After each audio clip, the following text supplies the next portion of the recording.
Chapter 201. Chang Wuzi retreated back to the southern border. However, Gu Qianbu was not happy. He looked at the city wall, now riddled with wounds, and felt a pang of heartache. Although it wasn't his property, he had spent most of his life guarding this wall, preventing its damage, preventing its fall, paying with sweat and blood, even sacrificing the lives of younger generations. Lin Ning sensed Gu Qianbu's sadness, and wanted to offer some words of comfort. Before Lin Ning could speak, Gu Qianbu preemptively asked, "What exactly is the origin of that demon god seed?" Lin Ning was momentarily speechless. He hadn't yet told the people of the southern border about the spider. Originally, in Gu Qianbu's eyes, Chang Wuzi was merely a demon god seed who had awakened accidentally, whose ability just happened to be the ability to control magical beasts. But now, he didn't think so anymore. Almost every word Chang Wuzi spoke was loaded with hidden meaning. From these words, it was clear that this demonic being and Lin Ning seemed to have known each other for a long time. He wasn't young anymore. He could tell that Lin Ning, despite being a young man, carried secrets. Lin Ning looked at Gu Qianbu and asked a question in return. "Mr. Gu, if one day all humanity were to die, what would you do?" Gu Qianbu looked up at the broken city wall before him, lost in thought. This question sounded like some abstract philosophical contemplation, but Gu Qianbu still thought about it seriously. "I might go fishing first, then go to sleep." "Huh?" Lin Ning hadn't expected this answer at all. Seeing the stunned Lin Ning, Gu Qianbu smiled. "You said it yourself, everyone will die, and I will die too. Since that's the case, then it's an inevitable destruction. Rather than dying in panic and sorrow, I rather leave peacefully and happily." Gu Qianbu added, "Of course, this is under the condition that everything is already predetermined. Even if there's only the slightest chance to struggle at the end, I won't give up." Lin Ning sighed upon hearing Gu Qianbu's answer and asked, "What do you think of spiders?" "Spiders? Strange things, but not unpleasant." "Huh? Why?" "Because spiders can eat mosquitoes, and even poisonous spiders don't easily attack humans." "Ah, I see." Lin Ning didn't intend to keep the past truth a closely guarded secret. He was now certain that Gu Qianbu and his group wouldn't use this information to create chaos, so he directly told Gu Qianbu what he currently knew. Gu Qianbu stood beneath the city wall, listening in stunned silence. In all his years, this was the first time he felt his worldview had been so profoundly shaken. After explaining everything, Lin Ning also shared his concerns with Gu Qianbu. "This news might cause panic in human society, so I won't tell anyone I don't trust." A reasonable assessment. Human society certainly can't withstand such an ideological shock. Gu Qianbu looked up at Lin Ning again, his eyes showing a slight change. "Are you planning to save humanity?" Lin Ning shook his head. "I actually only want to save myself." Gu Qianbu nodded and smiled. "That's good, that's good." After saying this, Gu Qianbu turned and walked away. "Old Gu, where are you going?" "Fishing." Hearing Lin Ning's words, he felt that these peaceful days wouldn't last much longer. So he wanted to enjoy them while he could. The next day, the Southern Territory received replies from various countries. As Gu Qianbu had expected, the attitudes of the various countries were ambiguous.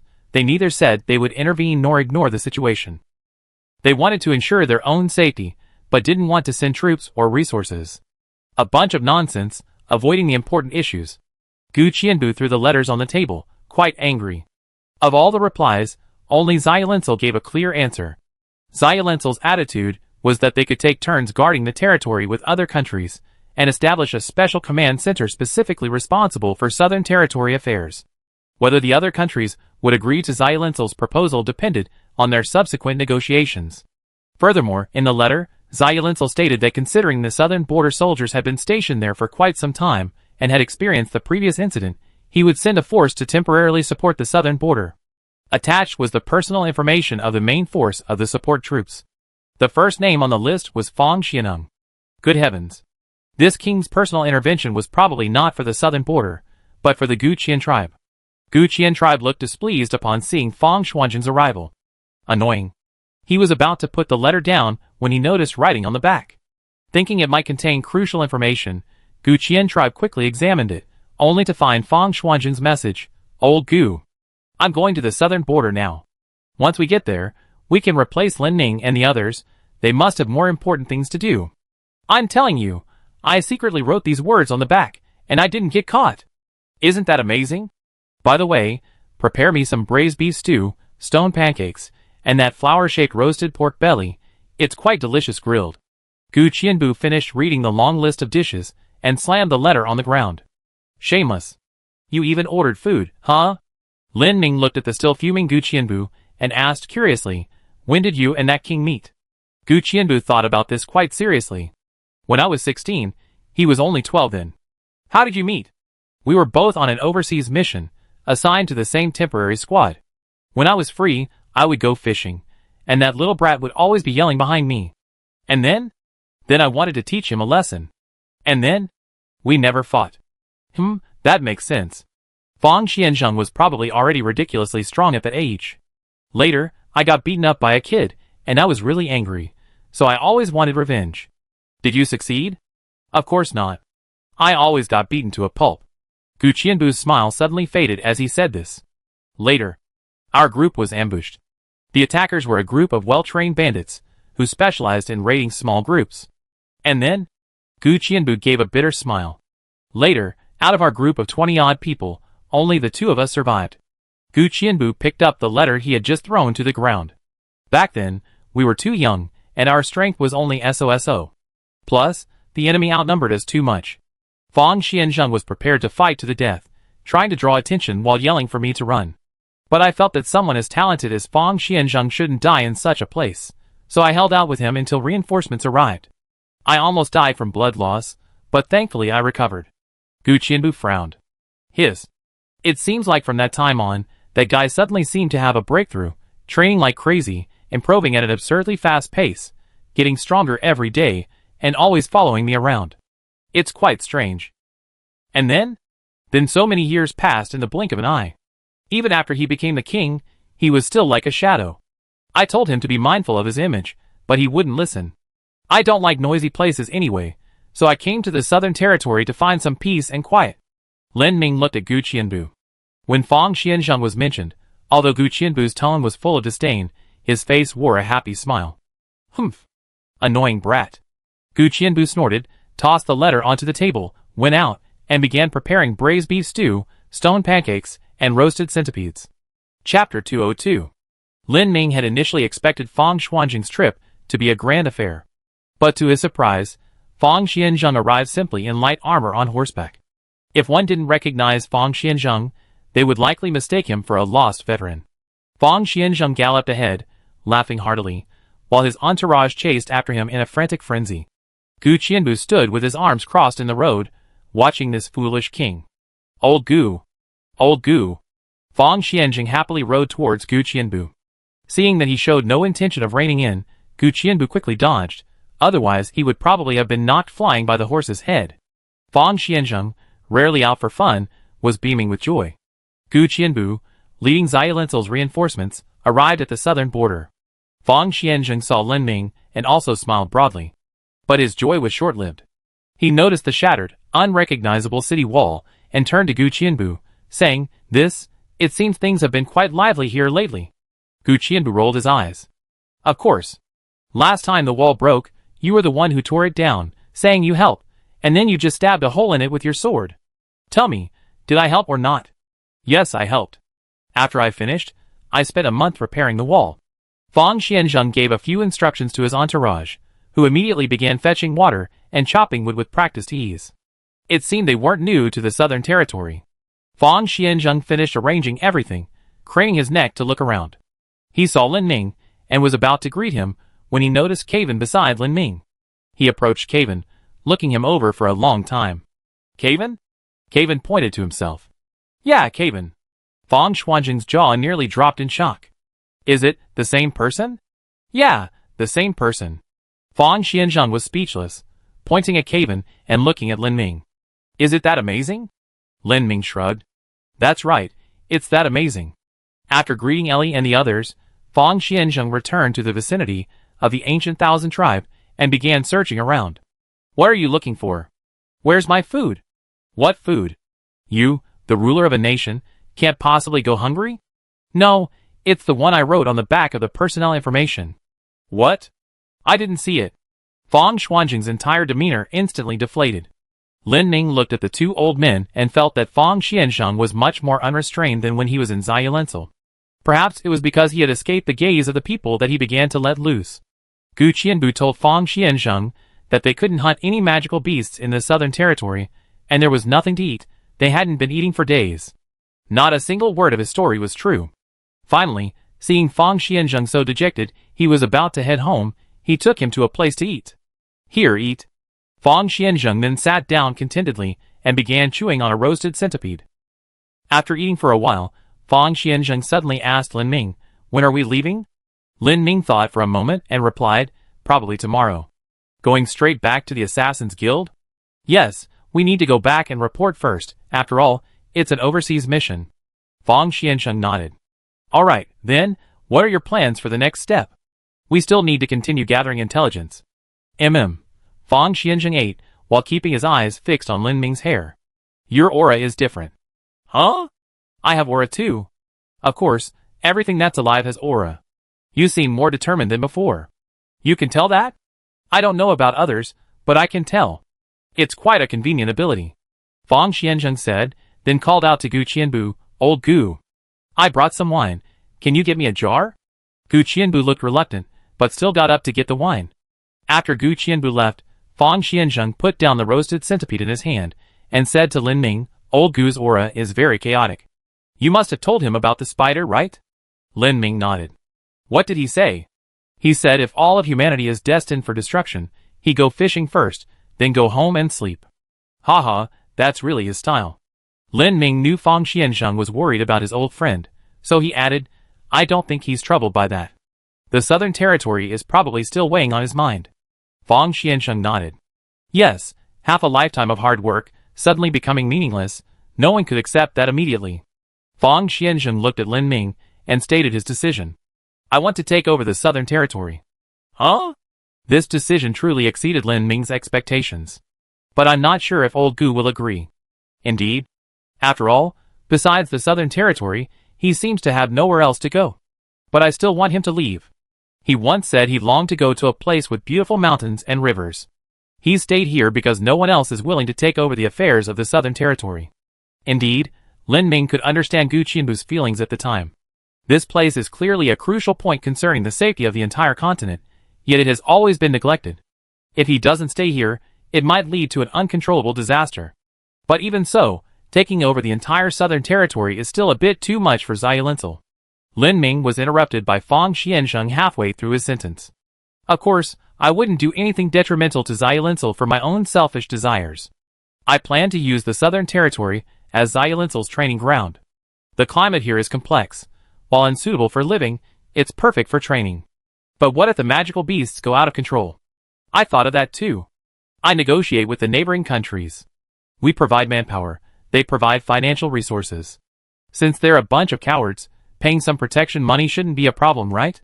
Hearing this, Lin Ming understood Fang Xianzheng's plan. In short, it involved signing some kind of employment relationship with the neighboring countries. Xiaolincel would continue to defend the southern territory, but other resources and money would need to be provided by other countries. Fang Xianzheng was silent for a moment, then continued, "Although everything is planned perfectly, Lao Gu might be stubborn." "That's true. Have you been to the western wasteland of the southern border?" "No. Mr. Gu seems to go there often." "What kind of place is that?" "It's a cemetery, the cemetery of soldiers who died fighting the magical beasts." Lin Ming finally understood Fang Xianzheng's concerns. For Gu Qianbu, the southern border was more than just a wall. Fang Xianzheng continued, "During the most difficult times here, only we sent reinforcements, which is why my men are so familiar with this place. Taking over here won't be difficult, but knowing Lao Gu's temper, he'd probably have a big argument with me." Just as they were talking, Gu Qianbu returned carrying several jars of wine. As soon as he entered the room, he sensed something was off. "What were you talking about?" Fang Xianzheng looked at Lin Ming, who picked up a jar of wine and went out of the room. Inside the room, only two men, no longer young, remained. Soon, an argument erupted from within. The others, hearing the commotion, gathered around, but Lin Ming stopped them all. He knew that Gu Qianbu could only properly vent his sorrow, resentment, past bitterness, and uncertainty about the future in front of his best friend. Lin Ming listened as the sounds escalated from arguing to lamenting, then to sobbing, and finally to weeping. Lin Ming, carrying a bottle of wine, beckoned to Caven. "Let's go." "Where to?" "To the western wilderness, to see our comrades from the southern border whom we haven't met yet." Chapter 203. Gu Qianbu finally agreed to his old friend's suggestion. He would leave the Southern Territory to live his own life. This meant that Gu Qianbu, Xiao Yezi, Su Si, along with Lies and Hua, who had all arrived with their own families, were now all unemployed. After settling Gu Qianbu's emotions, everyone currently in the Southern Territory gathered for a final Southern Territory meeting. The Assassins Guild, the former head of the Southern Territory, the former representative of the National Council Support, and King Xiaolincel began discussing the follow-up arrangements. Fang Xian looked at Gu Qianbu and said, "I said, how about you?" "No." Gu Qianbu naturally knew what he wanted to say. This King Xiaolincel had already discussed with him, wanting him to settle down in Xiaolincel. Gu Qianbu's reason for disliking Xiaolincel was simple. There were no rivers or lakes there, making it a boring place where you couldn't fish. Moreover, having lived a reclusive life for most of his life, he was no longer suited to that kind of orderly social life. Su Si, on the other hand, was quite interested in Xiaolincel. Fang Xianzhen looked at Su Si and smiled, saying, "I know your school of thought. If you have the chance, you can visit Xiaolincel. I can give you special permission to enter and exit the country." Les and Hua hadn't yet decided on their next move. Lin Ning looked at Les and casually asked, "Back to the Assassins Guild with me?" Les rolled his eyes at him. "You might as well just blow me up in the Southern Territory." "Then where do you want to go?" This time, Les remained silent. Fang Xianzhen looked at Les and Hua, ignoring the Yang-level mage, and instead extended an olive branch to Hua. This warrior has become quite famous around here after his victory in the last arena fight. If you're interested, you can try your luck in Xiaolincel. Hua, after hearing this, looked at Les and asked Fang Xianzhen, "What exactly do you mean by try your luck?" Fang Xianzhen smiled wickedly. "As you know, the people of Xiaolincel are simple, honest, and hospitable. Outsiders who want to establish themselves in Xiaolincel must achieve a ranking in the arena. It used to be the top 50, but I guess that's been relaxed quite a bit now. I'm not entirely sure. How long does it take to reach that ranking? If you win every match, it will probably take about 20 or 30. Seeing the hesitant expressions on Les and Hua's faces, Fang Xianzhen smiled and said, "But there are exceptions. If this mage wants to come to Xiaolincel, I have a more suitable position." Hearing Fang Xianzhen's words, Les's heart sank. He thought Fang Xianzhen wanted them to reveal classified information from the National Council.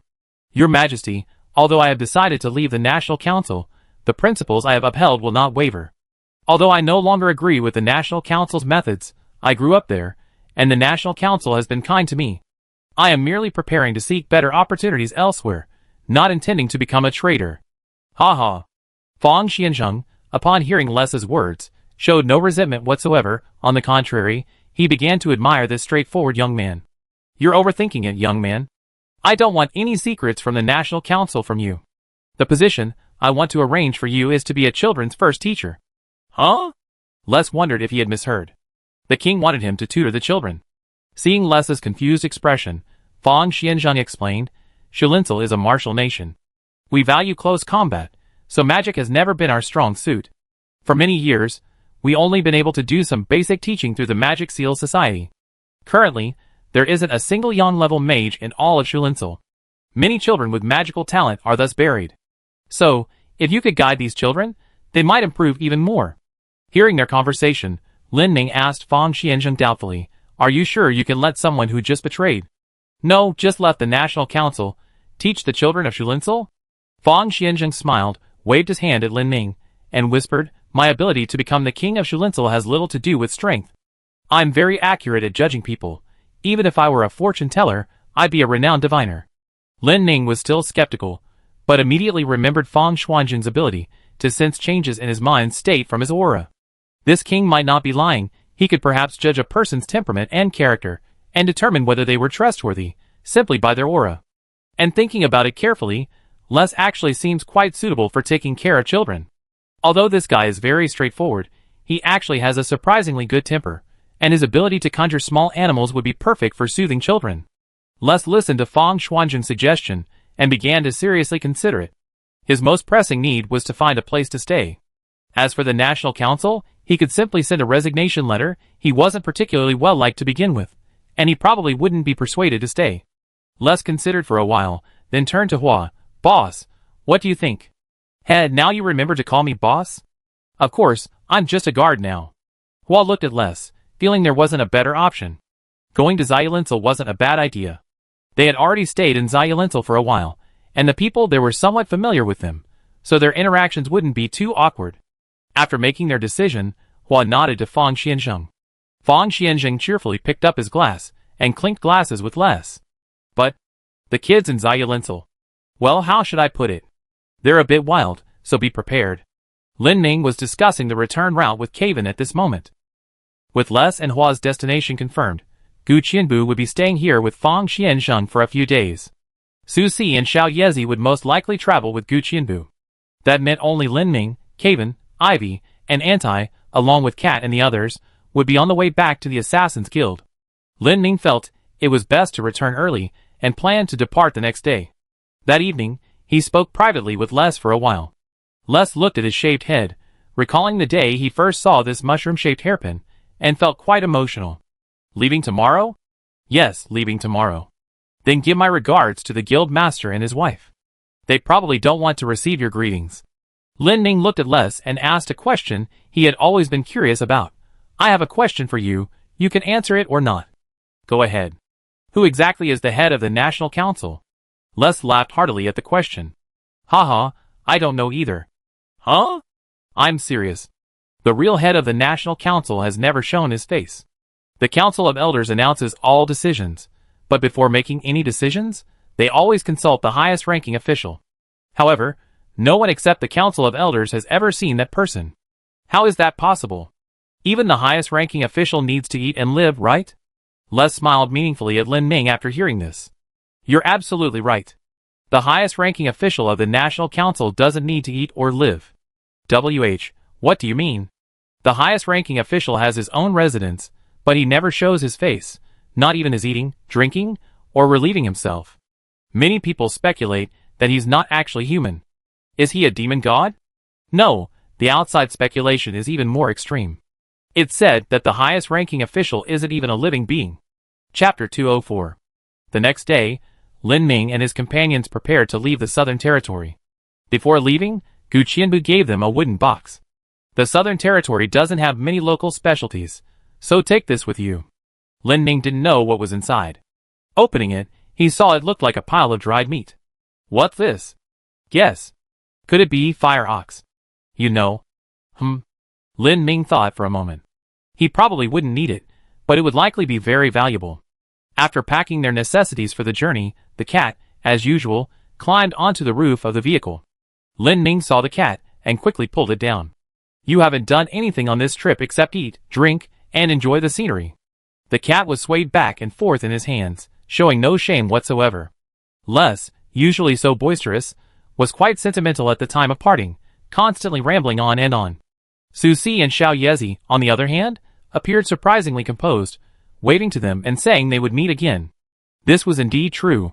After all, with King Fang Xianzheng around, finding Fang Xianzheng meant finding Lao Gu, and finding Lao Gu meant finding Su Si and Xiao Yezi. Lin Ning looked at the people seeing them off and muttered, "We meet again somewhere."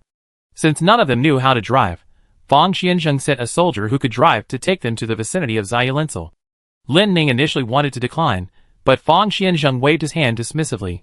I can still control this part of the journey, you have to figure out the rest yourself. Once in the carriage, they traversed familiar yet complex terrain, experiencing alternating rain and snow. As they moved further away from the southern border, the surroundings gradually became quieter.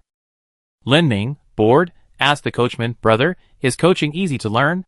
"Yes, it's easy. I can teach you tonight while we rest." "That's great. Otherwise, it's inconvenient for us to travel so far." Lin Ning and his companions weren't in a hurry, so the coachman didn't rush. The group traveled steadily, and it would only take a little over a day to reach the vicinity of Xiaolinsel. Lin Ning suddenly asked the coachman curiously, "How long did it take you to get to the Southern Territory?" About half a day." "So fast." "After all, His Majesty the King is leading the way, his horsemanship is faster than most. It seems he have to learn not only coaching, but also horseback riding." In the carriage, Lin Ning saw Ellie playing with her fingers, looking bored. He suddenly remembered his conversation with Les last night. "Ellie? Is the highest leader of the National Council human?" Ellie was quite surprised by the question. "Where did you hear that from?" "Les told me." "Is it considered a secret?" "Actually, it's a secret, but not a very high level. The National Council always tells the outside world that the Council of Elders is the highest decision maker, and that there's another leader within the Council of Elders. Only people within the National Council know this. Lin Ming thought to himself, Les really doesn't treat me like an outsider, he really tells me everything. Is he human? I don't know. When you went to spy on the forbidden technique, didn't you ask around? If I had, I'd probably be reincarnated by now. Then, do you have any plausible guesses? Ellie thought for a moment, then held up 3 fingers to Lin Ming. First, some speculate that the leader doesn't exist, and the Council of Elders is just using this as a pretext to excuse their less-than-stellar decisions. Considerable. Second, that leader was a demon god, and a very special one at that. The National Council is probably using the demon god's abilities. Considerable too. Third, the Supreme Leader once existed, but is now dead, and the Council of Elders imprisoned that leader's soul. What? Lin Ming, who had been feeling a little sleepy, instantly perked up upon hearing this. Don't get too excited. This is just a legend in the National Council. Apparently, for a while, the elders were frantically collecting methods to control souls, and that's how this rumor came about. But, is that really possible? Precisely because it's impossible, it's not very credible. But, after learning about spiders and gods, I feel like anything is possible. That night, the group set up camp. They lit a campfire, ate something simple, and Lin Ming began learning to drive a cart from the soldier. Sure enough, with a good teacher, learning is fast. Lin Ming soon learned to drive the cart around. The horse didn't bolt like the previous one. Lin Ming was very happy with his newfound skill and said to Kevin, I drive around a bit, I'd be back soon. Kevin nodded, watching Lin Ming drive the cart out of his sight. Kevin had initially worried that Lin Ming might get lost, but then he thought, even if he did, it wouldn't matter, he could just fly up and find him. Lin Ming drove the carriage, enjoying the breeze, and was incredibly happy. But he overlooked one thing. This was the area between the Southern Territory and Shulinsel, far from any village or shop. Moreover, Les was right. The National Council had already issued a bounty for Lin Ming. A reward of 100,000 gold coins would be given for capturing Lin Ming alive. Along with the bounty was also Lin Ming's ability. While issuing the bounty, the National Council also developed a protective seal specifically for Lin Ming Warm Moon.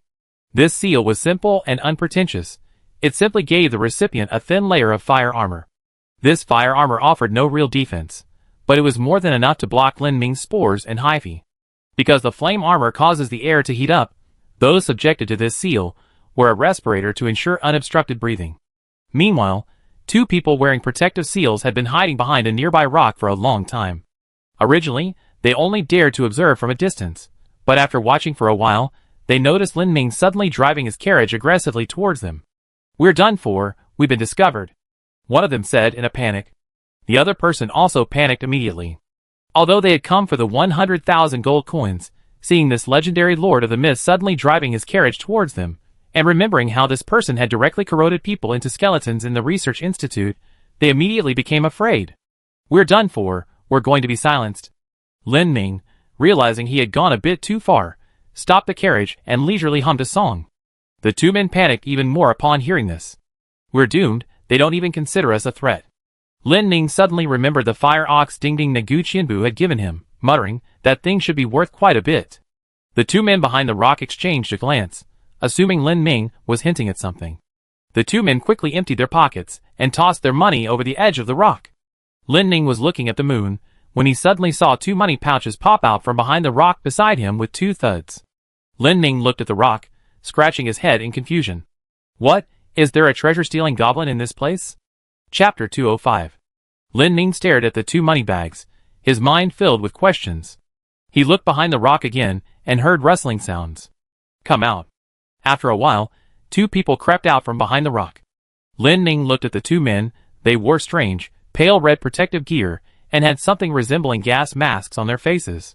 Lin Ming's confusion lasted only a few seconds before he immediately understood what was going on. He discovered that his spores couldn't penetrate these 2 men at all. Lin Ming's face immediately darkened. Seeing Lin Ming's expression, the 2 men felt a chill run down their spines. After all, what stood before them was a man with a menacing 2-tone hairstyle. And this 2-tone man was none other than the legendary fungal demon. Lin Ming looked at the 2 men and coldly asked, Are you from the national government? The 2 men exchanged a glance and nodded. Did you come here specifically to find me? They nodded again. Then why aren't you attacking? Scared? This question seemed to wake them up. The two men looked at their equipment and finally came to their senses. Yeah, why should we be afraid of him? This is specially designed equipment developed by the National Academy.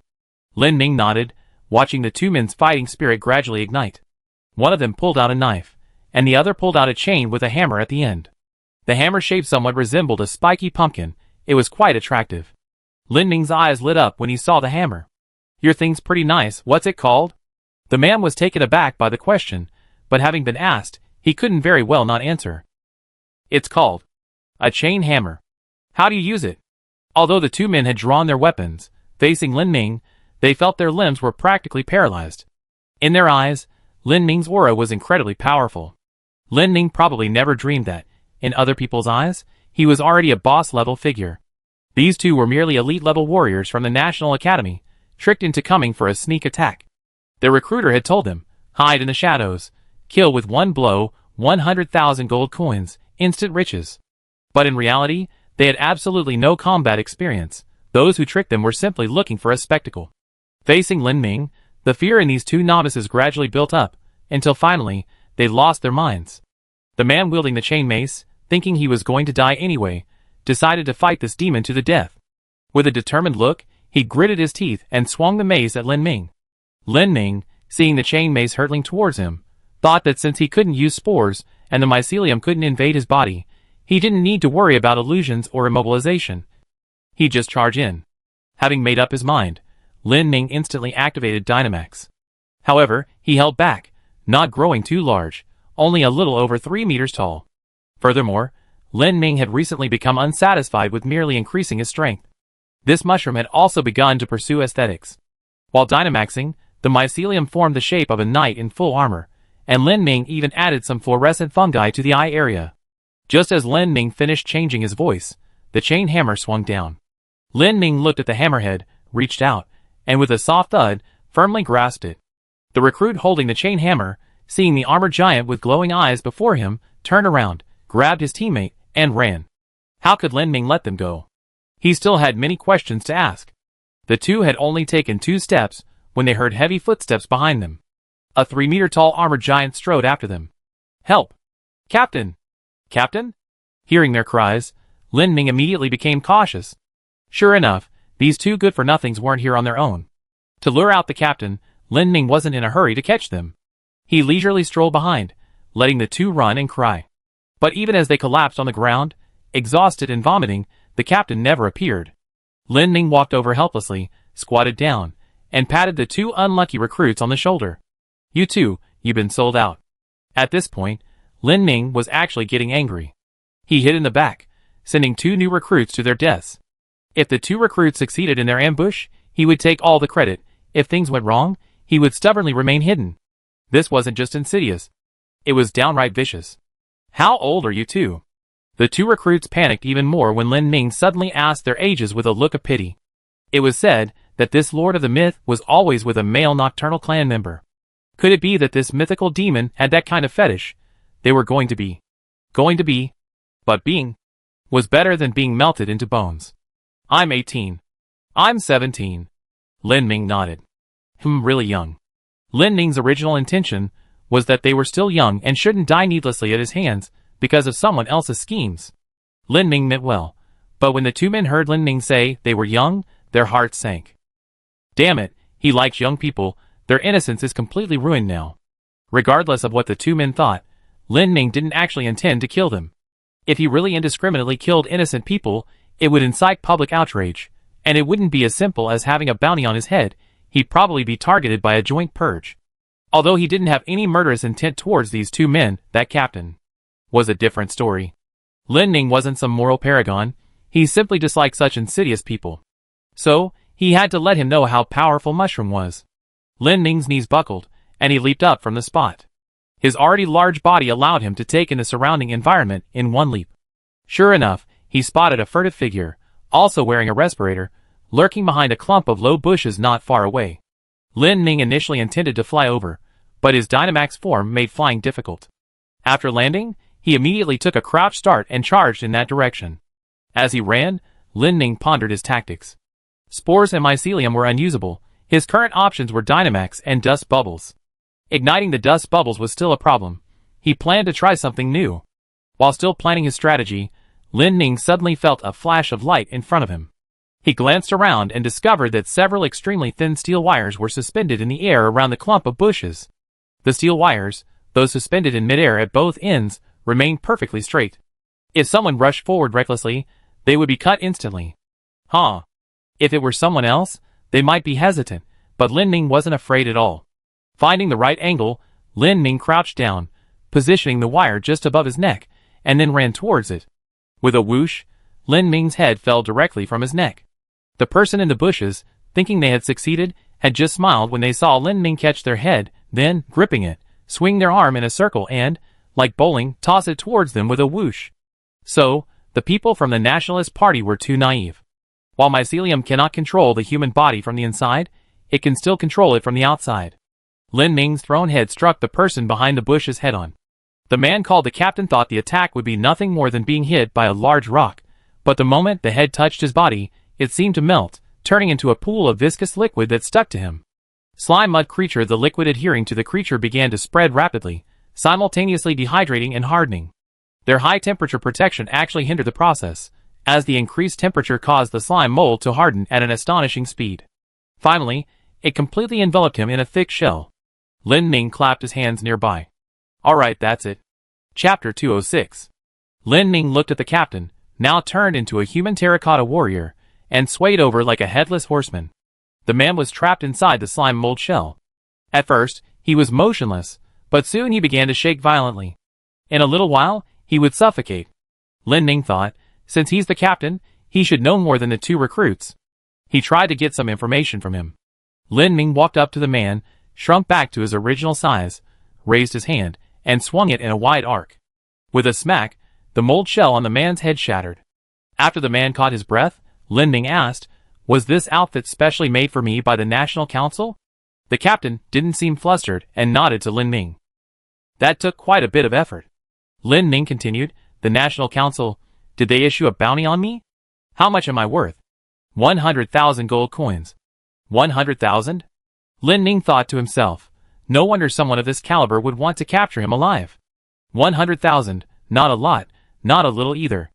Those true Yang level or Saint level monsters don't lack that kind of money. It's people of this mediocre level who are more interested in this windfall. Was my bounty only issued internally within the National Council? Or has it been made public? What did you say?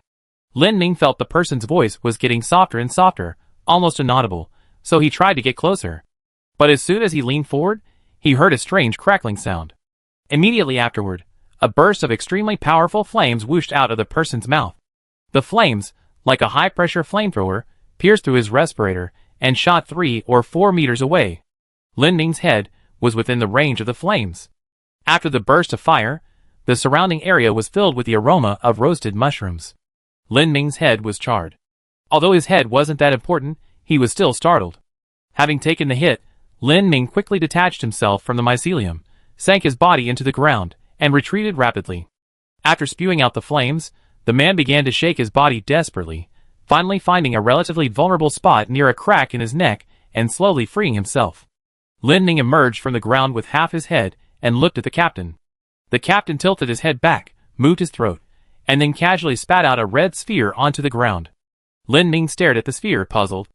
Elemental crystals. No, elemental crystals don't have that kind of texture. That must be some kind of weapon, like the magical weapons of Stanatura, only shaped like small balls. Lin Ning really wanted to ask this person if their breath attack had burned their mouth. He examined the person's mouth and found it completely unharmed. Looks like a special skill.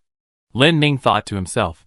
Seeing that Lin Ning's body and head were charred, and he was now motionless, the person guessed that this might not be the real Lin Ning.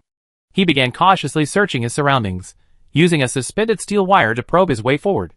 Seeing that the person could breathe fire, Lin Ning wanted to use a dust bubble, but just as he was about to create one, he noticed that the person had another bead in their mouth. Moreover, this bead is blue. Blue means the next attack won't be a fire spell, but an ice spell. Could it be a whole bunch of beads hidden inside his stomach, and he can use them whenever he needs them? Lin Ning imagined the situation inside this person's stomach and was quite worried. If even a few beads accidentally ignite, it would be like a self-destructing truck. The person's respirator was damaged, but the protective seal was still there, so the high temperature didn't seem to affect his breathing. That makes sense. If he can breathe fire, he naturally wouldn't care about this high temperature. Lin Ning manipulated the mycelium underground, like a mousetrap, causing a cluster of mycelium spikes to simultaneously emerge from both sides of the person's body.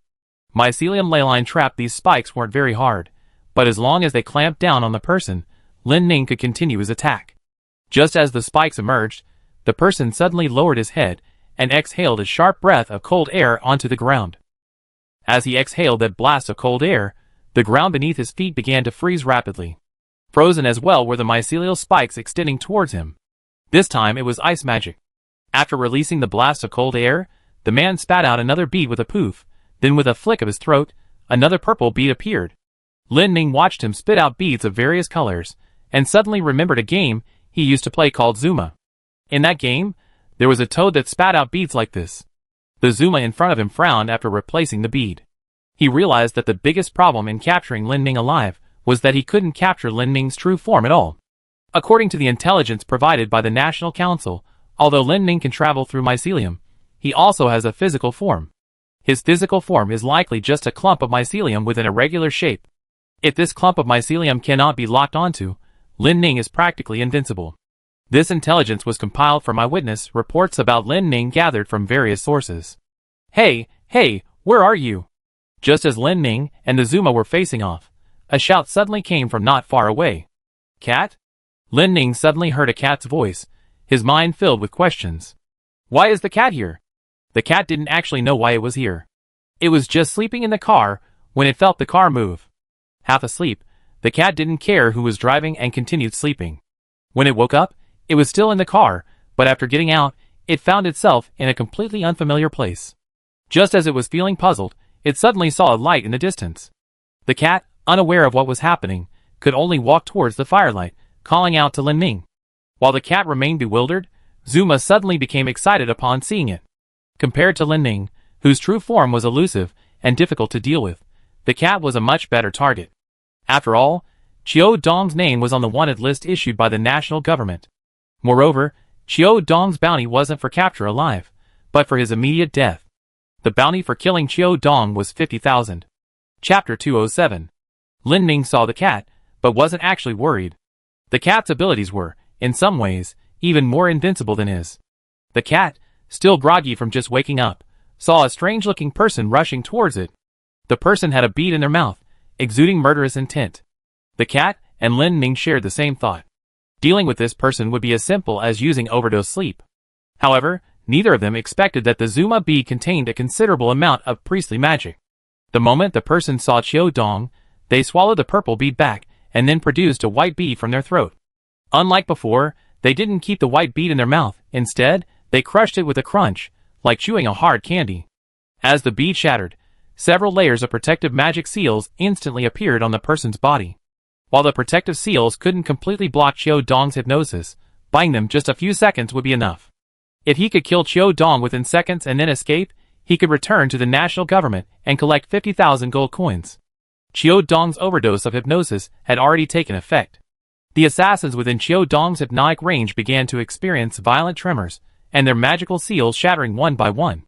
Lin Ning, observing the distance between the two, believed Qiu Dong had the upper hand, but a factor he had overlooked suddenly came to mind. The steel wire, that steel wire. Qiu Dong, having just arrived, was unaware of the steel wire's existence. That steel wire, now whistling through the air, was heading straight for Qiu Dong's neck. Cats have excellent night vision. Autumn's two eyes shone like two bright light bulbs in the darkness. He had seen the steel wire long ago.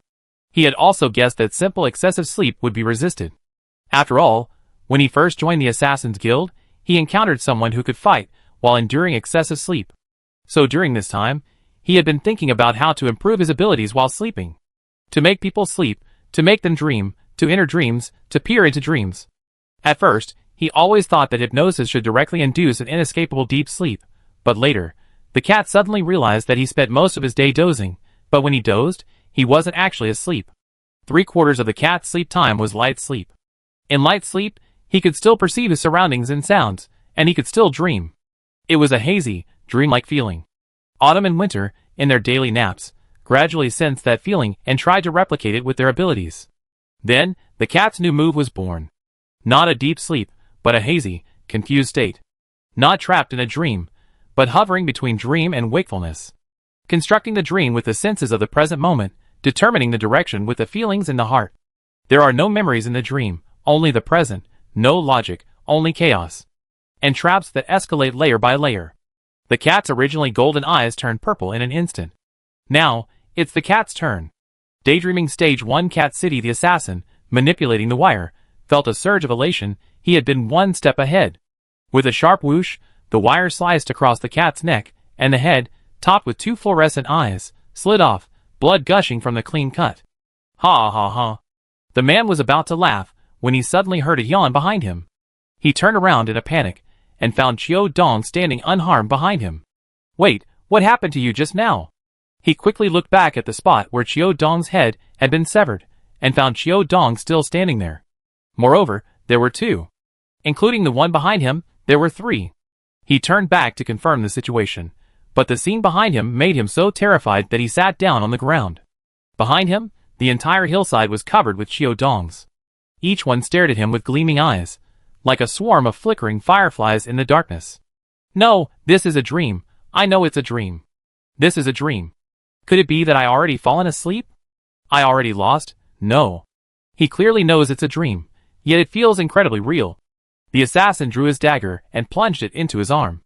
The intense pain instantly pulled him from the dream. All the cat demons before him vanished. I still have a slight edge. Daydreaming Stage 2 lost. He held the dagger, turned to look at Qiu Dong's location, and froze in place. Standing there was clearly himself. A version of himself, bearing magical seals, blood flowing from his arm. Then, since I'm there, then the cat. He looked down at his own body in horror. His body was covered in soft fur. Reaching out, he saw pink paw pads and sharp claws. He panicked, wanting to scream, but all he heard was a faint meow. He looked up at himself, and saw himself holding a dagger, slowly cutting open his stomach. Beads fell one by one from his abdomen, like a broken candy vending machine. No, this is a dream. I'm not a cat. Daydreaming Stage 3 escaped. The thought had barely crossed his mind when he returned to his physical body. Returning to his body, he finally breathed a sigh of relief. But just as he was about to relax, he suddenly heard something falling from below his abdomen. Looking down, he saw his abdomen, now gaping open. Ah! More terrifying than a nightmare is knowing you're in a nightmare, yet being unable to wake up. That's right, this is a dream. As long as it's a dream, you can wake up. The assassin, frantically clutching his stomach which was still gushing out various contents, coldly smiled and picked up a dagger. He placed it against his neck. It's a dream. You can wake up. Lin Ming, still unaware of what was happening, watched the assassin gradually descend into madness, laughed, and finally pulled out the dagger, slitting his own throat without hesitation. The assassin's last sight was his own gushing blood. He was filled with immense joy, awaiting his awakening. But for some reason, he grew increasingly drowsy. In his daze, he saw Qiu Dong in the distance, still watching him, with purple eyes. Humph, this is still a dream, the assassin thought, before completely losing consciousness. This time, it was a true, eternal sleep. Chapter 208. Lin Ning stared at the assassin's fallen corpse, speechless. From his perspective, he had no idea what had happened. Qiu Dong's eyes returned to gold from purple, then he glanced at Lin Ming before his body suddenly went limp, and he fell asleep on the ground. Hey! Why did you have to take him down with you? Lin Ming panicked for a moment, when he saw Qiu Dong collapse as well. He quickly went over to check Qiu Dong's breathing, and listened to his heartbeat. Not only was there a heartbeat, but also snoring. He was sleeping soundly. It seems he had expended a lot of energy just now. Lin Ming looked at the fallen corpse, wanting to turn back to find the two rookies he had encountered earlier, but found they had already run away. That's good. Lin Ming picked up Qiu Dong, put him back in the carriage, and sat in the driver's seat. A bounty. The assassin who went straight for Qiu Dong meant that he wasn't the only one on the wanted list. This is troublesome.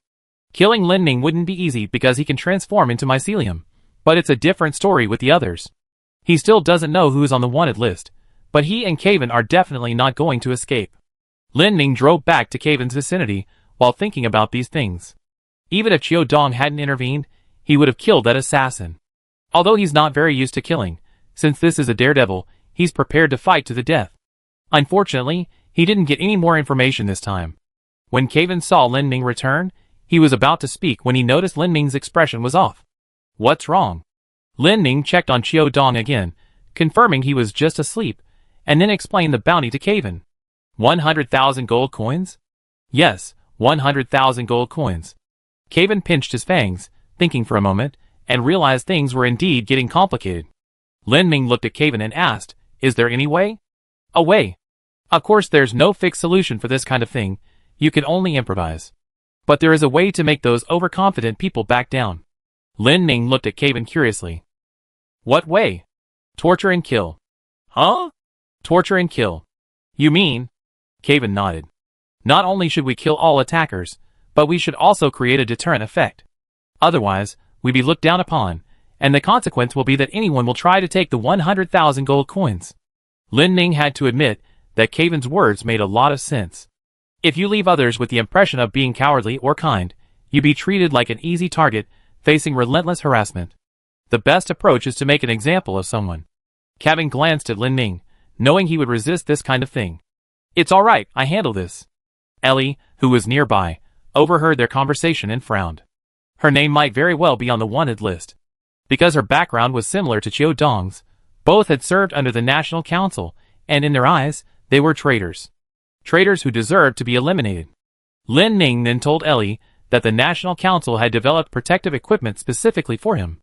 Ellie, upon hearing this, seemed to have expected it. That's to be expected. The National Council is very good at these things. Kevin patted Lin Ming on the back and said, "All right, you guys go to sleep. I keep watch." Lin Ming obediently crawled into a nearby tent, but couldn't fall asleep. With the appearance of this bounty, his mindset began to change. From the moment he arrived in this world, he had been trying to avoid being hunted down. He had thought that as long as he didn't provoke anyone's resentment, he wouldn't find himself in a situation where everyone attacked him. But now, he realized he had been too naive. Lin Ming hated this feeling. His once peaceful life had suddenly become fraught with danger. It was like a bowl of porridge that was half finished, suddenly having sand blown in by a gust of wind. This feeling was utterly repulsive. The next day, they arrived near Shilingsel. The coachman, who had gone back to Shilingsel on his way, left the carriage with them. Now that Lin Ming had learned to drive, he could drive directly back to the Assassin's Guild. They didn't encounter any more assassins along the way. Lin Ming was now a little nervous, constantly looking around for any danger while driving. Kevin noticed his unease and reassured him, "You don't need to keep an eye on everything. I can sense if there's anyone nearby." Oh. Although he agreed verbally, Lin Ming was still somewhat uneasy.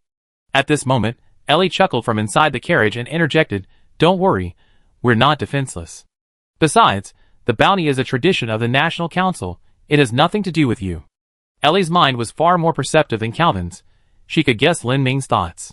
The bounty incident seemed to suggest that the National Council had its eye on Lin Ming, and was also eliminating a few troublemakers. This would subconsciously lead Lin Ming to believe he had caused trouble for others.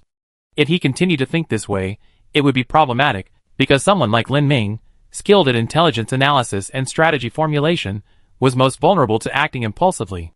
And this was likely the effect the National Council wanted to achieve. If Lin Ming became impatient, he would try to eradicate the root of the problem, potentially leading him to storm the National Council and cause chaos. But that wouldn't do. Since the National Council had so openly declared war, it meant they were confident they could contain Lin Ming. A hasty attack would likely be like a lamb entering a tiger's den. Lin Ming understood from Ellie's words that she was trying to reassure him. Lin Ming gripped the horse's reins and let out a long sigh. The boat will straighten itself when it reaches the shore. When water comes, damn it, when soldiers come, block them. There's no better way. On their way back to the Assassin's Guild, Lin Ming and his group turned into a bustling downtown area to resupply with water and food. As Lin Ming drove, looking at the vendors on both sides, he suddenly heard an argument. Curious, he peeked over and saw a mushroom vendor arguing with a customer. "What's wrong with your mushrooms?" "Huh? Half a pound of sand for every pound of mushrooms. Don't make false accusations. There's not that much." "Oh, so it's okay if there isn't much? But there's still sand, isn't there?" Lin Ming watched the two argue with interest for a while, then glanced at the mushrooms. Neither their quality nor freshness could compare to his, and because they were wild, They did indeed have a lot of sand on them. He listened for a while, thinking it was just a common argument, and was about to continue walking when suddenly an idea struck him. Mushrooms, sand? Lin Ning felt as if a light had suddenly been pierced through his mind. He seemed to know the direction he should take to become stronger next. Chapter 209. The important thing isn't the sand, but the impurities. The strength of the mycelium has always been a headache for Lin Ning. No matter how densely he condenses the mycelium, it's still a soft, limp mushroom. It can't stand up straight. Even when it reaches Dynamax, it's only big enough, not hard enough. But if he mixes impurities into the mycelium, it's a different story. With his current control over the mycelium, he can directly adhere sand to the outer layer of the mycelium, forming a hard, sandy shell. This has advantages and disadvantages. The advantage is increased hardness, the disadvantage is decreased flexibility. His previous battles involve finding ways to make the spores and mycelium come into contact with each other, and then finding ways to control the opponent, but now this tactic is restricted by the equipment developed by the National Academy. The only ability left for him is the ability to change the shape of his mycelium. However, his mycelium is too soft and has almost no lethality. What he urgently needs to develop now is close quarters combat ability. Having figured out a way to make himself bigger and harder, Lin Ming decided to try it out later. Having made up his mind, Lin Ming immediately left the bustling city center after purchasing the supplies and went to a small hill nearby. It looked sparsely populated. Caven, unsure of his intentions, looked at him with suspicion. Lin Ming instructed Caven, "You stay here and watch them. I'm going to try something, I'll be back in a bit." Lin Ming went up the hill and began to work on his plan, placing his hands on the ground. He wanted to try mixing soil into the mycelium first.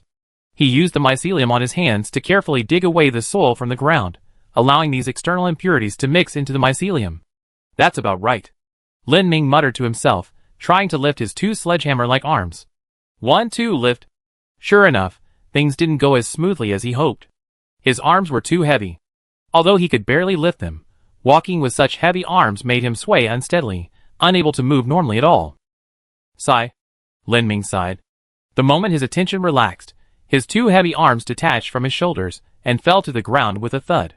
The mycelium mixed with the soil became very loose, and because there was so little of it, it crumbled too easily. Lin Ming looked at his empty shoulders, realizing his approach might be flawed. He couldn't strengthen the parts, he needed to strengthen the whole.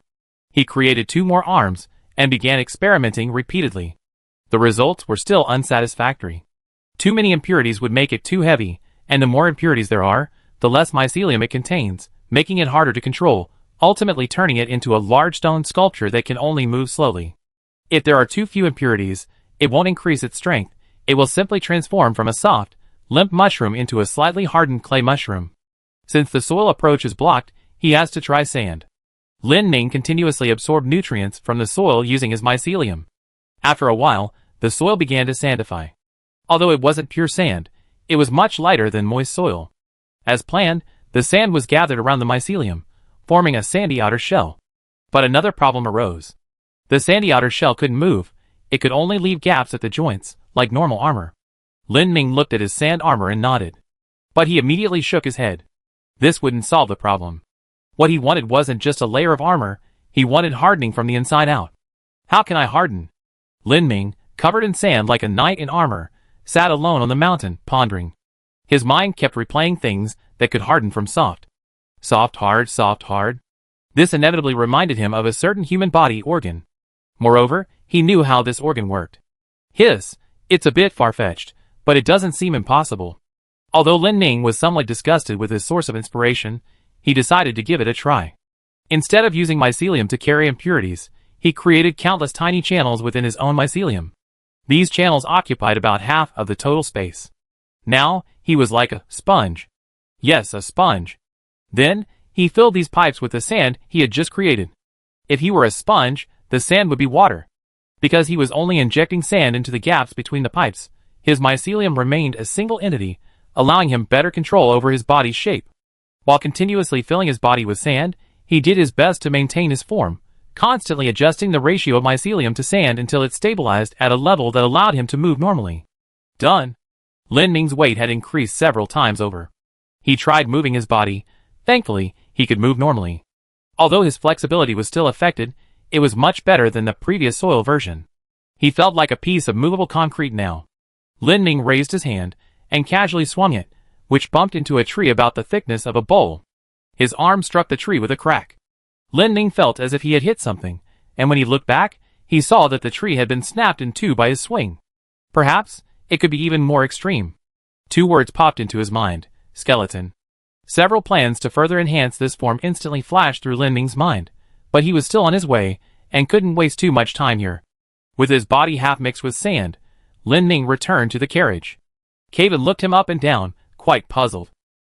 "What's wrong with you? You look like you mastered some great skill." Lin Ming patted his chest confidently. "Come on, hit me." Kevin, though still puzzled, was willing to grant the request. Kevin got out of the car and walked to Lin Ming's side. "But you said it yourself." "Oh well. You don't have to be so serious, just a normal punch will do." Hearing this, Kevin took a step back, took a breath, raised his right hand, and delivered a powerful punch to Lin Ming's chest. If it were the usual Lin Ming, there would only be two outcomes: either he would be sent flying, or he would be punched right through. But now, Kevin's punch only caused Lin Ming to lose his balance from the force of the impact, staggering back a few steps before plopping down on his backside. A clear fist mark was left on his chest. The most surprised person was Kevin. He felt like he hadn't hit a mushroom, but rather a wall. And Lin Ming hadn't been pierced through. Not bad. Kevin stepped forward, reaching out to help Lin Ming up.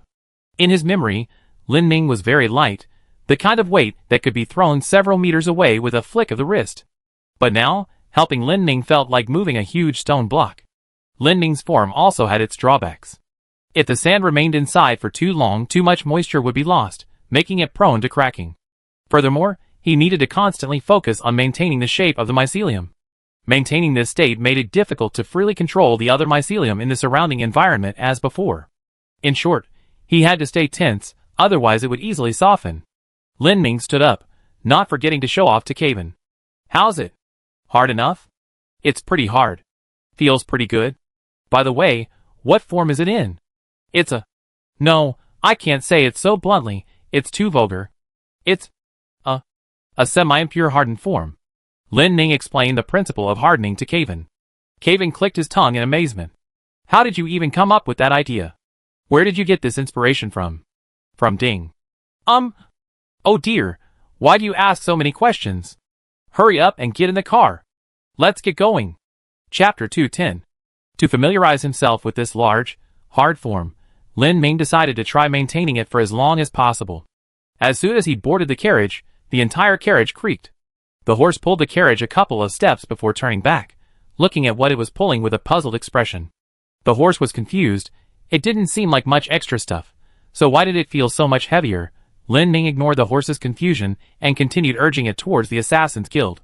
Maintaining this form gave Lin Ming a feeling of being a muscular man. But he hadn't gone far before he couldn't take it anymore. He began to leak sand out like an old, worn-out sandbag. Then, he slowly shriveled up. The cat perched on the roof of the carriage saw a sandy trail left at the back, and looked at Lin Ming curiously from the front.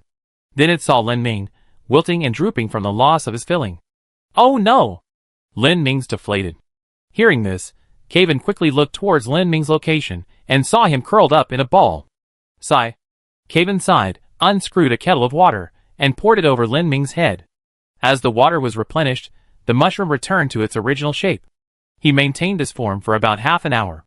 Although it couldn't be maintained indefinitely, this time was sufficient. Perhaps there's room for improvement in the filling material. They were getting closer and closer to the assassin. Along the way, Lin Ming noticed many suspicious people. Although these people were all disguised as ordinary citizens, they all stared at them with menacing eyes. These were likely bounty hunters from the national government, driven by greed but lacking the courage to act. Each of them carried a package containing what was probably the equipment designed to target him. The news that the beat-spitting guy was dead had likely reached their ears.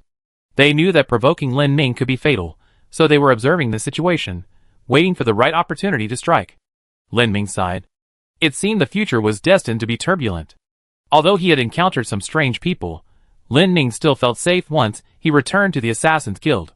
As soon as they arrived at the Assassin's Guild's gate, it opened. Lin Ming noticed that the number of guards at the gate had increased significantly. He stepped forward and asked, "Has anyone been harassing us lately?" The guard shook his head. "Not many are actively harassing us, but the number of people loitering around has increased. Sure enough, Lin Ming had already guessed that someone would be waiting at his doorstep within the Assassin's Guild. Should we deal with these guys? The guard chuckled twice. Brother Mushroom, we originally wanted to clear them out around here, but the guild leader ordered us to leave them here until you return, then you can deal with them all at once. Typical guild leader decision. The guild leader's thinking is similar to Kaven's. They need to make these fodder realize they're courting death. As soon as Lin Ming entered the Assassin's Guild, he saw a familiar small figure.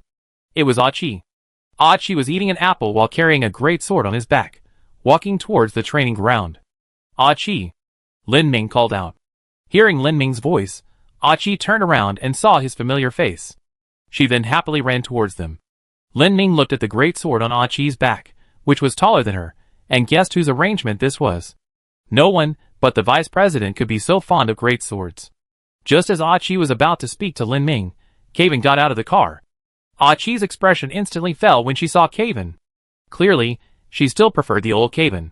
Lin Ming had Entai take Ellie back to their residence, and then went to the president's office to report on the situation in the Southern Territory.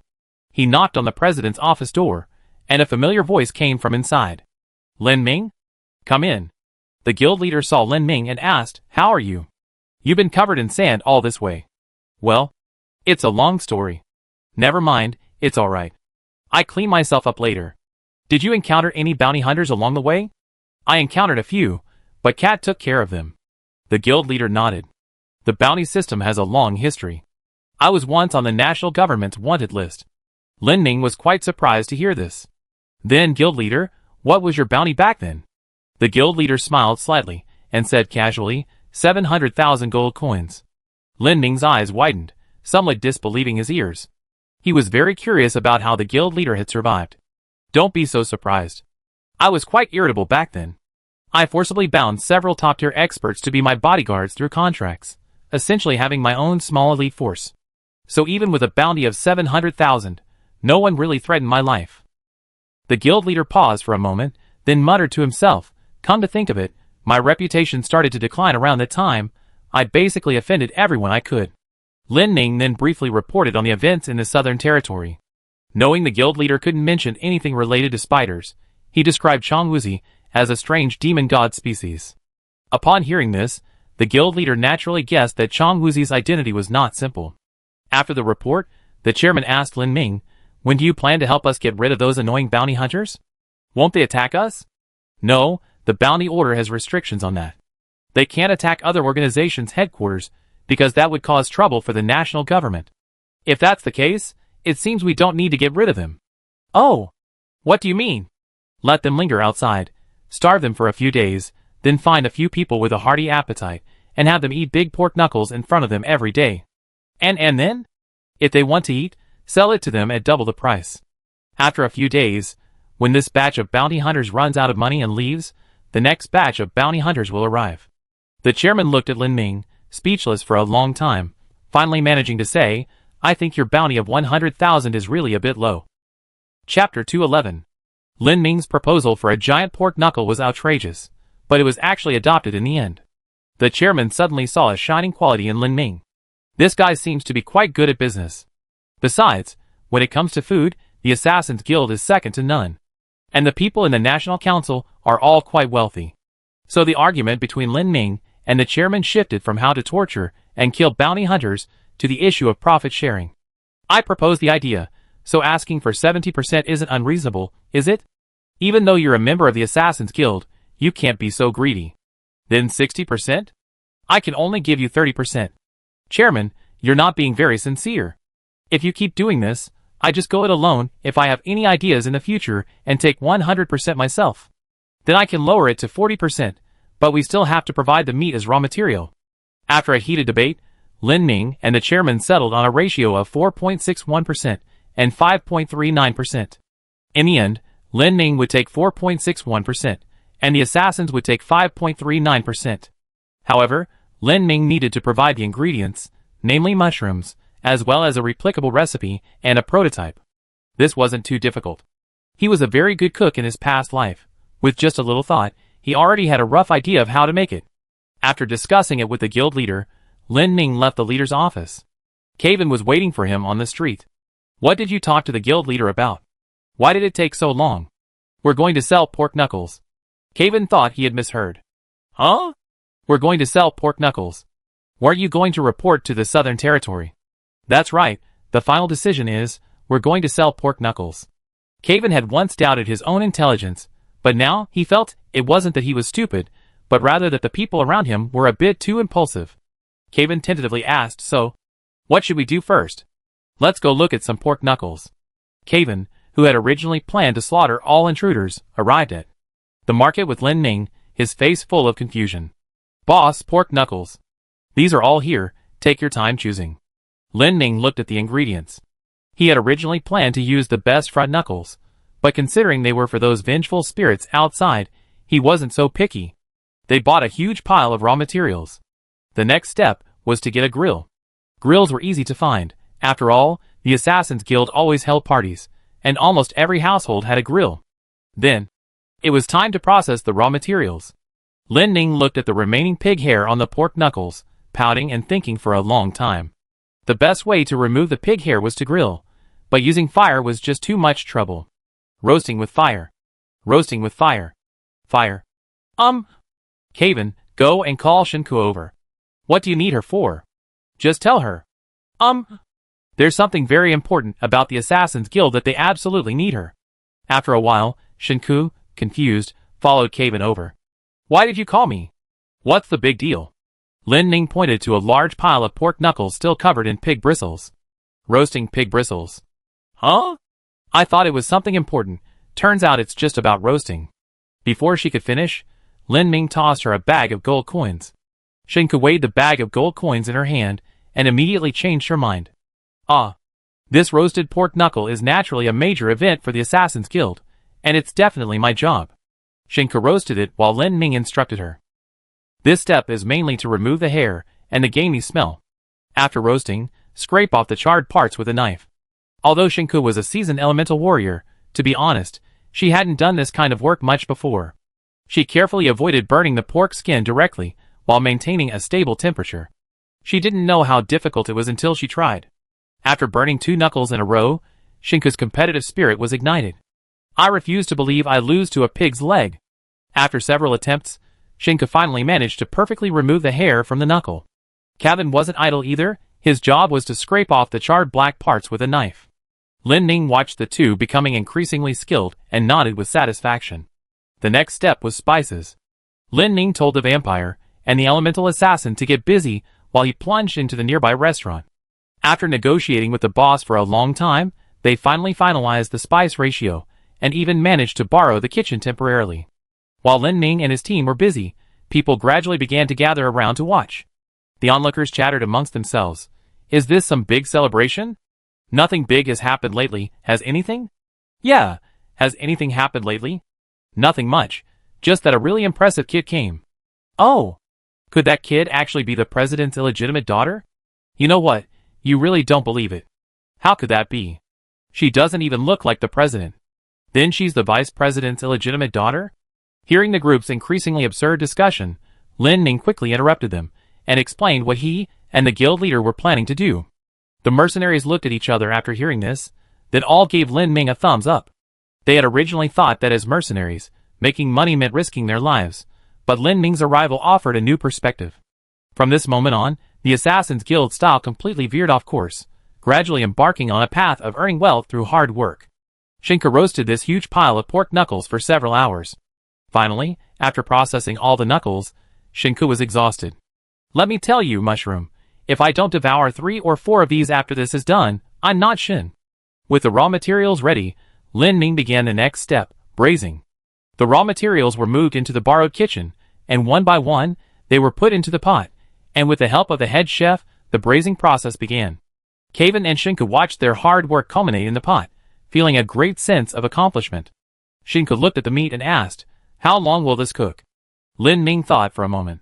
He wasn't really good at controlling the heat. He only knew it needed to be cooked until tender and then soaked for a while. Since it would take a long time to cook, Lin Ning could do something else. He started doing his old tricks, gathering mushrooms.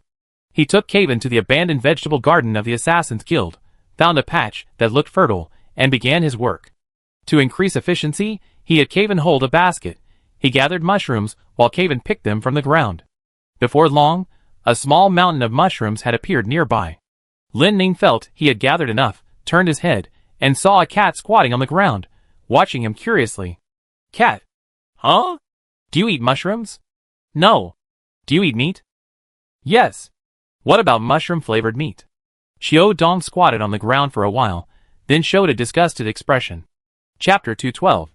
The cat is a carnivore. He would definitely refuse meat with a mushroom flavor. Lin Ning thought for a while, and also felt it was a bit inappropriate. He had originally wanted to chop the mushrooms and let their flavor seep into the meat, but his mushrooms seemed a bit too fragrant, which might overpower the meat's aroma. So in the end, he decided to sell them separately, which would earn him an extra penny. Lin Ning looked at the mountain of mushrooms, found several large bags, packed them up, and he, Caven, and the cat each carried a bag to the kitchen. The cat, carrying the mushrooms, was quite confused. He had only glanced at them from the sidelines. Why was he helping with the work? The meat was almost cooked. Lin Ning carefully picked up a piece to taste, then picked up another piece, and threw it into the cat's mouth. Judging from the cat's bright expression, it must have tasted good. By this time, it was almost dark. It was time for the final step. Caven watched as the pieces of meat were pulled out one by one and asked Lin Ning, "Can we eat them now?" "No, not quite." "Aren't they already cooked?" "They smell pretty good." Lin Ning chuckled, thinking to himself, "Today, I show you the secret weapon of a roadside stall." Lin Ning set up a grill directly on the street, dividing the marinated meat into two categories. The larger pieces were skewered and prepared, while the smaller pieces were placed directly on the grill, with various seasonings arranged around them. This was the ultimate technique. As the saying goes, first marinate, then grill, even a god would fall. As the charcoal was lit, and the meat was placed on the grill, a rich aroma instantly filled the Assassin's Guild. Because this was just a trial run, only Lin Ning could control the heat. The heat of the charcoal gradually rendered the fat from the meat, the oil dripping onto the embers, and releasing a smoky aroma. The fatty pork knuckle trembled slightly on the grill, and with this enticing fragrance, the entire Assassin's Guild couldn't contain their excitement. The restaurant chef standing behind Lin Ning continued to boast. "How about it? I mixed the spices. A family recipe passed down through generations." Lin Ning waited until the meat sizzled and dripped with oil before sprinkling on the seasonings. With the addition of the seasonings, the aroma was elevated to another level. Caven watched for a while, then suddenly smelled a mushroom scent. He looked at the mushrooms that hadn't yet been grilled, somewhat puzzled. "These mushrooms haven't even been grilled yet. How can I smell the mushroom aroma?" Lin Ning grinned in front of the grill. "Don't talk nonsense, that's me. That's the smell of me almost cooked. Hurry up, come help." With Caven and Lin Ning working tirelessly, the first batch of meat was finally ready. Lin Ning was exhausted, thinking that perhaps he could skip this money. Looking at the finally roasted meat, Lin Ning took a bite himself first.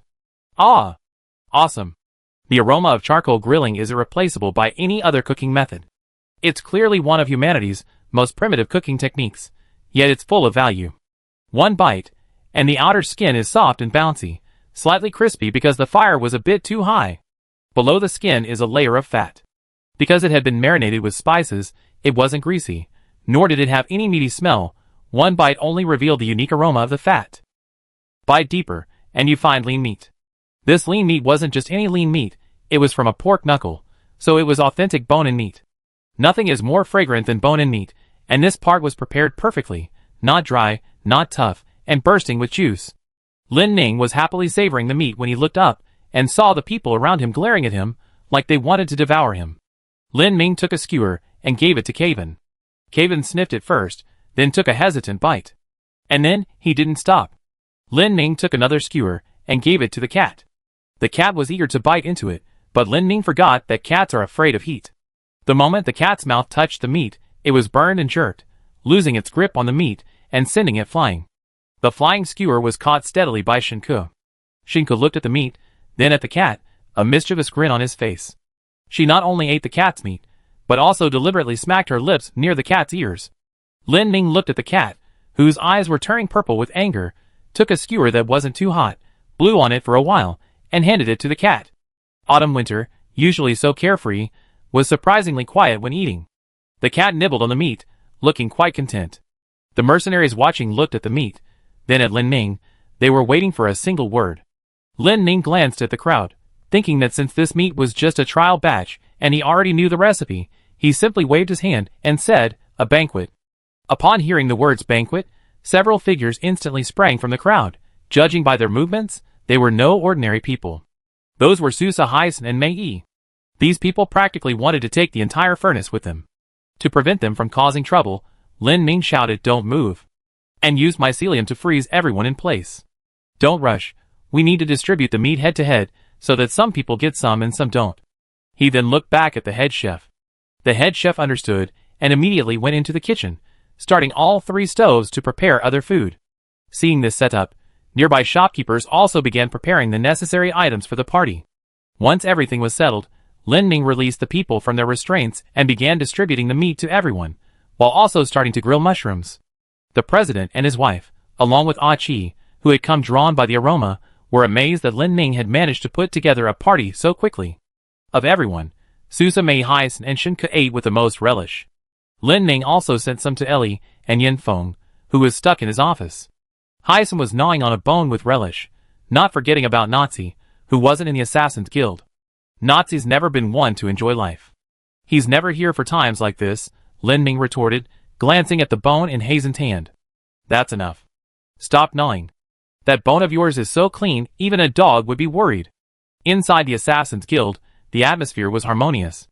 Outside, the bounty hunters were going crazy. It smelled so good. Those poor bounty hunters, who had come to capture Lin Ming alive, now wandered around the Assassin's Guild like zombies, drooling and bewildered. Their hearts were being tortured by the aroma of the braised pork knuckle. Was this 100,000 gold coins absolutely necessary? What were those other aromas mixed in with the smell of meat?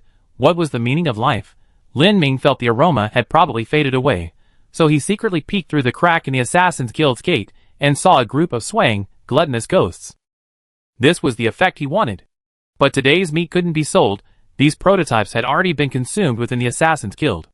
While he was still pondering his subsequent business strategy, even considering opening a branch in Xiaolinsel, a group of drunkards surrounded him from behind.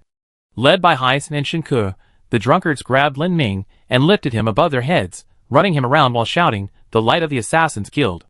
The god of giant pork knuckle!" The bounty hunters outside the city, hearing the shouts of God of giant pork knuckle, all looked at each other in bewilderment. Before they arrived, they had never heard of such a person. One of their intelligence officers from the nationalist government pulled out a pen and carefully wrote, "New intelligence from the Assassin's Guild. The God of Elbows is extremely powerful. This matter must be taken seriously." Chapter 213. Lin Ming's plan proceeded as scheduled. From then on, in addition to weapon forging and iron shield cakes, the Assassin's Guild added charcoal grilled pork knuckle to its menu. However, this also brought some unforeseen troubles. Because the grilled meat was so popular, more and more people began to come, many of whom were simply seasoned gourmands, not bounty hunters. The area around the Assassin's Guild headquarters, which was once very quiet, was now bustling with activity. The guild leader, while worried about the diverse crowd outside, was counting money until his fingerprints were almost worn away. Suddenly, he had an extremely bold idea. He wanted to build an outer city.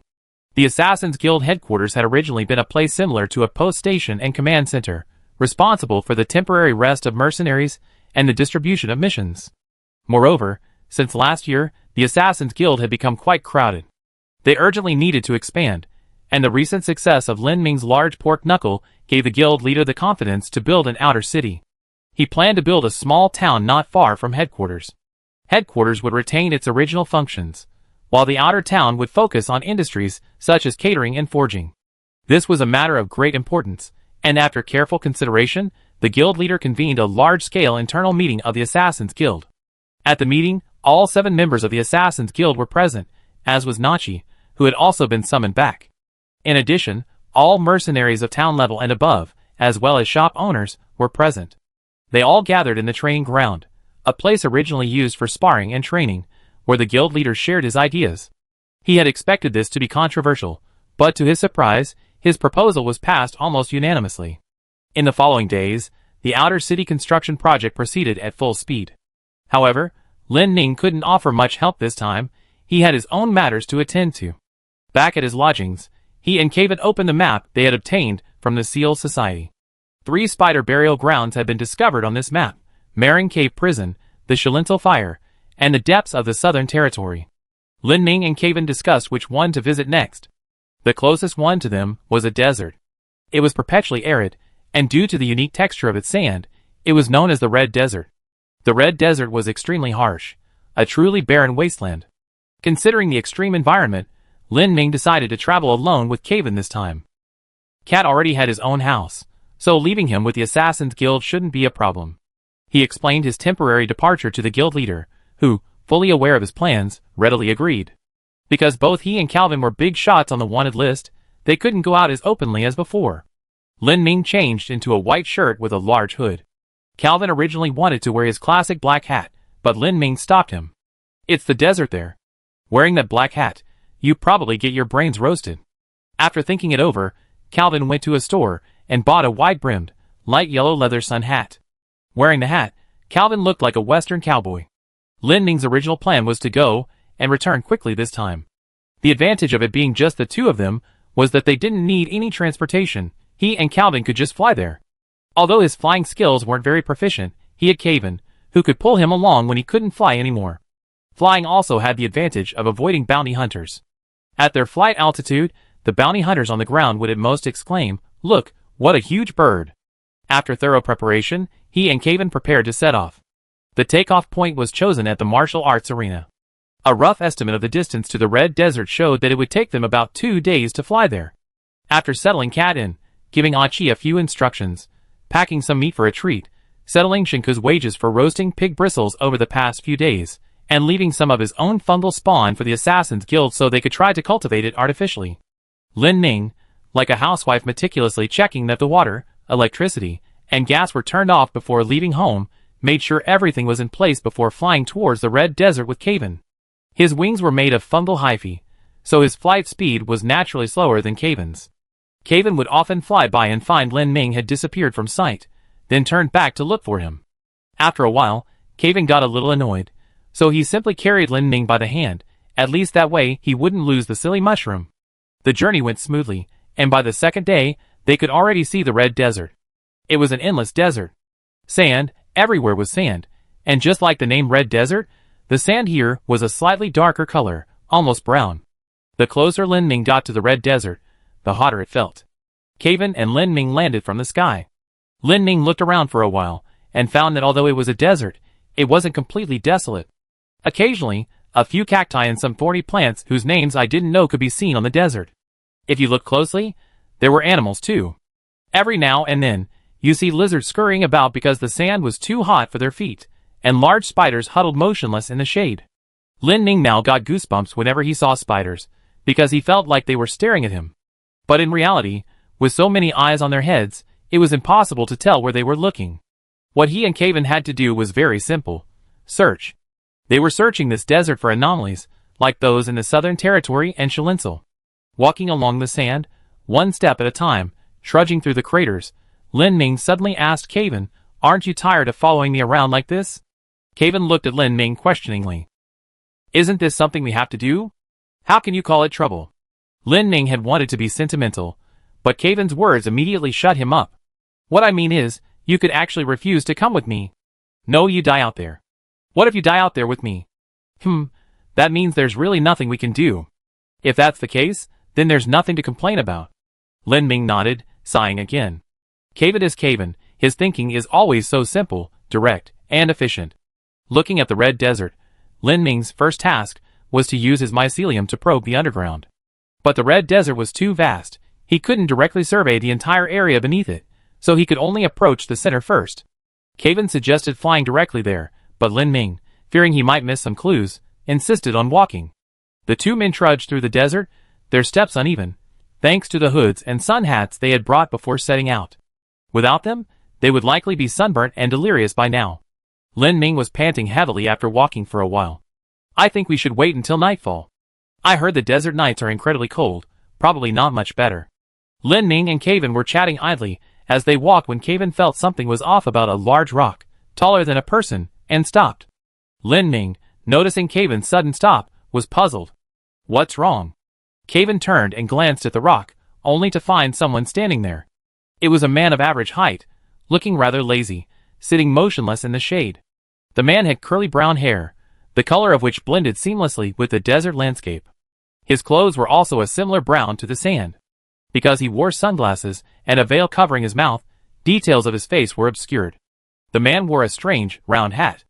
Although it initially appeared to be a hat, Lin Ning felt it was more like a round shield on his head. Caven stared at the man, his face filled with shock. Because it was undeniably a living person. And Caven had only sensed the man's presence as they brushed past each other. Chapter 214. Lin Ning and Caven both took a step back upon seeing the strange man with the shield. They assumed he was a bounty hunter from the National Council. But that didn't make sense. They had been trying to avoid detection all along, precisely to keep their whereabouts confidential. This man couldn't possibly have known their destination and laid an ambush beforehand. Besides, if they were truly here for assassination, they would have already made their move. Lin Ning looked at the strange man and asked, "Who are you?" The man looked at Lin Ning and Caven and slowly uttered two words, "Ta, duh." Just hearing "ta" to say their name made Lin Ning and Caven's faces contort with anxiety. This man spoke far too slowly. Compared to him, even Susa was quick-witted. Lin Ning looked at Tada, casually pointed in a direction, and asked, Tada, we're just passing through this desert. If we want to get out of it, is that the way?" This was, of course, a lie. Since he wasn't carrying the Nationalist Party's equipment, Lin Ning assumed Tada was just a passerby in the desert and wanted to make up a few lies to get them out of there so they could continue their journey. Tada slowly nodded when Lin Ning asked for directions, but then shook his head. Another stealer. Steal? What's there to steal in this desert? Lin Ning was about to continue speaking when Caven grabbed him and pointed to a small, seemingly inconspicuous mound of earth mixed with dead branches. Lin Ning looked closely and also stared at the unremarkable little mound. He stared for a long time before realizing it wasn't a mound at all. Those protruding things that looked like tree branches were actually the limbs of a completely dehydrated person. It was a pile of dried-up corpses. Lin Ning, who had initially felt unbearably hot, felt a chill instantly run down his spine upon seeing the pile of corpses. The slow-talking fellow in front of him was definitely not the kind person who would give them directions. "Death is not a pity, you are also." Tada slowly finished speaking, raising his hand towards Lin Ning. Seeing that this man was about to start a fight at the slightest provocation, Lin Ning didn't care anymore. He waved his hand, sending a burst of spores towards Tada, while simultaneously spreading mycelium from his feet, intending to spread the mycelium underground to Tada's location for a surprise attack from below. Logically, the spores and mycelium should have made contact with Tada in an instant, ending the conflict, but something strange happened. Lin Ning's spores all remained about a meter away from Tada. The mycelium below was no exception. Around Tada, it was as if a transparent barrier blocked both the spores and mycelium. If this were just a simple defensive barrier, Lin Ning wouldn't be surprised. But when he thought his attack had failed and tried to retract his mycelium, he found it completely frozen in place. It was as if it were stuck to something. Moreover, this stickiness was rapidly spreading along the mycelium towards him. Seeing this, Lin Ning quickly abandoned the underground mycelium and tried to retract his spores, but like the mycelium, the spores closest to Tada remained stuck in place, only those farther away were under his control. Caven immediately drew his large scythe, about to charge forward, when Lin Ning stopped him. "No, this is strange." Caven glanced at Tada, then at the grave-faced Lin Ning. He knew Lin Ning had discovered something. This time, Lin Ning didn't use his mycelium to probe. Instead, he bent down, picked up a handful of sand, and threw it at Tada. The sand landed on Tada like a yellow mist. To their surprise, the sand stopped in midair upon reaching Tada, forming a 2-meter diameter sphere covered in sand around her. Lin Ning's first thought about the anomaly around Tada was that she might possess a sticky, transparent shield. Lin Ning stood still, observing Tada. Tada seemed unhurried, simply meeting his gaze.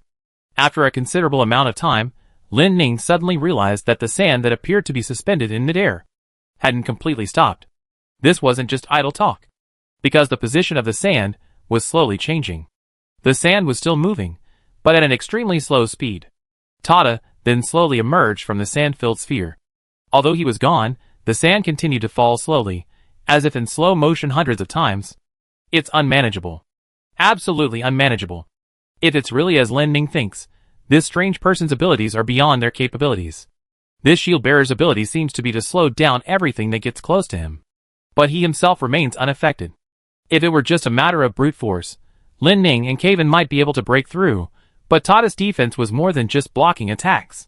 If they were trapped in that strange, slow-moving space like sand and mycelium. Lin Ning glanced again at the desiccated corpse beside him. These people were probably trapped in that incredibly slow-moving space, scorched to death by the desert sun. Most importantly, he and Kaven had absolutely no information about Tada's abilities. Could it control distance? How long could it last? Could it be activated instantly? What was its maximum size? They knew nothing. Kaven. Let's retreat. Hearing this, Kaven knew that Tada was no easy opponent, so he prepared to retreat with Lin Ning.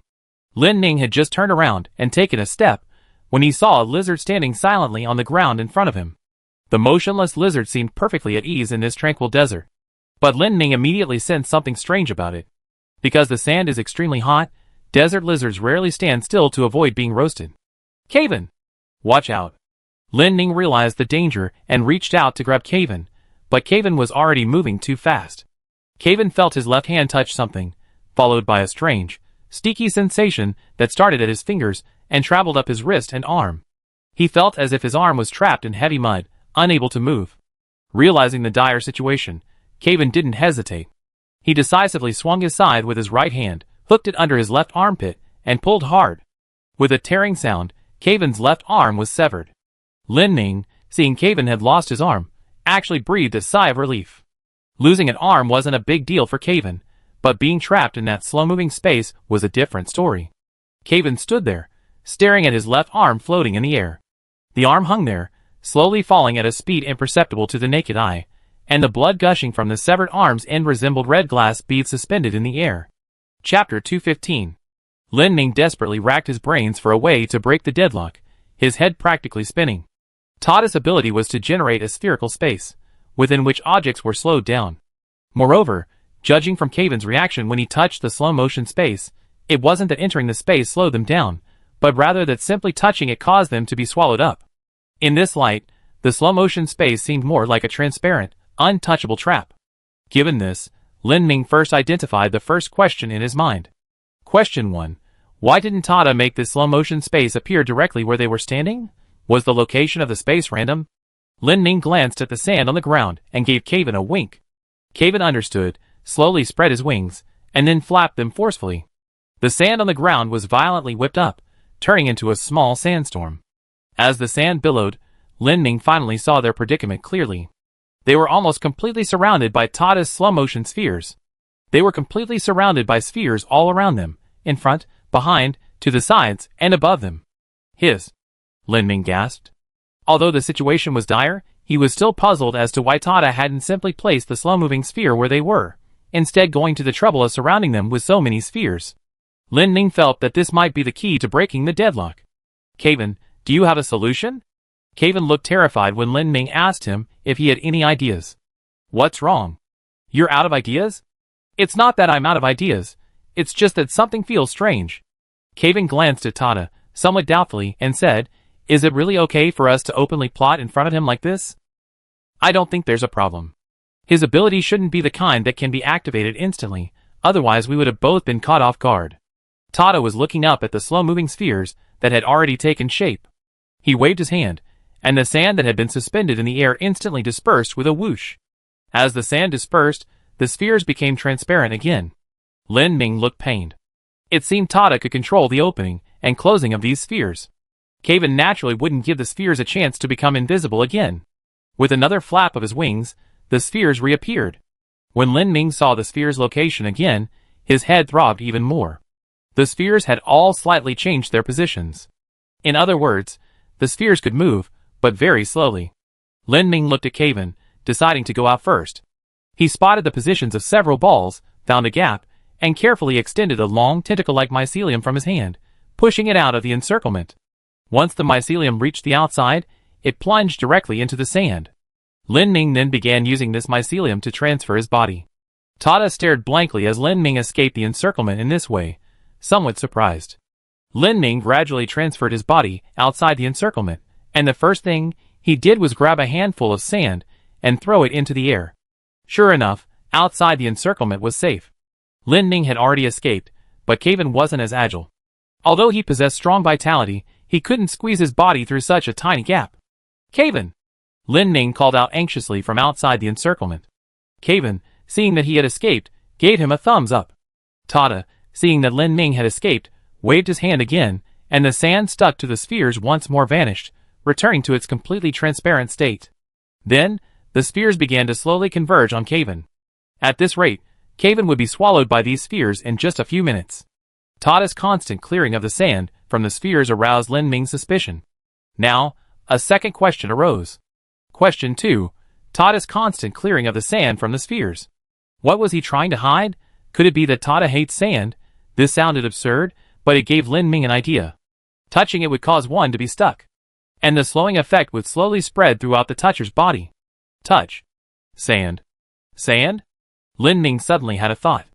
What would happen if these balls hit the ground? To these balls, was the sand on the ground individual grains of sand, or a single, continuous mass? Thinking this, Lin Ming immediately crouched down, his eyes pressed against the ground, and looked in Caven's direction. Sure enough, none of the balls touched the ground. They were about a few centimeters above the ground. Lin Ming seemed to have figured out a solution. He placed his hand on the ground, and slowly probed downwards. When he reached beneath the slowing balls, he suddenly thrust upwards, sending a large cloud of sand crashing directly into one of the slowing balls. Tada hadn't expected Lin Ming's move. The slowing sphere, upon touching the sand, slowly shrank and flattened, eventually sinking completely. Caven, seeing one of the slowing spheres disappear, seized the opportunity and leaped out. Lin Ming suddenly understood. He understood the principle behind the slowing spheres. These spheres, upon contact with an object, actively try to envelop it. They aren't stable spaces, but rather bubbles that devour what they touch. Now he could answer question 2. Because these bubbles to form upon contact, Tada deliberately kept them transparent to prevent Lin Ming and the others from discovering this. If they encounter a large, undigested object, the bubble will try to expand, but the larger it expands, the weaker the slowing effect.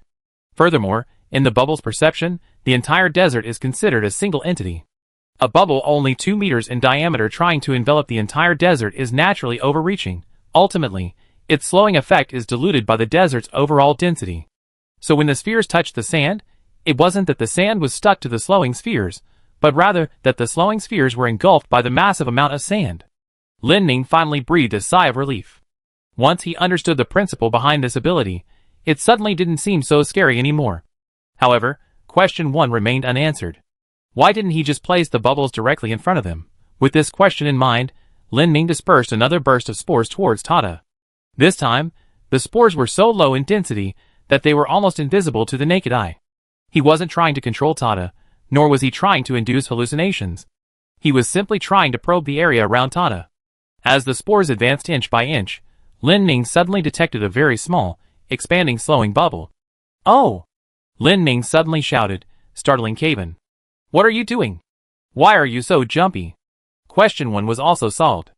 The reason for not creating the bubbles directly in front of them is that bubbles grow from a small dot. If they touch him and Caven when they are still very small, the slowing effect would be diluted due to the large size of the objects they come into contact with. Therefore, the bubbles must be allowed to expand to a sufficiently large size before they are touched. This means that all the bubbles must be prepared in advance. The slowing bubble he touched when he first released spores around Tada was likely one that had been prepared beforehand. Understanding Tada's ability, Lin Ming suddenly felt confident. Indeed, all fear stems from the unknown. Lin Ming thought Tada was nothing special and wanted to directly Dynamax and crush the bubbles that had previously terrified him. However, what Lin Ming didn't expect was that Tada's ability had a second form. Chapter 216. Lin Ming stood at a distance and called out to Tada, "You're a demon god, right?" Tada didn't hide it at all, nodding directly and pointing to himself. Turtle. The turtle demon god, Tada. What Lin Ming had just seen was one of his abilities, Rest Place. But Tada's abilities were far more than that. Seeing that his slowing spheres had no effect, Tada understood that these two weren't the kind of rookies who could be instantly dealt with by large bubbles. He didn't actually want to put in so much effort. Things that could be solved without moving didn't need running around. Things that could be solved by emptying his mind didn't need much brainpower. Turtle felt that a still state was the most comfortable. But now it wouldn't work. He couldn't let these two suspicious guys go deep into the desert, because his treasures were there. Rest Place bubble tide of stillness. Tada suddenly clapped his hands in the air, and the slowing bubbles in the air burst one by one. Lin Ming stared at Tada, wondering what he was about to do. Tada first cleared the large bubble that had been in front of him, then stood motionless with his palms facing forward. To Kevin, Tada appeared frozen like a statue, but through Lin Ming's spore probes, the area around Tada was a terrifying sight. Kevin. He's getting ready to run away. Huh? I didn't see anything. Then you see? Kevin, still somewhat doubtful, grabbed a handful of sand, threw it into the air, and then fanned a gust of wind with his wings, blowing the sand towards Tada's location. Then Kevin saw that all the sand was suspended in the air, completely still. Kevin asked Lin Ming in confusion, "Is it a giant slowing sphere?" Lin Ming shook his head. "No, not giant, but extremely small." What Tada summoned was an incredibly vast number of tiny bubbles. The bubbles gathered more and more, like a wave of foam. Lin Ming was about to turn and run, when he saw Tada suddenly running towards them. Lin Ming was genuinely startled by Tada's speed. "Aren't you a turtle? How can you run so fast?" Tada's speed was absurd. He wasn't actually running, but rather using his immunity to the slowing effect of the bubbles to envelop himself in the numerous bubbles and swim along with them. As Tada approached, a large swath of slowing bubbles surged towards him. Damn it, we should have run away earlier." Seeing the situation was bad, Kevin grabbed Lin Ming, hoisted him onto his shoulder, and ran. Kevin's speed was initially very fast, but as Tada slowly approached, tiny bubbles began to touch him. Kevin felt he was sprinting with all his might, and didn't feel his stamina decreasing, yet his speed was getting slower and slower. "Put me down," Lin Ming shouted at Kevin. "Putting you down is asking for trouble? I'm not that easy to die, and, well, we can't both die." Lin Ming struggled on Kevin's shoulder, extending his mycelium and plunging it directly into the ground. Dynamax Lin Ming struggled to land on the ground, took a deep breath, and plunged his mycelium deep into the ground, his body suddenly growing larger. 3 meters, 5 meters, 10 meters, 50 meters. As Lin Ming's mycelium grew larger and larger, the bubbles continued to collide with him. He was now focused on only one thing, to consume as many bubbles as possible before his speed was reduced to near standstill, and to buy Kevin some time. Tada, seeing Lin Ming grow towering into the clouds, stopped in his tracks. His bubbles weren't unlimited either. Lin Ming's current size was absurdly large, standing like a mountain. To obtain the nutrients needed for Dynamaxing, Lin Ming continuously extended his mycelium underground into the desert. Even in the desert, there might be water veins deep underground. Lin Ming thought that if pushed too far, he would find a water vein and turn the entire desert into a mushroom forest. "Since your bubbles can't slow down the entire desert, then I turn the entire desert into myself and see if your bubbles are more numerous, or if my mushroom is bigger enough." But the reality was that Lin Ming didn't find a water vein. Instead, he found something even stranger. Several meters below his feet, there was nothing but emptiness. Moreover, this space beneath his feet was clearly not a small room, like the tomb chamber beneath the Marin Cave's prison. Below him lay what appeared to be an entire city. Their location seemed to be on the roof of some building. Lin Ming noticed the anomaly beneath his feet, and, without much time to think, immediately lifted his leg and stomped on the ground. He wanted to open up this underground space so that, in the darkness below, Kevin could have a strategic advantage and gain more room to maneuver against the tortoise. Although his foot movement was extremely slow, its sheer size was undeniable. The stomp caused the ground to shake. With this stomp, Kevin keenly heard a cracking sound coming from underground. Tada, seeing Lin Ming suddenly stomp his foot on the ground, panicked and frantically waved his hands at Lin Ming. "Don't." Lin Ming was about to stomp again when he saw Tada's panic. "Put away that pile of foam." Lin Ming's voice came from high above, sounding muffled. Tada looked at Lin Ming, then at Kevin. After much deliberation, he put away his slowing foam. "I said, can we negotiate?" Lin Ming, still standing on one leg, leaned down to look at Tada. If Tada didn't agree to negotiate, he would still stomp his foot. Although he didn't know the reason behind everything, Tada clearly wanted to protect the underground city. Combining this with his earlier comment, "here to steal again," Lin Ming guessed that beneath this lay a likely ancient city buried with treasure. Tada seemed more like a guardian. Upon hearing Lin Ming's proposal for negotiation, Tada finally nodded. He didn't want this underground city to be destroyed, no matter what. He was the tortoise demon god, fond of anything still, and had discovered this underground city by chance. In others' eyes, the city's value lay in its treasures, but in Tada's eyes, the city itself was a treasure. He had never imagined that anything could remain still for thousands of years. But the city did it. It remained silently underground, almost perfectly preserved. Time seemed to stand still within its walls. To Tada, everything in this ancient city was breathtaking. If it were destroyed, he'd rather be killed. So, faced with Lin Ming's threat, he had no choice but to back down. Seeing that Tada had retracted his foam, Lin Ming returned to his normal size. "There's a city down there, isn't there? I have to say, you turtle, you really are something.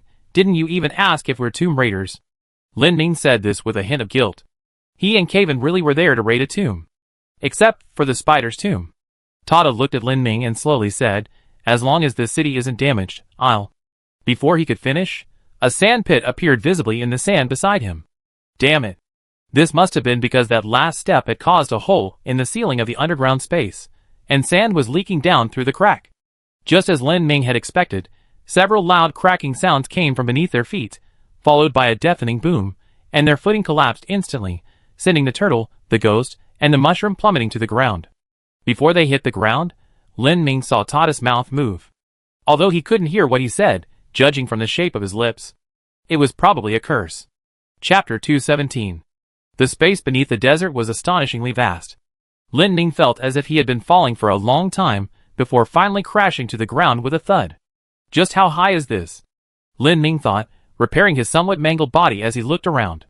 Because Lin Ming had stepped through a hole in the ceiling, sunlight streamed into this ancient city that had stood still for countless years. Lin Ming looked around in astonishment.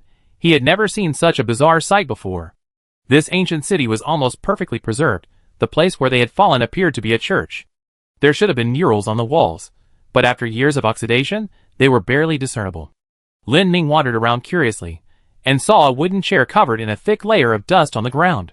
He reached out to touch it, but the moment his hand touched the chair, it crumbled into a pile of ashes, like a loose sand sculpture. Lin Ming quickly turned to look at Tada, who was currently staring blankly at the surrounding scenery, lost in thought. "I said? Turtle. Tada. Oh, Tada, what exactly is this place?" "I don't know." Tada truly didn't know where he was. Several years had passed since he discovered this place. During these years, he had been constantly on guard against treasure hunters. If they discovered this place, it would be completely destroyed. Those people only saw treasure.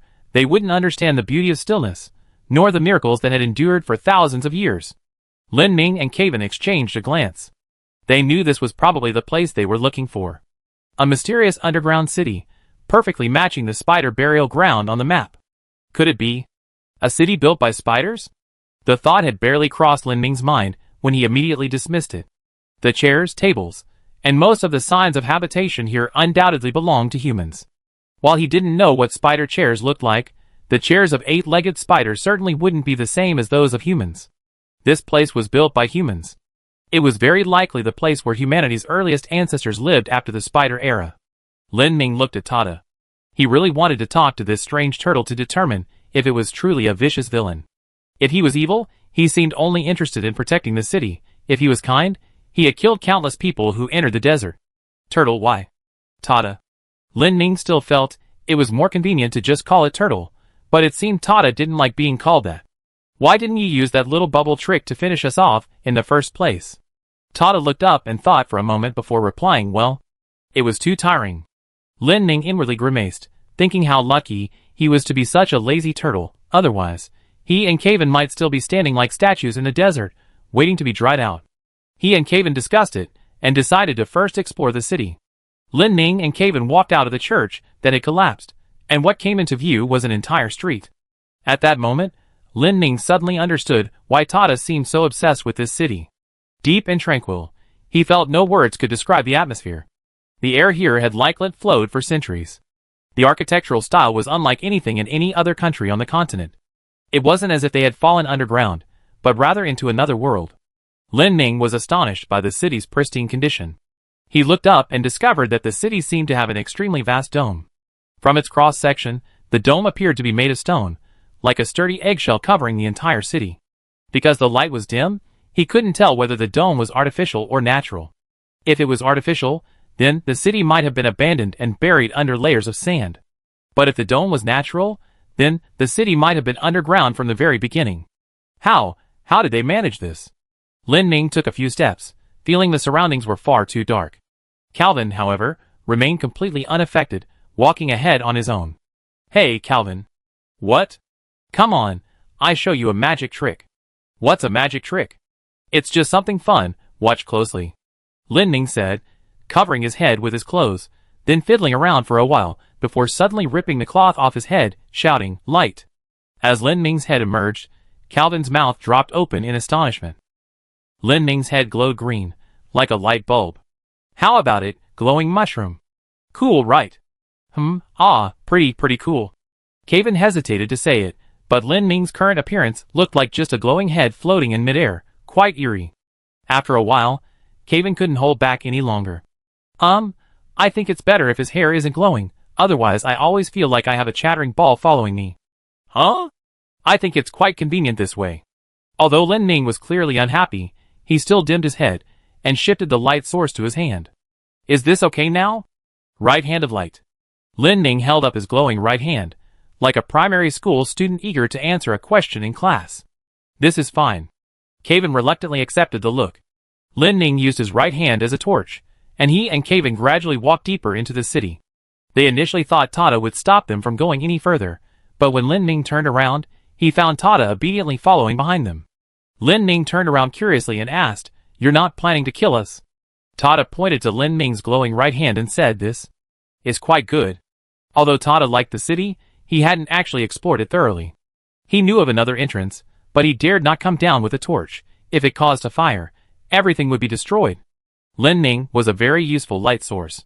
He was quite bright, and he wouldn't start a fire. So, seeing this, Tada followed behind Lin Ming, curiously looking around. Although Tada no longer harbored the murderous intent he had before, Lin Ming was still uneasy and turned back to threaten. "We won't destroy this place, and we don't want any treasure. We just want to find some clues. If you attack us, we destroy the city." Hearing such a blatant threat, Tada was silent for a moment, then nodded. Lin Ming sighed. This was the only option now. This turtle's abilities were too troublesome, and they probably couldn't beat it if it got serious. A temporary reconciliation like this was the best solution. Chapter 218. Lin Ming, Calvin, and Turtle slowly explored the ancient city. This city was far larger than they had imagined. They were currently on what appeared to be the city's main street, lined with buildings that looked like shops. Strangely, however, there was no one here. Or rather, no corpses. Therefore, this city wasn't suddenly buried by some disaster, but rather abandoned first, and then slowly buried under the red sand. Lin Ming looked at the buildings along the street, checking them one by one. He wanted to look for any written records. Written records would allow him to roughly determine the city's historical period. Unfortunately, due to the passage of time, the paper had long since decayed, and the writing was illegible. In some buildings, they could still see ceramic plates and bowls. All the interiors were cluttered, indicating that the residents had evacuated in a great panic. Lin Ming searched for a while, finding nothing, then turned to Calvin and said, "This is strange. Could there have been some kind of plague here?" Ouch! As Lin Ming turned around, he didn't pay attention to the road ahead and bumped into a stone pillar. Why is there a pillar right in the middle of the street? Lin Ming looked up from the pillar he had bumped into, and was shocked to see a face. "Whoa!" Startled, Lin Ming cried out, his embarrassing cry echoing repeatedly in the empty ancient city before gradually fading away. It wasn't a pillar, but a stone statue. The statue was carved to depict a kind-faced man. The man wore a long robe, and behind his head was a disc with reflective lines engraved on it, presumably representing the man emitting light. Looking at the statue, Lin Ming suddenly remembered the church where they had fallen. The dilapidated murals there vaguely depicted a human figure, seemingly resembling this statue. Seeing the statue, Lin Ming became even more certain that this city had little to do with spiders. To be painted in a church and have the statue standing in the middle of the street, this figure was likely a god from some religion they worshipped. Since this god was human, it meant that the civilization here was still human. This was quite different from what Lin Ming had imagined. He had initially thought that such a bizarre scene in the city must be related to the spiders' burial ground, but so far, he hadn't found a single clue about spiders. The deeper he went, the darker it became. Lin Ming's glowing right hand was no longer sufficient for illumination, so he simply transformed his right hand into a sphere and carried it forward like a helium balloon. Continuing deeper, Lin Ming discovered what appeared to be a strange open space ahead. In the open space, a neat pile of square stones lay. Lin Ming walked over curiously, wanting to see what it was for. He crouched down, using his own fluorescent light to examine the stones, and was surprised to find writing on them. However, he didn't recognize the characters. He looked at each stone one by one. Some characters were long, some short. Lin Ming scratched his head in confusion, muttering, "What is this place?" "Oh!" Lin Ming suddenly realized. These stones were just too short. If they were a little taller, he could have figured it out much faster. This was a cemetery, and he was standing on someone's grave. Lin Ming realized the inappropriateness of his actions, and quickly took a few steps back, but because of the dim light, he tripped, lost his balance, and sat down hard on his backside. Beneath him was a short, pointed tombstone. Lin Ming couldn't help but swear, a curse that sounded extremely out of place in this quiet ancient city. Kevin, watching him fall and then sit still, walked over and looked at Lin Ming as he slowly got up, asking what happened. And nothing. Lin Ming didn't want to answer. He was healing his wound with mycelium. Luckily, he was a mycelium. If it were an ordinary person, this would probably have landed them in the hospital. Lin Ming crawled a couple of steps with difficulty, then looked up and saw a strange pole. The pole stood straight like a flagpole, with two horizontal sections at the top. Lin Ming lay on the ground looking at the pole, feeling a sense of familiarity. "Kevin, don't you think we've seen this pole somewhere before?" Now that you mention it, it does look familiar." Lin Ming looked at the pole again, and just as he was about to get up, he noticed some scraps of fabric on the ground. He had seen fabric in the houses by the roadside earlier, but it was all in pieces, and the material could only be identified upon close inspection. These on the ground were no exception. Lin Ming stood up, took 2 steps back, and noticed that the fabric on the ground was in the form of long, thin strips. Lin Ming looked up. A long pole. He glanced down again. A strip of cloth. Kevin suddenly clapped his hands and said, "I know where I've seen this before." "Where?" "The grasslands, in front of Grandma's house." Hearing this, Lin Ming suddenly realized. Indeed, the structure of this long pole was almost identical to the spirit banner in front of Grandma's house. When he first arrived on the grasslands, he was being helped to pass on his soul by Lunkule under that spirit banner. Thinking of this, Lin Ming looked back at the sculpture he had bumped into earlier. Grandma and the other's faith seemed to be called the God of Light. Could this be the city that once worshipped the God of Light? Lin Ming looked up at the pitch-black dome, feeling quite puzzled. But why would people who worshipped light live in a place where there was no sunlight? Thinking of the mysterious grandma, Lin Ming suddenly felt that this city was extraordinary. The old woman and Arns, who once called herself the Spider Demon God, both belonged to the Church of Light. According to the old woman, they believed that the dead could be guided to a better realm, where their souls would reach the realm of light. Furthermore, the light they worshipped granted them certain abilities. The old woman believed that Arns' future vision was a power bestowed by the light, but now that Lin Ming knew about the spiders, he felt it might not be so. Arns might actually be a part of the spider, and future vision could be a spider's ability. However, the old woman's seemingly mind-reading ability was hard to explain when they first met. Lin Ming glanced at the statue again. Perhaps the Church of Light really could grant certain supernatural abilities through faith. He should have brought Achi along. Having lived with the old woman for so long, Achi would definitely know a lot about the Church of Light. Wait. Lin Ming suddenly realized something. Ever since learning about the past, he had been searching for clues about the spider. But if his initial guess was correct, the god who sealed the spider was likely the original being. Organizations like the Dharma Seal Society secretly protected information about the spider's past, but there were few rumors or records about the original being, that god. Lin Ming looked back at the humanoid sculpture, then surveyed the ancient city, silent for who knows how long. Could it be that the light that Granny and the others worshipped, and the god who sealed the spider, are the same being? Chapter 219. After wandering around the ancient city for a long time, Lin Ming still hadn't found any clues about spiders. The 3 of them looked like tourists visiting a scenic spot, curiously looking around. There were shops, residences, restaurants, a cemetery, and what looked like a school, small but complete. Lin Ming felt a deathly stillness around him, and wanted to talk to Kevin. "Hey Kevin, is there really not a single living thing here?" "No, there might be very small insects, but no other living creatures." "That's strange. It's such a big city, yet we haven't even seen a single corpse." Before Lin Ming could finish speaking, he heard a crack under his foot, as if he had stepped on something. He looked down curiously, and wanted to slap himself. His jinx had come true. What he had stepped on was a corpse. This corpse was the only human they had found in the ancient city. The flesh had completely decomposed, leaving only bones. The corpse still had clothes on it, but unlike the rotten fabrics he had seen before, these clothes were intact and appeared to be military uniforms. Kevin and Tada also saw the corpse, and gathered around. It seemed this corpse wasn't a native of the area, but rather a later intruder. Beside the corpse were an oil lamp and a small package. Lin Ming crouched down and examined the oil lamp. This was likely the only source of light for this person in the underground ancient city. He picked up the small package again, weighed it in his hand, and turned to Tada, asking, "Did people come here often before?" I don't know. I haven't been here long." Tada had only been guarding this ancient city for the last few years. He didn't know what had happened here before.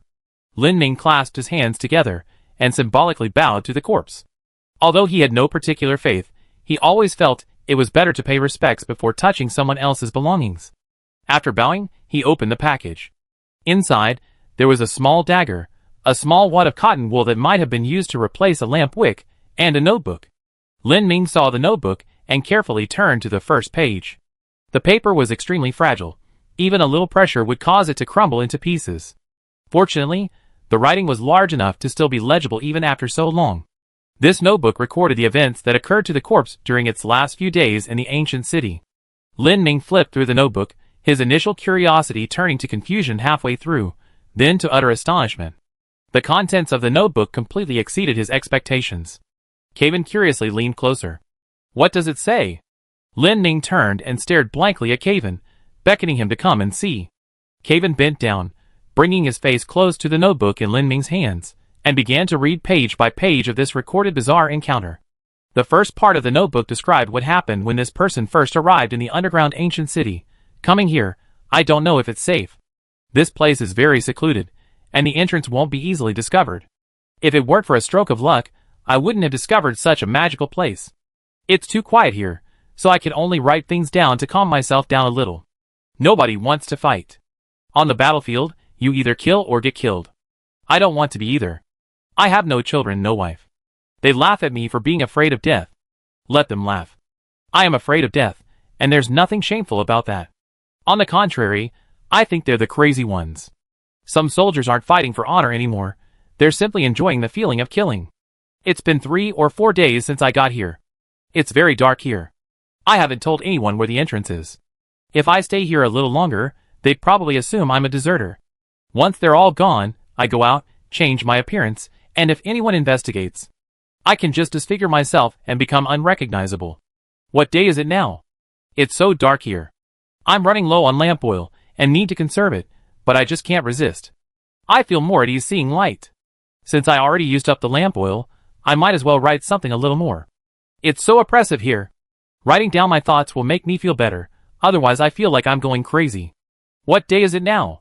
There's no sunlight, no clock. I have no idea how much time has passed. Every time I fall asleep and wake up, I don't know how long I slept. This feeling is terrifying. I think I might have been here for half a month, but it might only have been a few days. I'm starting to get confused." After reading this, Lin Ming knew the person's identity. He was a deserter, probably passing through the Red Desert during a march, and then accidentally discovered the entrance to the ancient city elsewhere. He planned to escape into the city, and, once the pursuers stopped searching for him, go out and start a new life. But since he's dead here, it means things weren't as simple as he thought. Then comes the second part of the notes. This deserter encountered an accident. Damn it! I shouldn't have climbed that building. I thought there might be candles or oil lamps in the lanterns hanging there to replenish my fuel. I was so stupid.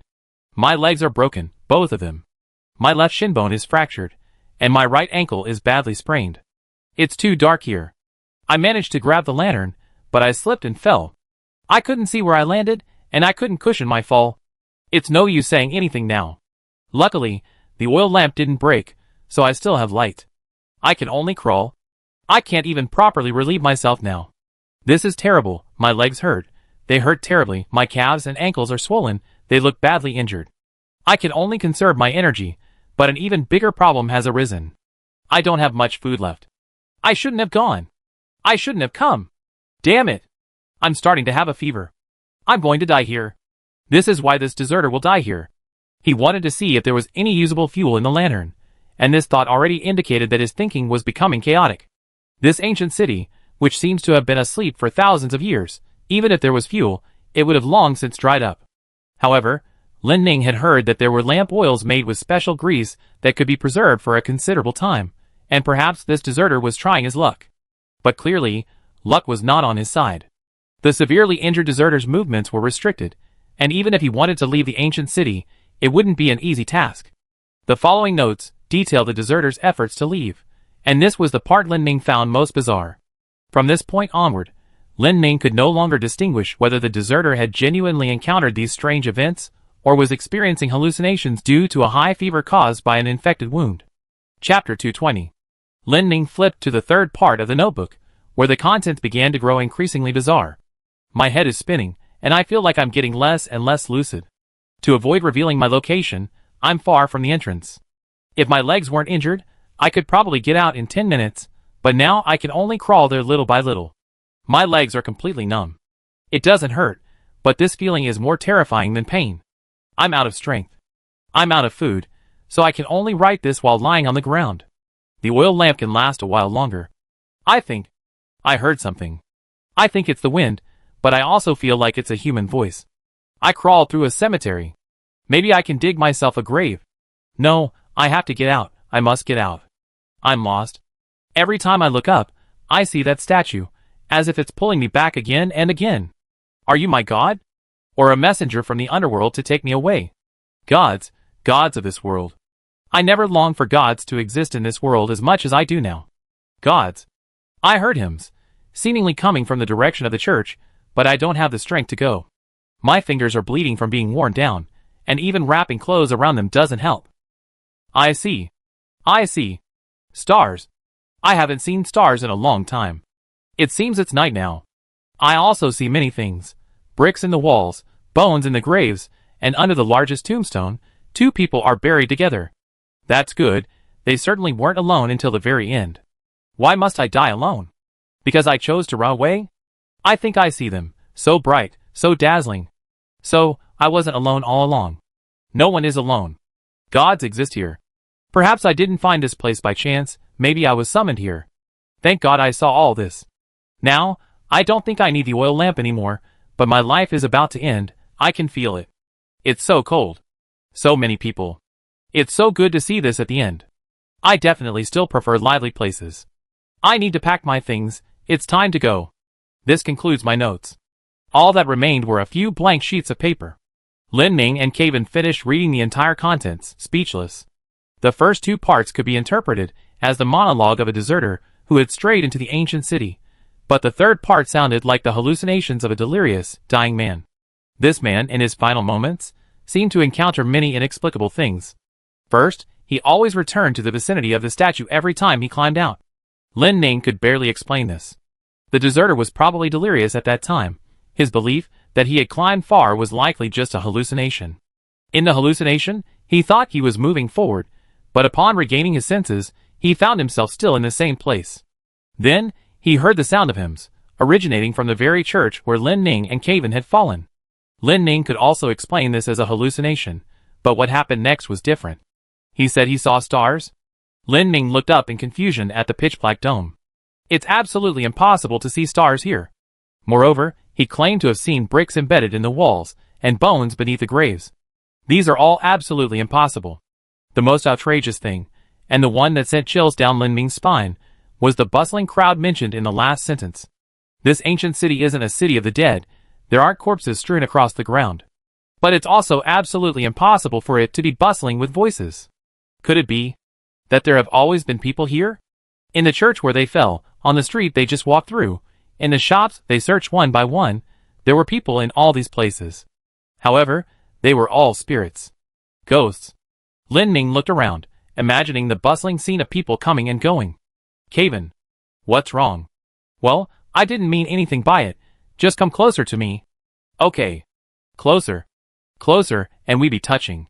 Whatever, touching is fine, I'm scared. Kevin looked at Lin Ming. He hadn't seen Lin Ming so terrified in a long time, and he knew this mushroom was genuinely frightened. Kevin reached out and grabbed Lin Ming's arm, pulling him to his side. Although he didn't know how to make Lin Ming less scared, getting closer should help. Lin Ming trembled as he tried to calm himself down. Calm down. It's just a fantasy, Lin Ming. It's all in your head. You're a demon god. You're not afraid of ghosts. Despite constantly telling himself this, fear was a human instinct, and even after a long time, he still felt a chill run down his spine. Calvin wanted to change the subject to help Lin Ming calm down.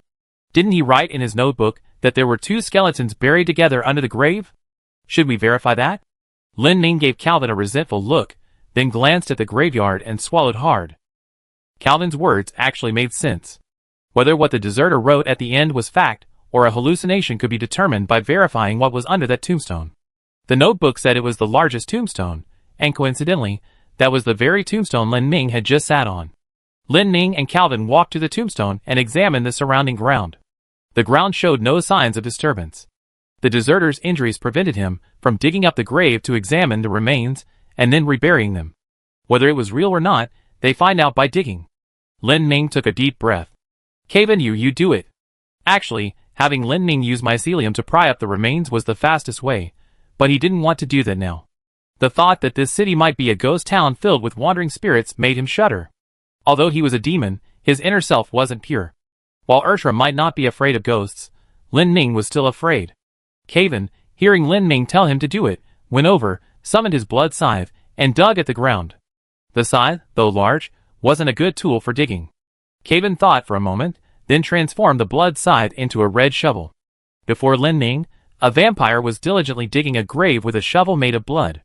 Soon, Calvin dug a hole, and with a clang, his shovel struck a stone slab. A stone coffin? Lin Ming was surprised that a stone coffin was used in this place. He had been worried that if it were a wooden coffin, the bones might have decomposed over time. But since it was a stone coffin, the remains inside should be relatively well preserved.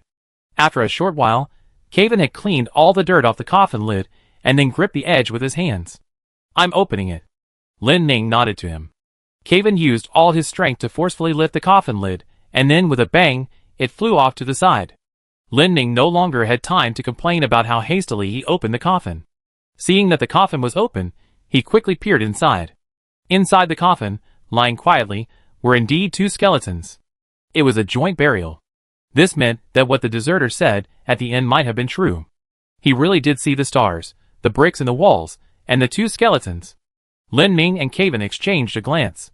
Lin Ming now felt that ghost towns and such were no longer his primary concern.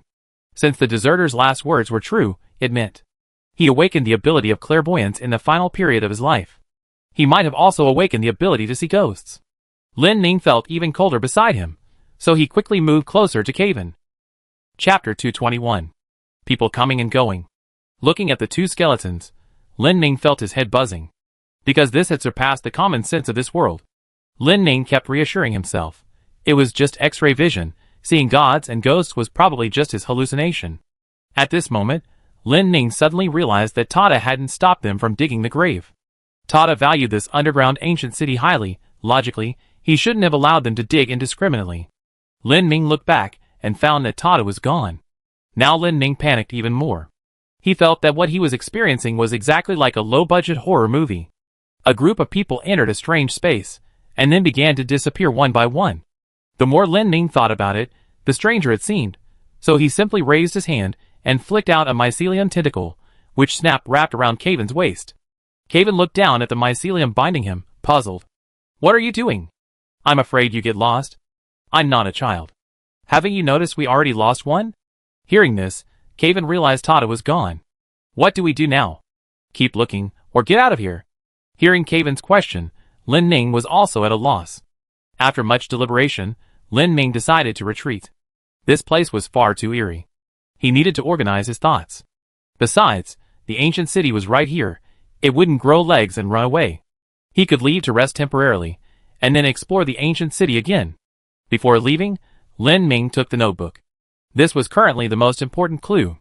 He and Calvin retraced their steps, and saw the roof with the hole again. They fell from here. Just as Lin Ming and Calvin were walking towards the hole, Calvin suddenly glanced to his side. Lin Ming noticed Calvin's unusual behavior and quickly asked, "What's wrong?" And nothing. Calvin wasn't good at lying, and Lin Ming could tell from his expression that something was wrong. Did you see something? Calvin lowered his head and remained silent, just walking forward quietly. Lin Ming was about to press him further when suddenly, he felt a figure flash in his peripheral vision. He couldn't see the person's face clearly, only that the figure was emitting a faint light, like a blurry humanoid sphere of light. When he tried to turn his head to get a closer look, the figure had vanished. Caven, someone. Caven knew, of course, that someone was there. His senses were much sharper than Lin Ming's. Just now, he had seen many figures, moving slowly, some waving, some nodding. Caven, no longer paying attention to what Lin Ming was about to say, scooped him up, tucked him under his arm, and flew towards the hole in the ceiling. It was dusk, and the sunlight streaming through the hole wasn't too intense, bathing the church directly below in an orange glow. Caven carried Lin Ming directly towards the exit. Just before leaving the ancient city, Lin Ming glanced back. That glance completely stunned Lin Ming. The city below was teeming with people. The streets and alleys, the front and back of houses, were filled with people. These people were no longer blurry figures. Their features and the patterns on their clothing were clearly visible. Those people stood there motionless, looking up at Lin Ming and Caven. This scene, enough to shock Lin Ming for the rest of his life, lasted only a moment. The next second, he smelled the familiar, steaming air. They were out. Before them was the familiar red desert, and Tada was already waiting for them above. It turned out Tada had come out on her own. She hadn't been abducted by any monsters. Caven placed Lin Ming on the sand. Lin Ming's legs gave way, and he plopped down on the ground, greedily inhaling the fresh air. This underground journey was incredibly exciting. Lin Ming reached into his pocket and felt for his notebook. Thankfully, it was still there. He looked at Tada again, puzzled, and asked, "How did you get out?" "No, how did you get out?" Tada was sitting on the ground, having taken off his round shield and clutching it to his chest. He pointed to the ground below and slowly said, "When I was down there, someone called me." "Then, how did they call you?" Tada held out his hand, gesturing for him to come over. "And then you went with them?" Tada nodded. Tada was the first of the three to see the figure. Just as Lin Ming and Caven were engrossed in reading the notebook, Tada noticed a figure beside him, seemingly calling him over. Tada had no fear of this ancient city, so seeing the figure didn't frighten him. He was only curious and walked towards it. But just as he was about to get a clear look at the figure, it suddenly vanished. Tada looked around and saw an identical figure in another direction, making the same gesture, calling him over. Tada was guided step by step in another direction. In the pitch black, Tada couldn't see anything, but the figure emitted a faint glow, allowing him to vaguely discern his surroundings by following it. Tada followed the figure until they reached the spot where they had fallen. Tada saw the sunlight streaming down from above, and looked at the figure still waving. The figure seemed to want him to follow in another direction. But Tada became cautious. He and Lin Ming had headed north, and they had already explored most of the area behind them. But this figure wanted him to go south. That was a completely unknown area. Tada ignored the figure mechanically waving, and used his slowing sphere to slowly ascend to the outside. It seemed that all three of them, Tada, Caven, and Lin Ming, had seen the figure, but in different orders. First Tada, then Caven, and finally Lin Ming. Lin Ming pondered this order, trying to discover some pattern. If it were just comparing Caven and Lin Ming would probably think that Caven's keen senses allowed him to spot the figure first. However, Tada, who encountered the figure first, didn't seem to possess any of those qualities. Tada, Caven, Lin Ming. Lin Ming repeatedly considered this order, and felt there was only one possibility. That was their level of acceptance of the ancient city. The three of them represented three different attitudes. Tada's attitude towards the ancient city was one of longing. He always believed it to be a breathtaking sight, and had always been dedicated to protecting it. Caven's attitude towards the ancient city was merely curiosity. He only knew there might be clues about spiders there, and nothing more. Lin Ming, on the other hand, felt a mixture of curiosity and resistance towards the ancient city. Though outwardly jovial with Caven, his human soul concealed a deep-seated fear of darkness, ghosts, and this unknown underground space. Despite feeling afraid, he couldn't suppress his curiosity in the face of such a magnificent underground city. Considering these hypotheses, Lin Ming concluded that the ancient city, and its inhabitants, would reveal their true nature to those who accepted them. This included the deserter. In the final moments of his life, the deserter was delirious. Knowing he was doomed, he saw the city as his final resting place. Lin Ming pondered this most plausible hypothesis repeatedly, finding it difficult to accept for a time. Because if this hypothesis holds true, it means that the figures they saw in the ancient city, the people coming and going mentioned in the notes, and all the people looking up at him that Lin Ming saw in his last glance back, were all real. This ancient city, seemingly empty on the surface, is actually teeming with ghosts of unknown origin.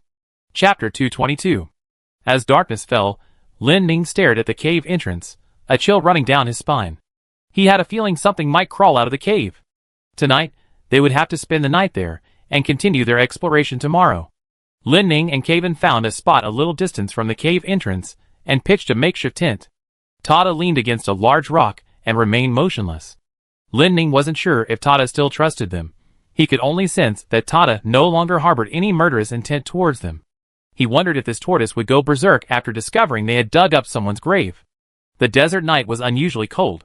Lin Ning pulled out the deserter's notebook and began to read it again. He repeatedly examined its contents, thinking about the cult of light. Kevin. What do you think of Grandma's abilities? Kevin recalled their first encounter with Grandma on the grasslands.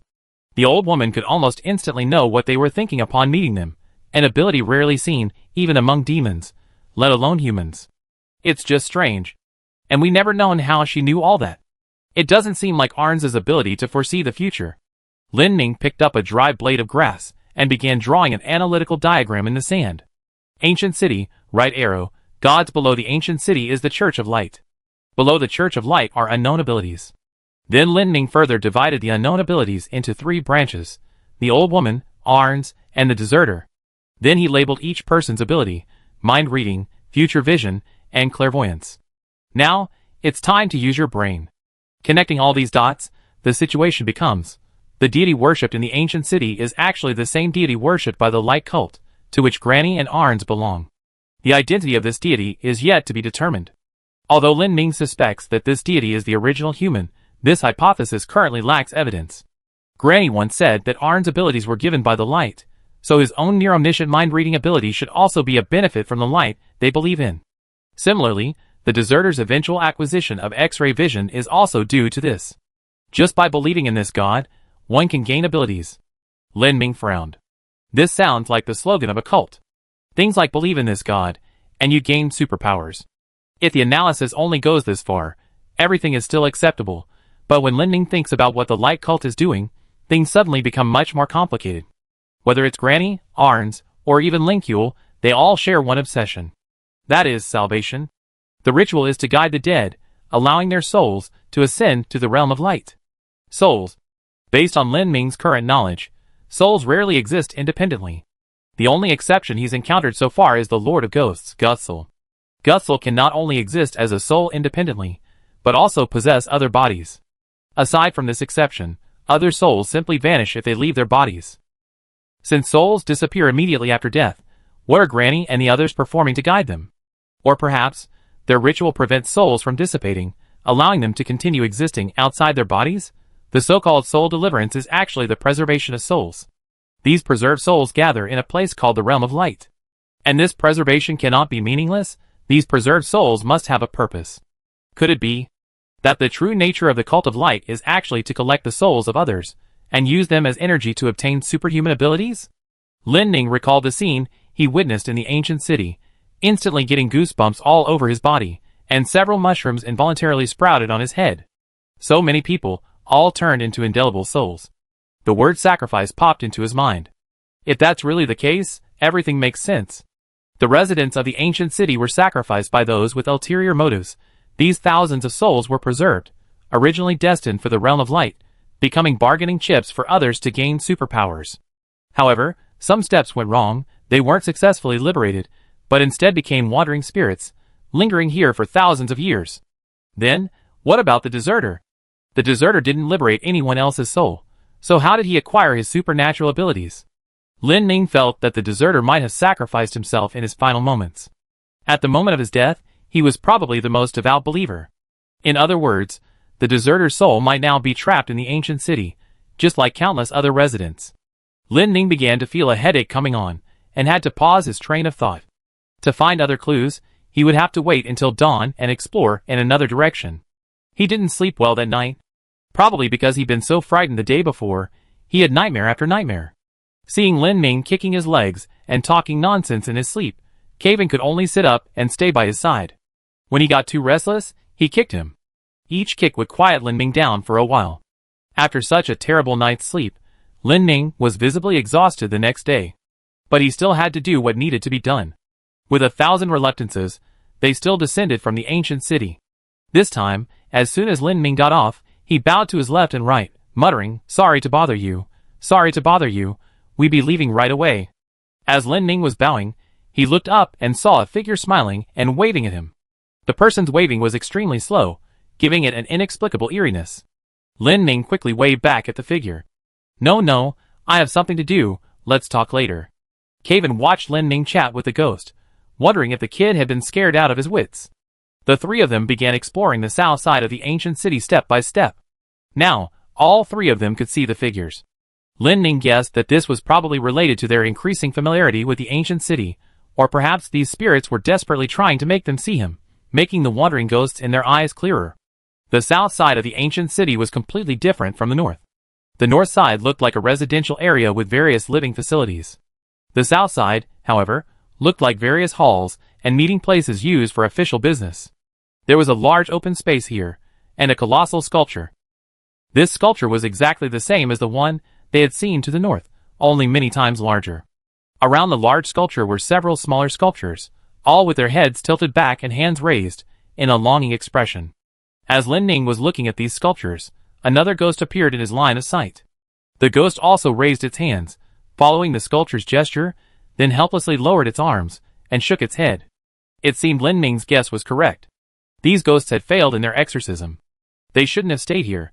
They should have gone somewhere else. Continuing forward, the truly chilling area appeared. Lin Ming saw what appeared to be a human figure on the ground. It was described as a human figure because it was almost entirely a mass of ash.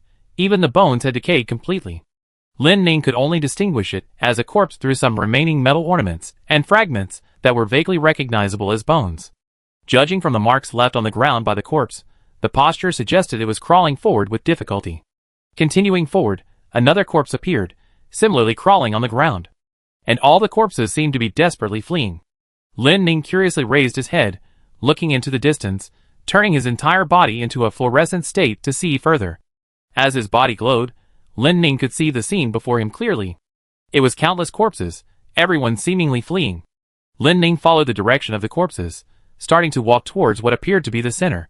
The corpses became increasingly dense, until finally Lin Ming could no longer find clean ground to step on, and could only move forward by stepping on the corpses that had already decomposed into fragments.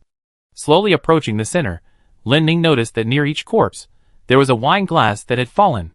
Lin Ming picked up a wine glass and roughly guessed the cause of death for everyone in the city. It was poisoning. Someone had gathered the entire city here, and then made everyone drink poisoned wine. This might sound impossible at first, but for a city with a strong faith, it was effortless. Simply by invoking the name of God, no one would dare escape the ritual. Just as Lin Ming was examining the wine glass in his hand, many figures suddenly appeared around him, all slowly raising their hands and pointing in the same direction. Lin Ming looked in that direction, knowing that was where the truth lay. Chapter 223. Following the direction pointed by the ghosts, Lin Ming walked to a high platform and found several stone tablets nearby. Lin Ming was delighted to see the tablets, for they bore inscriptions. Since there were inscriptions, there was no need to be a riddle solver anymore.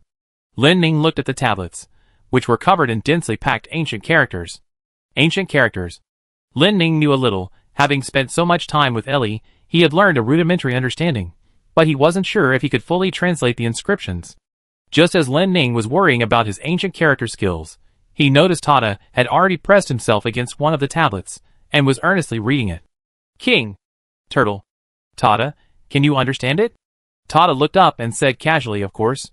Tata liked still things, his love for ancient ruins was nothing new, and learning ancient characters was essential to understanding them. These stone tablets, resembling local chronicles, record the history of the city's construction. Now, with Tata's help, the origins of this ancient city are gradually becoming clear. There are 8 stone tablets in total, 4 on each side. The first 4 record the process of the city's construction. After reading the contents of the first stone tablet, Lin Ming and Tata were surprised to discover that this city was not only underground. This city was once a twin city, connected above and below ground. When the city was still prosperous, this place was not yet a desert, but it was still scorching hot. To escape the sun, people devised the idea of building a shaded area underground, dividing the city into 2 parts, one underground. If there were an underground city, It would provide refuge from natural disasters and remain consistently cool. Shortly after conceiving this idea, people discovered this enormous natural cavern. This massive cavern seemed almost tailor-made for building an underground city. It was vast, with underground water veins. By converting these veins into wells, and excavating the entrance large enough to create a freely closing city gate, the problem of lighting could be solved. Afterwards, through the hard work of the people, this underground city was finally completed. This is what the first 2 stone tablets describe. Lin Ming looked up, finding it hard to believe that a city had once existed above. After countless years of wind and rain, the city above had vanished without a trace, while the one below remained unchanged. Lin Ming then looked at the 2 stone tablets behind. These 2 contained some of the city's legal provisions. Reading them one by one, they were all very ordinary and normal regulations. The inscription lists forbidden acts such as robbery, theft, murder, and even adultery. Each offense is clearly marked with its punishment. Imprisonment seems to be the only option. The punishment is either execution or exile, and there's also a very rudimentary form of punishment: hand amputation. If the crime isn't particularly serious, one hand is amputated. For a more serious crime, 1 foot, and for the most heinous crimes, 1 hand and both feet are amputated. In any case, a hand is always spared. The inscription explains why a hand is spared. Roughly translated, it means that while the sinner needs punishment, if they are unable to care for themselves and require assistance, that person is also suffering, effectively punishing 2 people. Therefore, a hand is spared to allow the sinner to maintain basic self-sufficiency. Lin Ming looked up and thought for a moment, finding it quite reasonable. Having examined the first 4 stone tablets, Lin Ming had a general understanding of the city. It was a very simple underground city. From its original purpose of construction to its straightforward legal code, it was clear that there were no conspiracies or intrigues here, only a group of tropical inhabitants living their lives earnestly. However, the next 2 stone tablets shattered Lin Ming's beautiful imagination. These 2 stone tablets recorded faith. In other words, religious regulations. This was also the first time Lin Ming had learned the name of this god. Hanu, or Anu, Aru. Ancient writing used phonetic notation for this, so any similar pronunciation was acceptable. These 2 stone tablets recorded the deeds of this Hanu. Because it was related to faith, the text on these 2 tablets looked like some kind of prayer. This Hanu will briefly appear when people's lives are in danger, will briefly appear when people pray together, will briefly appear when people face peril. Hanu resides deep within everyone's soul. To cherish the soul is to cherish Hanu, and Hanu will cherish the believer. When we die, we will seek Hanu, begging him to receive our souls. When we die, Hanu will receive our souls and remain with us forever. Thanks to Hanu, we no longer fear life, for life is no longer an empty torment, but the path to Hanu. Thanks to Hanu, we no longer fear death, for death is no longer disappearance, but a return to Hanu. And much more follows. Lin Ming read the prayers, and the more he read, the more uneasy he felt. But he couldn't quite put his finger on what was wrong. It was like knowing your back itches, but you just can't scratch the spot. At least now, he understood one thing.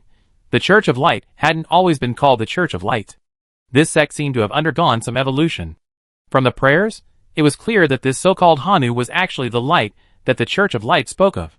The ancient church considered him a definite, personal god, while the Church of Light considered him a mindless miracle. Up to this point, Lin Ming had examined 6 stone tablets, all of which were as he expected. But the next 2 tablets were different. These 2 tablets were highly suspicious. There were many suspicious points, but what surprised Lin Ming most was that these 2 tablets were thinner than the other 6. Logically, to build such an underground city, they shouldn't have been unable to gather 8 neatly arranged stones. There's only one possibility. These 2 stone tablets have been tampered with. The inscriptions on the tablets have been altered. Someone polished away the original text and re-engraved new content. This part records power. Lin Ming stared at the 2 stone tablets, his fists clenching. Religion, in the end, has become a tool for those who scheme. On these 2 stone tablets appeared an extremely vile title, God's Chosen. The chosen are the privileged, because believers discovered that a very small number of followers would acquire some incredibly powerful abilities. These abilities are called God's Chosen. The chosen are then gathered into an organization, which leads the entire city. Under the influence of these abilities, the city's development gradually veered off course. People no longer care about water veins, crops, education, or the routine maintenance of this underground city. People only care about these abilities. In their eyes, gaining supernatural abilities meant gaining Hanu's approval. Those who had become leaders began to exploit this mentality, drafting a series of profit-driven regulations. Here, the word sacrifice appeared for the first time. To win Hanu's favor, people began sacrificing cattle and sheep, offering these cheap souls to Hanu. Lin Ning read on the last stone tablet about the city's condition after the sacrifices were implemented. This stone tablet seemed to have been added later. Even its location and orientation were different from the others. The tablet recorded a scene of devastation, rampant plague, hunger, and lack of clothing. Lin Ning read it word by word, finally finding a description that sent chills down his spine in one line. It said, "The chosen ones are those close to the gods. We have investigated. Hanu's body is not human. He has many limbs to control all things, many eyes to observe everything. His nets are everywhere to collect souls, and his sharp teeth are poisonous to punish evil." Chapter 224. Upon reading these words, Lin Ning trembled as if struck by lightning. Could it be that Hanu, the deity worshipped in this city, is actually a spider? No, that can't be. At least, their initial worship wasn't of spiders. Rather, over time, their faith was altered. Or rather, corrupted. Moreover, when considering the history of this ancient city, there's a crucial point that cannot be ignored. This is the burial ground of spiders. Occurring locations of severed spider limbs are often associated with unusual phenomena. The fire in Shilinsel, the mutation of magical beasts in the southern territory. Something must have happened here as well. The people of the ancient city call upon their gods daily, but they are unaware that beneath their feet lies another being possessing the qualities of a god. Perhaps it is the increasing activity of the severed spider limbs that has caused spiritual corruption in these devout, almost fanatical, believers. On the last stone tablet, the chosen ones have already accepted that their god is the spider, and their pursuit of power has become even more extreme. Unbeknownst to them, Hanu, whom they had once devoutly worshipped, had been replaced by a severed limb without their knowledge. The few words following the inscription on the stone tablet already foretold the city's destruction. Blood sacrifice, summoning, totems, factional conflict, internal strife, plague, famine. Some followers began to rebel, but their power was utterly incapable of harming the chosen ones, who had already acquired supernatural abilities. Other residents who retained their sanity had secretly left the city, and the chosen ones had even ordered the hunt for these heretics. These escaped heretics are very likely the origin of the light cult that the old woman and her followers believe in. As for the humanoid statues in this city, they were probably placed there before the city was destroyed, before they could be replaced with spider statues. It's also possible that the city's inhabitants were no longer able to support such a large-scale project. Lin Ning finished examining all the stone tablets, still somewhat dazed. Some of his previous guesses were confirmed, while others were refuted. But one thing was certain, the spider was indeed here, and his map was correct. Lin Ning composed himself and looked at the high platform. It seemed to be a place used for preaching or some kind of service. Lin Ning knocked on the platform. He needed to check if it would collapse. "Caven, stand here, yes, right here." "Why stand here?" "If I fall, catch me." "Why?" "You won't die from the fall." "Just catch me, just in case." "I go up and take a look." Lin Ning began to carefully climb onto the platform. From below, the platform didn't seem very high, but once he got up there, he felt a little dizzy. "Whoa, that's pretty scary." Lin Ning reached the top of the platform and found another corpse there. This corpse was clearly different from the others. His body was surrounded by gold ornaments, looking incredibly luxurious. He must be the instigator of this sacrifice. But as the culprit who caused everything, why did he also die? Lin Ning looked around from the platform, filled with questions. Looking ahead, he could see the church they had fallen from. Looking back, there were several houses, and beyond those houses, Lin Ning saw a huge, deep crater. The pit, about 10 meters in diameter, looked terrifying in the darkness, like a giant maw opened up by the earth itself. Lin Ning saw the pit, and immediately understood what had happened. He scrambled down from the platform on all fours, and ran straight in that direction. The place the ghosts were pointing to must be here. To maximize illumination, Lin Ning released several fluorescent bubbles floating in the air. Although not as bright as his true form, they were enough to make the pit clearly visible. This must be where the spider's severed limb was. They were too late, not just a little bit late. They were over 1,000 years too late. The spider's severed limb had already awakened long before this ancient city was inhabited. The reason for this limb's awakening was likely related to the final sacrifice. As everyone drank the poisoned wine and struggled on the verge of death, the spider awoke. The dying believers didn't receive Hanu's light, but instead were met with a swarm of spiders like a tidal wave. The spiders, just as they had seen before, dug into the ground, devoured severed limbs, and released the remnants of souls within. They also gnawed at all the inhabitants, including the instigator who had sought to sacrifice the entire city for supreme power.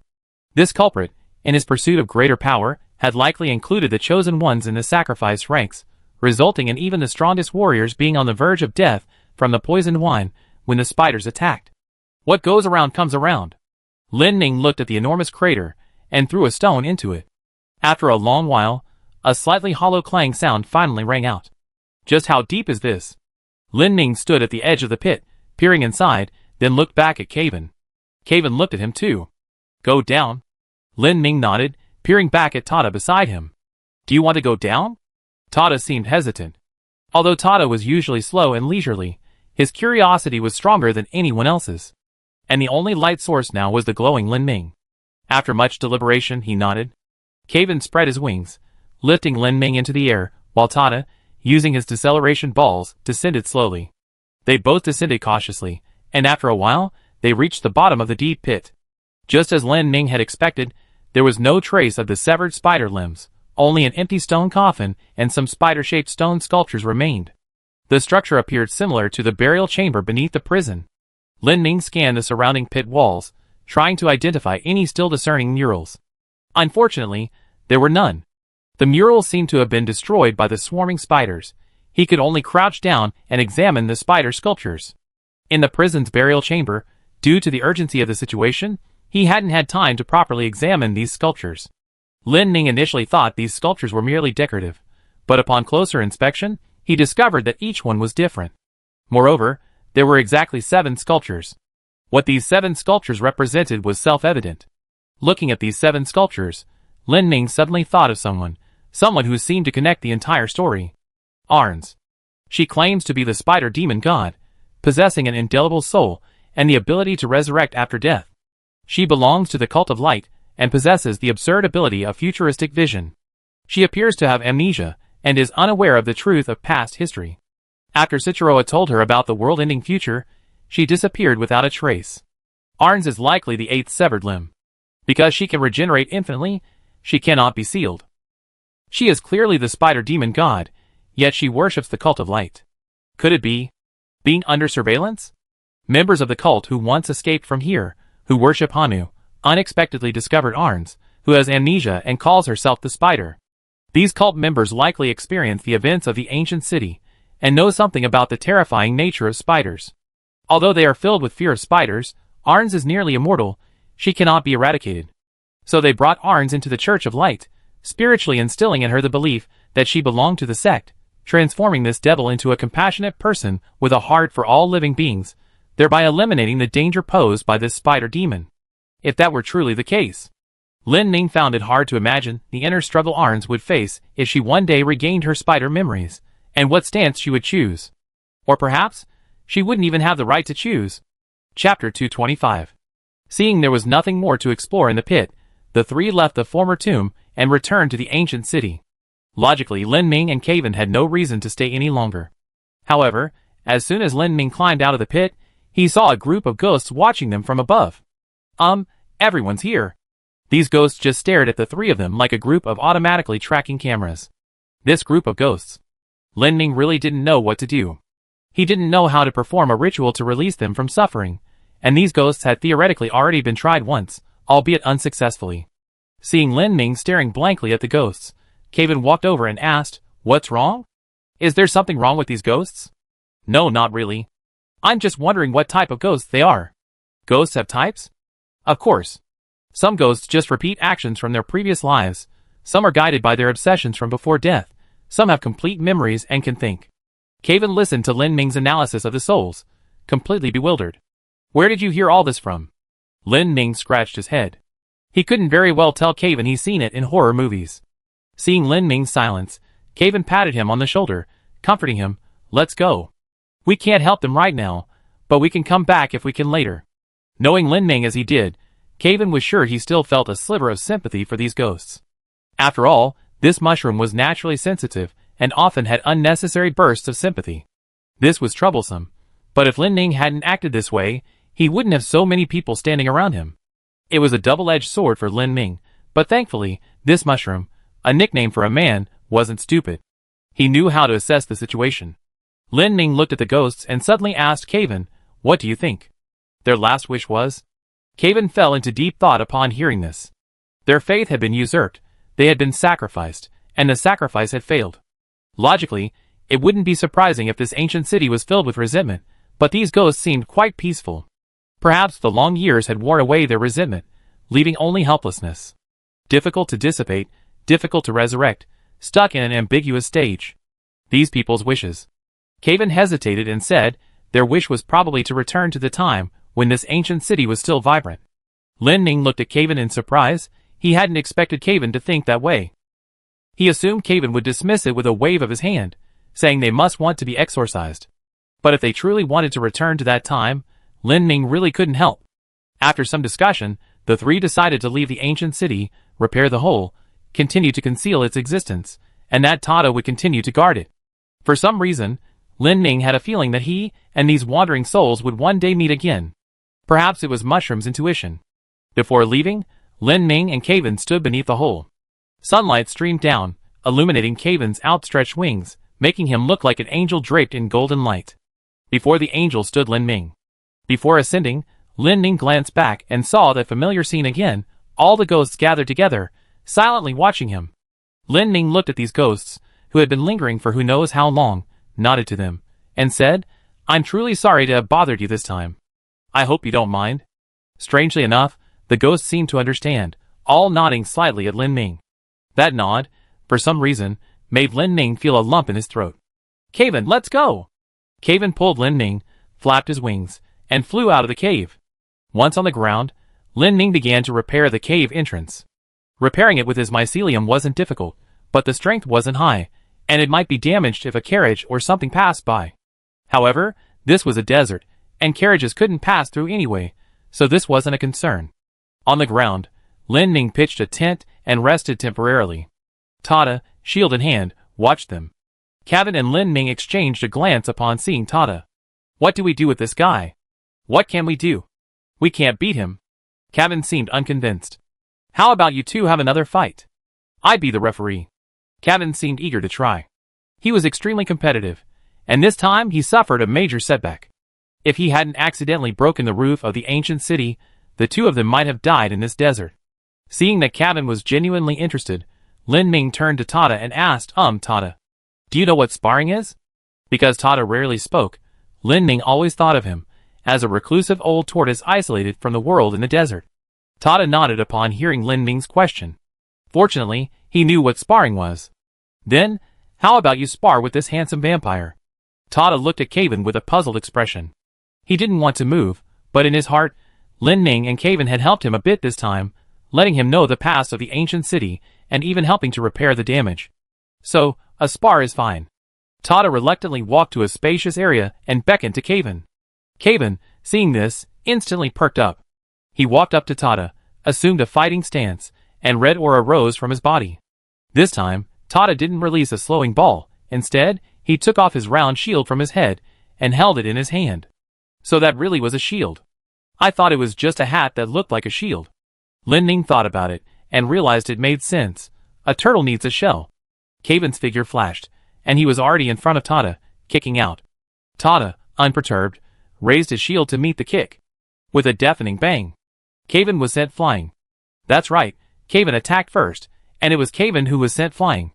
Caven's original plan was to use his aura to stick to Tada.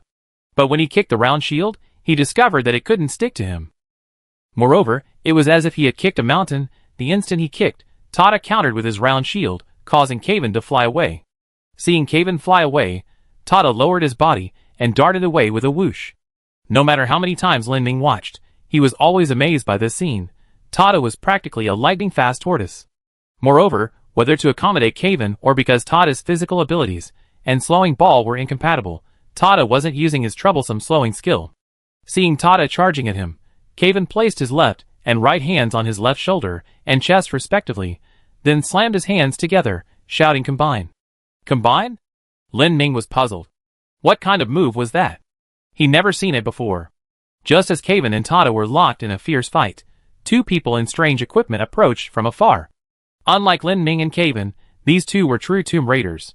Having gleaned from local legends and documents the existence of an ancient city beneath the Red Desert, and driven by the desire for riches through grave robbing, they arrived in the Red Desert. One of them was a town-level assassin, and the other a torch-level priest. Both were quite powerful. However, their timing was rather unfortunate. Normally, they would only encounter Tada, who doesn't like to talk, but now they also encounter Kaven, who is experimenting with new moves and is getting a little carried away. Chapter 226. When the two Tomb Raiders approached, Lin Ning and his companions had already noticed. However, Kaven and the turtle were focused on their sparring, and Lin Ning was also intently watching, completely ignoring them. At this moment, Kaven's aura was noticeably different. His skin began to redden, and his nails and fangs became more prominent, but it looked different from the previous simple physical enhancement. Kaven had 7 cores in his body. Kaven had always been thinking about how to convert these 7 cores into combat power, rather than simply using them as a last resort. After countless experiments, he finally succeeded in merging his cores into one. That is to say, Kaven was now in a 6-core state. As the number of cores decreased, the density increased, and his strength and speed also increased. However, reducing the number of cores was not without side effects. He would become stupid. Although the principle was unclear, the fewer cores he had, the more his body would begin to act uncontrollably, gradually transforming into someone who fought based on conditioned reflexes. This phenomenon manifests in combat as an increasing recklessness.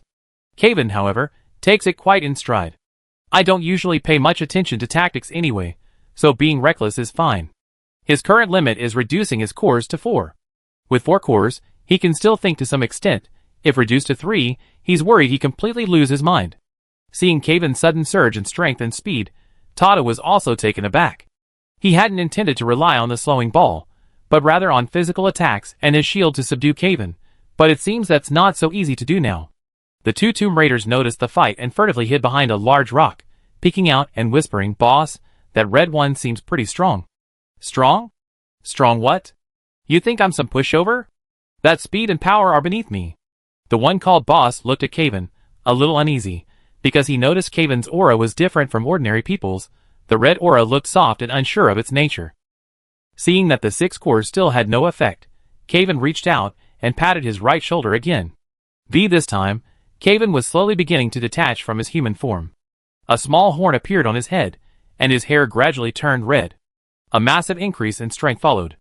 This time, Tada could no longer silently block the attacks. Each time he blocked an attack with his shield, his head would buzz. The priest behind the rock nudged the assassin beside him. "Boss, how about this time?" "Well, I'm telling you, you can't fight with brute force, you have to use strategy." "Oh, you can't win, huh? TSK, strategy, how can you say you can't win?" The hand-to-hand combat between Kaven and Tada shook the ground. Lin Ning thought to himself, the ghosts below are probably wondering why the usually quiet red desert suddenly had an earthquake. Lin Ning looked at the small horns on Kaven's head and thought, they were quite cute, and he wanted to touch them. But then, Kaven, who seemed to have the upper hand, slowly began to frown. He felt his body starting to disobey his commands. This was why he dared not use this technique in actual combat. His control over his body seemed to have changed from fully manual to semi-automatic. This inexplicable feeling of being taken over made him very insecure. Tada, seeing Kaven becoming increasingly troublesome, was about to end the sparring match with a slowing ball, but then he thought it wouldn't hurt to let Kaven help him deal with the Tomb Raiders. Taking a break whenever possible was Tortoise's way of life. Tada fought back while shifting his position. The two Tomb Raiders behind the rock slowly sensed something was wrong. Boss, aren't they getting closer? Probably just a coincidence. Once they're both badly injured, Before the assassin could finish speaking, Kaven's crimson eyes appeared before them. The priest quickly erected a protective shield, but Calvin slammed it down, shattering it along with a large rock they were leaning against. Calvin's actions were now half out of his control, his aura was scattered around him, barely obeying his commands. Seeing Calvin already upon them, the two Tomb Raiders were forced into the fight. The assassin was incredibly fast, constantly dodging and weaving against Calvin, whose speed and strength were greatly enhanced. The priest, a defensive specialist, continuously refreshed the protective shields on himself and the assassin. Lin Ning saw their duel escalate from 2 to 4, and wanted to get up to help, but after looking around, he sat back down. Those two weren't strong enough to need his help. After fighting for a while, Tada suddenly darted out of the fighting pit, walked to Lin Ning's side, and sat down. Lin Ning watched Tada sit down and drink water very naturally, then glanced at the three people still fighting. Wait, why did you come back? Tired. The reason was so convincing that Lin Ning couldn't refute it. The two Tomb Raiders over there could initially hold their own against Caven, but after a while, they couldn't keep up and started yelling. Boss! We can't hold on. Run if you can. What? I'm going to die. I'm going to die. I'm going to die. Caven chased after the two like a demon. Lin Ning looked at the two men and said to Tada, you know what, those two are pretty good at escaping. The two Tomb Raiders seemed extremely adept at moving through the desert. The priest could use his protective shield as a skateboard, and the two of them were gliding quickly across the sand, taking advantage of the dune slopes. But no matter how fast they went, they couldn't outrun Caven now. The priest glanced back, his hair standing on end in terror. Boss! That thing can fly! Lin Ning watched as Caven chased the two men from left to right, then back to left, several times, before the two men suddenly came running towards Lin Ming and Tada, howling like ghosts. Lin Ning had assumed these two were going to ambush his spectator section, but instead, they ran up to them and knelt down with a thud. The priest, panting, said, we were wrong, we were really wrong, we can't run anymore really. The assassin, also panting heavily, pulled out his own bounty poster from his pocket. This, you can take us to the authorities. I'm worth 5,000 gold coins. I'd rather die than run away. Oh my god, I'm exhausted. Chapter 227. Lin Ning glanced at the two Tomb Raiders, panting and trembling, then looked at Caven, who was walking calmly behind them. They were pretty unlucky. Lin Ning looked at the assassin and asked, what did you say you were worth? 5,000 gold coins. Lin Ning sat down on the ground, propped himself up with his hands behind him, and crossed his legs. Do you think I look like someone who needs 5,000 gold coins? Tada slowly turned his head to look at Lin Ning. He hadn't expected the shaved hair guy to be a rich guy. Lin Ning certainly wasn't short of money, but Tada was. He basically stayed here all day and had no other source of income, so 5,000 gold coins were quite tempting to him. After all, with money, he could stay put and not move. Lin Ning was still humiliating the two Tomb Raiders. 5,000 gold coins? Don't be ridiculous. The time you wasted on escorting them to the authorities alone is worth more than 5,000 gold coins. Time is money, you young lads. I think I just bury you in the red desert. Hearing this, the two Tomb Raiders glanced back at Caven and panicked even more. They assumed Caven was this rich guy's henchman. Caven had already returned to normal. This time, he tried the 5-core state and felt it wasn't bad. If he could combine it with the cultivation technique Cavill had given him, it might have a good effect. He stood there watching Lin Ming enjoy his act of being a rich guy, but couldn't bring himself to expose him. Lin Ming glanced at Tada again. This area is your territory. What do you think? Seeing that Lin Ming was quite into the role, Tada casually said, since we can get the bounty, handing them over to the authorities is also an option. To be honest, Lin Ming initially did want the 5,000 gold coins. However, he reconsidered, realizing it wasn't realistic. He and Caven were currently high-priority targets on the bounty list, and it wasn't appropriate for them to show their faces in the city center. So, he had to leave these two to Tada's disposal. After Lin Ming handed them over, Tada found a rope and tied the two men up tightly, then sighed. So tiring. Turtle doesn't want to move. If I kill these two, 5,000 gold coins will fall from the sky. By the way, what was your bounty like, death or life? Hearing Tada casually ask such a chilling question, the assassin broke out in a cold sweat. Alive. Alive. After emphasizing that they had to be alive, he saw Tada looking them up and down, and quickly added, missing limbs won't do, they have to be intact. Tada scratched his head. So troublesome. After thinking for a while, he looked back at Lin Ming. Maybe we should just kill them. I don't want to go. Hearing this, the two men immediately began pleading desperately. Go ahead, sir, it's 5,000 gold coins. Or we can carry you in a sedan chair? You won't have to walk. Goodness. Lin Ming had never seen such attentive service before. Tada looked helpless. But there are no sedan chairs in this desert. Forget it, let's just kill them. No, look, I'm a town-level official, I carry you. Tada hesitated for a moment, then surprisingly nodded. Then he untied the ropes binding the assassin. Seeing the ropes loosened, the assassin quickly turned his back to Tada and bent down. Come on, try it out. Tada stepped forward and climbed on top of him, then nodded. Not bad. The man carried Tada around a few times, boasting as he did so. I'm not bragging, but I walk more steadily than an old horse, and I know my way around better than a horse. Lin Ning couldn't help but give him a thumbs up. This was truly a model of flexibility. These two wouldn't dare to harbor any ill intentions. After all, they had witnessed Tada fight to a standstill with Kaven, the one who had been chasing them. Besides, Tada might actually kill them at any moment. The potential a person unleashes in the struggle for survival is limitless. Seeing the assassin getting tired carrying Tada, the priest nearby even cast a fatigue-reducing buff on him. Lin Ning looked at this strange scene, and then glanced back at Kaven. Kaven, noticing Lin Ning looking at him, misunderstood for a moment. What, I carry you? It's not impossible. No, that's not what I meant. Lin Ning pointed to Tada.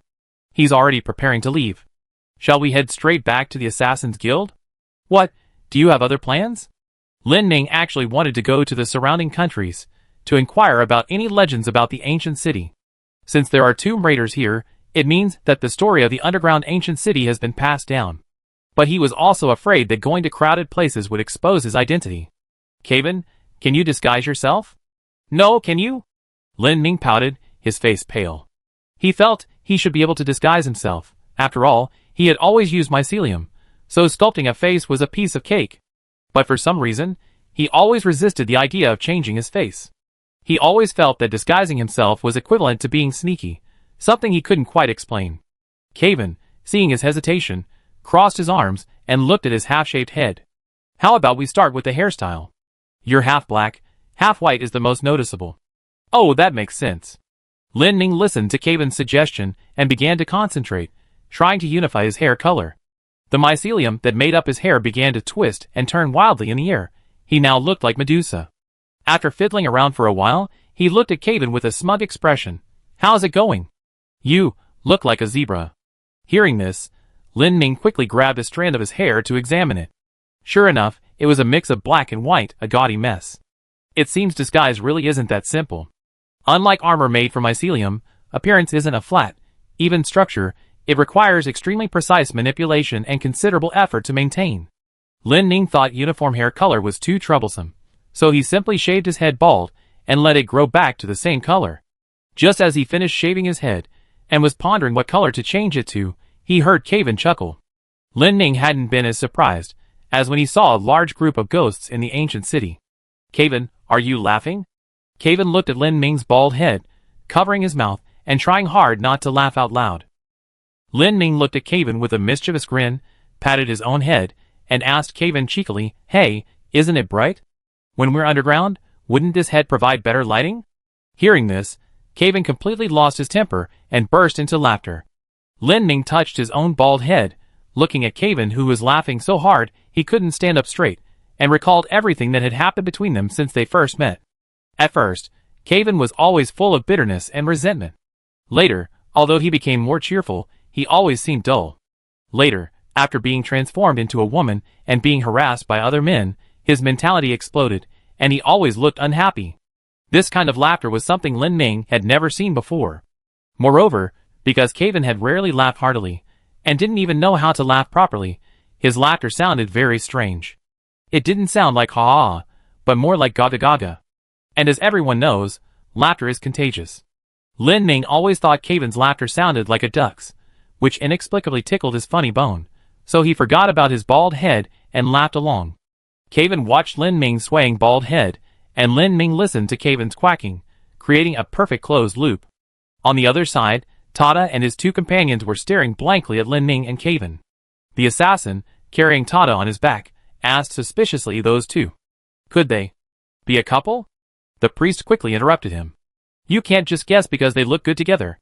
He had barely finished speaking when Tada, carrying him on his back, suddenly chimed in, Is that so? Then I think you two are quite a good match too. Upon hearing Tada's words, both of them fell silent. Looking at the priest's instantly flushed face, Tada pondered for a moment, sensing the subtle atmosphere between his mount and the priest. Could it be? I guess right? Chapter 228. After much effort, Lin Ning finally finished his hair. It wasn't black, but completely white, long straight, parted to the side. Because all white was easier to control, and silver hair was quite common in this world, it didn't attract much attention. Then came the face shaping. After Kaven finished laughing, he began to guide Lin Ning in changing his facial features. You don't know until you try, and once you try, you understand where the difficulty lies. Human facial features are almost perfectly symmetrical. Even a slight error will look extremely unpleasant. This was much more difficult than creating the mycelium armor and the mycelium dragon beast. Lin Ming spent a lot of effort just making his two eyes look the same and symmetrically distributed. Kevin saw all sorts of bizarre faces during this process, to the point that he almost forgot what the original Lin Ming looked like.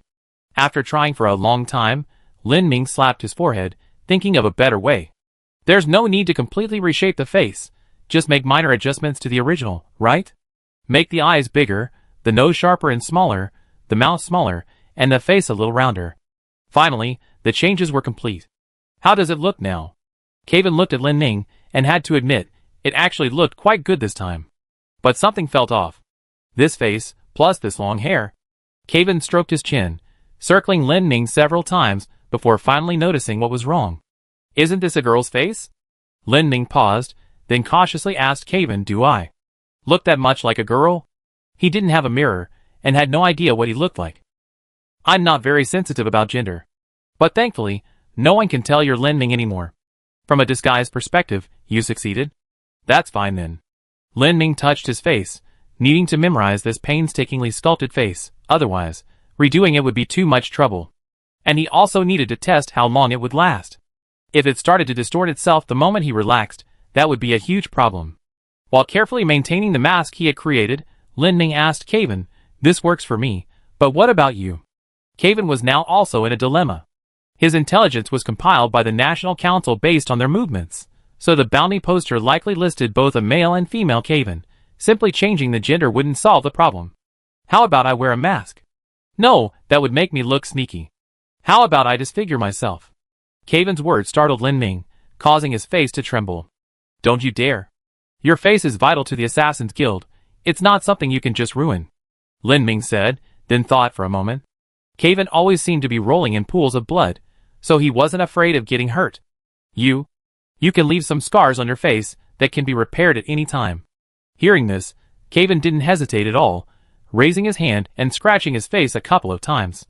Lin Ming watched him scratch his face with horrified awe. The wounds on Kevin's face began to heal at a visible speed. Seeing that the wounds were almost healed, Lin Ming quickly stopped him. Yes, like that, that's enough. Kevin deliberately stopped the healing process, leaving the wounds in their bloody state. After a while, the blood began to scab over, making Kevin's entire face look messy. Lin Ming looked at the face he couldn't recognize, and shook his head repeatedly. No, let's try a different approach, otherwise my mental health might be affected. The two thought for a long time, then Lin Ming suddenly had a flash of inspiration. A birthmark? How about a birthmark?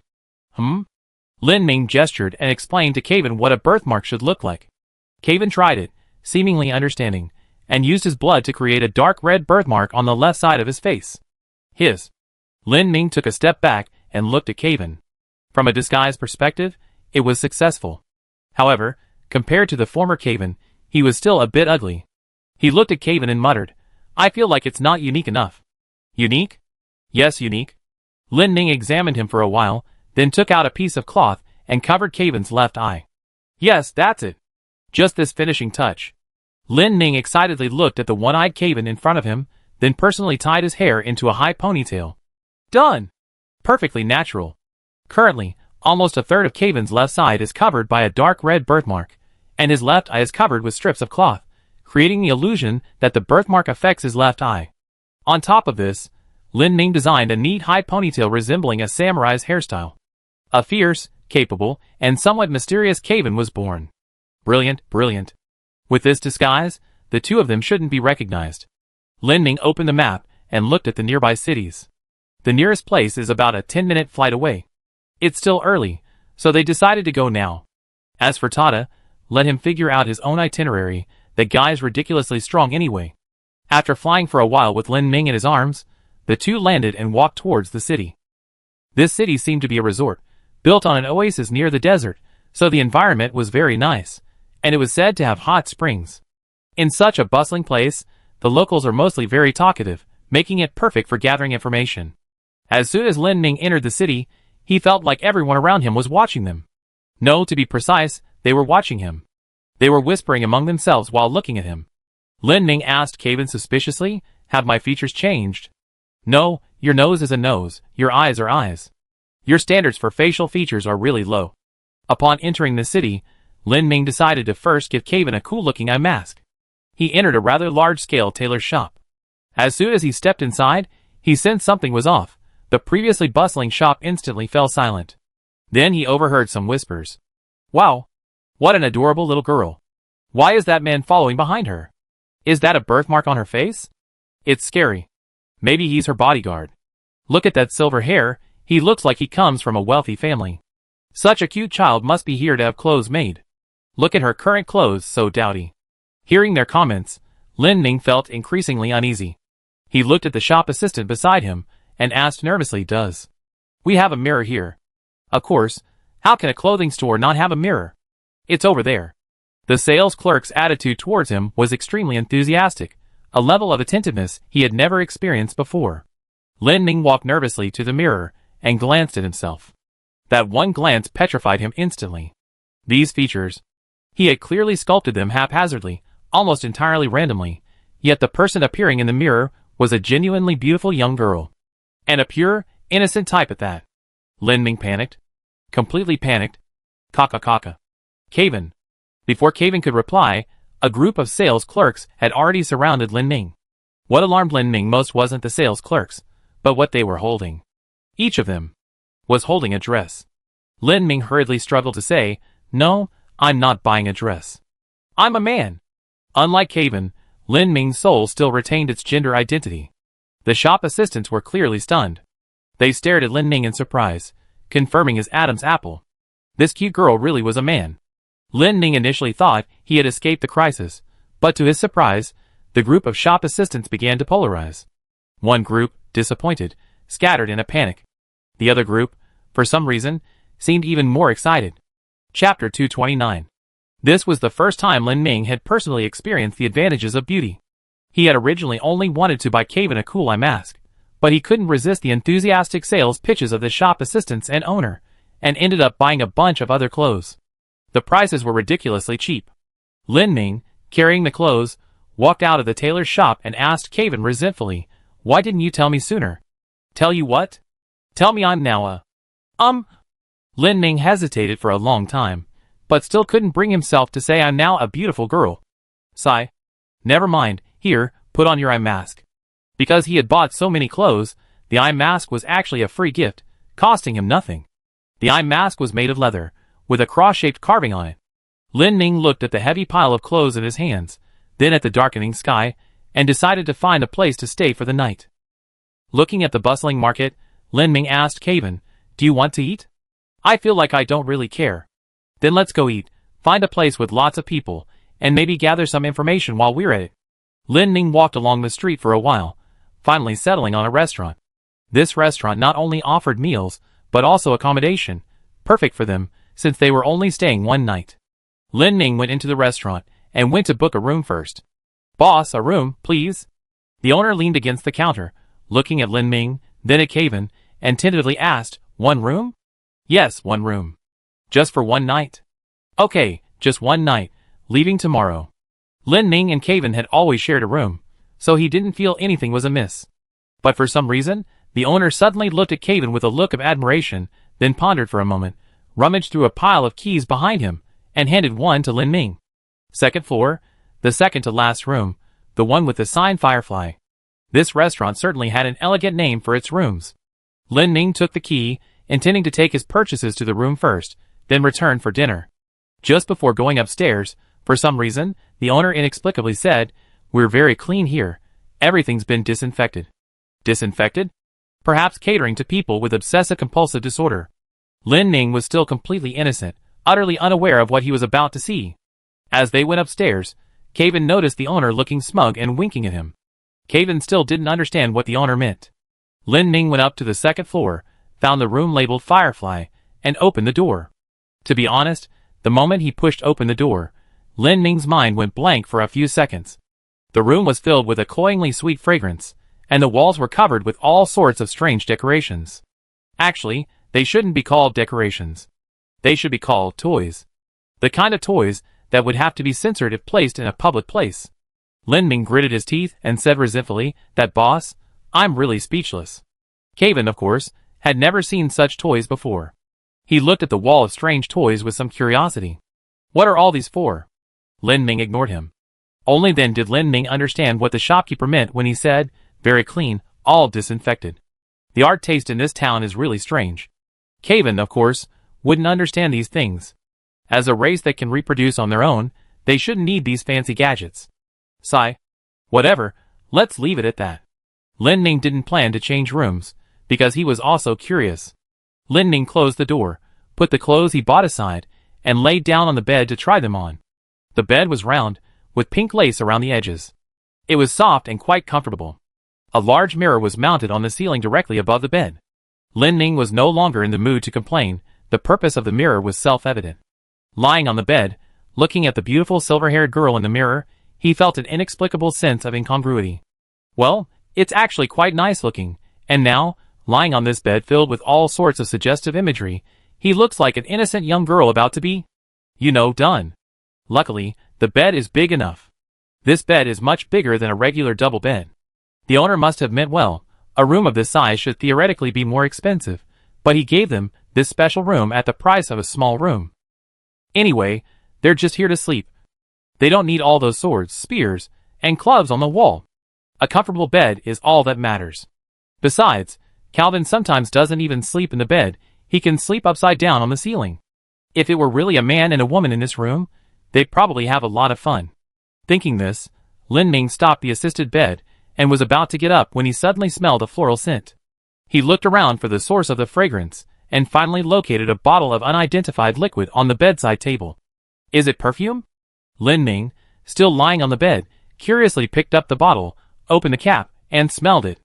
It smells so good. Ah. Lin Ming initially thought it was just ordinary perfume, so he took a few deep breaths, but after a short while, he began to feel weak all over. And very hot. Of course, there were other reactions as well, but he couldn't go into details. Is this even a legitimate store? Lin Ming roared, burying his head in the pillow. Kevin noticed Lin Ming's strange reaction and, thinking he was feeling unwell, leaned closer and asked, "What's wrong? Is there something wrong with your body?" "No problem, my body is actively telling me everything's fine." "Then why are you lying there?" "None of your business." Lin Ming glanced at the small bottle again, thinking this thing was far too strong. Just smelling it made him feel intoxicated, but luckily his body adapted quickly to this kind of thing. He just needed to calm down. Lin Ming lay on the bed for a while, until the parts of his body had calmed down, before getting off. Let's go. Let's go eat." Lin Ming walked to the door, turned back and asked Kevin, "Are my features still okay?" "No, just a little red." "Didn't you say you were going to change your clothes?" "Oh right, I already bought new ones anyway." Lin Ming's original clothes were covered in a layer of sand and dust from being in the desert for so long, so it was better to change them now. He picked up the package containing the new clothes, rummaged through it for a while, and then pulled out a dress. This was the second time Lin Ming's brain had gone blank today. "Did I buy a dress? The shopkeeper probably put it in there for you." "Want to wear it?" "How could I wear it? I think it should fit quite well." "Want to try it on?" "No way. Impossible." "Absolutely not." Kevin didn't really understand why Lin Ming was so resistant to wearing a dress, but Lin Ming knew in his heart that this wasn't about wearing a dress or not, it was a red line. If he crossed that line, there would be no turning back. That would be a terrible disaster. Chapter 230. Lin Ming ultimately decided not to wear a skirt. After changing into ordinary clothes, he and Kevin temporarily bid farewell to their strange love nest and went downstairs. Fun aside, business still needed to be done. They needed to inquire about the underground ancient city and the Church of Light. Finding a two-person table, Lin Ming and Kevin sat opposite each other, ordered some food, and just as they started eating, they heard two people whispering behind them. "Hey, have you heard? There are always strange things happening in the Red Desert." "What strange things?" "You don't know? I heard it's haunted." Lin Ming listened intently when they mentioned the Red Desert. One of them said mysteriously, "I heard it more than once. People who go to the Red Desert sometimes suddenly become unable to move, and then they die from the heat like statues." Hearing this, Lin Ming knew it must be Tada's doing. "Stop joking, that's impossible." "Really, don't you believe me?" "That's precisely why I don't believe you." The two chatted about Hongma for a while longer, then suddenly changed the subject. Did you see the bounty poster for the Lord of the Alien Fungus? Hearing this, Lin Ming choked on his food, coughing for a long time before recovering. He had only wanted to hear about the rumors surrounding the ancient city, but instead, he heard about his own bounty poster. Little sister, are you alright? Seeing Lin Ming coughing so badly, the two asked with concern. Lin Ming could only reply, I'm fine, I just choked. These two didn't seem to be from the National Council. They weren't wearing their special equipment either. Lin Ming was very curious, but he couldn't ask directly, so he could only continue to eavesdrop. The two men began discussing Lin Ming's bounty. What bounty? The National Council is offering a 100,000 gold coin reward for a demon god species, called the Lord of Alien Fungi, requiring him to be captured alive. What, you have an idea? To be honest, everyone has an idea. After all, it's 100,000 gold coins. But this is a bounty from the National Council. It doesn't really concern us. I only heard about this from a friend at the National Council. What's that guy's background? Is he worth 100,000? I heard about that too. They say he's incredibly ruthless, able to turn a person into bones in seconds. That terrifying? Yes, that terrifying. And they say he has a very handsome male concubine with him. Lin Ming, who had just taken a sip of water, spat it out upon hearing this. The male concubine sitting opposite Lin Ming calmly wiped his face. The two continued their conversation. I saw on the bounty poster that the guy with him has both male and female appearances. That's really confusing. Confusing? I'm quite envious. Are you envious of the one who can be both male and female, or are you envious of the Lord of the Alien? Actually, I'm envious of both. Lin Ming listened silently to their wildly imaginative discussions about his relationship with Caven. Their rich imaginations put Lin Ming to shame. Fortunately, Lin Ming and Caven's disguises were perfect enough that they wouldn't be recognized. After listening to their conversation for a while, Lin Ming now understood his predicament. Although the bounty was issued internally by the National Council, news of Lin Ming had slowly spread to various countries. Some within the National Council had even outsourced the bounty process. In short, it involved National Council personnel spending 70,000 or 80,000 gold coins to hire mercenaries to capture Lin Ming alive. After the mercenaries completed the mission, they would hand him over, pocketing a commission in the process. The National Council's original intention was to keep the matter private, hence the internal bounty. However, it now seemed their secrecy had been utterly disastrous. Lin Ming sighed silently. It seemed his future opponents wouldn't be limited to the National Council. Various factions could potentially cause him trouble. The rest of their conversation was rather pointless. Lin Ming and Caven had finished their meal, so they paid the bill and decided to take a stroll. Lin Ming had just stepped out of the restaurant when he suddenly spotted a familiar figure in the distance. No way, it couldn't be such a coincidence. The person was tall and thin, wearing round glasses. It was Wilhelm. To unexpectedly run into Wilhelm here couldn't be explained by mere coincidence.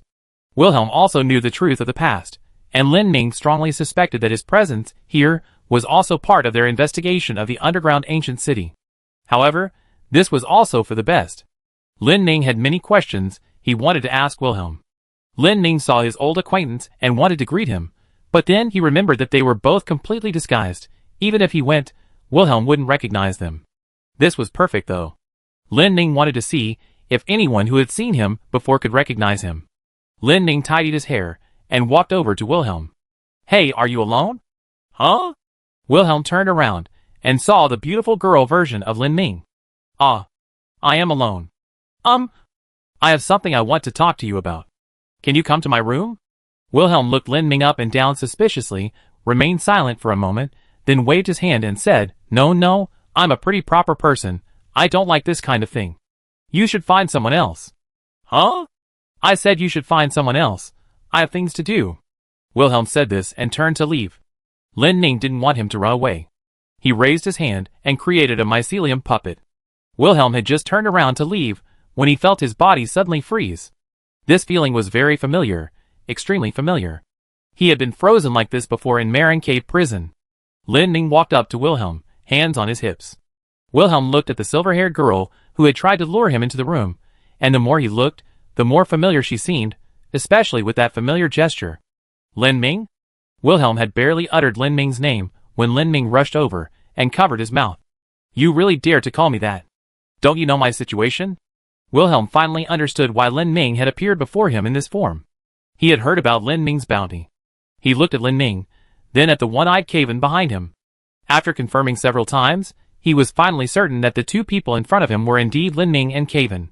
Seeing that Wilhelm recognized him, Lin Ming dispelled the mycelium puppet and looked up at him, saying, "I didn't expect to run into you here, but this is perfect. I have a lot of things I want to ask you." Wilhelm smiled and replied, "Actually, I also have a lot of things to ask you.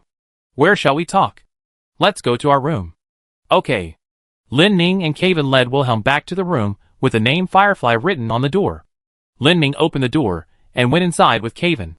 Wilhelm had just stepped into the room when he looked around and then withdrew his foot. Are you sure you didn't start a second job or something here?"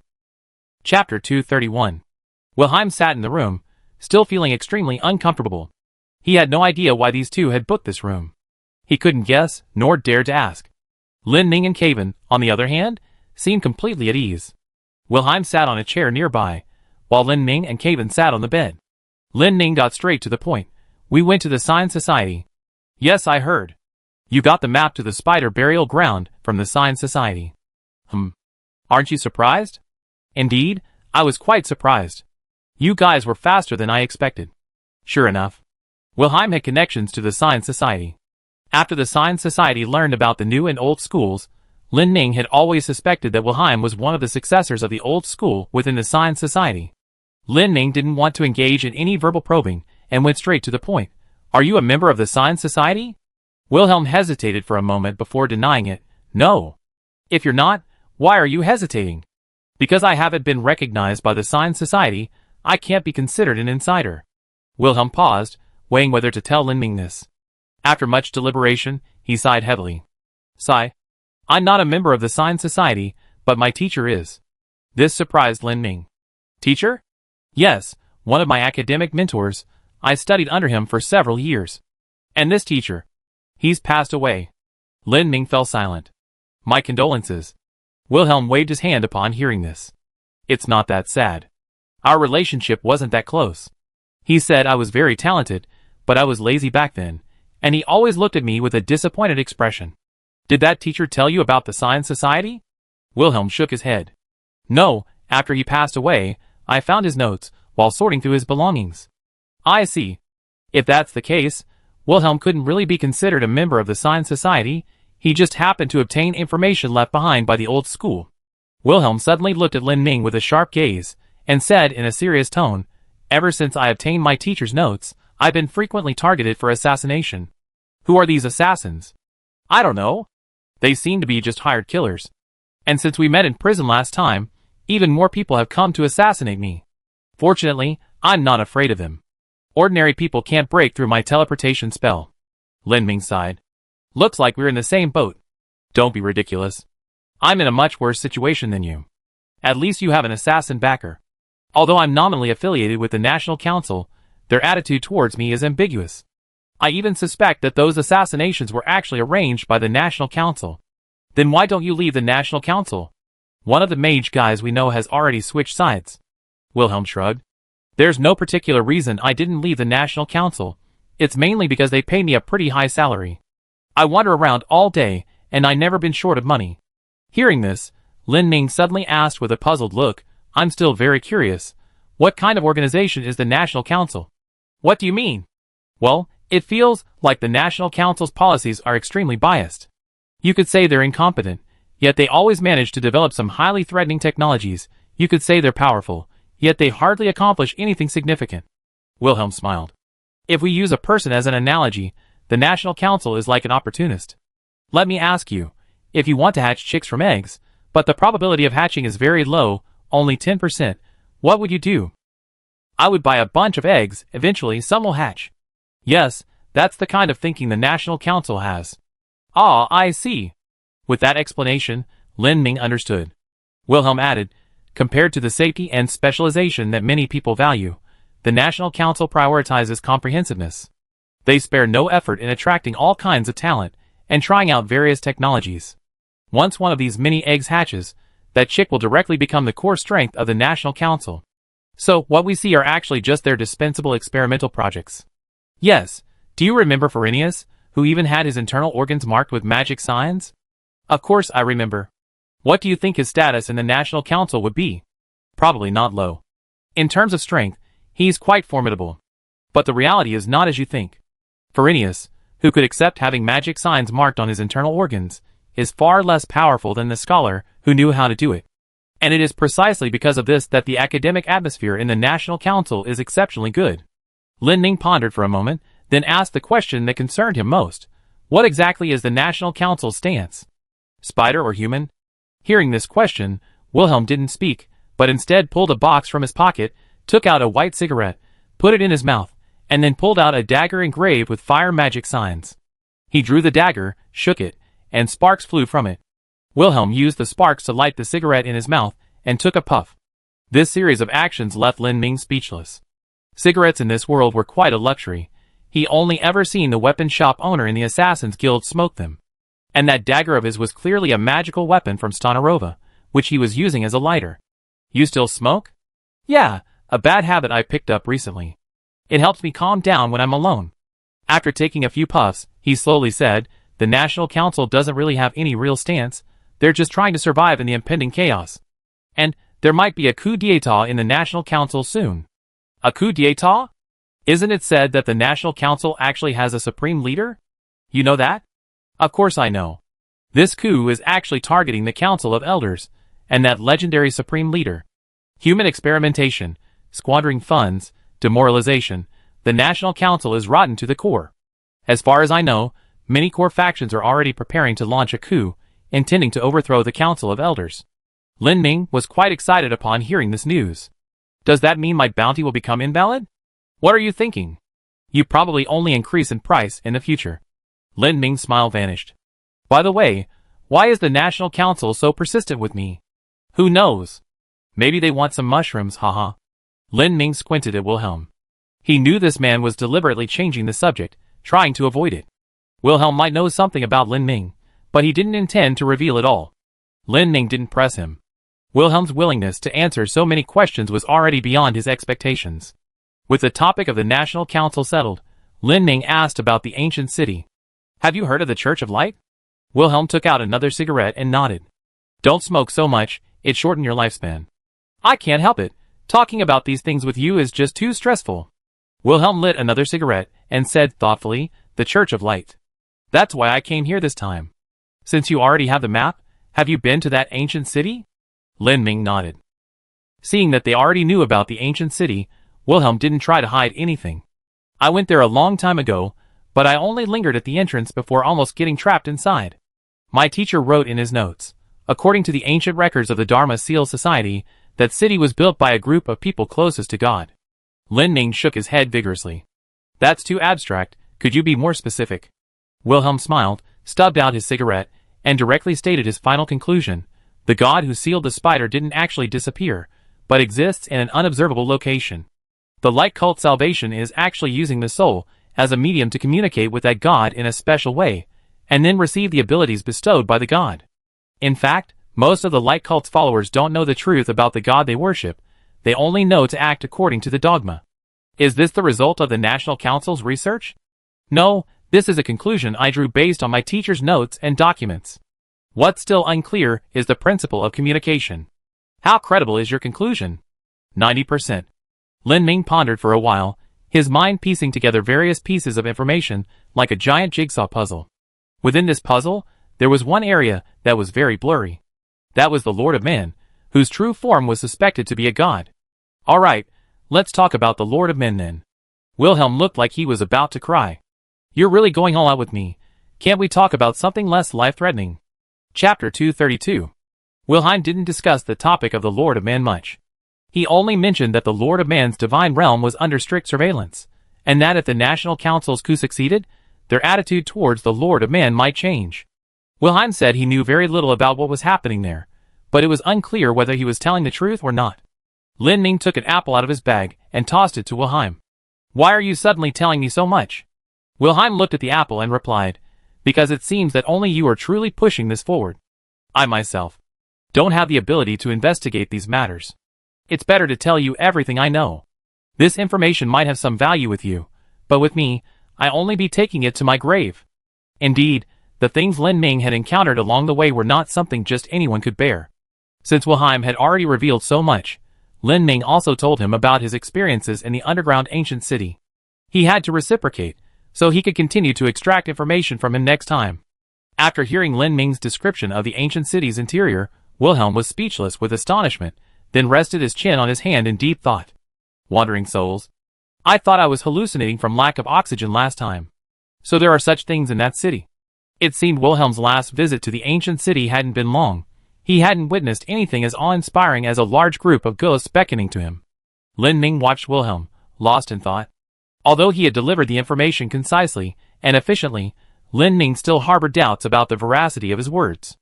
Lin Ming still wanted to strip him naked to see if he actually had a spider tattoo. He might actually be an heir of the old school, but was afraid of getting into trouble by revealing his identity, so he made up this whole story to fool Lin Ming. Because Wilhelm's teleportation spell was extremely difficult to break, he had to strike before the spell was cast. Lin Ming made up his mind, pretending to walk over to Wilhelm to get something, then, taking advantage of his distraction, grabbed his clothes from behind with a bang. Since he wanted to see the back, grabbing the hem and lifting it up was more efficient than grabbing the collar and pulling it down. Feeling his clothes being grabbed, Wilhelm visibly froze for a moment. Then, with a whoosh, Lin Ming ripped his clothes off. Ah! Feeling a chill on his back, Wilhelm screamed like a little girl whose skirt had been lifted. Panic-wise, Wilhelm crawled forward a few steps, then turned to look at Lin Ming. Why are you tearing my clothes off? I'm telling you. You can't force me to buy something. TSK, even if I were to force someone, I wouldn't go after someone like you. So you do have a second job after all. Lin Ming had just confirmed that this guy didn't have a tattoo on his back. Wilhelm was still shaken. After all, he didn't know what Lin Ming's orientation was now. Lin Ming looked at him and explained helplessly, It's not what you think. Look, Calvin and I changed our appearances. Wilhelm looked at Calvin, who looked like a thug, then at Lin Ming, and suddenly realized. Oh, a honey trap, huh? Are you looking for a beating? Honey trap. A traditional scam using women as bait. The general process involves using a beautiful woman to lure someone with ulterior motives. Just as the person is about to commit the act, an outsider suddenly arrives, creating a stage caught in the act scene, and then uses this as leverage to extort money. Although he found him annoying, Lin Ming learned about the coup d'etat and the Church of Light from him, and felt somewhat grateful. This kind of information couldn't be bought with money. Have you eaten? No. Let's go, it's my treat. Just a simple meal, huh? Do you believe I'd beat you up right now? Even though Lin Ming and Calvin had already eaten, he still took Wilhelm to a tavern, ordered some food, and chatted with him while they ate. Lin Ming asked while drinking, by the way, have you kept in touch with the other people you met in prison? I saw Xiao Ir again later, but I haven't seen the others. Oh, where is she now? She only gave me a general direction, but the place she went to seems quite close to your assassin's guild. Really? That's good. What, do you need to see her? It's not really about seeing her, but I mainly want to find Gust's soul. After all, she's known as the Lord of Ghosts, and I want to ask her about souls. That's right, finding Xiao Ir will lead to He-She, and finding He-She will tell you where Gust's soul is. Just as the three of them were chatting and drinking, Calvin suddenly put down his glass. Someone's watching us. Huh? Who? Someone's watching us. Wilhelm looked at Lin Ming upon hearing this. Given his appearance, it's normal for someone to be watching him. No, that person isn't watching him, it's you. Wilhelm knew trouble was brewing again. It was most likely another assassin coming to kill him. Sigh. Wilhelm sighed, his face full of worry. Lin Ming looked at his pitiful expression and asked, What do you usually do in this situation? Run, of course. What else can I do? I can't fight them. This is a busy area. They won't make a move here, will they? They probably won't, but once I leave, they surround us. Should we capture one alive and question them? Wilhelm thought this made sense. He couldn't handle these assassins himself, but with Lin Ming and Calvin, capturing them alive would be a piece of cake. Calvin, can you confirm who it is? Yes, it's the one standing across the street. Lin Ming looked in the direction Calvin indicated and indeed saw a furtive-looking man. The man was carrying a one-handed sword and was looking this way. Lin Ming estimated the distance, and from beneath his feet, a wisp of fungus slowly crawled towards the man. The fungus pierced through the tavern floor, went out the door, burrowed into the ground, and then emerged again beneath the man's feet. The man, who had been intently observing his target, suddenly heard a rustling sound beneath his feet. He looked down and saw a mushroom at his feet. The mushroom then exploded on its own, releasing a cloud of brown smoke. Immediately afterward, he felt his entire body move on its own, and he began walking towards the restaurant across the street. Lin Ming smiled slightly. Let's go back to the room and interrogate this rookie. The assassin was terrified. He didn't know what had happened to him. He tried to scream, but couldn't make a sound. He could only watch as his body entered the restaurant, went upstairs, and arrived at a room with the words Firefly written on it. Just as he reached the door, Lin Ming and his two companions approached from behind. Because his neck was immobile, he didn't see Wilhelm behind him. Lin Ming walked up to him, took out his key, and opened the door. Seeing a beautiful silver-haired woman open the door for him, and then seeing the scene inside, the man's gaze changed from terror to confusion. Lin Ming entered the room and beckoned to the assassin. The assassin felt as if he had been bewitched and walked into the room. Since he would be questioning him later, Lin Ming temporarily switched the man into a talking state. The moment the man regained his speech, he looked at Lin Ming and said, I told you, you can't force me to buy something. Lin Ming felt his fists harden instantly. Then Kevin walked in, and the man, seeing Kevin, immediately shouted, I know. It's a honey trap. This time, Lin Ming finally lost his temper, raising his fist and charging over to deliver a brutal beating. For sale. Honey trap. You?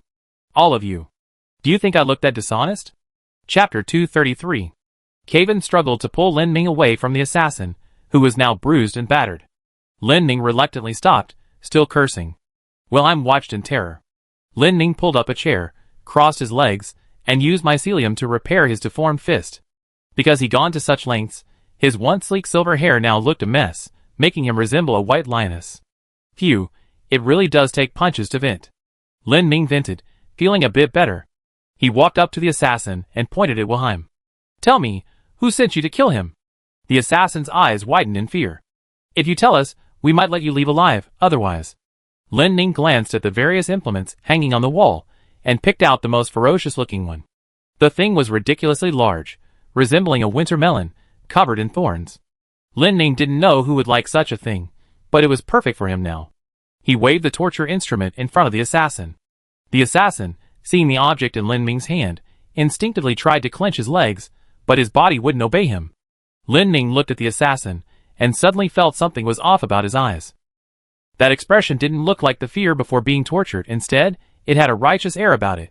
Just as Lin Ming was wondering what was going on, Kevin suddenly lunged forward and grabbed the man by the neck. Kevin moved with lightning speed, startling all three except himself. Kevin frowned, gripping the man's neck tightly. Lin Ming had no idea what was happening. Kevin. What's wrong? Do you have a grudge? No, he's taking poison. Kevin, with one hand still around the man's neck, raised the other high and punched him hard in the stomach. The impact of the blow to the abdomen caused a purple pill to spill from the assassin's mouth. Lin Ming watched, dumbfounded. You? Who taught you all this? Susa, he likes to teach me about torture techniques when he's bored. The assassin, unable to die, gritted his teeth, his face filled with resentment. This is troublesome. Lin Ming looked troubled. It's hard to extract anything from someone who's willing to risk their life like this. If only he had his cat with him, maybe he could get some information from a dream. Wilhelm leaned closer, crouching down to begin his persuasive maneuvering. It seems the person who sent you to kill me is quite ruthless. However, your choice to commit suicide by poison has already revealed a lot. Lin Ming listened to this and pondered for a moment. He roughly understood Wilhelm's meaning. Wilhelm sat cross-legged on the ground and began his analysis. First, you rather take poison than be forced to reveal your employer, so there's only one possibility. Even if we let you go alive, you'd be silenced, right? Seeing the assassin remain silent, he continued, the person who hired you doesn't want me to know who he is, which means his intention to kill me is illogical. I have no close relatives, and there's no intrigue around me, so there's only one possibility left. This person killing me would have negative consequences. Wilhelm stroked his chin, paused, and said to the assassin, it's the National Council, isn't it? You? Are you a death row inmate in the National Council prison? Lin Ming's mind went blank upon hearing this conclusion. How did you deduce that? Wilhelm chuckled, my social structure is extremely simple. As an intelligence officer, I always worked alone and have gathered considerable leverage over powerful figures. Theoretically, whoever wants to kill me wouldn't need to hide it, but only the National Council wouldn't do that. Yes, the National Council would consider that, because I'm still, after all, a member of the National Council. Moreover, my work is a crucial point in the intelligence chain, and expelling me from the National Council now would seem extremely unnatural, so they want to silence me directly. Ah, I see. Lin Ning finally understood Wilhelm's meaning. For some reason, the National Council wanted to silence Wilhelm. Normally, they wouldn't care about public opinion, but with internal turmoil within the National Council, exposing the hiring of an assassin to kill an internal member would be tantamount to adding fuel to the fire of an impending coup. Wilhelm felt a chill run down his spine. In the past, the National Council could have easily fabricated a charge against him and imprisoned him. But now, with signs of an internal coup emerging, they dared not be so blatant in their persecution, as it could very well become the trigger for the coup. Wilhelm looked at the assassin and sneered. Stupid, clumsy. He sighed deeply after saying this. Looks like I have to choose sides too. In this kind of coup, if your stance isn't clear, you could easily become cannon fodder. Wilhelm analyzed the situation of the coup for a while, then decided to go all out. He looked at the assassin, took a cigarette from his pocket, put it in the assassin's mouth, and lit it for him. You're going to die anyway, so why not work for me? I like people with guts. I can give you a way out. Hearing this, Lin Ning froze on the spot. He suddenly felt that Wilhelm was a complete stranger. When Wilhelm was in his presence, he always acted like a lackey, but now, the aura emanating from him was chilling. After saying this, Wilhelm stared silently at the assassin, and the room was filled with silence. Time passed slowly, and the assassin, cigarette dangling from his lips, let it burn down inch by inch. The assassin suddenly felt an overwhelming pressure from Wilhelm. Finally, just as the cigarette was about to burn out, the assassin gritted his teeth, took a deep drag, then suddenly opened his mouth, bit the still lit butt into his mouth, chewed it a few times, and swallowed. Ha ha. Wilhelm seemed quite pleased. Alright, I use my connections to give you a new identity, and your first task will be to act as my bodyguard. We go back to the National Council together. The assassin's face was filled with confusion upon hearing this. Seeing his expression, Wilhelm asked, What? Scared? The assassin shook his head. I don't think you're afraid of this kind of thing. You just need to come back with me, remain silent, and walk around the entire National Council. Lin Ning suddenly understood. He guessed what Wilhelm was planning. Taking the assassin sent by the National Council back would be tantamount to declaring their scheme exposed. Such a near-open declaration of war would normally be tantamount to inviting disaster, but Wilhelm didn't care. He wanted to achieve two goals. First, to expose the mastermind behind the coup, second, to gain the trust of the coup plotters. Turning the assassin into a frenzy was merely the first step in his impulsive plan. Afterward, he would implement a series of plans within the National Council. Wilhelm wanted to unleash the hidden undercurrents within the National Council into a raging torrent. Halfhelm, having made up his mind, said to the assassin, If things succeed, I can even arrange a position for you within the National Council. But if it fails, we'd probably both die. It'd be quite interesting. You can look forward to it. Chapter 234. Wilhelm's reckless behavior stemmed from his abilities. His teleportation spell was exceptional, a near-perfect defense. Any object entering his inner barrier was forcibly teleported a considerable distance away. Lin Ning and his companions had witnessed this spell in Marin Cave Prison. This almost unreasonable life-saving ability allowed Wilhelm to act with impunity. He dared to keep a recently turned assassin by his side because of this spell. Having planned everything, Wilhelm decided to leave Lin Ning first. Seeing him about to leave, Lin Ning politely asked, Leaving already? What? Reluctant to part with me? You better get lost. Ha. Wilhelm seemed quite pleased. Before leaving, he stared at Lin Ning for a long time, making Lin Ning feel extremely uncomfortable. What's wrong? Wilhelm shook his head and said, Right now, it seems you're the only one still pushing this forward. The National Council's attitude remains unclear, so I'm curious, what will your final choice be? Wilhelm was naturally referring to the exploration of past history. However, Wilhelm didn't know that Lin Ning had his own reasons for seeking these things.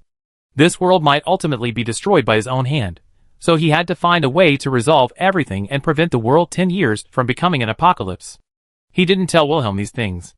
Wilhelm left, leaving only Lin Ning and Caven in the room. Lin Ning touched his face. The disguise hadn't worn off, lasting longer than he expected. It was already quite late, and the streets outside were silent. Let's sleep. Lin Ning had received a lot of information from Wilhelm, and felt dizzy and lightheaded. He wanted to rest. He got into bed, turned off the light, and crawled under the covers. You know, this bed was quite comfortable. He had just lain down, and closed his eyes, when he felt Caven crawl in as well. He then remembered that there was only one blanket on the bed. Don't you usually sleep hanging from the ceiling? Why are you squeezing in with me? I don't feel comfortable with this ceiling.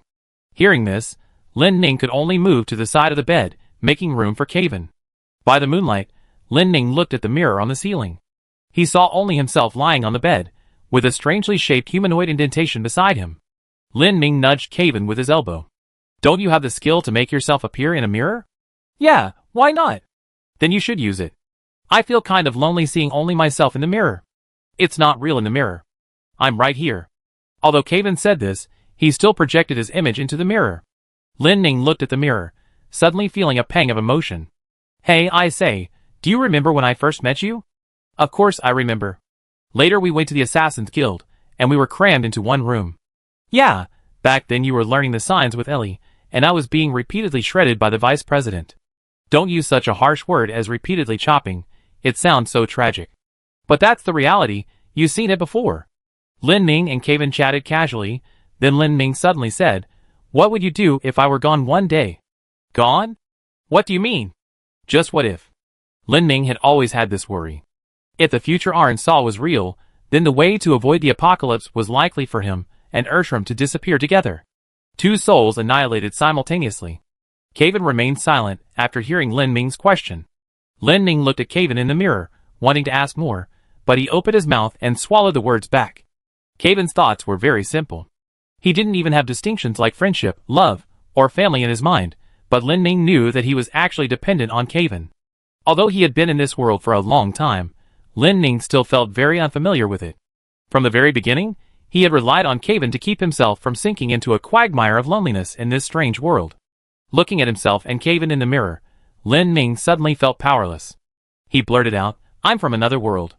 Oh, the mushroom world? No, it's a completely different world. There are no elements, no magic signs, no demon gods, only ordinary humans. Kevin seemed quite surprised. Then aren't humans very weak? No, humans have invented many weapons. The most powerful weapons can even blast away half a continent with a single shot, leaving the bombed area barren. That's really impressive. I doubt any mage could do that. Aren't you surprised?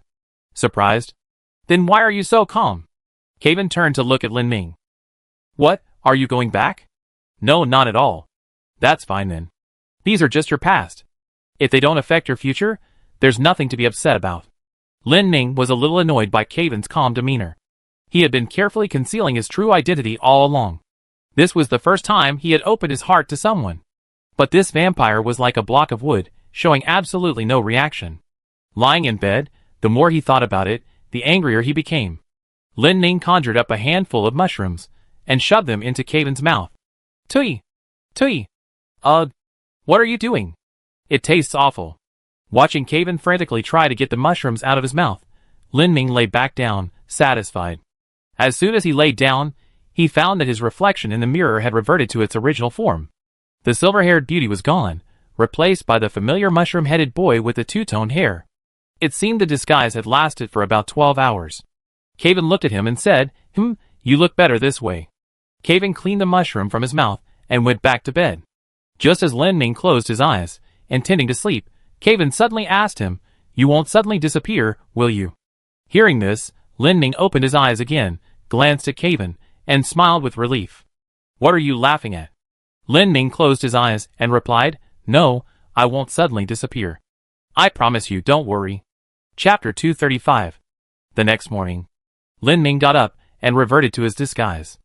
After his confession the previous night, Lin Ning felt much more relaxed. He could now casually reminisce with Kevin about the past. Kevin was quite curious about these things, often asking strange questions. Did you have children in your previous world? Of course not. What kind of clothes did you wear there? Clothes were similar to here, but there were many different materials. I see. So, do you prefer your previous world or this place? Hearing this, Lin Ning was momentarily speechless. If he had to choose, he preferred this place. After all, he had suffered from illness for many years, but now, at least, he was healthy and free from disease. Leaving the town, they reached a slightly more secluded spot and prepared to take off. Kevin spread his wings, flew into the air, and then picked Lin Ning up. Kevin, carrying Lin Ning, didn't fly away immediately but lingered in place for a moment. Lin Ning looked up at Kevin curiously. What's wrong? I was thinking. Since you can adjust your appearance, why don't you shrink a little? That would make it easier for me to carry you. That's a possibility. Kevin made this suggestion because Lin Ning had indeed shrunk before. When they were selling mushrooms with Shenke, Lin Ning had shrunk because he had taken out too many mushrooms. Lin Ning pondered for a moment. What you said makes sense, but shrinking your body is actually quite dangerous. Why? Lin Ning scratched his head and explained his basic structure to Kevin. Actually, my true form isn't very big, just a mushroom about half a meter tall. My current form is that I distribute the hyphae of my true form within a larger hyphae, essentially wearing a human-shaped shell. You can think of it as a network. The network within my body is my true form, the rest is just a shell for my use. Seeing Lin Ming's explanation, Kevin could only carry him back towards the Assassin's Guild. This trip was quite fruitful for Lin Ming. Besides learning about past history, they also learned about the coup d'etat within the National Council. Lin Ming even considered taking advantage of the chaos. They returned to the Assassin's Guild without incident. Since they no longer needed to worry about being recognized by the bounty hunters, they dismounted and continued on foot when they were close to the guild. Lin Ming suddenly had an idea. Since their disguises were perfect, why not infiltrate a group of bounty hunters and spy on them? He looked around and, sure enough, spotted several suspicious-looking individuals huddled together, whispering amongst themselves, wearing strange equipment. Lin Ming and Kevin exchanged a glance and strode over. The moment of truth had arrived. Hey guys, how's it going? The men all gave him a who are you? Look, Lin Ming told them, we're new here. It's a bounty, you know, but after getting here, we realized things aren't as simple as they seem. The National Council is in chaos right now, and we're a bit lost. Lin Ming deliberately mentioned the situation within the National Council to increase his credibility. Hearing this, the men temporarily lowered their guard. What else can we do? When the big shots have their conflicts, we're the ones who suffer in the end. Yeah, they came all this way for 100,000 gold coins, and now they're almost bankrupt from eating pork knuckles. Looks like the pork knuckles are selling well. In the past, we would have given up the bounty and gone back, but now we don't know what might happen at headquarters. If things really get out of hand, we might not even be able to save our lives. It's better to stay out here and hide. Ah, I see. Lin Ming now understood why so many people had come to him. They were after the bounty, and they didn't want to be caught up in the National Council coup. For these lower-ranking National Council personnel, they were indeed in dire straits. That Lord of the Strange Bacteria is such a nuisance, always hiding like that. Can't he just walk right up to me? Yeah, what a coward. Lin Ming rolled his eyes. Actually, he didn't even need to lift a finger. Even if he had Achi, these guys wouldn't last a minute. Ugh, out of money. What do we do? I heard they're hiring laborers near the Assassin's Guild. How about we go lay bricks? Huh? Me, a dignified mage. They even provide meals 2 a day. Is that so? The group started enthusiastically discussing going to lay bricks. The place they were referring to was the outer city that the Assassin's Guild was building. Lin Ming glanced in that direction. The basic framework seemed to be complete, and various building materials were already laid out. The mage who had spoken earlier looked up at Lin Ming. Little girl. Lin Ming quickly clarified his identity. No, I'm a young man. The mage looked surprised, and after a long pause, he continued, young man, would you like to go help carry bricks? Lin Ming smiled, we won't go, we're not short of money right now. After saying goodbye to these people, Lin Ming and Kevin weren't in a hurry to return to headquarters, so they decided to check out the construction site first. As soon as they approached, Lin Ming saw Hyson. Hyson was frowning, studying a blueprint. Lin Ming walked over and kicked Hyson in the shin. Ouch. Hyson was startled and turned around angrily, wanting to see who was so inconsiderate. He turned around and saw Lin Ming with silver hair. Who are you? Don't you recognize me? I don't recognize you. Lin Ming's mischievous intentions resurfaced. So you still forgot? Hearing this, Hyson's expression became incredibly complex. Lin Ming began her acting performance. Back then, you said you remember me. I traveled all this way to find you, but you've forgotten me. Kevin, standing nearby, was dumbfounded. Hyson's trembling hands rattled the blueprints. He frantically reviewed his past life, trying to recall exactly when he made this mistake. You? Don't talk nonsense. I don't know you. Lin Ming couldn't help but laugh, covering her face and pretending to cry. Hyson was still wondering why this girl was giggling when she cried. I'm telling you, don't make things up. I don't like someone like you. Seeing Hyson's flustered explanation, Lin Ming finally couldn't hold back anymore, dropping the act and bursting into unrestrained laughter. Looking at Lin Ming laughing so hard, he was practically pounding the ground. Hyson was completely bewildered. Caven sighed, removed his blindfold, let his hair down, and erased the birthmark on his face. Caven? Then this is... Caven nodded. Well, even a little mushroom dares to play tricks on me? Lin Ming wiped away tears of laughter from the corners of his eyes, not forgetting to add insult to injury. Judging from how you were trembling just now, you must have had your share of romantic entanglements. None of your business. I have someone I love now. Fine, then consider this a test from your family. What kind of family member are you? I'm going to tell Ellie. I tell her that Hyson was trembling with guilt after seeing me. Hyson quickly pulled out a few gold coins and stuffed them into Lin Ming's hand. Hello, family member. Please forgive me in the future. Chapter 236. Hyson is in charge of the overall planning for the outer city's construction. His current task mainly involves planning the street layout and landscape placement. The chairman plans to develop the outer city into a productive base, adding facilities like livestock farms and farmland compared to headquarters. Hyson isn't actually skilled in urban planning. He's only good at drawing blueprints. Lin Ming glanced at Hazen's blueprints and immediately noticed several problems. The location of this livestock farm isn't good. Why? We need to consider the wind direction, otherwise the entire outer city will stink all day long. That makes sense. Lin Ming spent a long time analyzing the blueprints for Hyson, then went with Hyson to assign the laborers their tasks for the day before heading back to headquarters. I'm going back to headquarters first. You go ahead with your work. I go back with you. No need, I know the way. No, I'm afraid you use that face to seduce others. Hyson followed Lin Ming back to headquarters, keeping a close eye on him the whole way. Upon entering headquarters, they saw Shinka holding a skewer of grilled meat. Hyson, you're back. Who's this? Guess who this is? Lin Ming? Interesting, isn't it? Shinka circled Lin Ming several times, clicking his tongue in amazement. Lin Ming looked at the skewer of meat in Shinka's hand, then looked at Shinka himself. Have you gained weight? He regretted the words as soon as they left his mouth, because he felt the temperature around him rising. I mean, your complexion is much rosier than before. Ha ha ha. As soon as Lin Ming entered the Assassin's Guild, people started crowding around him. Hey, is that Mushroom Boy? You know what, he's actually quite handsome. Come work as a waiter in my shop. Just stay like this, don't change back. Lin Ming looked at the group, feeling that their gazes, besides his appearance, kept glancing at his lower body. They were actually just curious whether the little Lin Ming inside him was still there. Because in his current state, it was really hard to tell whether he had just changed his appearance or, like Calvin, had changed his gender. But it wasn't easy to ask that question. Shinka asked curiously, can you change back? Yes, I just walked around outside for a bit, that's why I'm staying like this. Lin Ming said, trying to change back, but he felt a wave of pressure surging around him. We think this is great. Yeah, don't change back.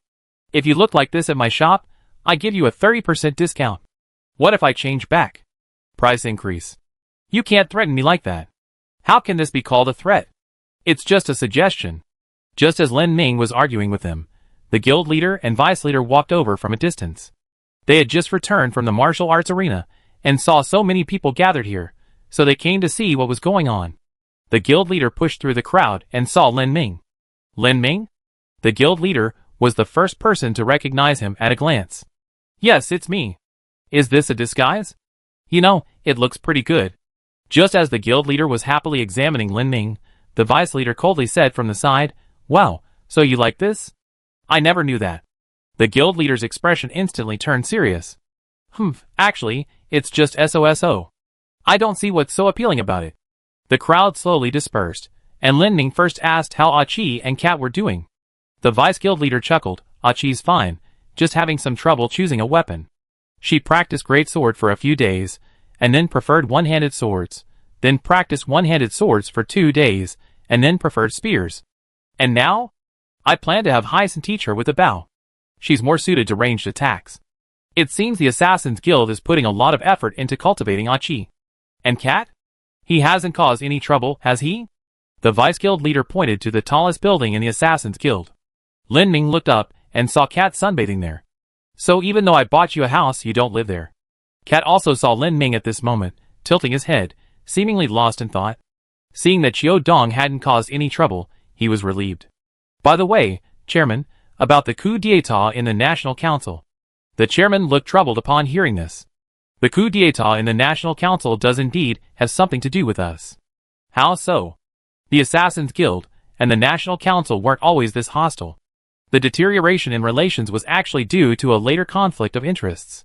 Now, the National Council is rife with factions, and some factions are trying to win over the Assassins' Guild. They want our help. The chairman shook his head. Help? I wouldn't say anything. I don't want to get involved. They simply want to gain public support so that if their coup succeeds, the new leaders will first gain our approval, which will benefit the National Council's future external development. Lin Ming shook his head. These kinds of things always get more complicated the more you analyze them. Speaking of which, how did you know about the coup? I have an acquaintance in the National Council. You could call him a friend, but he told me about the coup. You have quite a network. Any plans for the future? Not yet. What a mission? The chairman grinned. Of course, and it's a very urgent mission. If you go there, they provide 2 meals a day. I'm not going. I didn't say what kind of mission it was. Moving bricks, huh? Don't think I don't know. The chairman looked disappointed at being found out. Just then, the cat on the roof stretched out, preparing to jump down from the eaves. But the cat underestimated the sturdiness of the eaves. The moment its foot touched it, there was a crisp crack. Then, the cat tumbled off the roof. The cat, unfazed, somersaulted in midair, landing steadily on all fours. Just as it was gloating, a loose tile slid down and smashed into its head with a loud crash. The guild leader glanced at the cat, writhing on the ground clutching its head in pain, then at the broken tile. From now on, no cats on the roof. Lin Ning looked at the guild leader and said cautiously, isn't that a bit cruel? The guild leader shook his head. It's alright, I'm planning to build him something nice in the outer city. What thing? A 20-meter high cat tree. Chapter 237. The so-called 20-meter high cat tree was actually just a watchtower. Lin Ning had already seen it in Hazen's blueprints. However, the working cat should really like it. Lin Ning walked up to the cat and looked at its head. The impact was quite severe. The cat had a large bump on its head and was bleeding. It wasn't smart to begin with.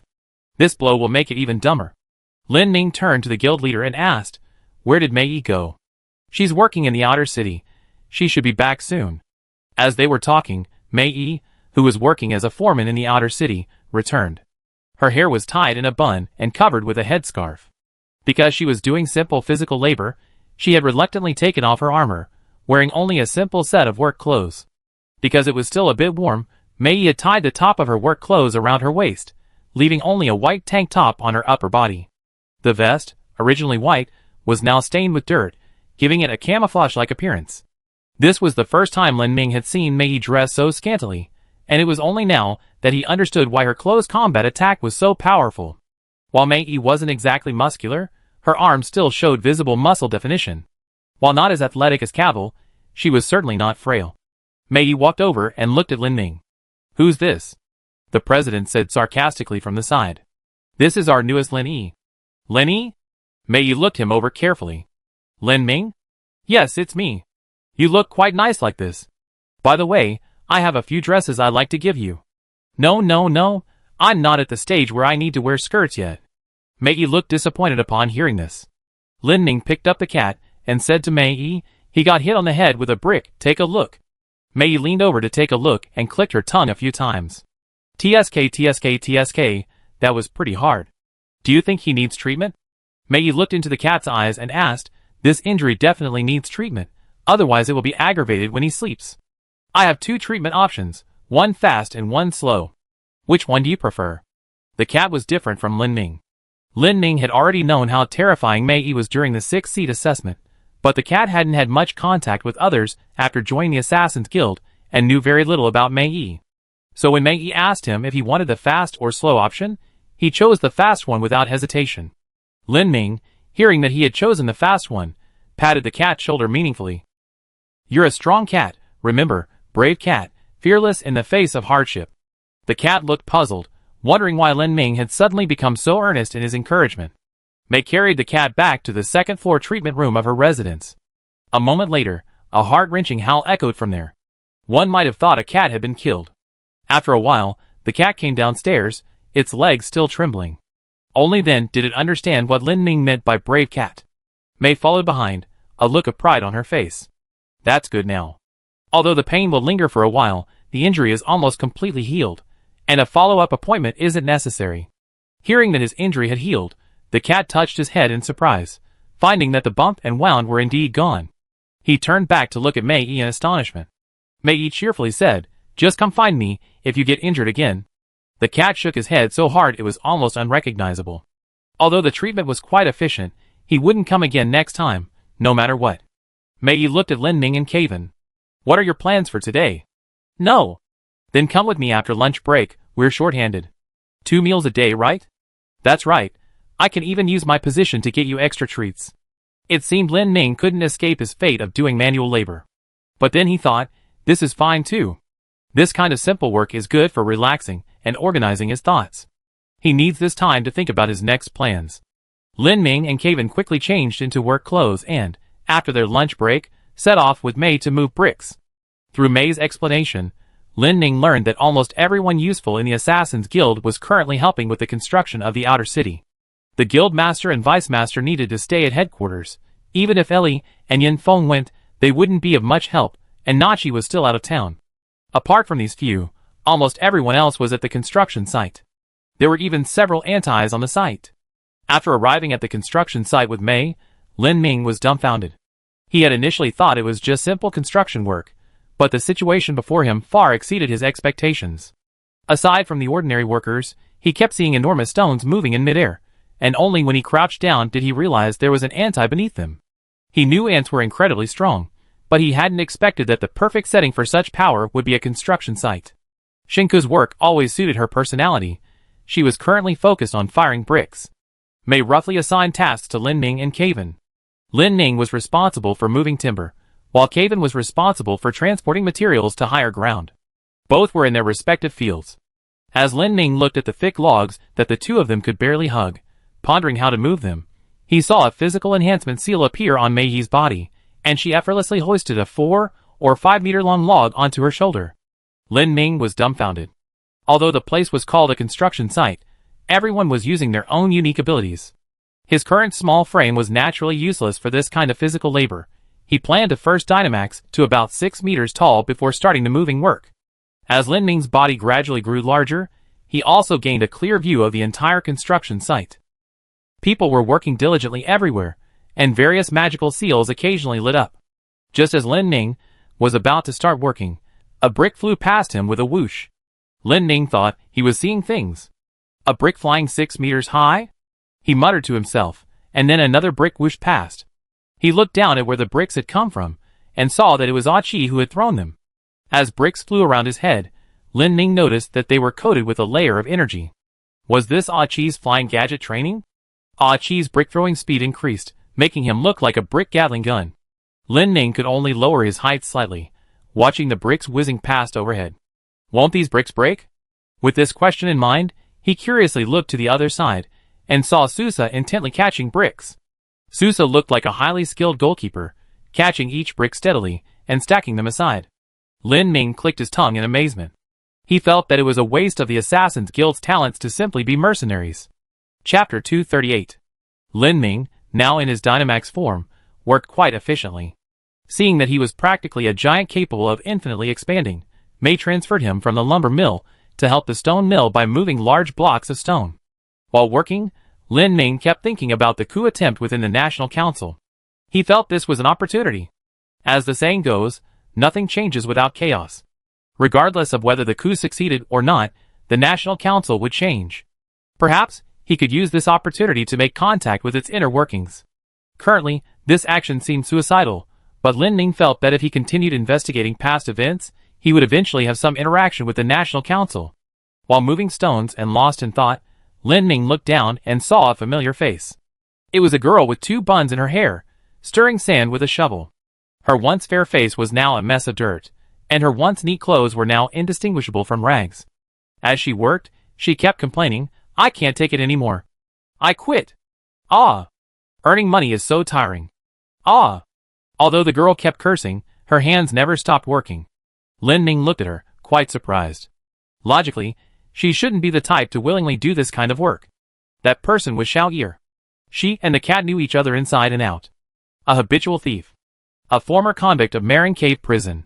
Currently, she appears to have reformed. He had indeed heard that Xiao Ir was near the Assassin's Guild, but he didn't expect this habitual thief to be working here. Lin Ming wasn't sure if Xiao Ir recognized him, so he secretly observed her. He saw Xiao Ir complain for a long time, then angrily slam the shovel on the ground with a bang, and sullenly hug her shoulders. Despite her sullen mood, after a while, she reluctantly picked up the shovel again and continued mixing the sand while whining. Lin Ming didn't greet Xiao Ir abruptly. Instead, he shrank back and walked to Mei Yi's side, asking, "Has anything been stolen from the construction site lately?" "No, the material purchase invoices are all correct." "Why are you asking?" "Nothing, just saw someone I know." "You mean Xiao Ir? You know her?" "Ha ha ha." Mei Yi laughed unkindly at the mention of Xiao Ir. Xiao Ir actually recognized Lin Ming, but she wasn't in the mood to strike up a conversation. After all, chatting with Lin Ming wouldn't magically make the sand mix perfectly. She'd rather finish her work quickly. Looking at the sobbing Xiao Ir, Mei Yi said to Lin Ming, she was just passing by, but she was out of money, so she decided to steal. "Ah, I guessed it, she's a habitual thief. But she stole from the wrong person." "Who?" "The chairman." Lin Ming nodded, his eyes showing more sympathy for Xiao Ir. Xiao Ir thought her plan was foolproof, but she still failed at the chairman's hands. The chairman is an assassin, and back in the underworld, he had a nickname, Ghost Hand. In the world of thieves, the chairman is considered Xiao Ir Senior. According to Xiao Ir herself, she's only been caught stealing twice in her life, and this is the second time. Lin Ming thought to himself, the first time she was caught was probably when she was in Marin Cave Prison. And then? Then the guild leader gave her a choice, either accept the punishment for thieves according to the Assassin's Guild's rules, or go work on the construction site. Once she earns 2,000 gold coins, the Assassin's Guild will ignore her theft, and even give her the full amount of her wages at the end, provided she doesn't steal anything during this time. Xiao Ir agreed. Of course she wouldn't agree so easily, but she underestimated the guild leader's contract power. When the guild leader gave her two choices, the contract was already activated. Now she's bound by the contract. She can't run away even if she wanted to.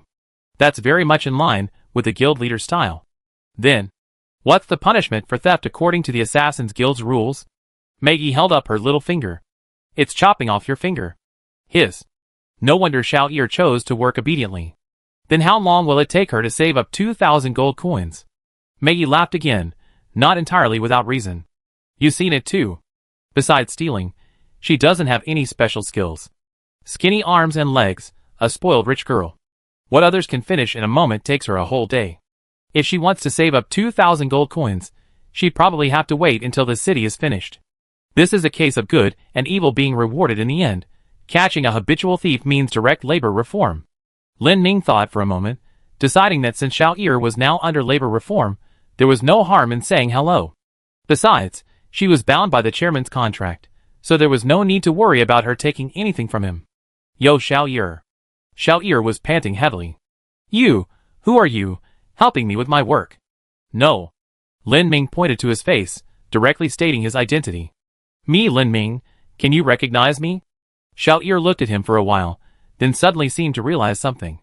Although Lin Ming's features were somewhat different from before, those who knew him well could still recognize him if they looked closely. What, Lin Ming? Making money is so hard. Xiao Ir cried, tears and snot streaming down her face. Although she was crying incessantly, she continued working. Lin Ming suddenly felt that the student council president's labor reform was quite successful. It's supposed to be hard. You used to think making money was easy because you only stole. Do you know how precious the money you earn is now? What? I know. From now on, the money I earn and the money I steal will be in different money bags. They're different, what? I think you're hopeless. What? I'm hopeless. Lin Ming waited until Xiao Ir, who had transformed into a crying monster, calmed down before asking about He and Gus Soul. Xiao Ir thought for a moment when Lin Ming asked about the two people. She said she was going to the National Academy to see her teacher, so I didn't go with her. The National Academy? Gus Soul went too. Yeah, the two of them got along quite well afterward. Gus Soul was on the National Academy's surveillance list before. Isn't this like throwing a lamb to the slaughter? Could He's actions also be related to the National Academy's coup?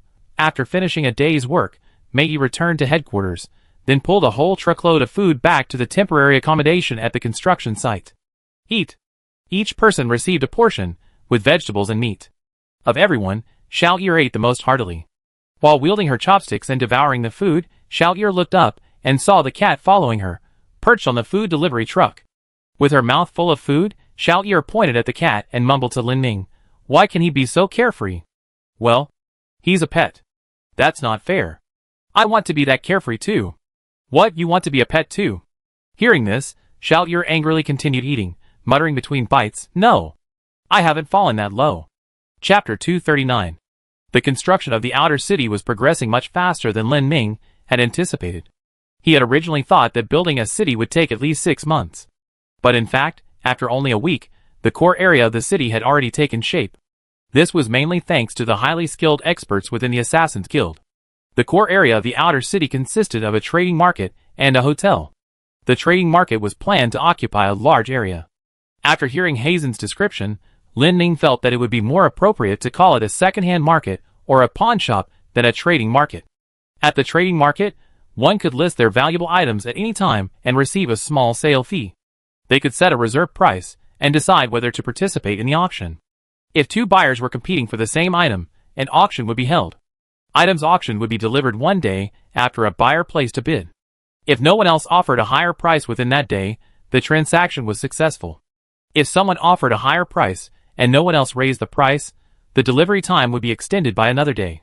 After a successful transaction, the original owner of the item receives the gold coins, but the assassin takes a 10% cut of the profit. Lin Ming, after hearing how this trading market operates, felt it was a shame not to open a casino nearby. Because the trading market requires a long time to design its interior, this was the first part to be built. Standing in front of the largely completed trading market, Lin Ming asked Hyson, who came up with this trading market idea. It was the guild leader. He said he's seen similar operating models elsewhere, and he thought this kind of trading market was perfect for the newly built outer city. Indeed, once the trading market reaches a certain size, people will constantly come to hunt for goods. With more merchants, all kinds of businesses will be stimulated. Yes, but the only headache is security here. Who knows, someone might display some incredible treasure here, and someone might try to steal it. Although there were still various construction debris piled on the ground, one could already imagine its magnificent appearance in the near future. The trading market was extremely spacious, almost as far as the eye could see. Lin Ming stood in this enormous space, frowning. Hyson, with such a large space, how can you ensure no one steals anything? All goods will be sealed in transparent display cases. You need to apply to inspect them. But even so, I still feel very uneasy. I thought so at first too, but then the guild leader said he finds someone skilled in this to oversee the goods. Who is it? He didn't say, only that it's a demon god, and skilled at locating items by scent. That's right. This will be a commercial town in the future, so finding a suitable person will be easy. Just as they were about to leave, the guild leader's voice came from behind. How about it? Want to try it out? Try it out? Yes, try it out within the Assassin's Guild. You can also list your items, and try selling them. I analyze whether there's room for improvement in the trading model. It sounded interesting. Lin Ming was thinking about what he could sell when Caven behind him suddenly said, "Didn't we get a bunch of useless clothes from the Red Desert? Let's just sell them." "Oh right, underwear and skirts, all so flashy, I don't need them." Lin Ming, at this moment, had no idea what kind of misunderstanding his actions would cause. After news of the trial operation of the trading market spread, everyone was very interested. Mei Yi, along with Xiao Yi, tidied up a relatively clean area to use as a trading area. Xiao Yi now looked like Mei Yi's little brother, following her around every day. Mei Yi didn't particularly like this reformed girl. It was mainly because she was too slow at physical labor, so she had her follow her around, assigning her chores that others didn't want to do. On the first day of the trading market's trial operation, members of the Assassin's Guild listed their items for sale. Because the purpose of the trial operation was to test the trading model, all items were automatically put up for auction. The guild leader listed a dagger that looked very valuable. Starting price, 500 gold coins. The vice guild leader listed a bracelet. Starting price, 200 gold coins. Hyson listed a spell book on lightning magic. Starting price, 100 gold coins. Besides that, there were many other miscellaneous items. For example, a forked sword forged by the blacksmith, starting price, 80 gold coins. A spice recipe supposedly passed down through generations by a restaurant chef, starting price, 300 gold coins. and a pile of underwear and dresses that Lin Ming listed. Starting price, 20 gold coins. When the beautiful girl Lin Ming listed the underwear and dresses, the entire trading market instantly fell silent. That underwear was something the tailor shop owner had forced on Lin Ming. The design was extremely daring. Xiao Yi, seeing the underwear, muttered doubtfully, "This? Won't it feel constricting when you wear it?"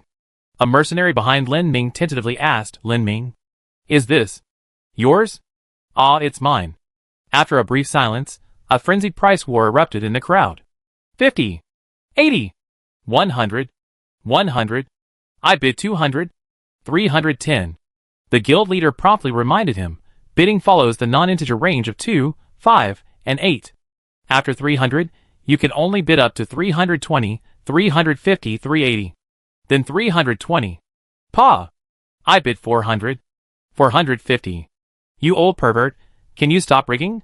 You're no different. Does your money grow on trees?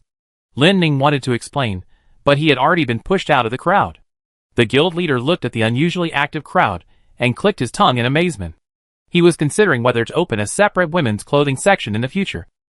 He felt it would be very profitable.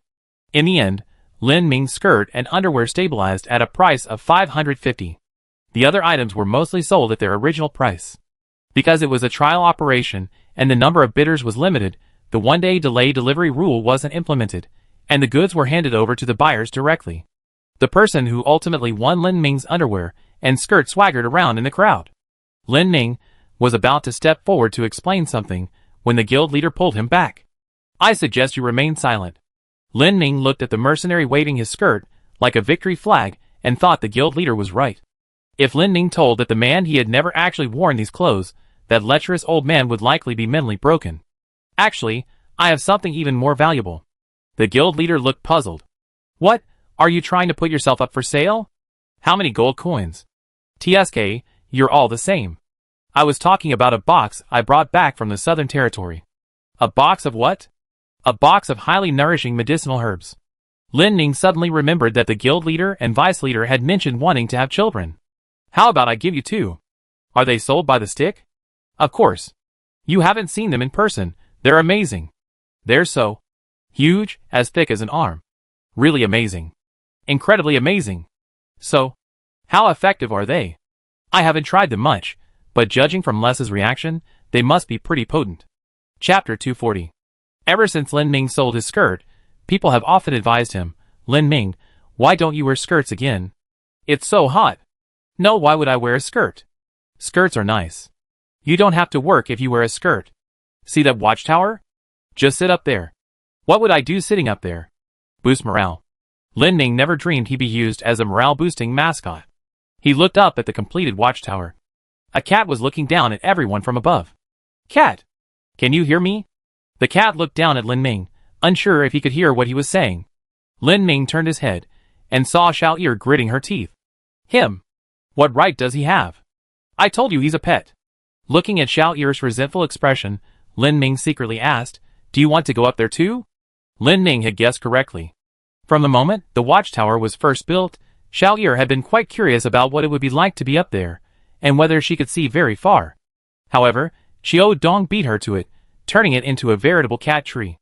Moreover, the steps to the watchtower weren't actually finished yet, only cats could climb up by grabbing the edges and corners. Lin Ming saw what Xiao Yi was thinking and gave Caven a wink. "Caven, take her up for a look." Xiao Yi saw Caven flap his wings, and knew what he wanted to do. "Huh? No, I'm not in such a hurry. I'm a little afraid of heights." Before she could finish speaking, Caven had already lifted her up. Lin Ming, watching Xiao Yi being carried by Caven, shouted, "If you're scared, just scream. Caven will bring you down." "Whoa!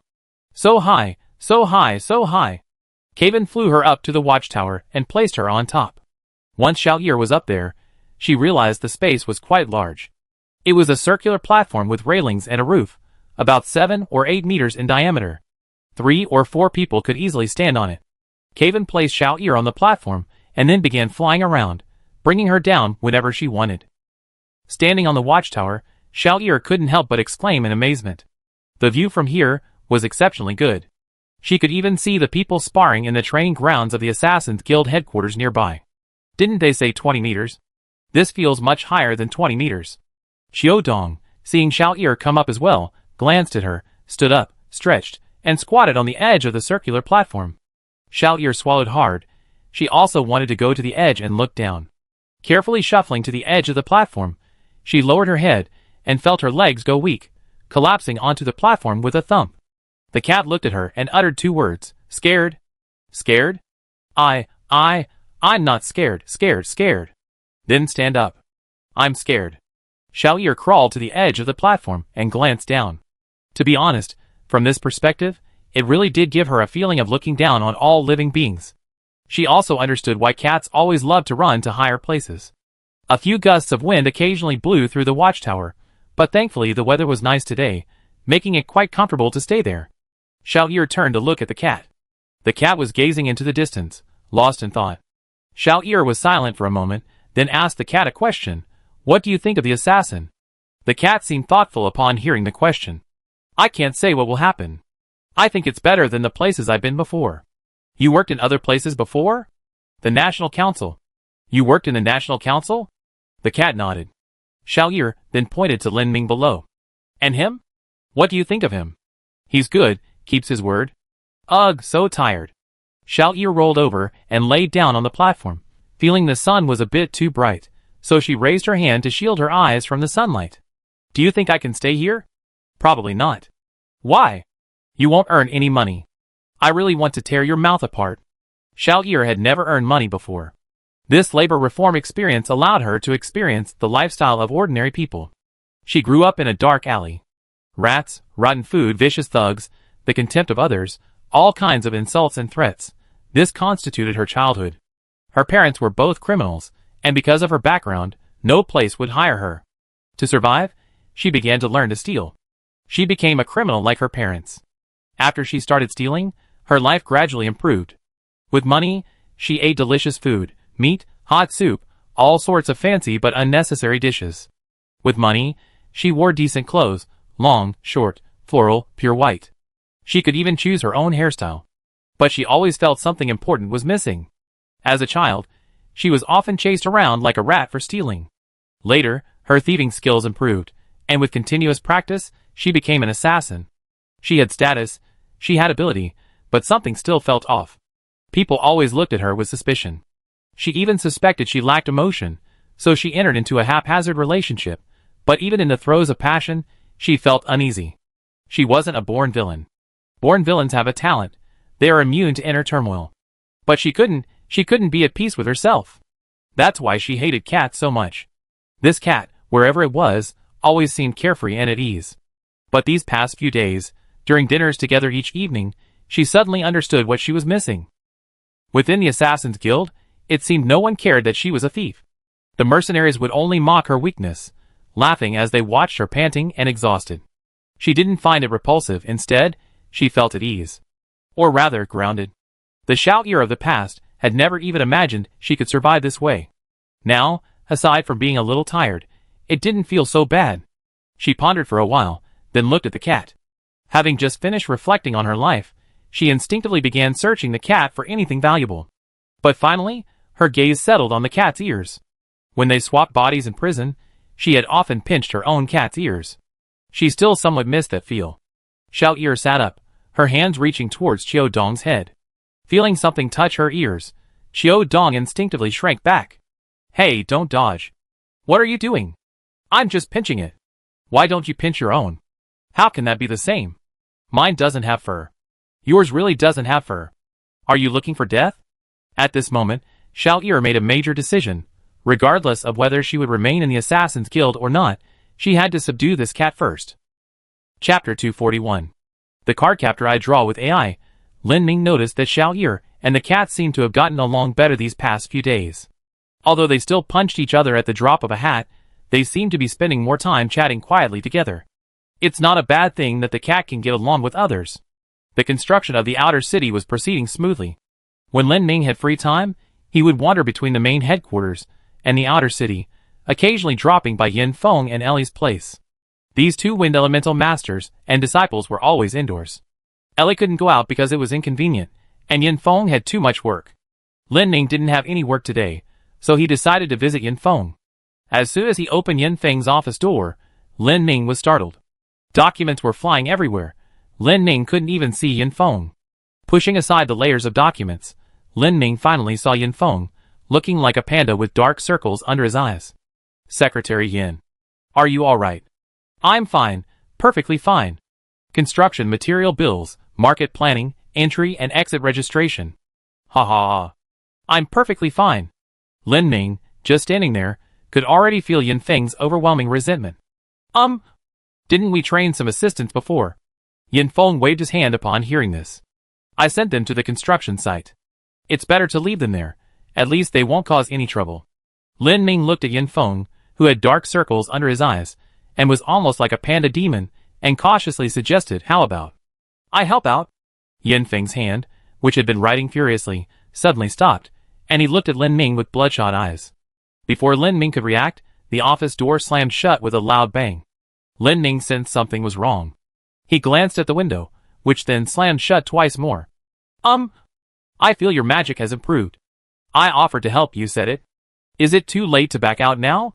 Too late. Yin Feng knew Lin Ming had a good memory, and was very meticulous. Among the few people in the entire Assassin's Guild who could help him, Lin Ming was one of them. Yin Feng waved his hand, and a stack of documents piled up in front of Lin Ming. That's not difficult. It's the materials list for the outer city construction. You just came back from the construction site, so check the entries and exits to see if there are any problems. Lin Ming felt that since he had said he would help, he should see it through. He gritted his teeth and plunged into the pile of documents. But less than an hour later, he felt dizzy. Why? Why doesn't it match up? There are 2 types of timber. Check if you mix them up when registering. Let me see. Oh, sure enough. Sand, how come there's more and more being used? That's because they forgot to deduct the daily usage when they finish work each day. Check who's in charge. It's Sousa. That makes sense. He even makes mistakes in addition. Wait, why is the bill for the skirt the president bought for the vice president here too? He's trying to get reimbursed. Lin Ming suddenly understood why Yin Feng was so resentful. Anyone would be unable to remain calm in this kind of work. I can't take it anymore, I really can't. Lin Ming persisted for 2 hours, then gave up. Seeing him start acting like a rogue again, Yin Feng handed him a bottle of red liquid. Drink it. What's this? It's to perk you up. Is it good? Sweet. Lin Ming took the bottle, and took a sip with some skepticism. Huh? It really is sweet. Lin Ming savored it, but a few seconds later, he realized something was wrong. A wave of heat spread from his throat, and a burning sensation instantly filled his entire mouth. Spicy, spicy, spicy, spicy. Yin Feng calmly watched Lin Ming, who was jumping around like a monkey from the spiciness, with an unfazed expression. Isn't it sweet? Bullshit. Just tell me if it's invigorating or not. Invigorating, incredibly invigorating. I feel like rushing to smash the National Assembly building right now. Although he didn't know the exact formula of the drink, Lin Ming definitely felt much more energetic after drinking it. He silently marveled at the magic of this invigorating drug, then buried himself in processing some documents before suddenly remembering an important question. Yin Feng. How long has it been since you slept? Huh? Only 3 days, I guess.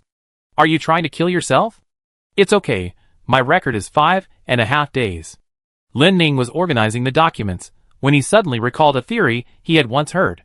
It said that the more tired a person is, the more likely they are to blurt out the truth, and many interrogation departments use this to extract confessions. Lin Ming started chatting casually with Yin Feng. I saw the ancient city in the Red Desert. That's pretty impressive. And you even encountered a turtle demon god. It's probably a turtle. Do you miss the boss's wife? Of course, how could I? Uh-huh. Yin Feng only realized he let something slip a few seconds later. The documents floating in the entire office trembled. He turned around in a panic to look at Lin Ming, just in time to see Lin Ming's cheeky face. Just now that. Looking at the stammering Yin Feng, Lin Ming felt an unparalleled sense of amusement. How about I go to Shirtuluwa and invite her to reside in the outer city? No, that's not appropriate. What's inappropriate about it? I think it's quite appropriate, very appropriate. Yin Feng's face was already bright red, looking like an apple with dark circles under its eyes. Lin Ming watched Yin Feng with amusement, and also noticed the handkerchief on Yin Feng's desk. On the handkerchief, 2 familiar little rabbits were embroidered. Put it in such a conspicuous place. Conspicuous? What conspicuous? Do you often pick it up and smell it? No. Yin Feng denied it quickly, but the paper hanging in the air betrayed his inner thoughts. He did indeed pick it up and smell it from time to time. Lin Ming understood this perfectly. No young boy could resist a lecherous older sister. Alright, get back to work. Yin Feng wanted to end the conversation quickly, but Lin Ming had no intention of letting him off so easily. It would be good to have her come to the outer city. You see, you can meet up from time to time, have meals together, chat. Yin Feng tried to stand up from his chair, but he was too tired. As soon as he stood up, he fell to the ground with a thud. Lin Ming was startled when he saw Yin Feng fall. Hey, are you alright? Yin Feng didn't respond. Lin Ming quickly bent down to check on Yin Feng and found him with a furrowed brow and chattering teeth. Lin Ming immediately pressed his ear to Yin Feng's chest to listen for a heartbeat. There was a heartbeat, but it was extremely weak. The situation was bad. Very bad. Lin Ming picked up Yin Feng and ran to find Mei Yi, shouting to Yin Feng as he ran, "Hang in there. Hey! Are you even conscious? The temporary workers' wages haven't been paid yet." When Yin Feng first fainted, Lin Ming thought he seemed conscious, but after he said that, Yin Feng's body went completely limp. Chapter 242. The female version of Lin Ming, although not yet fully female, doesn't affect. Lin Ming, carrying Yin Feng, encountered the vice president, who was strolling around leaning on her great sword. What's wrong? What's with this Princess Carrie? Yin Feng fainted. It doesn't seem like she's just asleep. Her heartbeat is very weak. Hearing this, the vice president checked Yin Feng's condition, then took Yin Feng from Lin Ming's arms, disappearing in a flash of red light. After the vice president had run out of the main gate, the great sword she left behind clattered to the ground. Lin Ming couldn't imagine the speed of someone with a disability in one leg. But this only made Lin Ming more nervous. He quickly followed the vice president to the outer city. Mei Yi was resting at this time, when she saw a red light running towards her from afar. Huh? Vice President? The vice president slammed on the brakes and rushed to Mei Yi, pointing to Yin Feng in his arms. His heart hasn't stopped beating. What? Mei Yi quickly pressed her ear to Yin Feng's chest to listen. Thankfully, there was still a heartbeat, just a weak one. Mei Yi turned and began directing the people behind her. Sun umbrella. Anyone have any sweets? Xiao Yi, get some water. Yin Feng was placed on the wooden bed, where they were resting temporarily. Mei Yi placed her hand on Yin Feng's chest, and a golden magic seal faintly glowed on his body. Lin Ming had just arrived at this moment. Mei Yi sighed. It's like this again. Hearing this, Lin Ming realized that this wasn't the first time Yin Feng had acted this way. Again? Yes, he's had this happen a few times before. After all, he's not a demon god, nor is he someone like us who regularly engages in martial arts training. His physical condition isn't that strong. Under Mei Yi's treatment, Yin Feng's complexion gradually improved, and his previously tense body relaxed as if all his strength had been drained. Xiao Yi, who was holding water, exclaimed upon seeing this. Dead? Mei Yi immediately gave her a resounding flick on the forehead. Asleep. He's asleep. What do you mean dead? That sounds scary. Xiao Yi rubbed the bump on her forehead from Mei Yi's flick, looking at Yin Feng curiously. What happened to him? Seeing that Yin Feng was out of danger, Mei Yi sighed. He's exhausted. Actually, it's just lack of sleep, plus overworking his brain. At first, it wasn't this serious, just dizziness, but later it gradually became a chronic condition. He wouldn't listen to my advice to rest regularly every day. Lin Ming looked at Yin Feng, then at Mei Yi. Mei Yi noticed Lin Ming staring at her, puzzled. Why are you looking at me? I think I have something to say. You, go ahead. Lin Ming looked at everyone and began counting them one by one. Who's responsible for registering the timber? Mei Yi cautiously raised her hand. It's me. There are 2 types of timber. Why wasn't it specifically marked during registration? That. And who's responsible for the daily inventory count at the end of the day? Susa peeked out. Me. Why isn't the material consumption recorded at the end of the day? Doesn't that make the end-of-day inventory count meaningless? Susa pulled her head back down. Where's the president? The vice president chimed in. He's in his office. What's wrong? Why did he mix the bill for personal items into the expense report? Hearing this, the vice president cursed inwardly that leopard can't change its spots. Lin Ming nodded and said to everyone, I helped complete all of this work, plus other miscellaneous accounting tasks, which took a total of 2 hours. Only then did everyone realize what Lin Ming meant. They had become too reliant on Yin Feng. In the past, no matter how tedious the work, Yin Feng could complete it flawlessly. Thus, the idea that Secretary Yin will fix this small problem took root in everyone's minds. Individual problems could indeed be solved by Yin Feng, but they added up to a huge workload. Lin Ming, hands on his hips, asked everyone, "Do you know you were wrong?" "Yes." "Too quiet." "I can't hear you." "Yes." "Ah." Satisfying. Lin Ming finally vented his frustration from dealing with those awful documents. Seeing that Yin Feng's condition had stabilized, the vice president picked him up again and took him back to headquarters. In the short time after Yin Feng fainted, he felt like he had several dreams. First, he heard someone say that the temporary workers' wages didn't match up, which he thought was a nightmare. Then he felt like he was flying, and the flight was bumpy. After that, he felt warm all over and felt much more comfortable. Then he heard what sounded like someone giving a speech. In his sleep, Yin Feng vaguely thought, "It seems very lively outside. Oh well, I just sleep for a while. A little sleep shouldn't delay things." He then drifted off to sleep peacefully. Lin Ming watched the vice president leave with Yin Feng, pondered for a moment, and called out, "Where is my cat?" Hearing this, Qiu Dong asked in confusion, "Huh? I'm giving you a task." "What is it?" "Since you don't sleep much at night, from now on, every night at midnight, you use an overdose of sleep aid on Yin Feng's room. You don't need to worry about anything else." He then turned to Mei Yi and asked, "How long does Yin Feng need to rest?" "If his sleep schedule is normal, about a month." "Cat, can you stick to this for a month?" "No problem." "Okay, it's yours. I buy you a pure wool blanket later." "Okay, a big one." "Yes, a big one."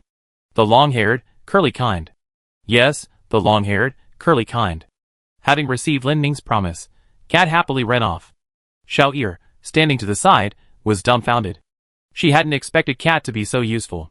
And judging from this, Cat was indeed more useful than her. Just as Lin Ming was assigning tasks to the cat, Hyson and Susa, standing not far away, were filled with emotion. "Hey Susa, do you remember when he first came?" "Yes."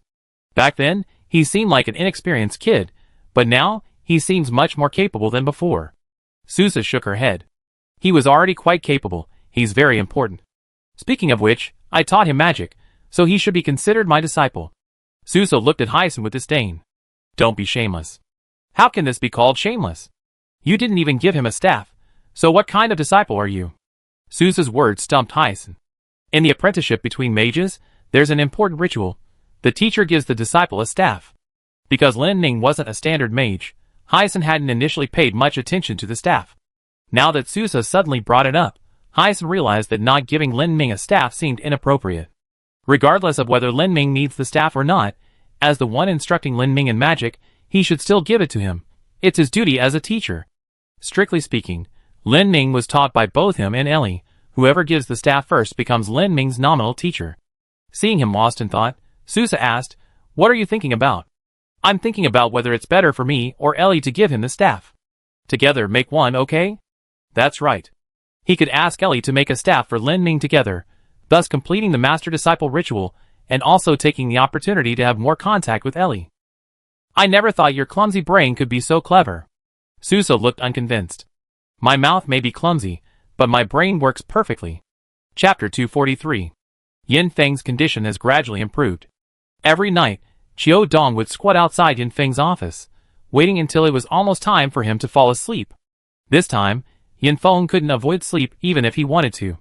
Hyson and Ellie were discussing what Lin Ming's staff should look like. Because Lin Ming's abilities were unique, and he was an all-elemental mage, a single material couldn't meet the needs of all elements. The two of them would set aside time each day to tackle this problem. Just when Lin Ming thought the Assassin's Guild's days would pass peacefully for a while, a guest arrived. It was this guest's arrival that put the Assassin's Guild on high alert. This guest arrived at the Assassin's Guild in the evening. The message came from Nachi. Upon hearing that this person was approaching the Assassin's Guild, the guild leader immediately ordered all construction work in the outer city to be suspended, all 7 members of the Assassin's Guild to be stationed at headquarters, and he himself would wait outside the gate. Lin Ming saw this person at the entrance of the Assassin's Guild, where she was speaking with the guild leader. She was a woman who appeared to be somewhat older, probably in her 40s or 50s, dressed in a long black robe, holding a black staff, her gray hair flowing down her back. The fine lines on her neck and around her eyes revealed that she was no longer young, but her face still possessed a striking, commanding presence. Gentle, alluring, kind, These words were entirely inapplicable to this woman. She possessed a handsome face that many men would envy, with a straight nose, arched eyebrows, and eyes that showed no sign of aging. She was very tall, appearing to be close to 1.8 meters, and somewhat slender. Underneath her black robe, she wore a rather sophisticated-looking men's suit. It was this men's formal attire that made Lin Ning linger his gaze on her chest for a moment, confirming her gender. The guild leader, and she seemed to be at an impasse. Everyone else stood behind the Assassin's Guild's gate, not approaching. This person. Lin Ning was about to ask the Vice Guild leader about this person's background, when the Vice Guild leader quickly put a finger to her lips, signaling Lin Ning to be quiet. The woman looked at the guild leader, seemingly quite impressed. A guild leader, not bad. Wenpa, won't you let me in? Wenpa? This was the first time Lin Ning knew the guild leader's name. Usually everyone addressed him as guild leader, almost no one called him by his name. As you said, I am now the guild leader, I cannot do anything risky. The woman seemed somewhat embarrassed upon hearing this, stroking her black staff with both hands. Wenpa, I only wanted to convey some information this time. I had no other intentions. The guild leader sighed heavily upon hearing this. I roughly understand why you come, but the Assassin's Guild and the National Council have a long-standing feud. Although we haven't actually fought a war, we're practically mortal enemies. If I were to let one of the former elders of the National Council enter headquarters, because of personal feelings, it would be somewhat inappropriate. National Council? Elders? Lin Ning looked at the woman in surprise. He never dreamed that someone from the elders would come directly to the Assassin's Guild, and alone at that. So you're not letting me in? Yes. Sigh. I thought of that too. Well, I be going then. Goodbye, don't bother seeing me out. I'm leaving. I'm really leaving. You child, why are you still so stubborn? Listening to their conversation, Lin Ning felt that this woman and the guild leader seemed quite familiar. Moreover, this woman didn't seem as aloof as she appeared. Seeing that the guild leader absolutely refused to let her into the headquarters, the woman shaded her eyes with her hand and looked at the outer city, which was already taking shape in the distance. Is that area empty now? The guild leader nodded. Then can I go over there, right? This time, the guild leader was truly at a loss, and could only agree. Please go ahead, Ms. Black Owl. Black Owl, that sounds awful. The woman muttered impatiently, and walked towards the outer city. Seeing her walk away, Lin Ning asked again, who exactly is she?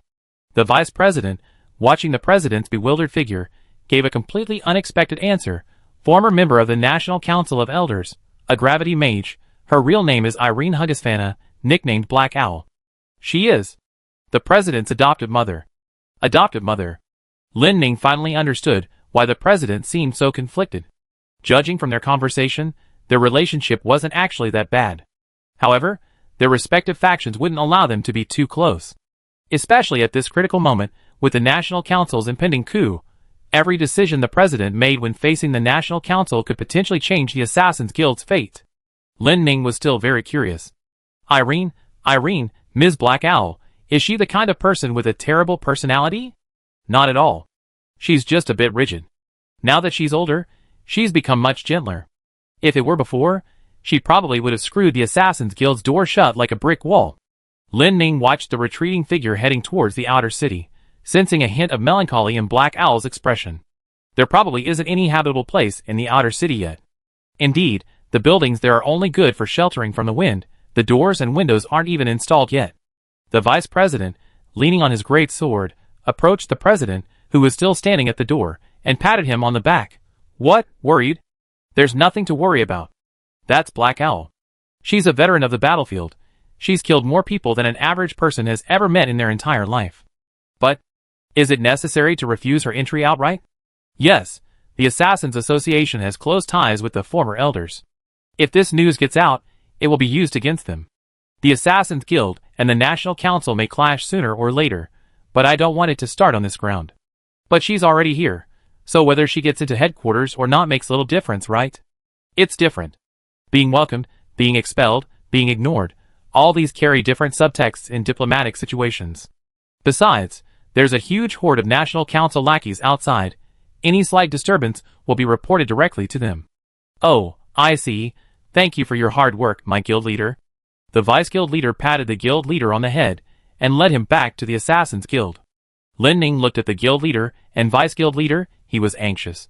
He knew there was a story behind this, but no one was telling him, and he was frantic. The vice guild leader had just entered the Assassin's Guild and started staring at Lin Ming's face, deep in thought.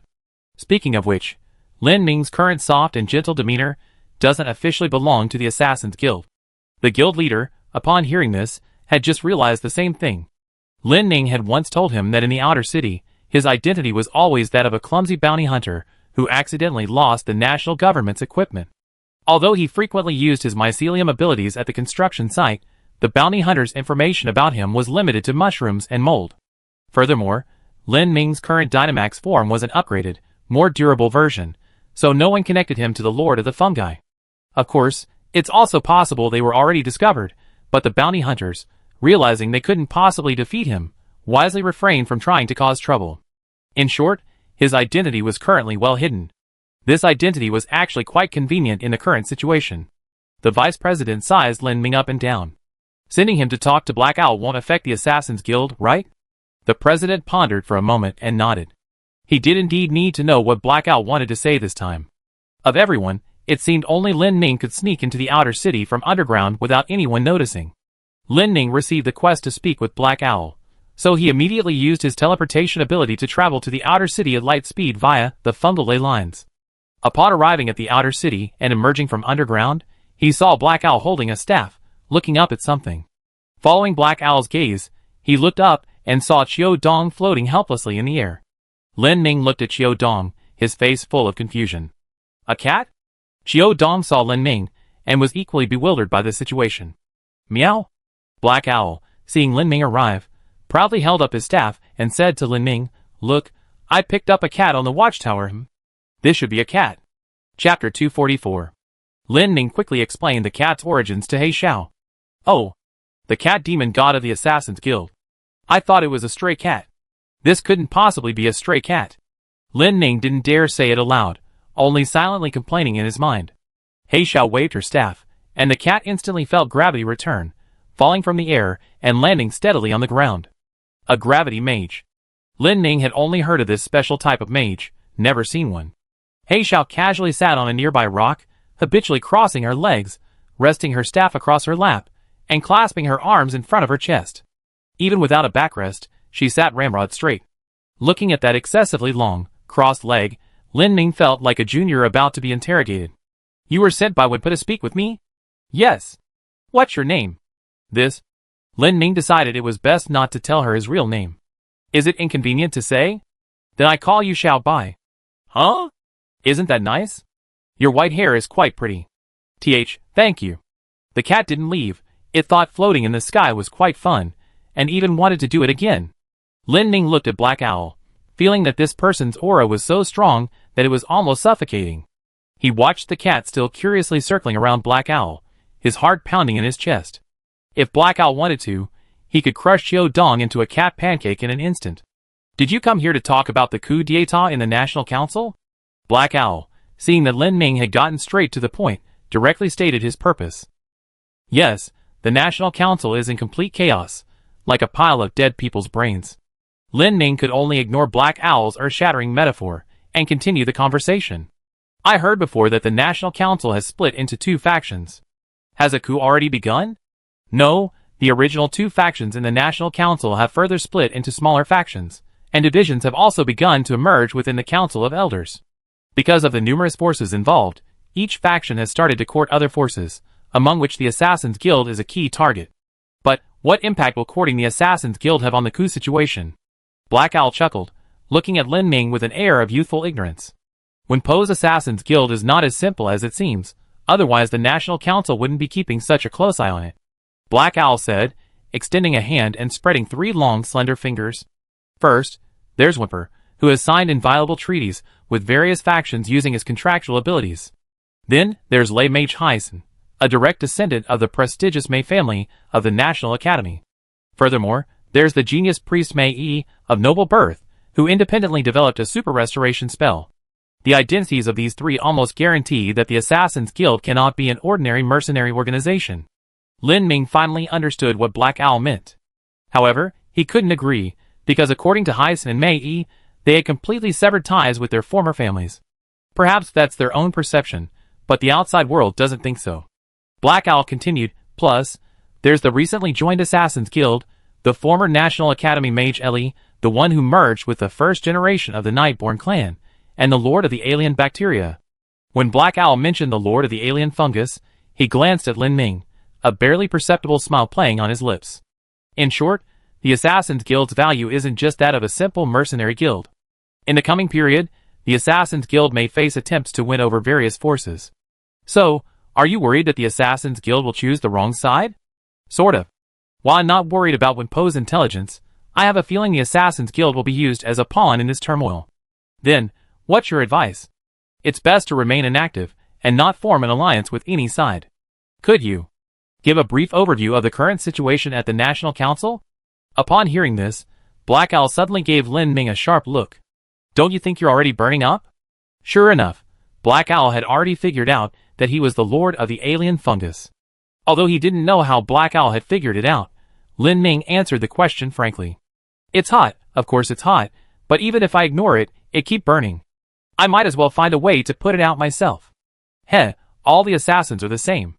In Black Owl's eyes, there were no more secrets of the National Council. The entire National Council was on the verge of collapse. Other factions, in order to gain the trust of various forces, had already spilled all their internal secrets. As a former member of the Council of Elders, forgotten in a corner, there was no point in her hiding these things anymore. Black Owl put down her crossed legs, reached for her staff, and drew 4 circles on the ground. The current National Council is split into 4 factions. The first faction is the current Council of Elders, and their allied supreme leader. The second faction consists of research institutes and colleges that dominate academic research. The third faction comprises the hot-headed, hawkish brutes in the military who blindly join the fray. The fourth faction is the new faction, advocating peaceful diplomacy and democratic voting. Most of the Hawks are relatively close to the Council of Elders, while the Democrats mostly have close ties with the colleges. I can understand the Hawks wanting real power. But what are the differences between the new faction and the colleges? It's simple. Naive academics want academic respect, not to be used as tools for weapons development. While the new faction nominally desires peace, if they actually rise to power, they will be utterly corrupt. The colleges and research institutes will remain mere tools, forced to continue their shady research. Hearing this, Lin Ming suddenly became very curious about which faction Wilhelm belonged to. Black Owl finished listing the 4 factions, frowned, and pointed to the first circle, saying, "This coup cannot end peacefully, especially with the current Council of Elders. They currently have 5 members, and the strength of those 5. Even if the other 3 factions join forces, they might not be able to truly destroy them." Only 5 people? Yes, only 5 people. No subordinates, no retainers, no confidants, just 5 people. The Council of Elders used to have many members, 15 in total. I joined then, but even then, the real power lay with those 5. Later, those 5 disbanded the other 10, leaving only the 5 of them to govern the National Council. Black Owl held her staff, lost in thought. Those 5 people are strange. They're taciturn, and their actions are remarkably synchronized, as if they were all one person. This is the difficulty of this coup. If we want to succeed, we must kill these 5. However, I don't think the other factions have the strength to kill those 5 monsters. Just 5 people. Black Owl knew what Lin Ming was about to say. She chuckled and revealed the reason why those 5 were unbeatable. Besides each of them being extremely powerful, they all possess special abilities. Special? Yes, special. How special? They can modify a certain law of this world for a short period of time. Chapter 245. Modifying the laws of this world. This sentence, like a mantra, kept echoing in Lin Ming's mind. Lin Ming didn't consider himself unintelligent, but at this moment, he couldn't imagine what a world with modified laws would be like. Because he couldn't determine the premise of this ability, that is, what exactly were the laws of this world? Elements? Physical laws? Souls? Demon gods? The scope of these laws was simply too vast. Lin Ming originally wanted to continue asking questions, but after He Xiao finished speaking, he stopped talking about the National Council. By the way, are Wenpa and Xiao Hong planning to have a child? Xiao Hong? Lin Ming was stunned for a moment before realizing that He Xiao was referring to the vice president. The vice president is Xiao Hong and I'm Xiao Bai. Then Mei Yi is most likely Xiao Fen. They were indeed discussing having a child before. That's good, but I wonder who the child will resemble. But whoever they resemble, the child should be very strong. Huh? Why do you say that? Because they have the bloodline of a demon god, which will most likely affect the child's innate abilities. Huh? Lin Ning felt he had heard something incredible. A demon god? The guild leader? Or the vice guild leader? But neither of them looks like a demon god. Black Owl, seeing Lin Ming's astonished expression, was very puzzled. Didn't Wenpa tell you? No. Wenpo's father is a demon god.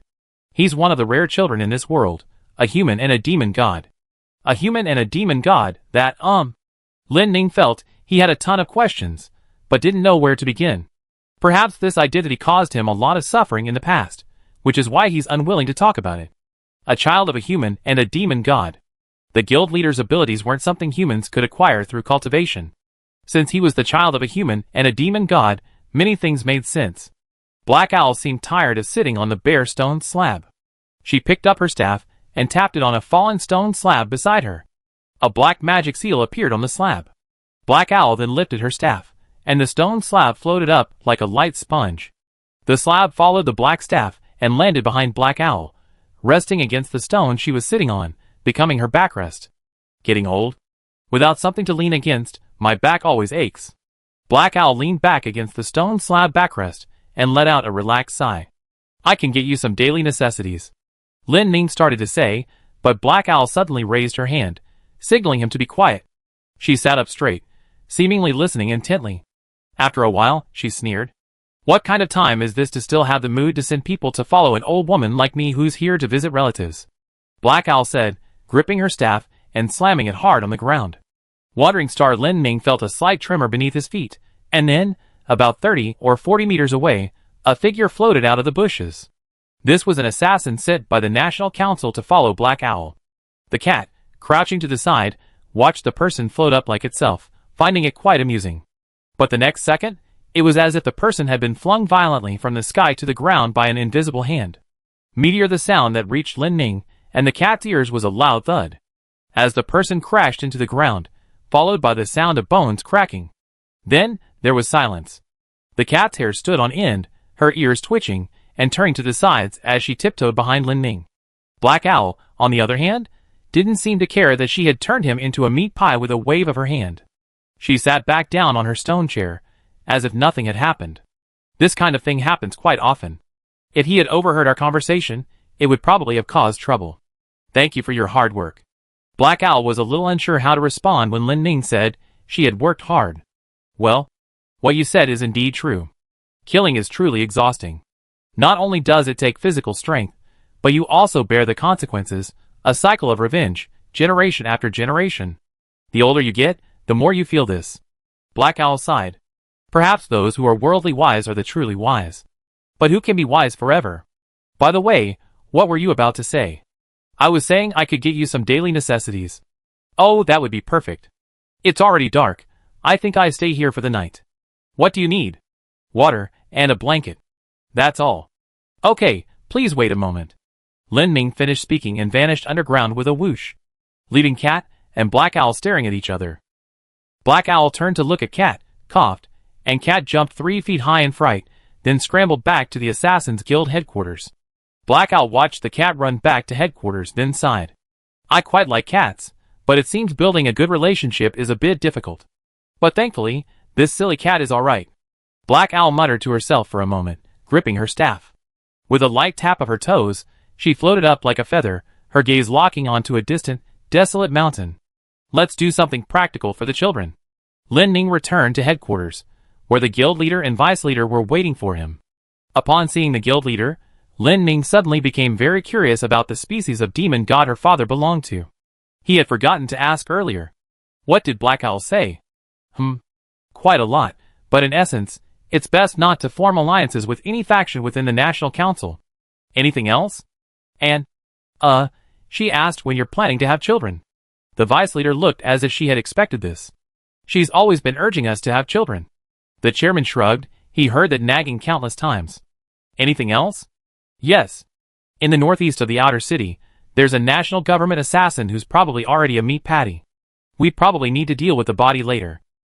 Sure, that's common, otherwise she wouldn't be called Black Owl. Lin Ning grabbed some food, water, and a blanket and headed towards the outer city. Upon arriving, he couldn't find Black Owl. As Lin Ming wondered, he felt a sound above him. He looked up and saw Black Owl hovering far in the air, her robes billowing slowly, like a raptor poised to strike. Seeing Lin Ming approaching from afar, she slowly floated back down from the sky. There were quite a few strange people around here, so I cleared them out for you. Cleared? Yes, cleared them out. Lin Ming put down his things, feeling that something was amiss. This feeling had no basis, it was just Mushroom's intuition. Black Owl's action seemed overly cautious. Moreover, her arrival at the Assassin's Guild at this moment, merely to deliver a message, didn't quite make sense. Lin Ming pondered, unsure whether he should ask for clarification. He had a feeling that the Assassin's Guild was likely in danger. In fact, Lin Ming's intuition was correct. However, the danger had already passed. About 2 kilometers from the Assassin's Guild, behind a desolate, uninhabited mountain, an army of several hundred men had been completely flattened and buried underground. These people were a small organization within a military force, a group of bloodthirsty madmen. They planned a night raid on the Assassin's Guild. If they could kill a few core members, they could impress their superiors and claim credit. Black Owl hadn't actually intended to come to the Assassin's Guild. She just found the National Council too noisy and wanted some peace and quiet. She knew that given Wenpo's style, she wouldn't be allowed into the Assassin's Guild at this juncture. But she accidentally discovered National Council troops lying in ambush nearby. There was nothing around except the Assassin's Guild. Their target was obvious. After some thought, she decided to circle around the Assassin's Guild's entrance, hoping to scare away the idiots. However, Black Owl was old and hadn't fought in a long time.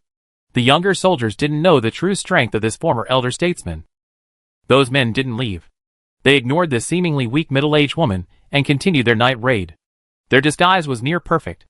Without prior knowledge, almost no one would notice the military force lying in ambush not far from the Assassin's Guild. But they were unlucky. Their tricks were child's play against the battle-hardened Black Owl. The unit had assumed Black Owl was just an old woman abandoned by the elders. The result was that from ambushes to complete annihilation, to the disposal of their bodies. It all took about 6 seconds. They didn't even have a chance to cry out. Behind the mountain, now only the ground seeping blood remained. Nothing else could be seen. Black Owl sighed. Getting old, huh? Not as agile as before. Chapter 246. After dealing with that group of ungrateful people, Black Owl's expression visibly relaxed. She began curiously asking about the personal lives of the other members of Lin Ming's Assassin Guild. How's Mei Yi? Still wearing that sour face. She's much better now, and she even has quite the leadership quality. A leader? Yeah, leading the workers to work. Although it wasn't a big deal, it definitely shows leadership. What about Hyson? Didn't his past romantic entanglements come after him? Wow. Hyson is indeed not simple. No romantic entanglements, he has someone he likes now, and is currently pursuing her. Oh, even playboys have their day. That lady must have a great figure. She is quite good. I don't know whether to say he's incorrigible or sticking to his ways. Actually, I think they're quite a good match. Ha ha ha. Young people, experiencing more is always good. Lin Ming felt that Black Owl's aura was somewhat different from before, but the two chatted quite happily. Lin Ming helped Black Owl light a fire nearby, took out the secret recipe roasted pork knuckle he had brought, and placed it by the fire to slowly heat it. Soon, the aroma of meat wafted out, and the two looked like they were camping. It smells delicious. This could very well become one of the Assassin's Guild's main revenue streams in the future. Wenpa has also learned to change his thinking, huh?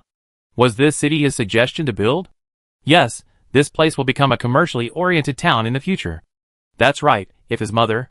Black Owl stopped abruptly when he mentioned the guild leader's mother. Realizing that there might be some inappropriate past topics, Lin Ming changed the subject. That large building over there will become a trading market. A trading market? Yes. Lin Ming pointed in the direction of the trading market and explained the subsequent operating model to Black Owl. Black Owl seemed very interested after listening. I see. With this, we can stabilize the flow of guests. By the way, isn't he planning to open a casino or something next door? Black Owl stood up, rummaged through his bag for a while, and pulled out a shiny object. This, after the trading market opens, can you help me list it? Is that okay? Sure, how many gold coins do you plan to set the starting price? 2,000 gold coins, I say. It can be auctioned. Lin Ming took the object, examined it in his hand, and found it was a golden badge. The badge was exquisitely crafted and looked very valuable. Lin Ming examined the badge closely for a long time, but it was blank, bearing only a tower image. He couldn't discern its origin. With this, you should be able to attract your first batch of customers. Hearing this, Lin Ming realized the badge was likely no ordinary object. What kind of badge is this? It's an identification document from the Elders' Council. Lin Ming quickly shoved the badge back into Black Owl's hand. No, keeping this here will probably attract more than just customers. Huh? I thought it would be valuable. Anyway, I don't really need it. It's not a matter of value. Black Owl thought for a moment, put away the Elder Council badge, and took out a pair of earrings. The earrings looked heavy, inlaid with various jewels, dazzling in the firelight. This should be alright, right? My ear piercings have closed up. I can't wear them anymore. You can take them and sell them. Lin Ming took the earrings, examining them in his hands. This is good. How much should I list them for? 9,000 gold coins when I bought them. Hearing this price, Lin Ming's posture holding the earrings became much more respectful. Good heavens. 10 pairs of earrings are roughly equivalent to one of me. Then, how about 7,000 for you? That's too high, half price for used goods, 5,000. You can auction them off, and you can use the money you get. No need to give it to me. Black Owl's pair of earrings solved their immediate problem. In the early stages of operating a trading market, it definitely needs some flagship items to attract customers. Currently, it seems these earrings will likely be placed in the center of the market. Seeing that it was getting late, Lin Ming decided to return to headquarters. Staying here would only disturb Black Owl's rest. Then I head back first. Is there anything else you need? Nothing else. I'm leaving first thing tomorrow morning. Tell Wen Pai come back when the time is right. Lin Ming nodded, stood up to leave, but as soon as he turned around, Black Owl behind him suddenly said, no matter what happens, don't go to the National Council. You're not up to it right now. Lin Ming thought he had misheard. Huh? What did you say? Nothing? I'm eating barbecue. Lin Ming understood Black Owl's meaning. He slowly walked back to headquarters, pondering those words. A short sentence, yet it contained a wealth of information. Since Black Owl said that, it meant he clearly knew his true identity. For a true master, disguise is utterly useless. No matter what happens, that means Black Owl might know what's coming next. You're not up to par right now, could mean I haven't mastered certain key abilities, or perhaps I haven't obtained crucial intelligence. Behind him, Black Owl, eating her grilled meat, watched the thoughtful Lin Ming walk away. She sighed softly, muttering to herself, originally, you weren't at the center of the vortex, but now it's different. What they're doing is beyond my reach. Black Owl finished her meat, leaned back in her stone chair, and looked up at the moon. Human destiny is now bound to yours. Chapter 247. The next day, Black Owl left the Assassin's Guild. Lin Ming handed over the earrings Black Owl had given him to the guild leader for safekeeping. Upon seeing the earrings and hearing their price, the guild leader couldn't help but remark, she's really rich.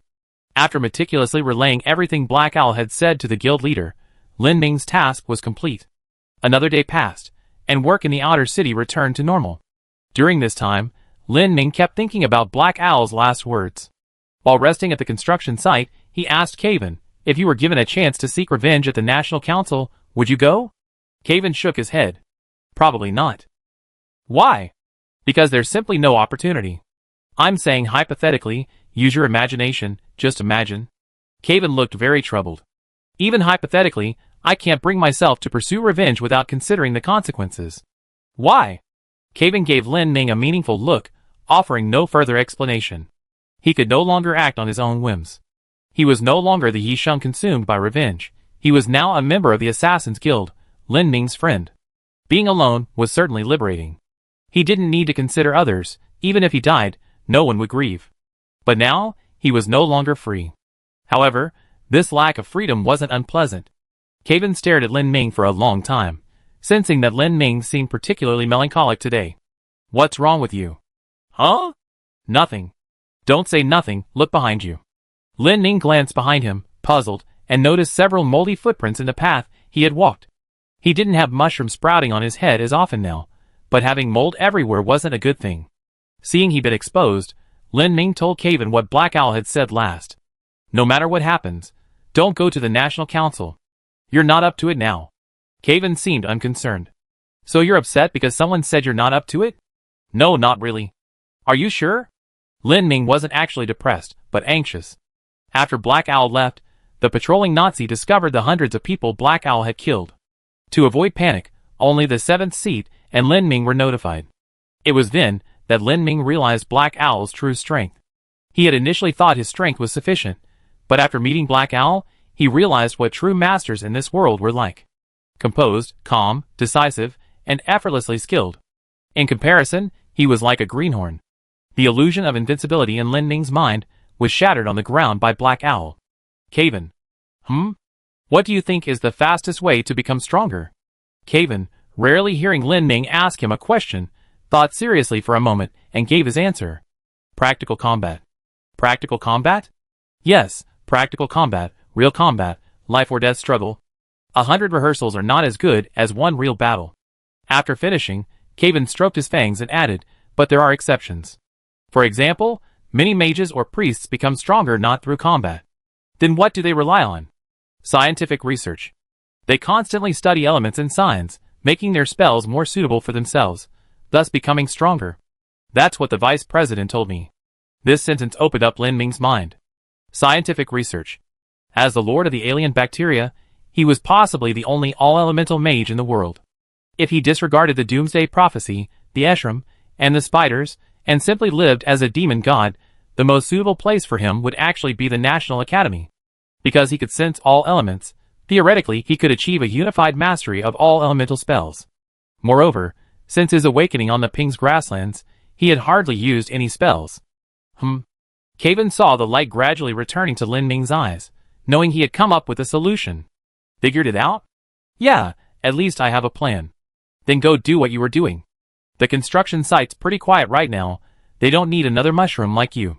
Lin Ming nodded and vanished instantly, disappearing into the ground. He needed to find Ellie first. Just now, he thought of a hypothesis, but he wasn't sure if it was valid. He needed to confirm it with Ellie or Hyson. Back at headquarters, Lin Ming walked to Ellie's door. Just as he was about to knock, he heard Hyson's voice from inside. Is this okay? Isn't it too thick? Come on, feel it. Lin Ming was stunned. Huh? What did I just hear? Alive, I responded. It's alright, Min, a bit thicker is fine. Hyson's voice sounded hesitant. A bit thicker is fine. Didn't you prefer smaller ones? I do prefer smaller ones. They're easier to hold, but bigger has its advantages. Hiss. Lin Ming's hand, which was about to knock, froze in midair, unsure whether he should knock. Just as he hesitated, the door slammed open, and Anti pushed it open, looking up at him with disdain. Excuse me. Lin Ming looked into the room, and saw Hyson and Alive doing something. The room was littered with parts, wooden, metal, and scattered elemental crystals. Hyson looked disappointed when he saw Lin Ming. I was planning to give you a surprise. A surprise? This is for me? Yes, you're a mage under both of our sects, so we should give you a staff, but your constitution is too special. We felt that whatever we did wouldn't be right. You see? Lin Ming looked at the prototype in Ellie's hand. It was less of a staff and more of a short-handled harpoon. To be honest, it was a bit ugly. A staff? Why is it like this? Hyson took the harpoon from Ellie and began to explain. Because you're an all-elemental mage. These 3 harpoon heads. No, these 3 staff branches are made of materials suitable for the 3 commonly used elements: wind, lightning, and ice. The reason they're so short is because you frequently change your form, and a long staff would be very inconvenient. Listening to Hazen's eloquent explanation, Lin Ming was somewhat moved. It seemed these two had truly put in a lot of effort for his staff. It was just a bit ugly. Hyson looked at the harpoon and scratched his head in embarrassment. Looks like it'd be a while before it's finished. Lin Ming looked at the two who had used all their skills to make the staff for him, and thanked them respectfully. Thank you, you've gone to so much trouble. Hyson waved his hand dismissively upon hearing Lin Ming's thanks. No need for thanks. If I'm old and meet other old mages, I brag like this. My disciple is an all-elemental mage. I designed the staff. Just imagining the envious looks on other old men's faces is quite satisfying. Oh! By the way, did you come here to see Ellie for something? I came to ask some questions about magic. It's perfect that you're here too. Having both of you as teachers is even better. Hyzen's smile nearly leaped when he heard him call him teacher. Ask? I answer anything you know. Ellie smiled and said, ask away. I should be able to tell you anything about magic. Lin Ming nodded and asked the ultimate question for mages. Where do elements come from? At this question, Both Ellie and Hyzen fell silent.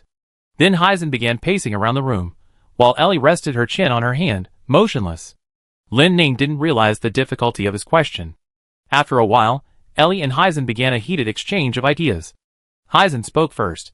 First, can we confirm that the element was naturally generated? Then Ellie chimed in. It's not entirely certain, but natural generation is the most likely. Several schools of thought have branched out from the theory of natural generation: the buoyancy theory, the earth theory, the light scattering theory. In terms of research reports, the light scattering theory has produced the most results, but I personally lean towards the earth theory. The earth theory. Hyzen suddenly seemed to realize something and asked Lin Ming, when you absorb nutrients from the soil, did you sense the presence of elements? Well, I did, but it was so faint as to be negligible, not enough to cast spells. Ellie pressed. What elements did you sense underground? Almost all of them: lightning, ice, fire, wind. Upon hearing this, Ellie stood up abruptly. This was a groundbreaking discovery that would shock the entire mage world. Hyzen also seemed very excited. Why didn't you say so sooner? You didn't even ask, and this isn't part of what I studied. Of course, you only studied the science. This kind of content is an extremely useless, marginal subject. Ellie's face darkened slightly. She had written a whole bunch of related papers back then. You said useless?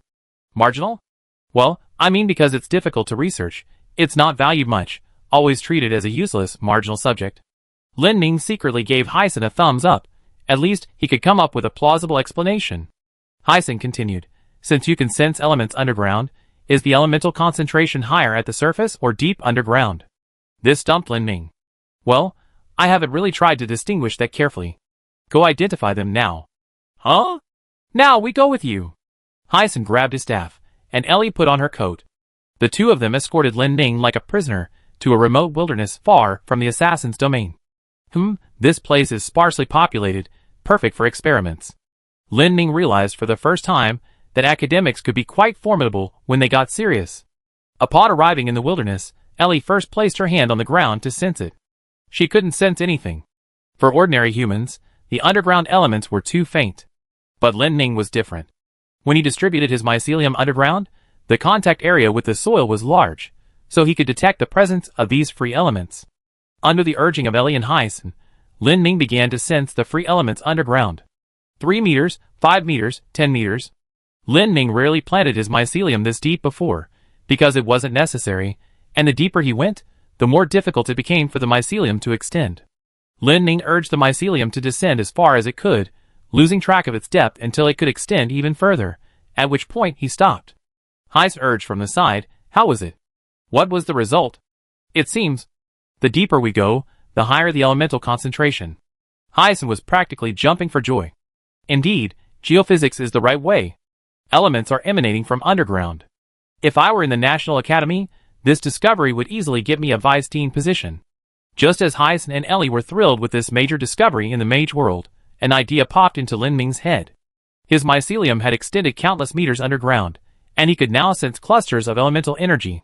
While not abundant, these clusters were enough to unleash a basic spell. If he could go any further. Lin Ming, sensing the underground mycelium, suddenly remembered that he had more than just mycelium at his disposal. He also had mold.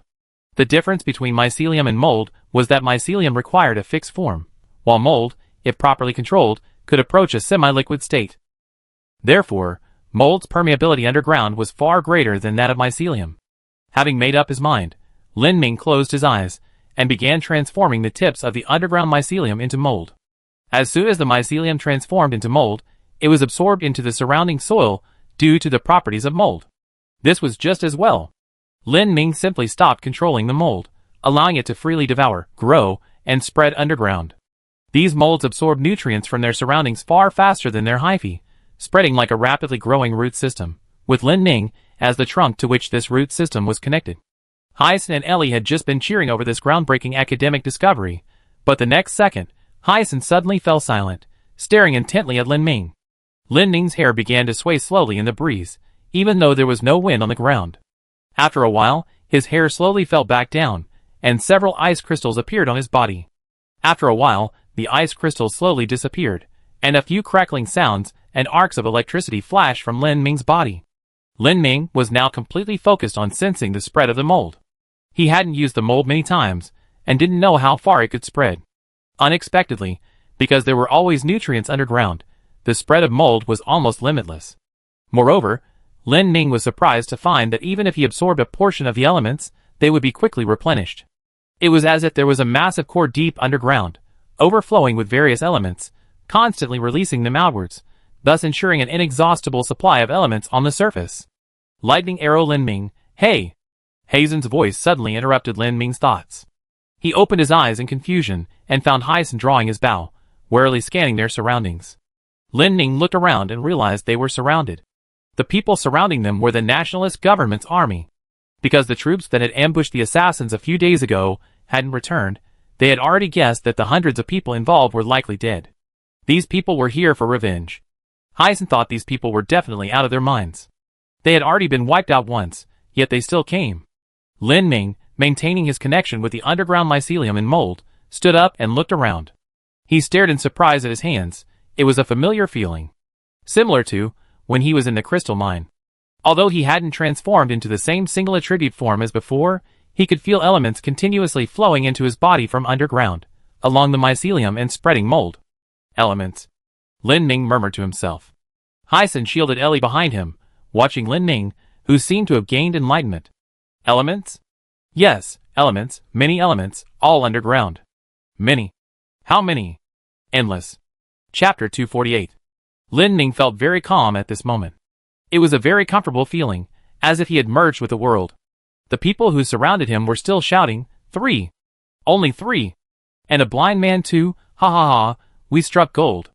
Hearing this, Hyson wondered if they had all damaged their brains in battle. Even his silly dog back home, which had been born with its head bumped, seemed smarter than these people. Although Hyson was cursing these people in his heart, he didn't dare to be careless. After all, judging from their attire, these people were at least at the town level. He roughly counted over 100 people. Most of them were warriors, but there were also a few priests. Warrior priests were a common configuration in the army's charging troops. They were known for their high defense, high recovery, and high breakthrough ability. The best solution against such opponents was guerrilla warfare. Guerrilla tactics were something Hyson was good at, but he couldn't do that now because Ellie was right behind her. If Ellie got injured because of his mistake, he would spend the rest of his life in guilt. Hey Lin Ming, find a way to get Ellie out of the encirclement. I can hold them off. Seeing Lin Ming remain silent, Hyson assumed he was worried about his safety and added, when you get back, call for reinforcements. I'm from the Mei family, they won't kill me. At most, they cut off my hands and feet. Lin Ming shook his head. Although somewhat inappropriate, he was currently enjoying himself. It felt like a pleasant afternoon, having taken a comfortable bath, then sitting by the window in loose pajamas, enjoying the pleasant breeze. The group surrounding him was like a stench wafting in the wind, utterly unpleasant. Ha ha. Trying to leave? Look, that blind woman is quite pretty. Hee hee, brothers, form ranks. The group skillfully formed a battle formation, warriors in front, priests behind. The priests first cast protective seals on the warriors in front of them, and then these seals resonated simultaneously, converging into a massive protective spell. Although this group had some mental issues, their combat skills were undeniably top-notch. They didn't communicate much, relying entirely on tacit understanding, their coordination near perfect. Just as Hyson was focusing on the frontline warriors closest to them, he suddenly heard a click sound, like a metal buckle. Although not a soldier, Hyson was a seasoned veteran, and upon hearing the sound, he immediately realized something was wrong. It was the sound of crossbows. Hyson knew from the sound that these people were no ordinary group. They first had the priest use a protective seal, making it seem like they were about to engage in melee combat, but they had already concealed crossbowmen in inconspicuous positions at the back of the formation. Then, these crossbowmen aimed at the gaps between their teammates and fired their bolts. Watch out, arrows! Hearing Hazen's warning, Lin Ming raised a finger, and 4 ice walls rose from the ground, surrounding them. His ice walls had barely been erected when the clang of crossbow bolts striking the ice rang out from outside. Lin Ming looked at the 4 ice walls, still somewhat dissatisfied. He had originally intended for the ice walls to converge into a pyramid shape for comprehensive protection, but the angles of the ice walls were off. While Lin Ming was still pondering the ice walls, Hyson was utterly astonished. He realized that Lin Ming hadn't used any hand seals at all. These 4 ice walls, each half a meter thick, were simply the product of elemental aggregation. It was like an archer throwing an arrow without a bow, relying solely on arm strength. Seeing this, Hyson wisely erected a lightning shield around himself and Ellie. From now on, he probably wouldn't need to intervene. Lin Ming waved his hand, and the 4 ice walls shattered instantly. The warriors outside rushed forward the moment the ice walls crumbled. Having tried ice, let's try lightning. Lin Ming raised his right hand and cast a basic lightning mage spell. Lightning sphere. The moment Lin Ming's lightning sphere took shape, the most surprised person wasn't the soldiers, nor Hyson, but the cat watching the scenery from a watchtower in the distant outer city. The cat, who had been leisurely dozing, suddenly felt its hair standing on end for some reason. Looking up in confusion, it saw a huge purple sphere on the ground in the distance. For a moment upon seeing the lightning sphere, the cat thought it was dreaming. Even from such a distance, it could still feel the immense size of the sphere. The lightning sphere was like a purple sun that had fallen to the ground. Hyson looked up and found that he could no longer see the sky. Above his head, crackling lightning elements filled the air. Lin Ming. Smaller. Smaller. I can't defend against this. Hearing this, Lin Ming finally looked up at his creation. What he saw startled him. What the hell is this? Not only could Hyson not defend against it, but if he threw this ball, and it rained for a few days, this area would probably have several lakes. Lin Ming realized he couldn't use this method against the enemy. The power was uncontrollable, and could easily injure friendly forces. He waved his hand, and the giant ball of lightning vanished instantly. I tried lightning, let's try ice. Lin Ming muttered to himself, as he purified the elements within his body, gathering ice elements within his mycelium and gradually assimilating them. His body slowly turned white. Lin Ming had excellent compatibility with ice elements, and the assimilation was surprisingly smooth. He felt he was almost fully assimilated, so he looked down at his hands. Tiny ice crystals would occasionally crystallize on his skin, sparkling like broken diamonds in the sunlight. It's quite beautiful. The soldiers surrounding them were completely thrown into disarray by the sight before them. They had never seen such a massive ball of lightning, nor did they know why this person had dispelled the seemingly incredibly powerful ball of lightning, and this strange person had even transformed into an inexplicable white form. Lin Ming completed his ice attribute form. Instead of using magic, he tried releasing mold in this form. The mold spread beneath Lin Ming's feet. The ice attribute mold was white, and as it spread, tiny ice crystals would occasionally float into the air. The first to notice the ice crystals was Hyson. The ice crystals drifted onto his lightning shield. Though they appeared to be just tiny particles, he felt as if his shield was being bombarded. Some of the soldiers also touched the ice crystals. They didn't see any exaggerated spells or huge weapons. They simply found that their protective gear shattered in an instant. Then the ice crystals touched their bodies. Huh? My hand? Why can't I move? My hand? Where's my hand? His hand had become an ice sculpture, lying on the ground. My throat hurt so much. His internal organs had been frozen the moment he inhaled the ice crystals. Retreat, retreat first. Something tripped me up. Looking back, he saw that one of his feet was still firmly planted on the ground, but only one foot. Instantly, cries of agony rose around Lin Ming. The soldiers had never encountered anything like this before. They couldn't even see what was attacking them. Hyson realized something was wrong. The soldiers had already scattered. Seeing this, Hyson used his lightning shield to protect Ellie as they ran away, retreating to a relatively safe distance. He then turned to look at Lin Ming's location. Something was wrong. Something was wrong with Lin Ming. Lin Ming was originally white with ice attributes, but in the blink of an eye, the white disappeared, transforming into a purple with lightning attributes. Then it became translucent with wind attributes. After several transformations, Lin Ming turned black. It was a color that didn't belong to any single element. Lin Ming was now like a shadow standing on the ground. Nothing could be seen except for his outline. Lin Ming had already lost all awareness of the outside world when he released the ice attribute mold. All of this stemmed from a single thought. When he sensed the various elements underground, he was no longer satisfied with a single attribute. So Lin Ming wondered, was it possible to unify all elements into a single type? Or was there a special element that possessed the attributes of all elements? Lin Ming initially thought this was just a random, wild idea that popped into his head. But he didn't expect that this idea would directly touch upon the origin of this world. Because, originally, there was only one element in this world. That was the earliest element to appear in this world. It wasn't any of the wind, fire, thunder, or ice types, but rather the very foundation of this world, its very origin. All the myriad phenomena of the world originated from this. If this origin were to be given a name, it should be called the primordial element, or the beginning element. This single idea alone wouldn't have caused any major consequences.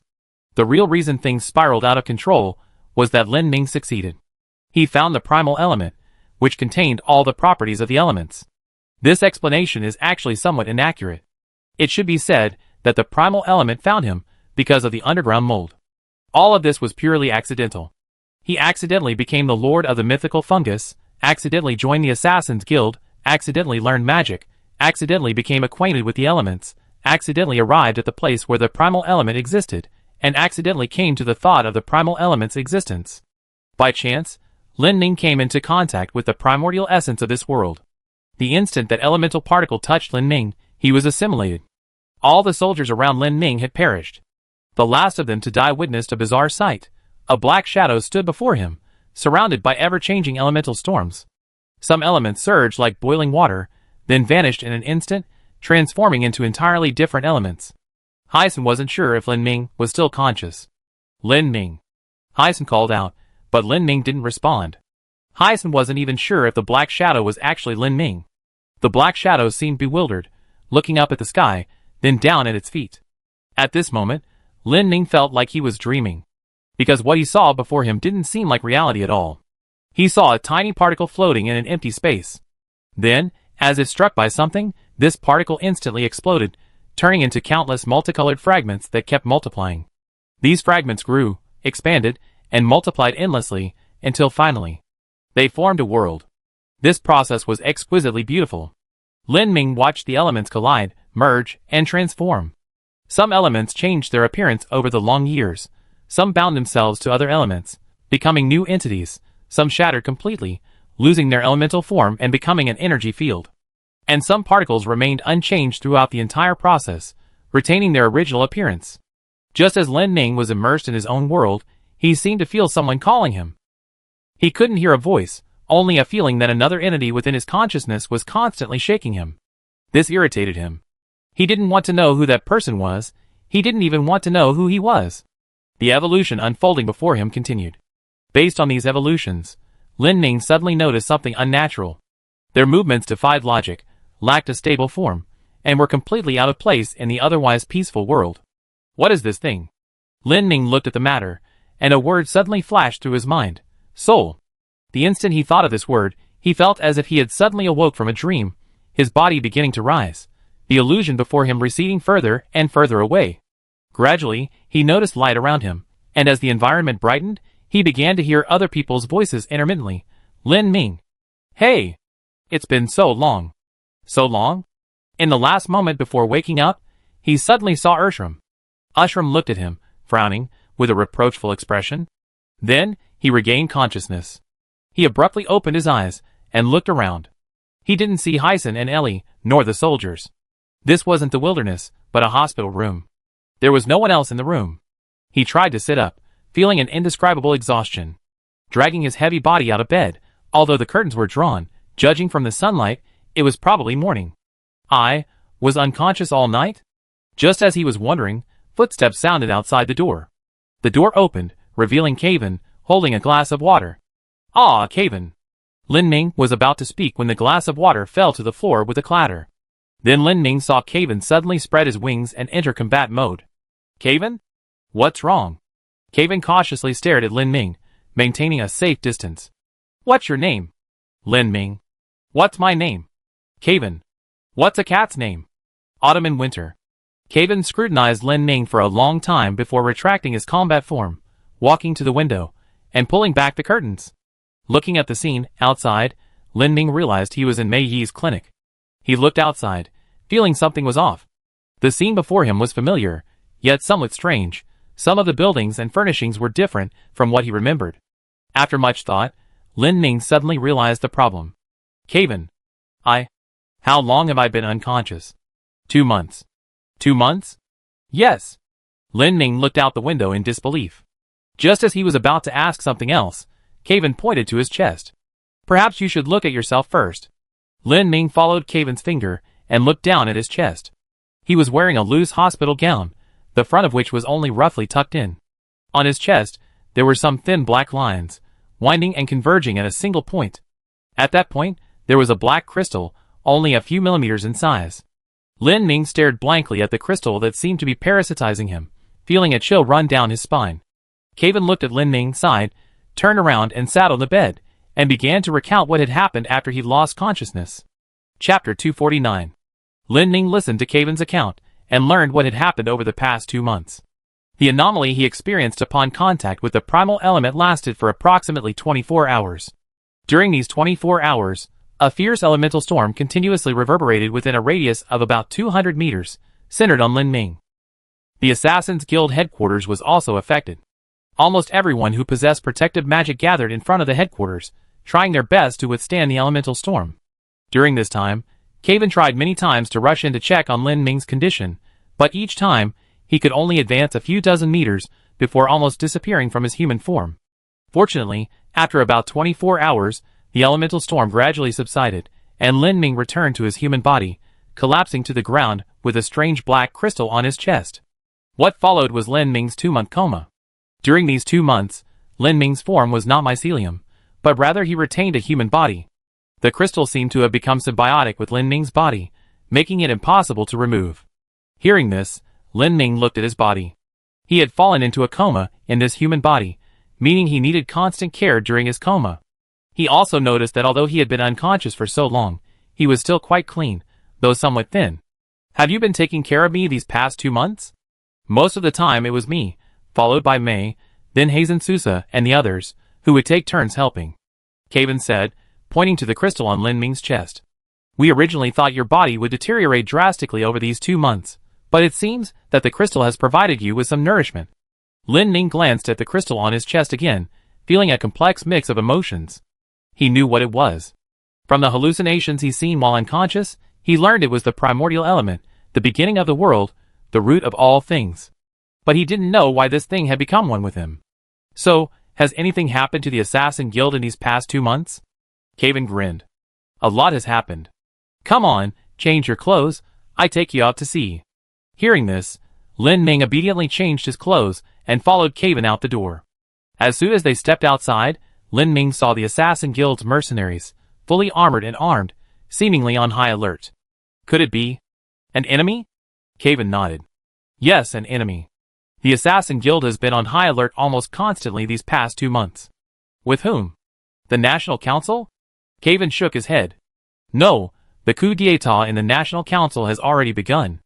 It's escalated into a full-blown armed conflict, and they have no time to spare. Then which force is it?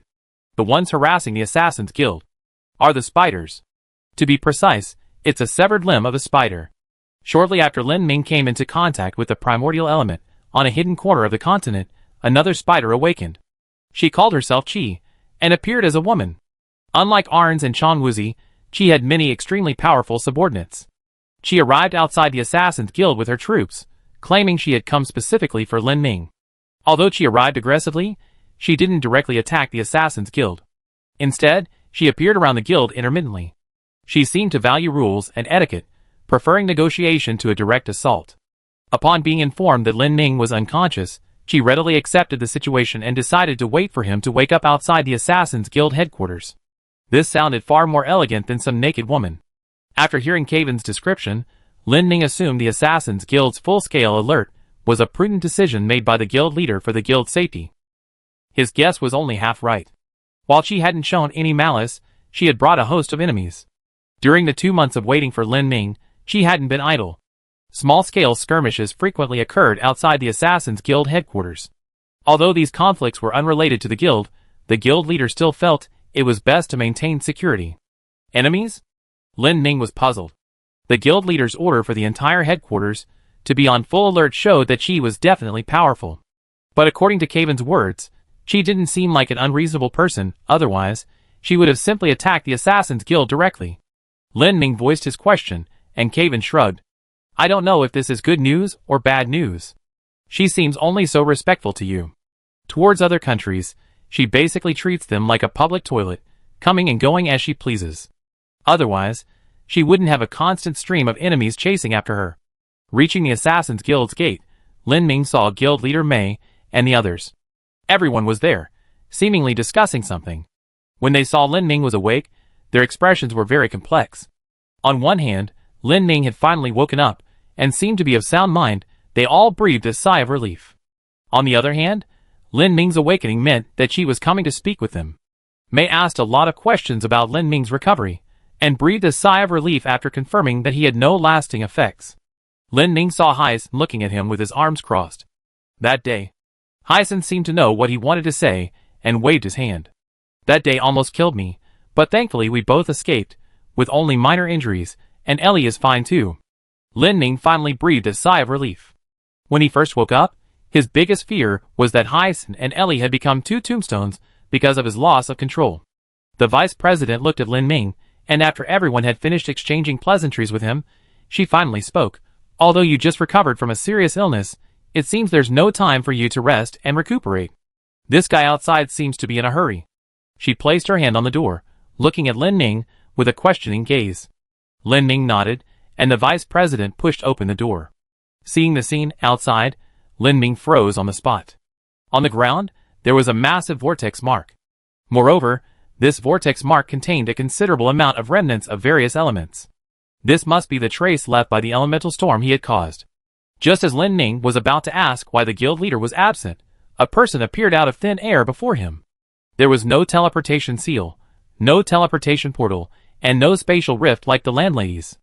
This person simply walked out, as if born directly from thin air. Hello, nice to meet you. My name is Qi. I come to reclaim what belongs to us. Chapter 250. Qi's attire resembled that of a scholar. She was petite, wearing a long green robe with sleeves that covered her hands. The robe looked extremely luxurious, embroidered with ancient characters. What surprised Lin Ming most was that she had actually embroidered a spider pattern directly onto her robe. Moreover, the spider she embroidered had 8 complete legs, not the 7-legged spider of the Dharma Seal Society. She had fair skin and black hair. Her hair reached her shoulders, and on either side of her face, it was tied into 4 short braids with metal buckles. Judging by these features alone, Qi could even be considered a beauty. But in reality, Qi's face was very unsettling. Because her eyes were completely black. The black pupils made her already large eyes appear even larger. From a distance, they didn't even look like eyes, but rather like 2 empty holes that opened and closed with each blink. The vice president saw Qi, and fine beads of sweat began to appear on his forehead. Lin Ming glanced at the reactions of those around him, and was surprised to find that everyone, including Kaven, was extremely tense. Lin Ming was unaware that the Qi he saw was different from the Qi everyone else saw. To the others, a strange black mist actually swirled around Qi. This black mist seemed to possess a consciousness, spreading out around Qi and forming a giant spider shape. Qi's eyes were fixed intently on Lin Ming's chest. Lin Ming looked at Qi, pointed to his own chest, and asked, "Can you tell me what this is?" She shook her head. "What is that? You should know better than I do. I don't want to know its origins. I just want to know what it means to you." Hearing this, Qi bowed slightly to Lin Ming and said, "Since you asked, I have no reason not to answer. That crystal is the origin of all things, what humans call an element, but humans only have a superficial understanding of elements." Qi stopped mid-sentence, suddenly turning to look into the distance. She stared at the distance for a few seconds, then said to the air beside her, "Go, take care of it, then stand by." As soon as she finished speaking, a group of people appeared out of thin air beside her. These people looked blank, like walking corpses. Upon receiving the order, they rushed towards that direction like madmen. After dealing with them, Qi turned and bowed to Lin Ming again. "I apologize, it's a personal matter, I hope you won't mind." "It's all right." Although he said it was all right, Lin Ming's brows were almost furrowed. Those she summoned were undoubtedly humans. Those humans seemed to have been transformed into tools, completely obedient to Qi. She continued the previous topic. "That crystal is the origin of all matter except humans, and also the source of our souls." "Except humans?" Qi nodded, while looking at the group behind Lin Ming. "My identity is that of a scholar, an observer, a recorder. Forgive my frankness, but if I were to tell you everything, those behind you might not be able to handle it. In my opinion, why don't you come to my humble abode for a chat?" "Your humble abode?" "Yes, we be there soon." Lin Ming turned to look at everyone upon hearing this. Everyone, especially Kaven, was strongly opposed to Lin Ming traveling with Qi, because this Qi might not be up to any good. She seemed to sense the others' concerns. "You all don't panic. He's different from you, completely different from soul to body. I can't harm him," Qi said. Not waiting for a reply, He raised his right hand and waved his arm. When Lin Ning came to his senses, he was already in a magnificent house. She moved a chair over. "Please sit down." Lin Ning felt uncomfortable, even a little creeped out, being treated with such respect. He now thought that Chang Wuzi's personality was much better. Since he was already there, Lin Ning decided to make the best of it and sat down, looking around in astonishment. "Where is this?" "The world." "The world?" "Yes, my world." "Is it spatial magic?" "Yes and no." "Finish what you say." "Human spatial magic only involves twisting, folding, overlapping, or creating a very small area. My space, however, is an entire world attached to myself. But to enter, you need me as the key," she said, and then sat down. There hadn't been a chair behind her initially, but the instant she sat down, a chair instantly appeared behind her. Lin Ning looked at everything before him, seemingly understanding the workings of this place. She was the absolute master of this space. She could create anything she could imagine out of thin air. "You just said this crystal is the source of your souls?" "Exactly." "Finish what you have to say." She was silent for a moment, seemingly organizing his thoughts. As a scholar, a recorder, and observer. "Get to the point." Lin Ning suddenly found this peculiar, vacant-eyed guy incredibly annoying. "All right, as you wish. The crystal on your chest is a remnant from the beginning of the world. We existed when all things were created, but we had no physical form." "Spider?" "That's just a name given to us by later generations. As the original inhabitants of this world, we gradually understood its laws over the long years and developed our own forms. When we evolved to the point of almost becoming gods, another soul, completely different from ours, suddenly appeared inexplicably." "Human?" "Yes and no." "Ah, well, yes, it's human." It seems this girl has some self-awareness." If she didn't speak properly soon, Lin Ning was about to lose his temper. "So, spiders are the original inhabitants of this world, and humans are the outsiders?" "Yes, until then, there were only these two complete souls in this world." "Complete? Meaning, other animals or creatures don't actually have complete souls?" "Just as you said." Lin Ning listened to Qi's words, constantly comparing them with his previous guesses. It seems that after the emergence of human and spider souls, many things happened before the world took its current form. Qi seemed somewhat worried as he described everything. "Forgive my bluntness, but once you know all this, you may never be able to go back to your former life." "You know my life?" "I am a scholar, a recorder, an observer." Lin Ning sighed. "Your words are rather arrogant. I am not as fragile as you think. Although you all seem to have endured for millennia, when it comes to the obsession with protecting what you cherish, I am no less than you." Hearing this, Qi nodded, and said sadly, "You, after all, are still human." Chapter 251. You really are human. Lin Ning pondered this sentence repeatedly in his mind. Humans, what's so special about them? Hearing Lin Ning's question, she reached out and made a clenching motion in the air, and a cup of hot tea appeared out of thin air in her hand. It shouldn't be said that humans have anything special about them. It should be said that humans themselves are a special existence. They are inherently weak, but they can utilize everything around them: elements, magic seals, technology, even demonic species. In the eyes of humans, it seems that everything can be a tool. She took a sip of tea, looking quite content. But don't misunderstand, I'm not belittling humans. Their existence in this world is an accident. They simply found their own way of survival. From this perspective, humans are also correct and great. Although he could sense that Qi was trying to evaluate humans as objectively as possible, Lin Ning didn't think her words were particularly fair. Lin Ning had many questions he wanted to ask, but for now, he could only ask them one by one, following his own logic. First, the core of everything. Was the god who fought against the spider human? She asked, somewhat confused. God, excuse my bluntness, but the word god is somewhat overused to some extent. She pointed to Lin Ming's chest. That is the true god. The others are merely individuals with special significance in the course of history. Lin Ming reached out and touched the crystal on his chest. To his surprise, the crystal actually had a tactile quality. The moment his hand touched the crystal, just like touching any other skin on his body, he could feel its presence. This meant the crystal had completely merged with him. But this is just an element. No, you mustn't think like that. The crystal is conscious, at least initially. It's conscious? Yes. Lin Ming was startled. He already had two souls within him. With a crystal added, it was like playing cards. The primordial element originally possessed its own soul and consciousness, and its soul was incredibly powerful, powerful enough to control the formation and direction of this world. In other words, the primordial element was the ruler of all laws and all matter in the world. But it didn't seem to want to interfere with the world, just silently observing. Later, perhaps out of boredom, or perhaps for other reasons, it abandoned its consciousness and soul, splitting its soul into countless individuals. She clenched his fists, then suddenly opened them. And just like that, bang! It exploded into countless fragments. The smaller, incomplete fragments became animals, while the relatively intact ones became us, the spiders.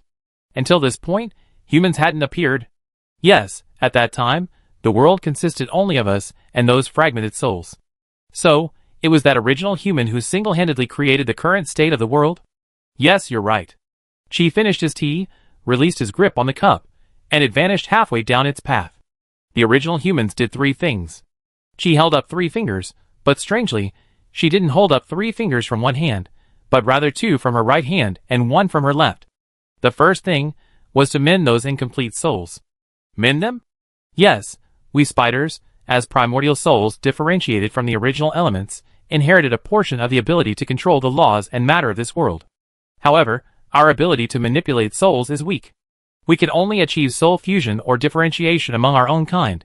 As for other souls, we can only tame them or exert a slight influence. What happened after mending the souls? The first generation of demon gods appeared. Lin Ming wasn't particularly surprised, because this explanation sounded surprisingly reasonable. Presumably, when the first humans completed their souls, they referenced their own appearance. Yes, as you guessed, the prerequisite for that first human to control souls was being able to see their appearance. Based on the appearance of his own soul, he chose the most suitable soul from each animal to complete it. The result was a new species that possessed animal characteristics, consciousness, and learning abilities, while also having the power to influence the world's rules from the primordial elements. Lin Ming looked at Qi, sensing that his next question might be a sensitive point. Then, why are you now in human form? Sure enough, upon hearing this, Qi's face instantly darkened, his previously smug expression turning ferocious and terrifying. Qi's dark eyes were wide open, and Lin Ming even had the illusion that they were larger than her head. If that primordial human hadn't interfered with our souls, everything would have been peaceful. But he touched upon what we valued most. Lin Ming understood. He had finally obtained the piece of the puzzle he had been searching for from Qi. This was the beginning of everything. The spiders considered themselves avatars of the primordial element, or rather, descendants of the primordial element. From Qi's description, it was clear that the spiders believed their souls were complete, primordial. They believed they didn't need, and wouldn't allow, interference from others.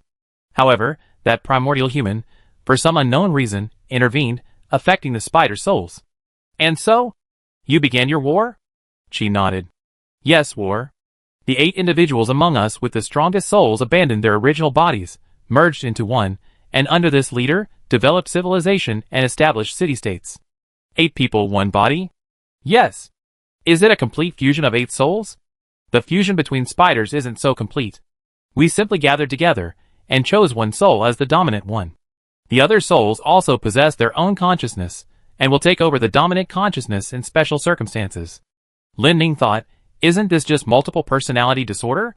Wait, you just said you can differentiate your souls? Yes. So, you can multiply infinitely? Infinitely? That's a bit of an exaggeration. We can indeed split in 2, but the differentiated souls become thinner. When they become thin to a certain degree, they become incomplete, losing intelligence and becoming no different from animals. Can those differentiated souls reunite? No, as I just said, fusion is merely a simple aggregation within a single body. The soul still has its own boundaries. Even 10,000 fragmented souls cannot merge into a complete soul. Lin Ming frowned. He seemed to realize the spider's problem. Irreversible differentiation, while increasing combat power, is practically self-destructive for the entire spider race. Lin Ming crossed his arms, staring intently into Qi's dark eyes. Because he couldn't see any expression in his eyes, he couldn't discern Qi's true feelings. Lin Ming felt there was a logical flaw in Qi's explanation. He had said that the war was started because the original humans tampered with their souls. So, their souls were modified by the original humans first, and then the 8 individuals merged into one. But the question is, can modified souls still reunite? You're saying that the original humans modified your souls, creating a demon god within the spiders? Yes. That makes sense. Does this demon god also possess the ability to command other members of its kind? It can't command them all. The demon god can only command the incomplete souls among its kind. It can't command the complete individuals among us. Wait a moment, this is a bit confusing. Lin Ning gathered his thoughts. If that's the case, the original humans created a spider demon god, and this spider demon god can command other spiders with incomplete souls. From this perspective, this created spider demon god is likely on the side of the original humans. At this point, the spiders were left with only individuals possessing complete souls. They were outnumbered, but further differentiation would leave those with diluted souls vulnerable to the spider demon god's control. Therefore, the remaining spiders abandoned their strategy of increasing numbers through differentiation and instead adopted a method of fusion, gathering the 8 strongest spiders. They didn't rely on quantity to overcome, but rather created a near-invincible, extremely powerful individual. This individual was the ancient spider that had been separated and sealed away. Similarly, the primordial humans likely defeated the spiders in the same way. The primordial humans probably modified the souls of the 8 strongest spiders, rendering them unable to differentiate and fuse, becoming 8 completely independent individuals. Then, they sealed away the souls of these 8 spiders. This explanation explains why the spiders were resurrected as demon gods, and why they so vehemently opposed their human bodies. But this raises another question. 8 were sealed, but 1 remained outside. There were 9 in total. On the totem of the Dharma Seal Society, the spider only has 7 legs. I'm here. After the spider demon god took away the other incomplete souls, how many spiders with complete souls remained? She hesitated upon hearing this question. Although she had spoken aggressively earlier, choosing the 8 strongest, in reality, they only had 8 left. Not 1 more. Moreover, among these 8, 1 had an incomplete soul, forcibly bound by them. But it was a bit embarrassing, and she didn't want to tell the truth. Lin Ning had already figured it out. Are there only 8 spiders left? Yes, 8. Are you sure it's 8? 8. I guess it's 8. I'm here. How many? 7, 7.5. That makes sense. At this point, Lin Ning knew most of the spider's past. Now, he needed to know what the spider wanted to do after its resurrection. Before that, Lin Ning remembered another question. I'm here. Why are you so respectful to me? Are you afraid of me, or Ershram, or this primal elemental crystal? Forgive my bluntness, but I'm afraid of all 3. Huh? This was unexpected for Lin Ning. It's reasonable for the spider to be afraid of Ershram, because the extent of Ershram's power is still unclear. It's highly likely that in Ershram's eyes, spiders and rotten wood on the ground are no different, just garbage waiting to decompose. Chi's fear of the primal element is understandable. After all, the primal element is their god, from which they all originated. Although Lin Ning feels his own element doesn't possess that much power, it is still the origin of their souls, so reverence is reasonable. But Lin Ning doesn't know why Chi is afraid of him. Why are you afraid of me? Chi suddenly fell silent. She didn't want to answer. Lin Ning keenly sensed the subtext of this silence. Lin Ning currently doesn't know what he means to the spider. If the spider reveals its true terror to Lin Ning, it will be pushing him into a fire pit. She didn't tell everyone everything. She was a scholar, a recorder, an observer, but all of this was predicated on her being a spider. What will you do after you're all resurrected? She remained silent. Lin Ning was somewhat annoyed. You initially said you hoped I would return what you had, referring to this primordial element, right? Yes. But obviously, the primordial element has already merged with me. It's not necessarily something that can be removed. So, your true intention was probably to have me stand on your side, that is, on the side of the spiders, right? Yes. But you also said that I am essentially still human.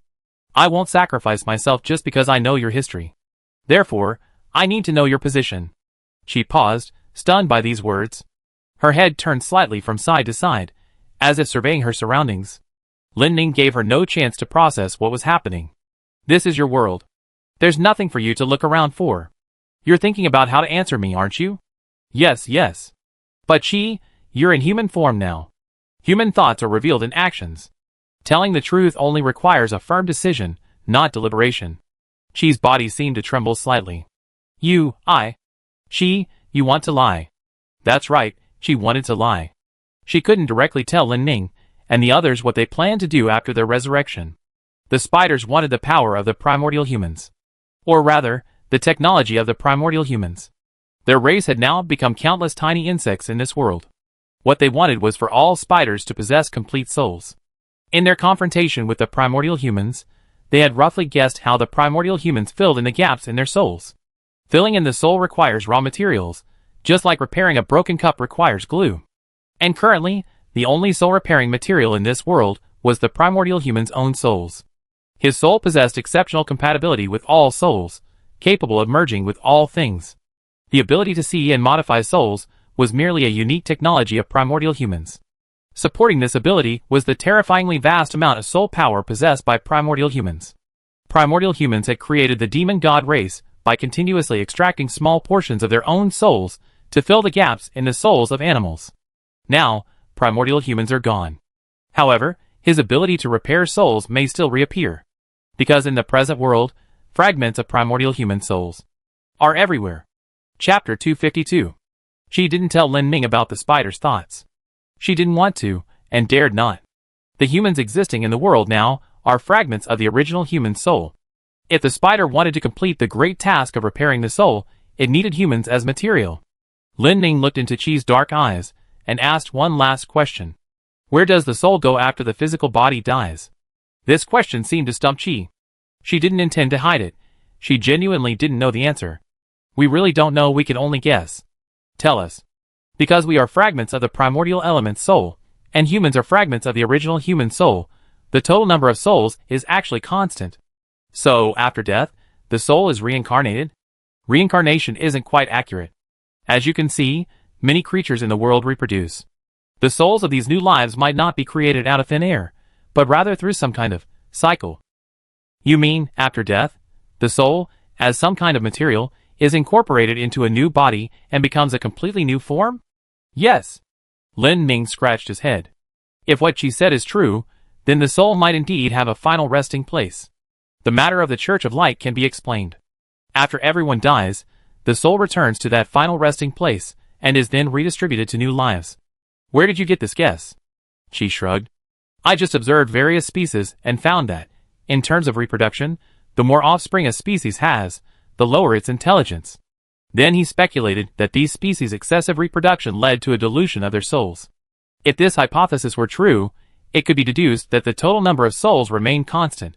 This is indeed a crude deduction. After all, we can't directly perceive souls like primitive humans. If she continued to think along these lines, there would likely be soul isolation between different species. The more he thought about it, the more illogical this conclusion became on various levels, and it could only be considered a hypothesis that needed further refinement. Lin Ming felt his mind was already full enough. Now you know I won't side with the spiders. What will you do next? She was actually thinking about this question as well. Lin Ming's allegiance was crucial to the spiders. But from the current perspective, it seemed Lin Ming wouldn't side with him. Lin Ming then realized the awkward atmosphere. Although Qi had always been respectful to him. Respect, but that didn't mean Qi was without malice. Lin Ming recalled the army Qi had summoned from this space when he first appeared. Qi's subordinates should still be here. To prepare for potential conflict, Lin Ming first transformed himself into mycelium. Transforming into mycelium was merely a habitual action for Lin Ming, as it served as a preparatory stance for all his current attacks. What Lin Ming hadn't expected was that as soon as he began mycelial transformation, he sensed something amiss with the crystal on his chest. The mycelium was absorbing elements from the crystal. These elements were unlike any Lin Ming had encountered before. His mycelium assimilated them with extremely high efficiency. In just an instant, his mycelium had transformed into elements of the same attribute. Lin Ming wasn't mentally prepared, because the primal element encompassed almost all other elements, and he had expected to transform into a multicolored rainbow mushroom. But it didn't. He simply felt as if a semi-transparent black substance enveloped his body. Most of this substance gathered on his back and sides, gradually stabilizing into a specific shape. Lin Ming looked to his left and saw 4 thin, insect-like legs. Looking to his right, he saw 4 legs as well. At that moment, Lin Ming felt a sense of despair. Oh my god, I'm speechless. He sat up in shock, realizing the spider was himself. But this was surprisingly logical. Because the spider was a naturally differentiated soul state of the primal element. For the primal element, the spider form was the most natural. Qi, on the other hand, seemed completely unsurprised. Lin Ming finally understood why Qi thought he would side with the spider. Because Lin Ming, having merged with the primal element, was already a distant relative of the spider. And she's of a rather high generation. Lin Ning looked up at Qi's calm expression, feeling quite annoyed. She actually knew everything, but since Lin Ning hadn't asked, she wouldn't say. This guy seemed to have been waiting to witness this moment. Lin Ning felt irritated and reached out to Qi, intending only to point and curse at her, but he felt his hand touch something unseen in midair. Lin Ning didn't know what it was, but he grabbed it in midair and yanked it sharply in front of him. Then, Qi, who had been sitting there watching the commotion, was pulled in front of him by Lin Ning in a flash. Because of the excessive force, Qi couldn't stop in time, and the two were almost face to face in an instant. This was the first time Lin Ning had seen Qi so flustered. Her hands, hidden in her sleeves, waved wildly, and she made incoherent noises. Qi didn't know how Lin Ning could pull her into his arms from a distance. Although she was a spider, as a scholar, recorder, and observer, her consciousness was actually quite unlike that of a spider. Moreover, she considered herself female. And Lin Ming. Well, he looked quite handsome. Of course, this might be due to the primordial element, since it was the source of their souls, and spiders had a natural affinity for it. Lin Ning was still surprised by his strange ability to manipulate things from a distance. He hadn't actually touched Qi. He seemed to be pulling at the small space where Qi was located. Lin Ning frowned, watching the flustered Qi muttering, up close, your big eyes are actually quite cute. Wow. Before he could finish his sentence, Qi shoved him outwards with both hands. Lin Ning only saw a flash before his eyes, and landed on his backside with a thud. When he looked up again, he was back in front of the Assassin's Guild's gate. Lin Ning was completely bewildered. He looked around and immediately saw Qi frantically and uncoordinatedly running towards her subordinates in the distance. She was shouting as she ran, retreat. Retreat now. Qi's shove had also pushed her out of that space. The reason she didn't use spatial teleportation but ran directly outside was because she had discovered that Lin Ning seemed to possess some strange ability, and she wasn't even sure if her space was still safe. Besides, this kind of aimless running helped alleviate what humans call shyness. Lin Ning sat there, scratching his head with the semi-transparent spider legs behind him. She just ran away. Is she that afraid of me? Chapter 253. She ran away, disappearing in a flash without looking back. Lin Ning stood up from the ground and turned to look at the Assassin Guild members, who had been waiting for him. Caven, look at this. Lin Ning pointed to the translucent spider legs on either side of his body. Caven looked at Lin Ning, his face full of confusion. Look at what? Huh? Lin Ning then realized the problem. Apart from him, or rather, apart from the spider itself, no one else could see these spider legs. But this was for the best. It would avoid a lot of misunderstandings. Seeing that Lin Ning seemed normal, Caven asked curiously, what did you all talk about? That's a long story. The Vice Guild leader sighed. Alright, it's good that you're back. Before the guild leader left, he instructed that there was no need to question you too much about what you experienced. That was really thoughtful. The president is really thinking of me. But it's really unnecessary now. I organized all the information later. I might need Ellie and Yanfeng's help. Lin Ning no longer intended to hide this information. Seeing him deep in thought, Caven asked, what's your next step? Organize the information first. And then? Write a book. Huh? Write a book. That's right. Lin Ning planned to write a book about the true history of this world, and then reveal it to the world. However, Lin Ning didn't intend to portray the spider as a born villain. He only wanted to inform humanity about the history of this world, and what was happening now. While the information in his head was still relatively clear, Lin Ning asked the vice president for an empty room and some paper and pen, and quickly organized all the key points of the information he had obtained. The information she provided, combined with the various pieces of information he had previously gathered, presented a relatively complete history of the world before him. If this book were to be published later, it would likely be titled The Origin of the World. Following the timeline, Lin Ning divided the past history into several major events. 1. The appearance of the primordial element. 2. The primordial element Big Bang, which created the world we live in today. 3. The primordial element differentiated itself, forming the earliest souls. The complete souls became spiders, while the incomplete ones became animals. 4. The appearance of primordial humans. The origins of primordial humans are unknown. After their appearance, they began to continuously complete the originally incomplete animal souls, forming the demon god species. 5. Primordial humans completed the soul of a spider, creating the spider demon god species. The spider faction thus split into two. The spider demon god and the incomplete soul spiders it ruled formed one faction, while the complete soul spiders differentiated from the primordial element formed the other. 6. Spiders with complete souls, dissatisfied with the actions of the primordial humans, waged war against them. Here, Chi doesn't explicitly state what happened to the original humans. We can only fill in the gaps with Lin Ming's previous conjecture. After sealing the spiders, the original human souls scattered, giving rise to the individual humans we see today. 7. The war ended in mutual destruction. The spiders with intact souls were sealed, and the original humans fragmented into the present-day humans. 8. For unknown reasons, the spider seal loosened, and spiders with intact souls began to awaken in the form of demon gods. Upon reaching this point, Lin Ming suddenly felt that the spider's actions seemed to have a deeper meaning. She never revealed their purpose to Lin Ming until the very end. Lin Ming was currently sitting cross-legged in his room, contemplating the history he had compiled. The spider's purpose. Lin Ming muttered to himself, scribbling on a piece of paper. First, the spiders were clearly biding their time. This was evident in Chong Wuzi. Chong Wuzi, known as the Commanding Thorn, commanded magical beasts that would give all of humanity a major headache, yet after awakening, she chose to remain hidden in the southern territory, quietly waiting. She was the same.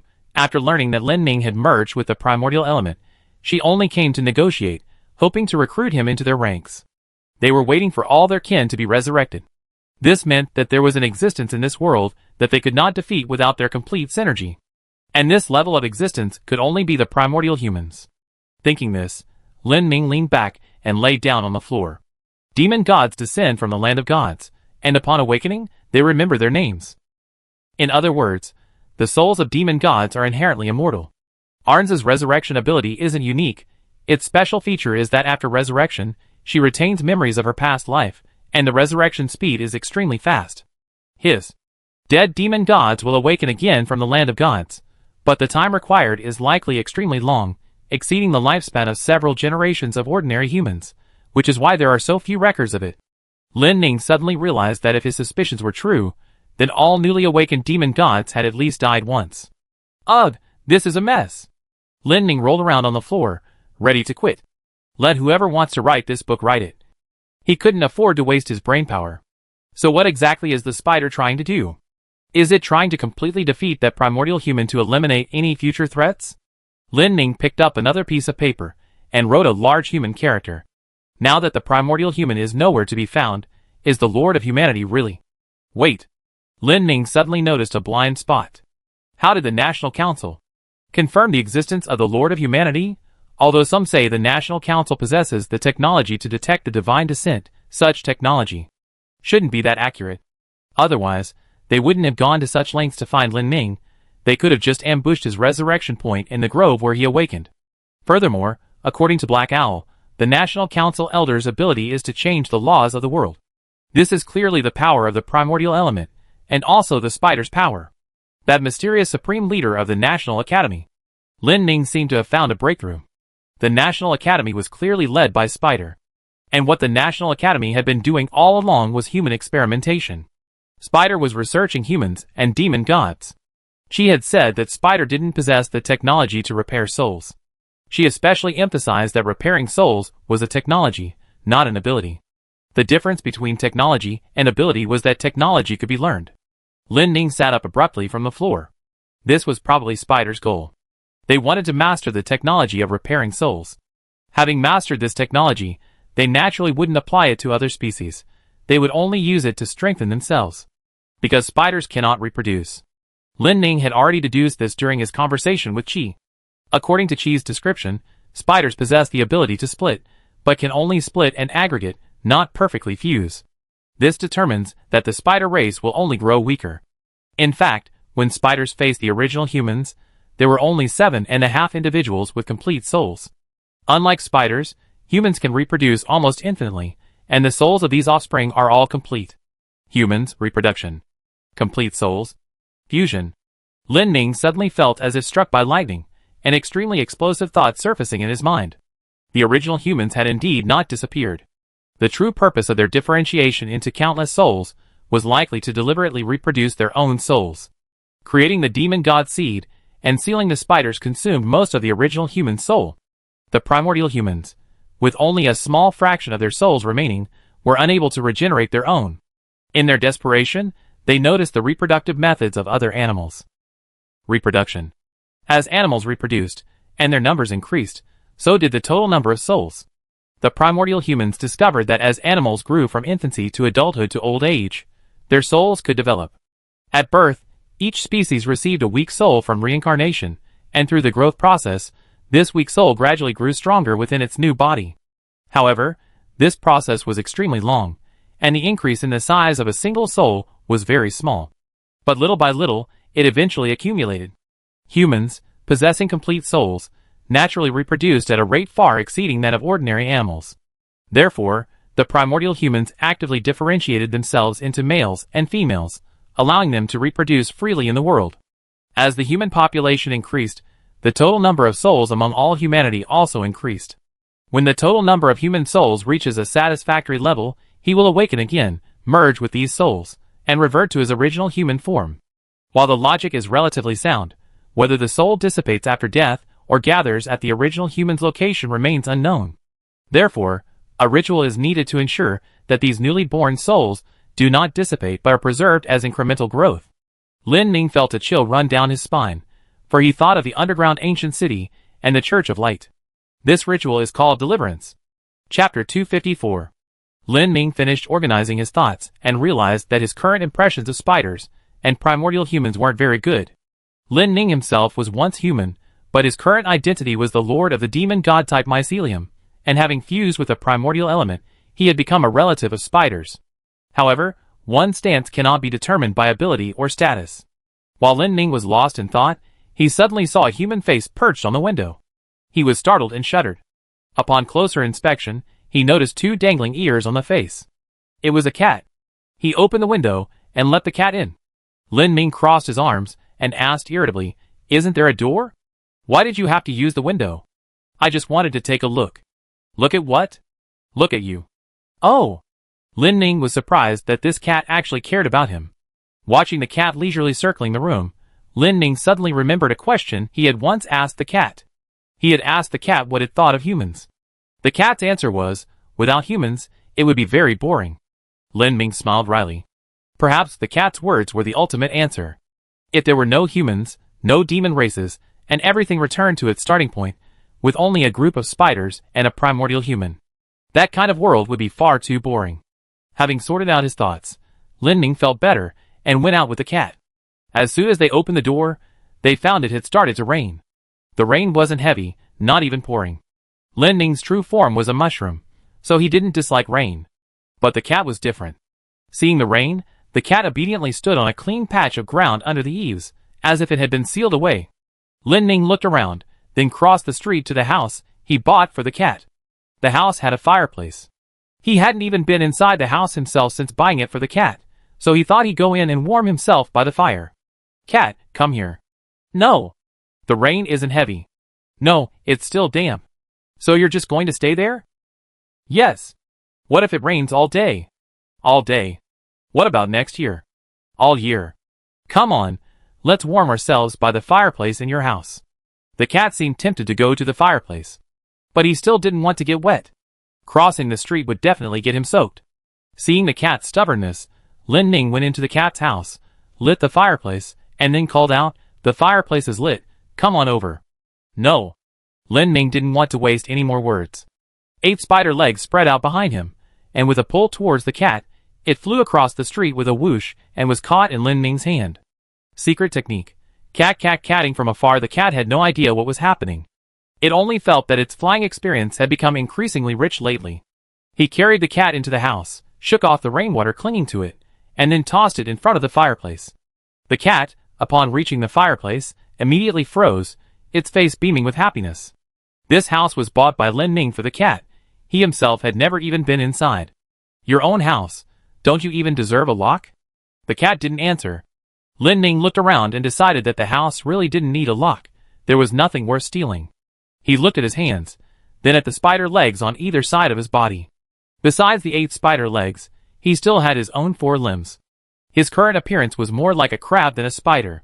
Lin Ning was just about to settle down with the cat in front of the fireplace, when he looked up and saw Caven standing in the house, looking bewildered, where he had just been. Caven had come looking for Lin Ning, But Lin Ming was no longer there. "Hey! I'm over here."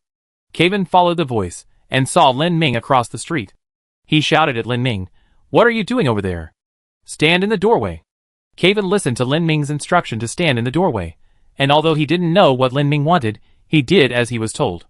Lin Ming reached out, and grabbed Kevin sharply. Secret technique. Retrieving Kevin from afar the next second, Kevin was pulled over. Kevin stood in the cat's doorway, looking back at the spot he had just been in, a look of astonishment on his face. A new ability? Isn't it cool? It seems pretty convenient. The rain outside started to pour down harder. A person, a ghost, and a cat were all squatting in front of the fireplace, their faces buried in their hands, looking blissful. "Cat, you should prepare a few chairs here." "No." "Why?" "Without chairs, no one will come." "You're quite clever." I wasn't just praising you." Seeing that Lin Ming was in a good mood, Kevin asked, "So where's next?" "How did you know we were leaving?" "A premonition." "Your premonition was really accurate." Lin Ming was indeed leaving. And it was a long trip. Seeing Lin Ming's continued silence, Kevin asked suspiciously, "You're not really going to the National Council, are you?" "You know what, I'm actually thinking of going." "Right." Lin Ming suddenly realized he'd forgotten to ask something. "I've been in a coma for 2 months. How's the coup at the National Council going?" Kevin shrugged. "The outcome is almost decided. The elders won? More or less." "Why more or less?"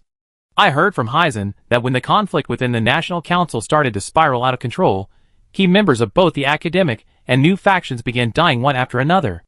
"Were they assassinated by the elders?" "That's the only possibility."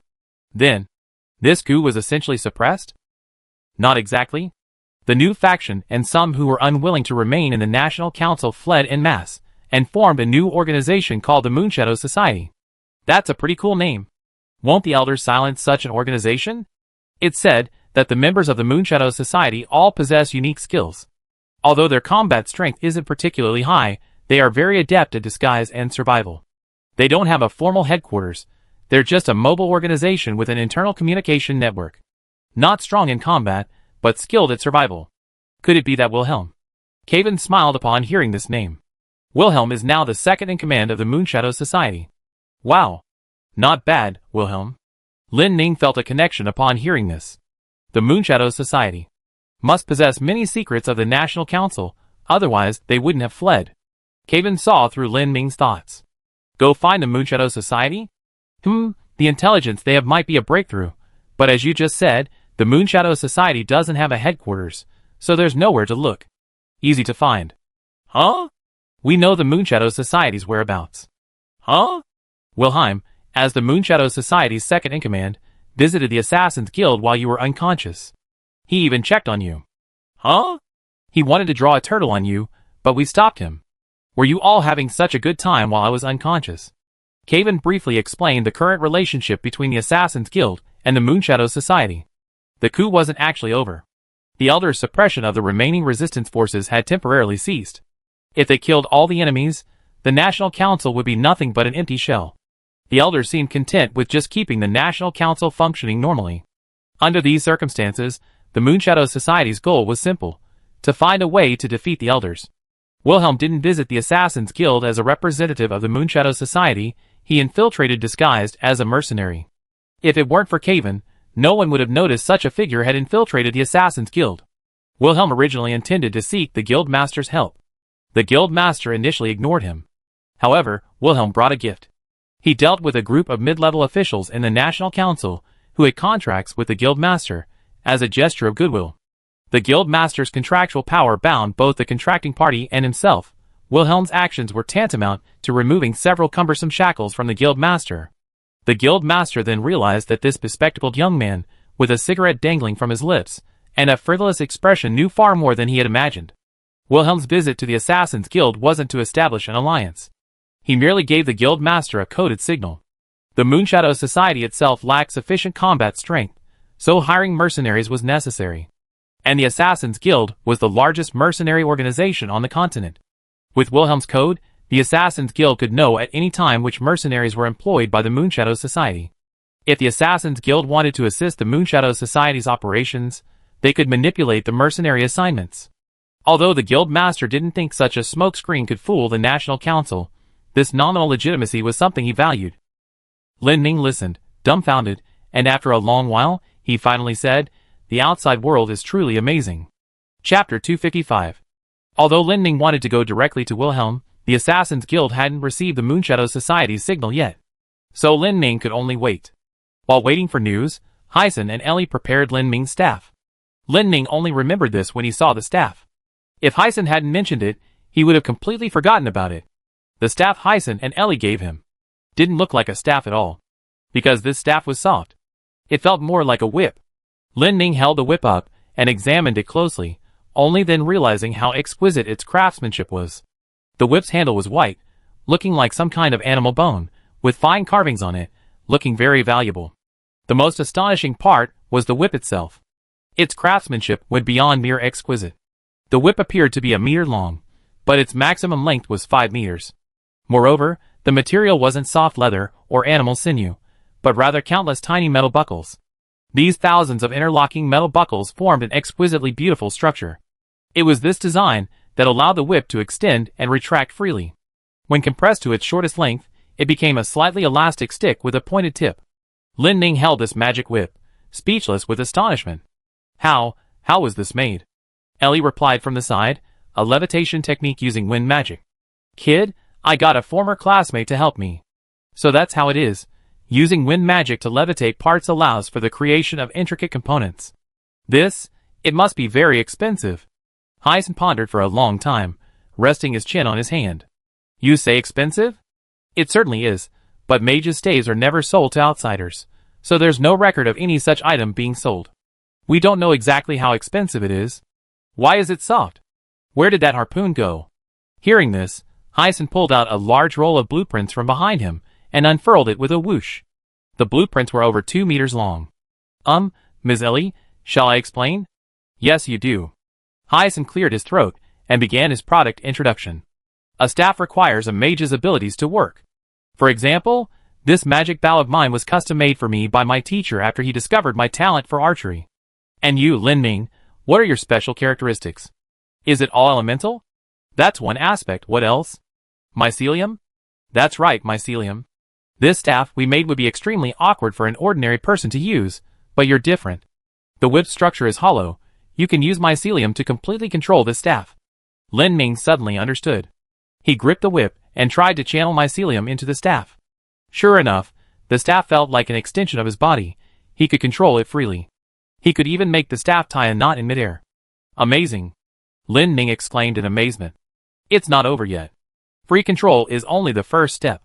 We noticed earlier that you can absorb underground elements for your own use. This staff, although it looks fragile, is actually extremely hard. Drilling through rock is no problem." Lin Ning then realized why his staff had been deliberately designed this way. With this 5-meter-long portable drill, he no longer needed to slowly penetrate the ground using mycelium. He could more efficiently absorb underground elements and then transmit them into his body through the mycelium. After listening to Hazen's explanation, Lin Ning was somewhat excited. He held up the staff, wanting to test its length. But he forgot that Ellie's room wasn't actually that tall. With a poof, a small hole was cleanly drilled into the ceiling of Ellie's room. Ellie asked suspiciously, "What was that noise?" Nothing. Why does it feel so cold?" Lin Ning and Hyson exchanged a glance, and he quickly plugged the hole with a mushroom. Lin Ning, having received the staff, was like a child who had just received a new toy. He took the staff to the training ground, with Hyson and Ellie following behind, also curious to see how useful this flimsy staff really was. Lin Ning arrived at the training ground and immediately pressed his staff into the ground. The smoothness with which the staff pierced the earth far exceeded his expectations. Although he could feel some resistance, it was barely more than the resistance of piercing a rice cake with chopsticks. The 5-meter depth was achieved almost instantly. Wonderful. With this 5-meter depth as a foundation, Lin Ning began releasing mold and successfully extracted the elements. He tried it in a few different places, and as long as the rock below wasn't too hard, the staff easily penetrated it. He felt less like a mage and more like a prospecting machine, wanting to poke its way into the ground wherever it went. Having extracted the element, Lin Ning thought of the primordial element on his chest. The primordial element, granting him the spider form, allowed him to pull closer a certain area of space. The drawback of this ability was that it could only pull, not push. Perhaps Lin Ning hadn't yet learned how to push. Since it pulled space, elements and spells, theoretically, could also be pulled closer. Thinking this, Lin Ning used the lightning element extracted from the ground to unleash a powerful lightning spell in front of him. Thunderbird, a bird-shaped creature crackling with lightning, flew forward. Then, Lin Ning tried using his spider form's ability, reaching out towards the Thunderbird and pulling hard. Sure enough, as Lin Ning expected, the Thunderbird seemed to be pulled by something swooping towards him. Ah! He pulled it back, but how was he supposed to dodge this thing? Lin Ning tried to dodge, but immediately realized that he was currently connected to the ground through his staff, severely restricting his movement. He could only summon an ice shield to barely block it. Lin Ning found this quite fun. He threw out an ice spike, pulled it back, and then blocked it with a lightning shield. He threw out a wind blade, pulled it back, and then blocked it with an ice shield. Heisen watched Lin Ning having a great time and nodded reluctantly. The staff looks pretty good, but why does this kid look so silly? Chapter 256. Lin Ning, who had been waiting anxiously at the Assassin's Guild for a long time, finally received news from the Moon Shadow Society. A job offer with the destination of Shichiloa contained the Moon Shadow Society's code. Yin Feng was the one who told Lin Ning about this. Shichiloa? Lin Ning frowned upon seeing this place name, which felt both familiar and somewhat unfamiliar. Shichiloa did indeed have some suspicious connections to the National Council. It had been a long time since they had wreaked havoc in Shichiloa, almost leveling the city. Presumably, it had been largely rebuilt by now. Yin Feng looked at the job offer in his hand, lost in thought. When we left last time, Tuha, the leader, was already dead. Later, according to my intelligence, Shichiloa changed its ruler, and the country's policies changed as well. Not as hostile to the demon race anymore? Yes, that's true. After Shichiloa was destroyed, most of the original inhabitants moved away. The current residents are mostly newcomers, so their hostility towards the demon race is naturally much less. Is the main industry there still producing magical weapons? I haven't received any information on that. It's likely that the new ruler has moved related industries underground, no longer openly selling weapons. Lin Ning looked at the commission form in his hand and noticed that it required a 4-person mercenary team, requiring at least a town-level Tier 3 or torch-level Tier 3, gender and class unrestricted. Lin Ning then looked at the commission details below, which simply stated escort a caravan. He flipped through the commission form for a long time, but couldn't find any clues. Where's the code? The Moon Shadow Society is an organization constantly being hunted down. Their codes can't be deciphered from the surface. Could it be a password? A code word? That encryption method seems rather haphazard. Lin Ning studied the commission form for a long time. Could it be handwriting or strokes? Or phonetics? Yin Feng looked at Lin Ning in shock upon hearing this. Regardless of whether you're right or wrong, I think you have a real talent for encryption work.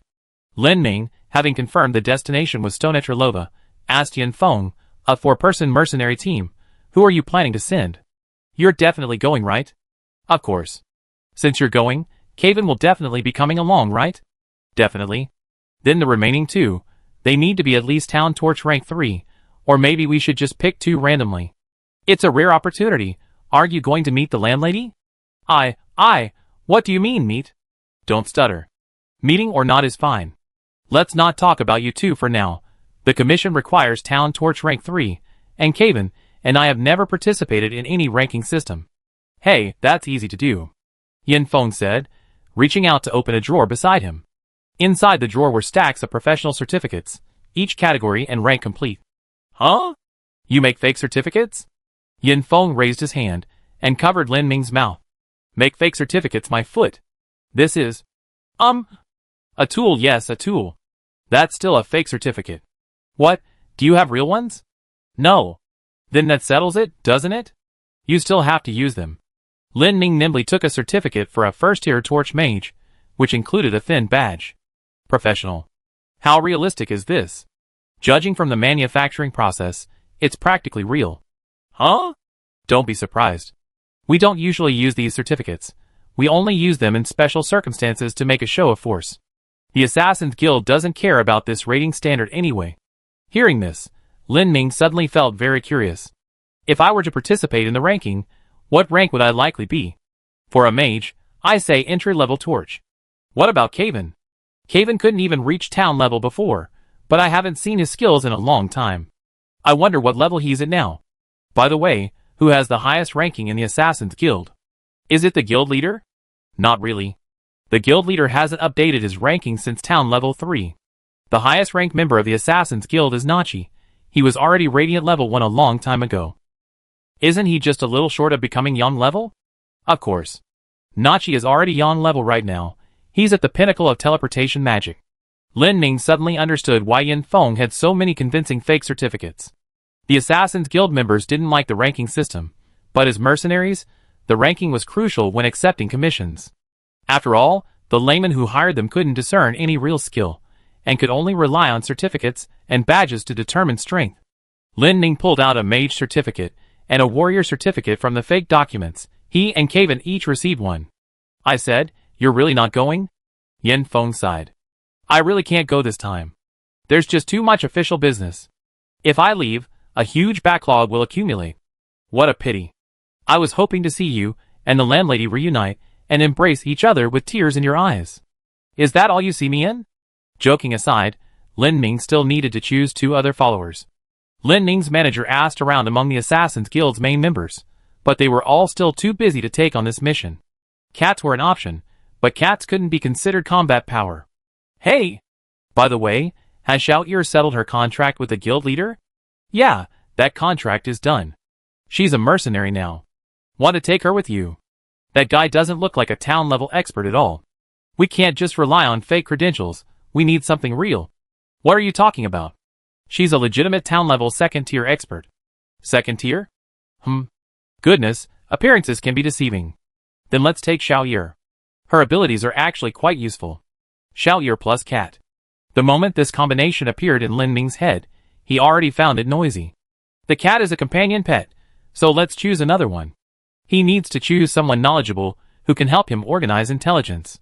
Fortunately, the Assassin's Guild is now fully staffed, so he can choose freely. Illy won't bother her this time. She said she has a huge stack of papers to dictate and wants Anti to write them down.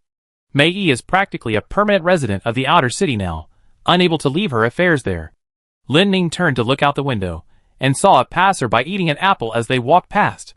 "That's Hyson." "Hyson? Huh? What? Is something wrong?" Nothing's wrong. That's you." "What? Explain yourself." "Come with us to Sturova." "Sturova?" Upon hearing the name, Hyson suddenly paused, his mouth stopping from chewing his apple. Sturova was a special place for Hyson. It was there that he completely broke with the Mei family. At that time, Hyson was still a child prodigy. He displayed his scientific talent at a very young age.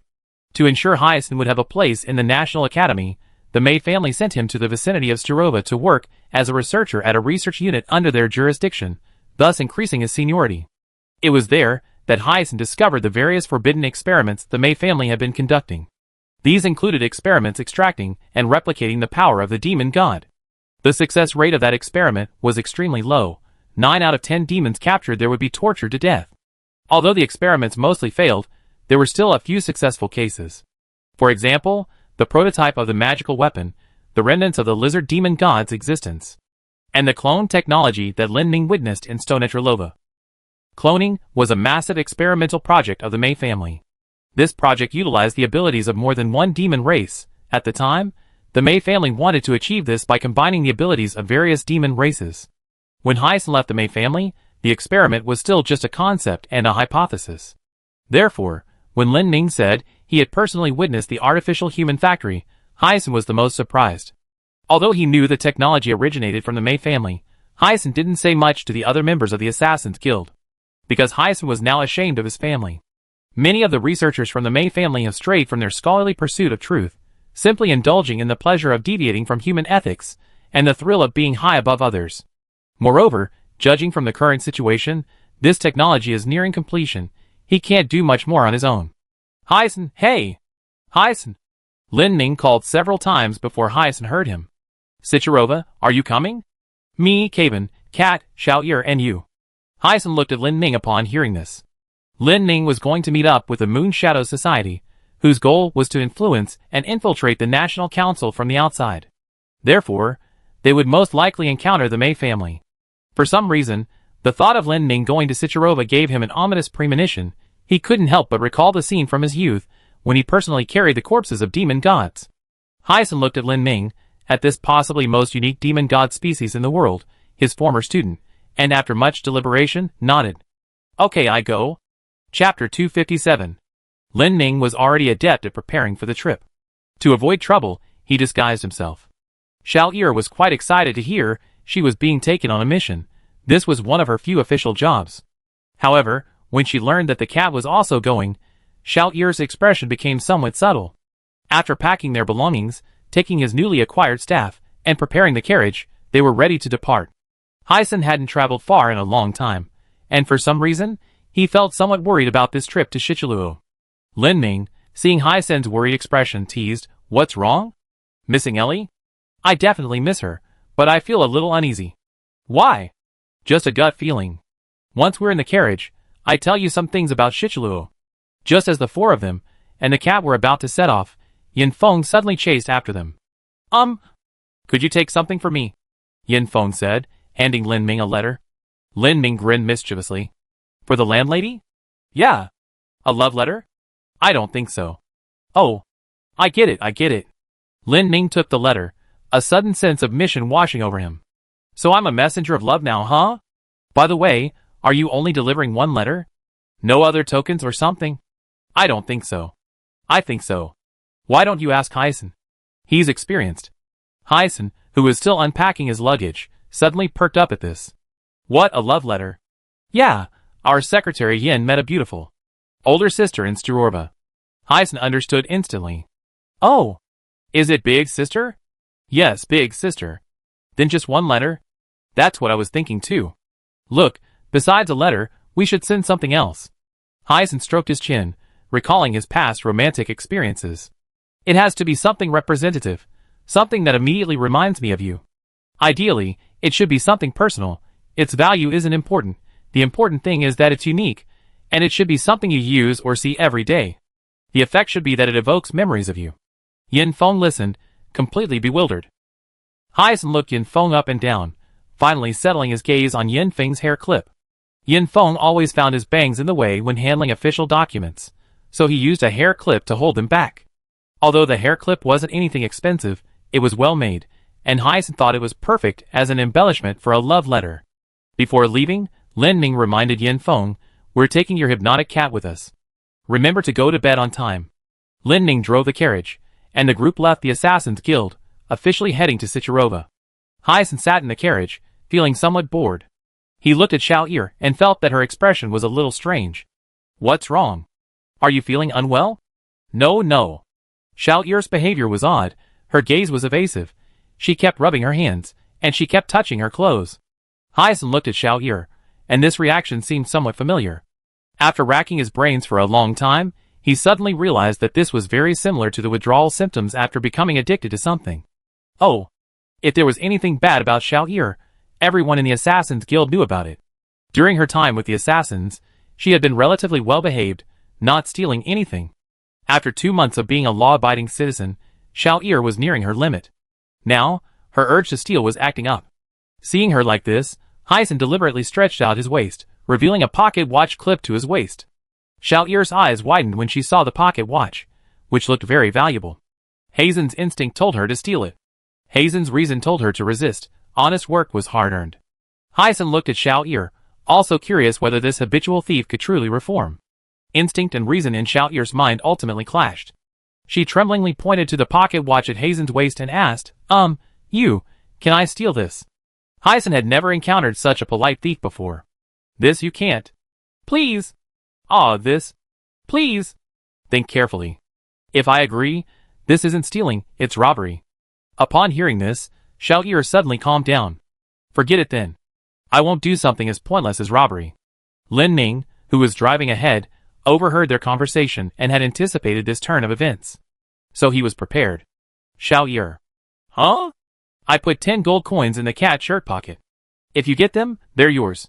Hearing this, Xiao Yi felt as if she had received the main quest for this trip, and from then on, she kept a close eye on the cat shirt pocket. During rest stops, while eating, and when the cat hid in the carriage because the sun was too strong, Xiao Yi was always looking for an opportunity to strike. The cat noticed that Xiao Yi's gaze was incredibly intense. The cat assumed this crazy woman wanted to settle old scores and launch a sneak attack while he slept. For his own safety, he now kept his ears perked up even when dozing. This greatly reduced Xiao Yi's chances of stealing the gold coins, but it only fueled her fighting spirit. The two of them probed and defended relentlessly, spending the entire day trying to steal the 10 gold coins, but Xiao Yi still hadn't succeeded. It wasn't until nightfall. Lin Ning found a flat spot, set up camp, and planned to leave at dawn. Xiao Yi felt that success or failure hinged on this night. She pulled a small box from her clothes. It contained a low-dose sleeping potion. It wasn't really a sleeping drug, but it was very effective at helping her sleep. She herself would light one when she had insomnia. After Lin Ning and Kevin Heisen had both gone to rest, Xiao Yi began her operation. First, she wet a handkerchief and covered her mouth and nose. Then, she took out a small stick of incense, lit it, and, since they were outdoors, the incense would drift in the wind. So, Xiao Yi stood upwind of where the cat was sleeping. After waiting for a long time, Xiao Yi saw the cat's ears slowly droop. Ready! Let's steal. Xiao Yi tiptoed to the cat's side. The cat was sleeping face down, its pockets tucked under its body. To get the gold coins, Xiao Yi had to risk waking the cat and turn it onto its back. After turning the cat over, Xiao Yi climbed on top of it and began searching its pockets. She first checked the cat's left pocket. It was empty. Just as she was about to check the right pocket, the drowsy cat suddenly rolled over. Xiao Yi was still lying on the cat when it suddenly rolled over. To avoid waking it, she tried to adjust her position to avoid touching it, but the cat's movement was surprisingly large. Its arm swept across her, and Xiao Yi instantly lost her balance, falling to the ground beside the cat with a thud. Eek! Xiao Yi didn't dare make a loud sound, only trying to curl up as much as possible. After a while, she realized the cat hadn't woken up. Her face turned bright red. Not because she was afraid the cat would discover she was stealing its money, but because Xiao Yi realized the cat's position was essentially hugging her.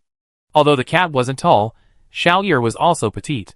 Curled up in the cat's embrace, one of its arms touched the top of her head, and the other rested on her waist. Xiao Yi could hear her own heartbeat. This damn cat is definitely pretending to be asleep. Xiao Yi was about to slap the cat when she noticed something was wrong with its expression. The cat's brow was furrowed, mumbling incoherently, its ears twitching slightly, and turned to the sides. This cat was having a nightmare? The cat was indeed having a nightmare. Although its abilities were related to dreams, it couldn't control its own. After realizing the cat was dreaming, Xiao Yi relaxed. Instead of rushing away from the cat, she snuggled closer. She wanted to hear what the cat was saying in its sleep. After listening for a while, she could only make out a few words. No, basement, cold, hungry. Xiao Yi sighed softly. Cats rarely talk about their past. But based on the cat's various behaviors, Xiao Yi could guess that the cat's past wasn't good. During her conversation with the cat, it said something that left a deep impression on her. At that time, she asked the cat, "What kind of food do you like to eat?" The cat thought for a long time and gave the answer, "Whole food." Xiao Yi was shocked for a long time. Because when she was a child, she had thought the same thing. Only those who always scavenged other people's leftovers could know how rare whole food was. Don't worry about the taste. A whole piece of food, untouched by other people since, existing only for oneself, is truly good. Looking at the cat still trembling in front of her, Xiao Yi couldn't help but reach out and stroke its head. After being stroked a couple of times, the cat gradually calmed down and returned to its usual lazy sleeping posture. Xiao Yi looked down at the cat's right pocket and found that the pocket was tucked under its body. The theft seemed to have failed. She slowly shifted her body, trying to escape from the cat's embrace. After much hesitation, she finally sat up without waking the cat. Just as she breathed a sigh of relief, she saw Hyson standing not far away, excitedly covering his mouth as he watched the two of them. Youth is truly wonderful. Xiao Yi, her face flushed red, quickly ran to Hyson and desperately tried to explain. No, I didn't, I just stole. Sigh. I understand. Stealing isn't stealing. I. Youth is truly wonderful. Don't you think so? Only then did Xiao Yi notice two more heads peeking out from behind the carriage. It was Lin Ning and Kevin, both looking equally excited. Wow, a night raid. A hug. He even patted her head. Xiao Yi covered her face. Oh no, my innocence is gone. Chapter 258. On the way to Sichirova, something felt off. It felt like something was following him. Hey, Kevin. What's wrong? Don't you feel like someone's following us? Kevin listened, held his breath, and sensed for a moment before shaking his head. No, there's nothing strange around. That's strange. Am I paralyzed? Hyson interjected, better safe than sorry, keep an eye on it. Lin Ming nodded, and after driving a while longer, he still felt uneasy. After parking the car, Lin Ming started circling around it. The feeling was strange. Although he couldn't see anything, he could always sense a very obvious object nearby. This thing seemed to be watching him. This feeling lasted for a long time. Lin Ming figured it meant no harm. If it wanted to attack them, it would have done so already. Lin Ming stood there with his arms crossed, deep in thought. This strange sensation was unlike anything he ever experienced before. It was probably one of the abilities granted by the primal element. Caven said there was no one nearby, which meant it wasn't some kind of stealth or invisibility spell. The primal element could sense, but others couldn't. Lin Ming had a guess, but wasn't entirely sure, so he decided to bluff. With Lin Ming's sudden shout, he sensed a slight ripple in the space around him. Then, there was silence. It really was that whole. Just say what you want to say. Why are you following me? There was still no movement around. This is so annoying. Lin Ming shook his head and returned to the carriage. She didn't seem to have given up on recruiting him.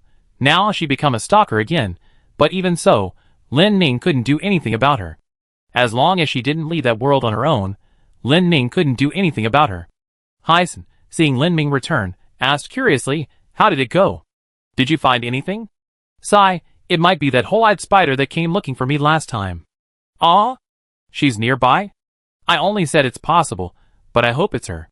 She will consider my existence and won't do anything too outrageous.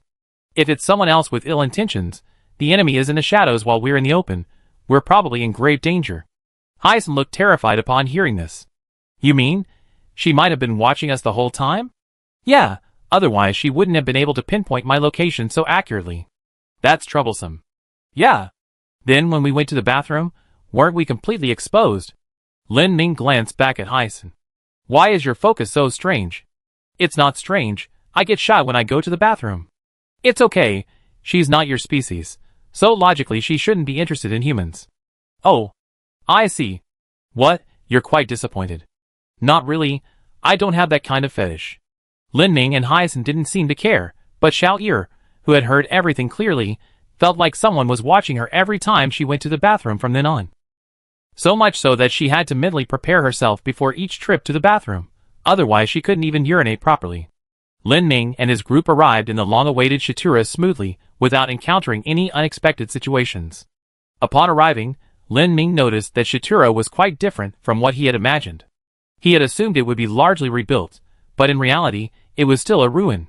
He could even recall how he had razed it to the ground. Although there were some houses along the streets, it was far more desolate than when they first arrived. Sigh. Lin Ming sighed. Caven, hearing Lin Ming sigh from behind, couldn't resist adding insult to injury. What, regretting going too far? Not really, it's just that it's a shame such a nice city has fallen into ruin. I thought their mastermind would start rebuilding it. Lin Ming drove the carriage along the familiar streets to the location of the proprietress's shop. He looked around and found that all the houses in the vicinity had been renovated. He couldn't find the entrance he used to enter the proprietress's shop. This is troublesome. Lin Ming had no choice but to stand there and call out a few times, Boss Lady. Boss Lady. It's me. Hey. Are you there, Inglan? He had barely called a few times when a woman's hand reached out from behind his head and slapped him on the head. Don't call people by their names, I'm right here. Lin Ming turned around and saw the familiar spatial rift. He suddenly became very curious about the relationship between the boss lady's space and Chi's space. Lin Ming waved to Hyson and the others, who walked into the boss lady's shop with surprised expressions. The shop owner looked at the beautiful girl version of Lin Ming and the male version of Caven as they walked into the shop, her face full of doubt. The shop owner could tell from their scent and voices that they were Lin Ming and Caven, but she still found it hard to believe. After all, the last time they came, Lin Ming was a man and Caven was a girl. Lin Ming? Yes, it's me. The shop owner still found it unbelievable, looking him up and down for a long time. Have you discovered your true self? It's not as complicated as you think. It's just a disguise to avoid trouble. Oh. And this is Caven? Caven replied, it's me. Oh my, you two are really something. Even if you swap genders, you still be a perfect match. It's not what you think, shop owner. The shop owner chuckled, giving Lin Ming a I understand look. After greeting the two old acquaintances, the shop owner looked expectantly behind them. Secretary Yin didn't come this time. The shop owner's expression instantly fell. You heartless little thing. Hyacinth stared incredulously at the proprietress, dressed in a white silk robe and holding a long-stemmed pipe. Lin Ning hadn't lied after all. She really was a kind older sister. The proprietress was visibly unhappy that Yin Feng hadn't come. What, did you just drop by? More than just dropping by, we're messengers. Messenger? Lin Ning pulled out the letter Yin Feng had written, along with a hair clip. The proprietress's face lit up with joy when she saw the letter. She had thought Yin Feng had disappeared without a trace after leaving last time, and she had already convinced herself that this encounter was just a fleeting meeting between passers-by. She hadn't expected Yin Feng to send her a letter. The proprietress took the letter, and then the hair clip. What's this? A hair clip. Secretary Yin wears it every day when she's at work. Oh ho! Hearing this, the proprietress took the hair clip, touched it, smelled it, and then contentedly put it into her bosom. Xiao Yi was the most shocked by the proprietress's action. Xiao Yi watched as the proprietress skillfully and calmly placed the hair clip into her bosom like a magician, then looked at her own chest. From birth until now, she had never imagined that that place could function as storage. Sit down. Let me know what you like to eat. Are you treating, proprietress? No need for a treat. I don't make much money anyway. I can give you a discount. Lin Ning and the others found a table and sat down, while Xiao Yi was still staring blankly at the proprietress. She didn't hear a word anyone else was saying. She was only concerned about whether the hair clip would fall out of the proprietress's bosom. Lin Ning sat down and inquired about the current situation of Shichilua from the proprietress. The proprietress looked at the culprit, who had almost completely destroyed Shichilua, somewhat amused and exasperated. After you left, this place was indeed supposed to be rebuilt, but because the reconstruction was too difficult, the new person in charge abandoned it and chose a nearby town for population relocation. Strictly speaking, that's where Shichilua is now. This is just the old site. Then why didn't you move there, proprietress? The proprietress smiled. Moving isn't that easy. I have to completely empty, or rather, erase, my 3 spaces, and then move to the new location and rearrange the spaces. As you can see, my shop isn't particularly big or small. Redecorating would be too much trouble. Aren't you going to read the letter, ma'am? I close the shop and read it slowly after you leave. The ma'am stood elegantly to the side, pipe in hand, noticing a petite, unfamiliar girl staring at her. What's wrong, little girl? Is there something you need? Xiao Yi, startled by the ma'am's call, panicked slightly. Xiao Yi hesitated for a long time, gesturing for the ma'am to come closer. The ma'am, curious, crouched down and whispered in her ear. Xiao Yi stammered, Is there any secret? Like, making it bigger? He. The ma'am, watching the stammering Xiao Yi, covered her mouth and laughed for a while. The secret? I have a habit. I don't know if it counts as a secret, but I can tell you. Oh, what is it? The ma'am whispered a few words in Xiao Yi's ear. Xiao Yi's face flushed bright red upon hearing this. No. Even if it works, this is too challenging. Anyway, I'm always like this. I don't even know if there's a connection. Xiao Yi swallowed hard. I think there's probably a connection. Do you need me to guide or help you? No. Watching the landlady and Xiao Yi whispering, the 2 men and a tomcat exchanged bewildered glances, wondering what little secret they were sharing. Hyacinth pulled out their commission form. The commission they received, on the surface, was to escort a merchant named Ham. The commission form stated that this merchant needed to travel from Shichilua to a place called Pingjing, and their task was to protect Ham and his goods. Lin Ning felt that this Ham was most likely Wilhelm. Now that Shichilua had changed its address, they could only go to the new city district, where they should be able to find their employer or contact. By the way, landlady, Lin Ning suddenly remembered something. What happened to the place that used to be the Stone Tarova Armory? The landlady shrugged when Lin Ning asked about the armory. It was emptied out, and the land was filled in.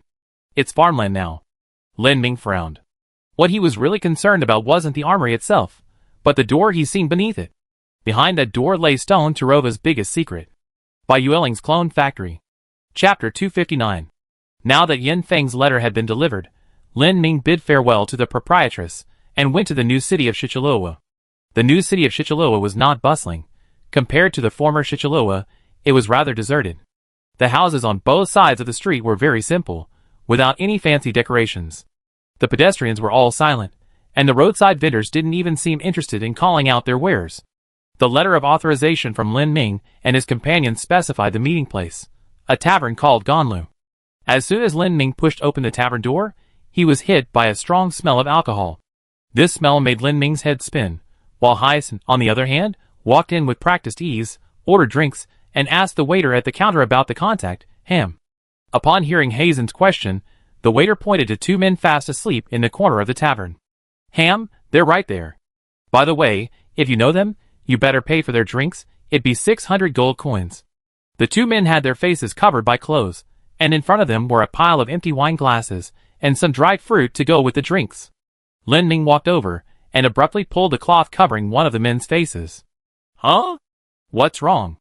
It's Dawn. The man was startled awake, fumbling for his glasses on the table. It was indeed Wilhelm. At this moment, the other man next to him also woke up. He looked around dazedly, then instinctively reached for the knife at his waist, but it took him 3 tries to finally grip the hilt. He then squinted his eyes for a long time before his vision finally focused. This man was the assassin Wilhelm had once turned. Unexpectedly, he was still working for Wilhelm. Wilhelm put on his glasses, clutched his head with both hands, and looked at Lin Ming with a pained expression. Ah, it really is you, this matter is a bit. A bit what? A bit. Go on. A bit, Whoa! Lin Ming looked at the spectacular waterfall gushing out in front of him and quickly took a few steps back. Wilhelm struggled to hold his head, as if his head would fall off if he let go. I'm telling you, Lin Ming, the elders, they're all Seeing this, Hyacinth went to the front desk to pay the bill, and then, together with Lin Ming, helped Wilhelm and the assassin out of the tavern. Finding a rock for the two to sit on, Lin Ming took water and some sugar-replenishing items from his car. He looked at Wilhelm, his brows furrowed. He recalled their last meeting. Wilhelm had been so confident and assertive, but now he was a drunkard that even dogs avoided. Lin Ming couldn't just leave him alone, so he started taking care of the drunkard, patting his back, giving him water, and running to find him hangover medicine. After a lot of effort, Wilhelm finally calmed down. Wilhelm then vomited until his stomach was cramping, and collapsed on the ground, exhausted. Although his head still ached, Wilhelm kept talking. I didn't expect you to be so good at taking care of people. If you were a woman, say another word and I tear your mouth apart. The real culprit. Then you can pay me 500 gold coins an hour to take care of a drunkard. Sorry, never mind. Wilhelm looked up and left and right, then asked, Where's Dao San? Huh? You mean the assassin? Yes. Look up. Wilhelm looked up and saw Dao San standing directly above him, holding a knife and staring intently at him. Dao San, now Wilhelm's bodyguard, had initially refused to drink with him, because if they both got drunk, it would be easy for him to be killed. But whether he drank or not wasn't up to him. After Wilhelm got drunk, he started plying him with alcohol, saying things like, Let's share the good times and the bad. Luckily, it was the Assassin's Guild who found them first, otherwise he and his master would have both perished. Lin Ming looked at Dao San, and felt that the man's demeanor was different from when they last met. Last time, he only thought of Dao San as a down-on-his-luck fugitive, but now, he really looked like a private bodyguard. He sobered up much faster than you, and once he was sober, he stayed by your side. By the way, how much did you drink? How could someone who's drunk remember how much they drank? That makes a lot of sense. We've been running for our lives. Running and running. If you don't relax properly, you collapse. You relaxed like that? I regret it now. Seeing that Dao San was clear-headed and his speech was logical, Lin Ming finally got down to business. Tell me, what happened? We brought the elite this time. Wilhelm closed his eyes and sighed upon hearing this. You know about the clone project in Starova, don't you? I do know, but how did you know I knew? Don't you find that a convoluted question? Could you stop with the nonsense? The National Council is aware of your disturbance in Starova. As for the clones, I obtained that information through my own intelligence network. I'm here to investigate this matter. And what were the results of your investigation? The clone project is indeed related to the Council of Elders, but the Council of Elders is merely an investor. They provided funding and some technical support to keep the project running. However, after my investigation reached this point, the trail went cold. Because you couldn't find the location of the clone factory? No, actually I found it. Lin Ming suddenly understood. The commission they received was an escort mission, starting in Starova and ending in a place called Pingjing. Is it in Pingjing? Exactly. His. Lin Ming finally realized their destination. But old Wilhelm, your way of addressing me makes me sound like an old man. Lin Ming ignored his complaint and continued, even if you find the clone factory, what are you planning to do there? My purpose isn't actually that clear. If we categorize it by ambition, it can be divided into 3 levels. This was the first time Lin Ming had heard of purposes being categorized. Wilhelm first held up one finger. The lowest level objective is simply to gather more intelligence and then leave alive. He then held up a second finger. The mid-level objective is to destroy that factory and thwart the Elders' cloning program, because these clones will inevitably become killing machines in the end. Destroying the factory is just a mid-level objective? Yes. And the highest objective? Wilhelm held up a third finger, uttering a sentence that sent a chill down Lin Ming's spine. The highest objective is to kill the 4th Elder. The 4th Elder. Is he in Pingjing now? Yes. Lin Ming exchanged a glance with Hyson upon hearing this. No. That's the Elders. What makes you so confident? I didn't originally have this idea, but seeing the people you sent, I think it might be feasible. No. Hyson suddenly and decisively rejected Wilhelm's idea. We, the assassins, are well aware of the Elders' strength. We cannot allow our own people to be put in danger because of your ambition. Moreover, attacking the Elders would do more harm than good to the assassins. We cannot offer any assistance in this matter. Wilhelm's expression remained unchanged upon hearing this. He reached into his pocket, pulled out a cigarette, lit it, took a puff, and said, thoughtfully, I know what you're saying, but the Moonshadow Society doesn't order people around without reason. According to my intelligence, the 4th seed of the Elders is currently testing the clones that have already been successfully created. Wait, you mean they created more clones? Yes, and now there are a total of 16 clones. 16. Hearing this number, Lin Ming suddenly felt a chill run down his spine. Hasten, however, remained calm. Even so, what does it have to do with the Assassin's Guild? Willem, hearing this, beckoned to Dao San with a finger. Dao San, understanding immediately, pulled a letter from his luggage. This is an internal letter from the National Council that we intercepted. I almost lost my life for this letter. Open it and take a look. Hyson took the letter from Dao San and began reading. After only a few lines, he immediately understood why Willem wanted the Assassin's Guild's assistance. The letter stated that the 16 replicants had essentially completed their calibration and now needed to be tested on a real battlefield. Therefore, the National Council had designated 3 locations, and the National Council decided to use these 16 replicants to attack these 3 locations to test their strength. The Assassin's Guild was one of these 3 locations. In other words, if left unchecked, these 16 clones would eventually reach the Assassin's Guild's doorstep. It's better to nip them in the bud at the factory. This letter was sent about a week ago. Wilhelm, smoking a cigarette, added, as for the credibility of this letter, I think you can easily tell. The paper, the writing style, the signature, the seal, the wax seal.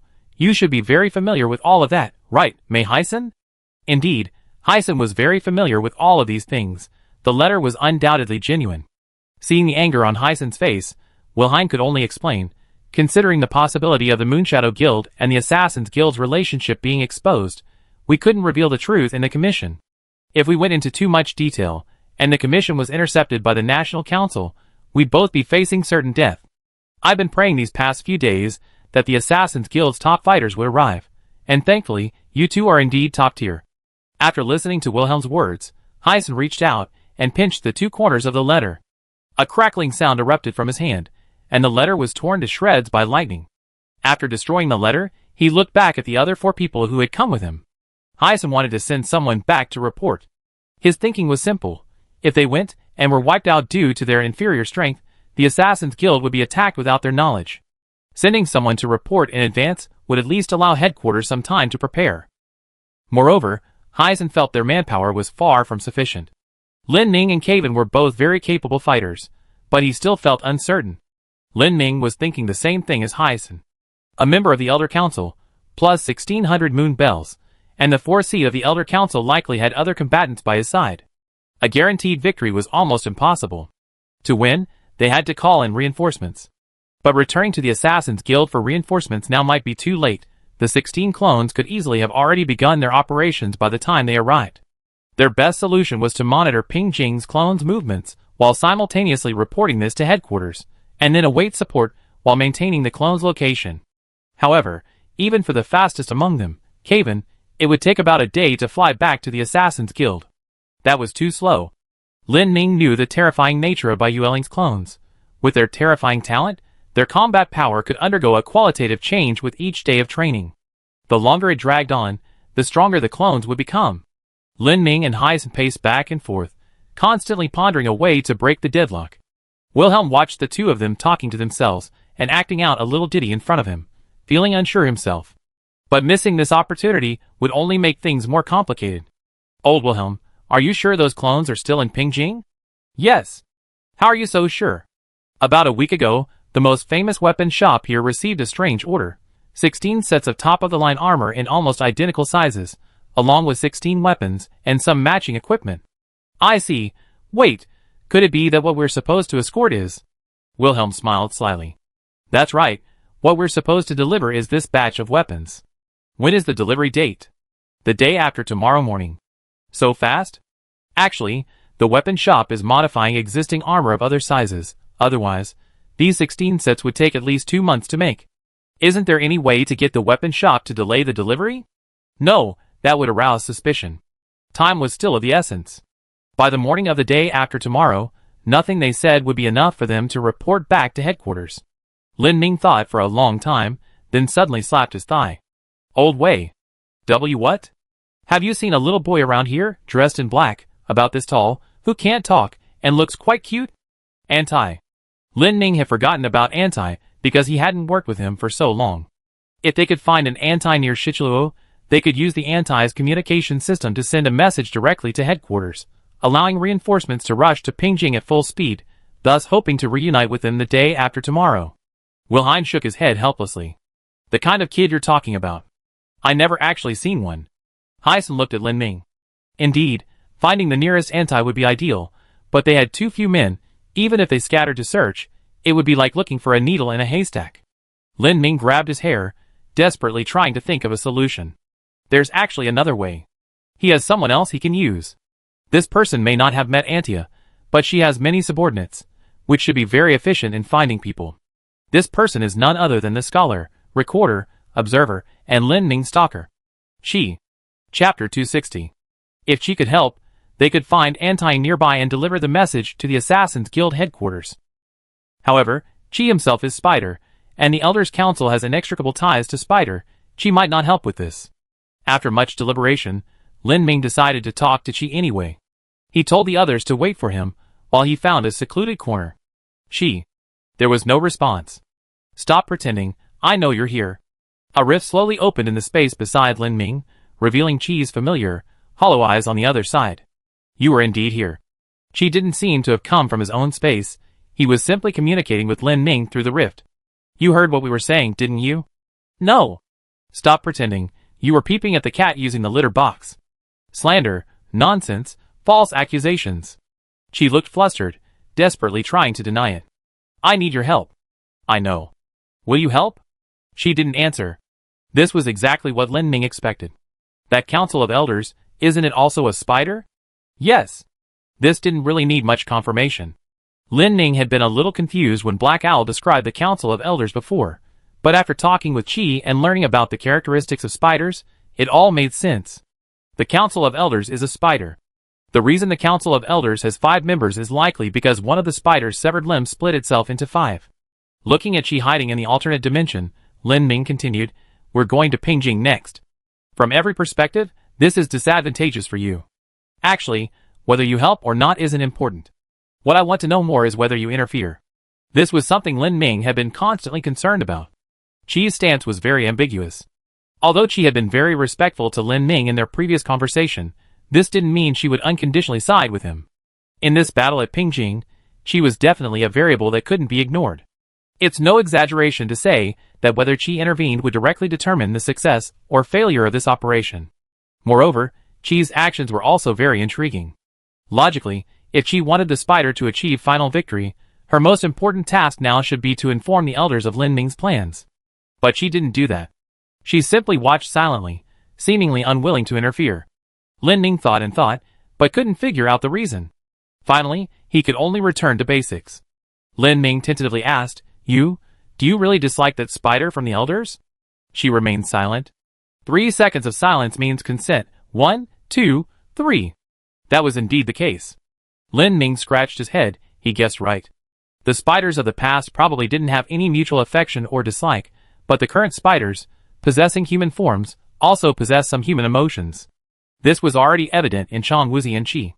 Further reasoning, Qi's dislike for the Elder Council could only be because the Elder Council had done something that she disliked. That thing was most likely splitting herself into 5. Dividing oneself was definitely a poor strategy for the existing spiders. They were defeated by the original humans precisely because of excessive division. Lin Ming sighed. I have no interest in your grudges. I need your help now. This isn't an order, nor is it advice, it's a deal. A deal? Lin Ming nodded. Yes, a deal. I know you want something from me. What I want you to do is find someone around here. In return, you can make a request of me. If I find it acceptable, the deal is done. How about it? Qi seemed very interested. She leaned closer to the spatial rift, her eyes wide as she looked at Lin Ming. Okay. Then my request is... What is your request? Lin Ming had countless guesses about Qi's request, but in the end, she gave him a completely unexpected one. I want to talk to Ershram. Lin Ming froze. You mean, you want to talk to him? Yes. But he can't. He corrupts everything, I know that, but I have a way. Lin Ming looked at the spatial rift in front of him, and immediately understood what Qi's method was. In this world, the appearance of Ershram signifies destruction, but within Qi's own space, Ershram could potentially be suppressed. Because in that space, Qi is essentially a god who controls everything.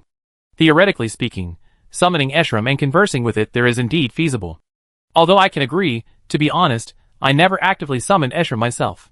It's alright, you just need to agree. I only talk to it, I won't do anything else. Lin Ming pondered for a moment, then nodded. Qi's agreement to help was indeed a good thing, and Lin Ming also had his own ulterior motives. He also wanted to know what Ershram and the spider would discuss. In the primordial conflict between humans and spiders, what kind of being was Ershram? Ershram was exceptionally special from every perspective. Would this specialness affect the future of the world, and Lin Ming's own fate? He wanted to know all of this. The conversation between Ershram and Qi might very well be the final piece of the puzzle to reveal the true nature of this world. Okay, I agree, but I might not be able to fulfill my promise immediately. Qi nodded. I know. As long as you agree, that's fine. I talk to him when the time is right. Lin Ming was somewhat uneasy, but he still completed the deal. The person I need you to find is a little boy. You should have seen him once at the Assassin's Guild. Is he a demon god? Yes, the Ant-Demon god. Anti? Huh? You know Anti? I do know him. Unexpected, but also reasonable. Thinking about it carefully, Anti's connections might exceed everyone's imagination. After all, he has thousands upon thousands of clones. Theoretically, the number of people he knows would be millions of times greater than an ordinary person. Then, are there any of Anti's clones nearby? Yes, and not too far away. Then I trouble you. Qi nodded, and with a whoosh, closed the spatial rift. Lin Ming returned to Caven and the others. Caven asked curiously, what did you do? Negotiations with Qi. Have her help? Yes. Did he agree? He agreed, but on one condition. What is it? Guess, there's a prize for the right answer. Caven, without even asking what the prize was, started guessing, pinching his fangs. But even after Qi brought Anti, he still hadn't guessed correctly. Anti was brought to Lin Ming by Qi's men. Looking at Anti, Lin Ming felt much more at ease. Anti was undeniably useful. Its performance was comparable to a long-range walkie-talkie. Give Anti paper and pen, and she could communicate with headquarters in real time. Through Anti, Lin Ming, the vice president of headquarters, and Nazi Ellie conveyed their plan, receiving the reply, headquarters forces will depart immediately. Lin Ming took a deep breath. This is going to be a tough battle. Now, they just needed to wait quietly for the 16 suits of armor to be completed, and then head to Pingjing. Lin Ming turned to look at Calvin, who was still guessing. I tell you. No. No way. I want to guess a little longer. How about I give you a hint? No, I can guess. Then keep trying. It's good to use your brain. Use it or lose it. Are you saying I'm not smart? Oh no, Calvin's gotten smarter. I always been smart. Really? Of course. Smart people never say they're smart. I'm different. Lin Ming smiled at Calvin. You really are different. Most people can't understand your wisdom. Lin Ming was chatting idly with Caven when he suddenly noticed a little girl wearing a hat not far from them. The girl was dressed in ill-fitting clothes, her face almost completely covered by the hat, but Lin Ming noticed a few strands of white hair peeking out from the edge of the hat. The figure looked increasingly familiar. Caven, look over there. Caven looked in the direction Lin Ming was pointing, his face full of surprise. It's her? What's her name again? Bai Fu. Bai Fu was someone Tuha had taken with him during their last visit to Shichilova. Lin Ming was certain she was Bai Fu, and not some other clone, because she was carrying that familiar weapon, a curved sword shaped like a bull's horn. Bai Fu was standing at a distance, facing them. Clearly, Bai Fu had recognized them. To Bai Fu, Lin Ming and his companions were enemies. Before Lin Ming and his group arrived, Bai Fu lived a peaceful and prosperous life in the bustling city of Shirtulua. Her master was the city lord Tu He, and everything was stable and wonderful. But later, all of that was destroyed. Shirtulua was almost completely destroyed, Tu He was killed, and she barely survived by hiding everywhere. However, surviving was only temporary. She already knew her fate. As someone else's imposter, her lifespan was only 16 years. And at her current age, she was still a year and a half away from turning 16. Chapter 261. Lin Ming was surprised that Bai Fu was still alive. Caven. Lin Ming tugged at Caven's clothes and pointed in Bai Fu's direction. Caven also saw Bai Fu staring at them. Unlike Lin Ming's shock, Caven only glanced at Bai Fu before switching to battle mode. Red aura instantly enveloped his body, and he began adjusting his fighting stance. Although Caven wasn't particularly adept at social interactions, he was extremely sensitive to the killing intent and hatred emanating from others. He immediately sensed the hostile aura emanating from Bai Fu. Wilhelm, seeing Caven and Lin Ming's strange expressions, also peeked at Bai Fu. You know her? Lin Ming nodded upon hearing this. Yes, we do know each other. A grudge? Indeed. Want to fight? Not necessarily. I just don't know what she's up to now. If a fight really broke out, Lin Ming wasn't afraid. Their fighting strength is even stronger than when they last came to Shichilua. Bai Fu looks all alone, he wouldn't attack them directly. Just as Lin Ming thought Bai Fu wouldn't attack, Bai Fu drew his curved sword and charged forward. Wilhelm raised his hand, a magic seal appearing in his palm. Once his teleportation barrier is activated, getting close will be incredibly difficult. Just as Wilhelm was about to activate his barrier defense, Caven pressed his hand down. No need. Wilhelm looked puzzled. Caven noticed that Bai Fu's movements were completely different from when they last came to Shichilua. Last time, although Bai Fu wasn't a top-tier expert, his movements were clean and efficient, and his use of qi was very skillful. But Bai Fu now. Although Bai Fu was aggressive, she wasn't fast, her steps were unsteady, and even her hand holding the knife was slightly unsteady. Caven looked at the girl before him and understood something. Bai Fu's physical condition was very poor. She no longer had the ability to fight him. He withdrew the red aura around him, and slowly took 2 steps forward. Bai Fu rushed in front of him. Because of the significant height difference, Bai Fu could only target Caven's thighs and abdomen. The first strike was aimed at Caven's right leg. Caven simply retreated, dodging the strike. The second strike, the blade pointing upwards, aimed to disembowel Caven. Although Caven wasn't particularly afraid of being disemboweled, he still retreated again. Seeing Caven nearly dodge, Bai Fu leaped up, intending to stab Caven's throat with the tip of her curved blade. This time, Caven didn't back down. Instead, he reached out and shoved Bai Fu, who had jumped up. Bai Fu, like a light, floating doll, lost control of her stance in midair and crashed to the ground. Caven sighed. Bai Fu got up from the ground, seemingly wanting to say something, but as soon as she opened her mouth, she vomited a mouthful of blood. The blood Bai Fu vomited was somewhat dark in color. Lin Ming suddenly smelled a very unpleasant odor. It seemed to be the smell of medicine. Caven crouched down, looking at Bai Fu, whose body was trembling slightly. This girl was incredibly thin. This thinness didn't look like malnutrition, but rather the frail thinness of someone seriously ill. Caven knew that Bai Fu only had 16 years to live. He looked at the girl before him and said calmly, "No rush." Bai Fu glared at him fiercely and replied in a hoarse voice, "What do you know?" Caven could sense that Bai Fu's actions just now were suicidal. Only attacking, not defending. Although Caven wasn't very good at reading people, as a warrior, he could glean some information from his opponent's actions. Even fists and feet have emotions. Bai Fu's actions just now seemed to be saying, "Kill me, please." Caven didn't feel pity for the girl, he just found it very abnormal. Just as Kevin was about to ask more questions, Bai Fu collapsed to the ground with a thud. Kevin glanced at Lin Ming. What do we do? Lin Ming checked Bai Fu's condition. Although she seemed to be alright for the time being, Bai Fu was extremely weak. Let's find a place to settle down. I have some questions for her. The intelligence Bai Fu possessed was extremely important for the upcoming battle, as they were about to face clones like Bai Fu.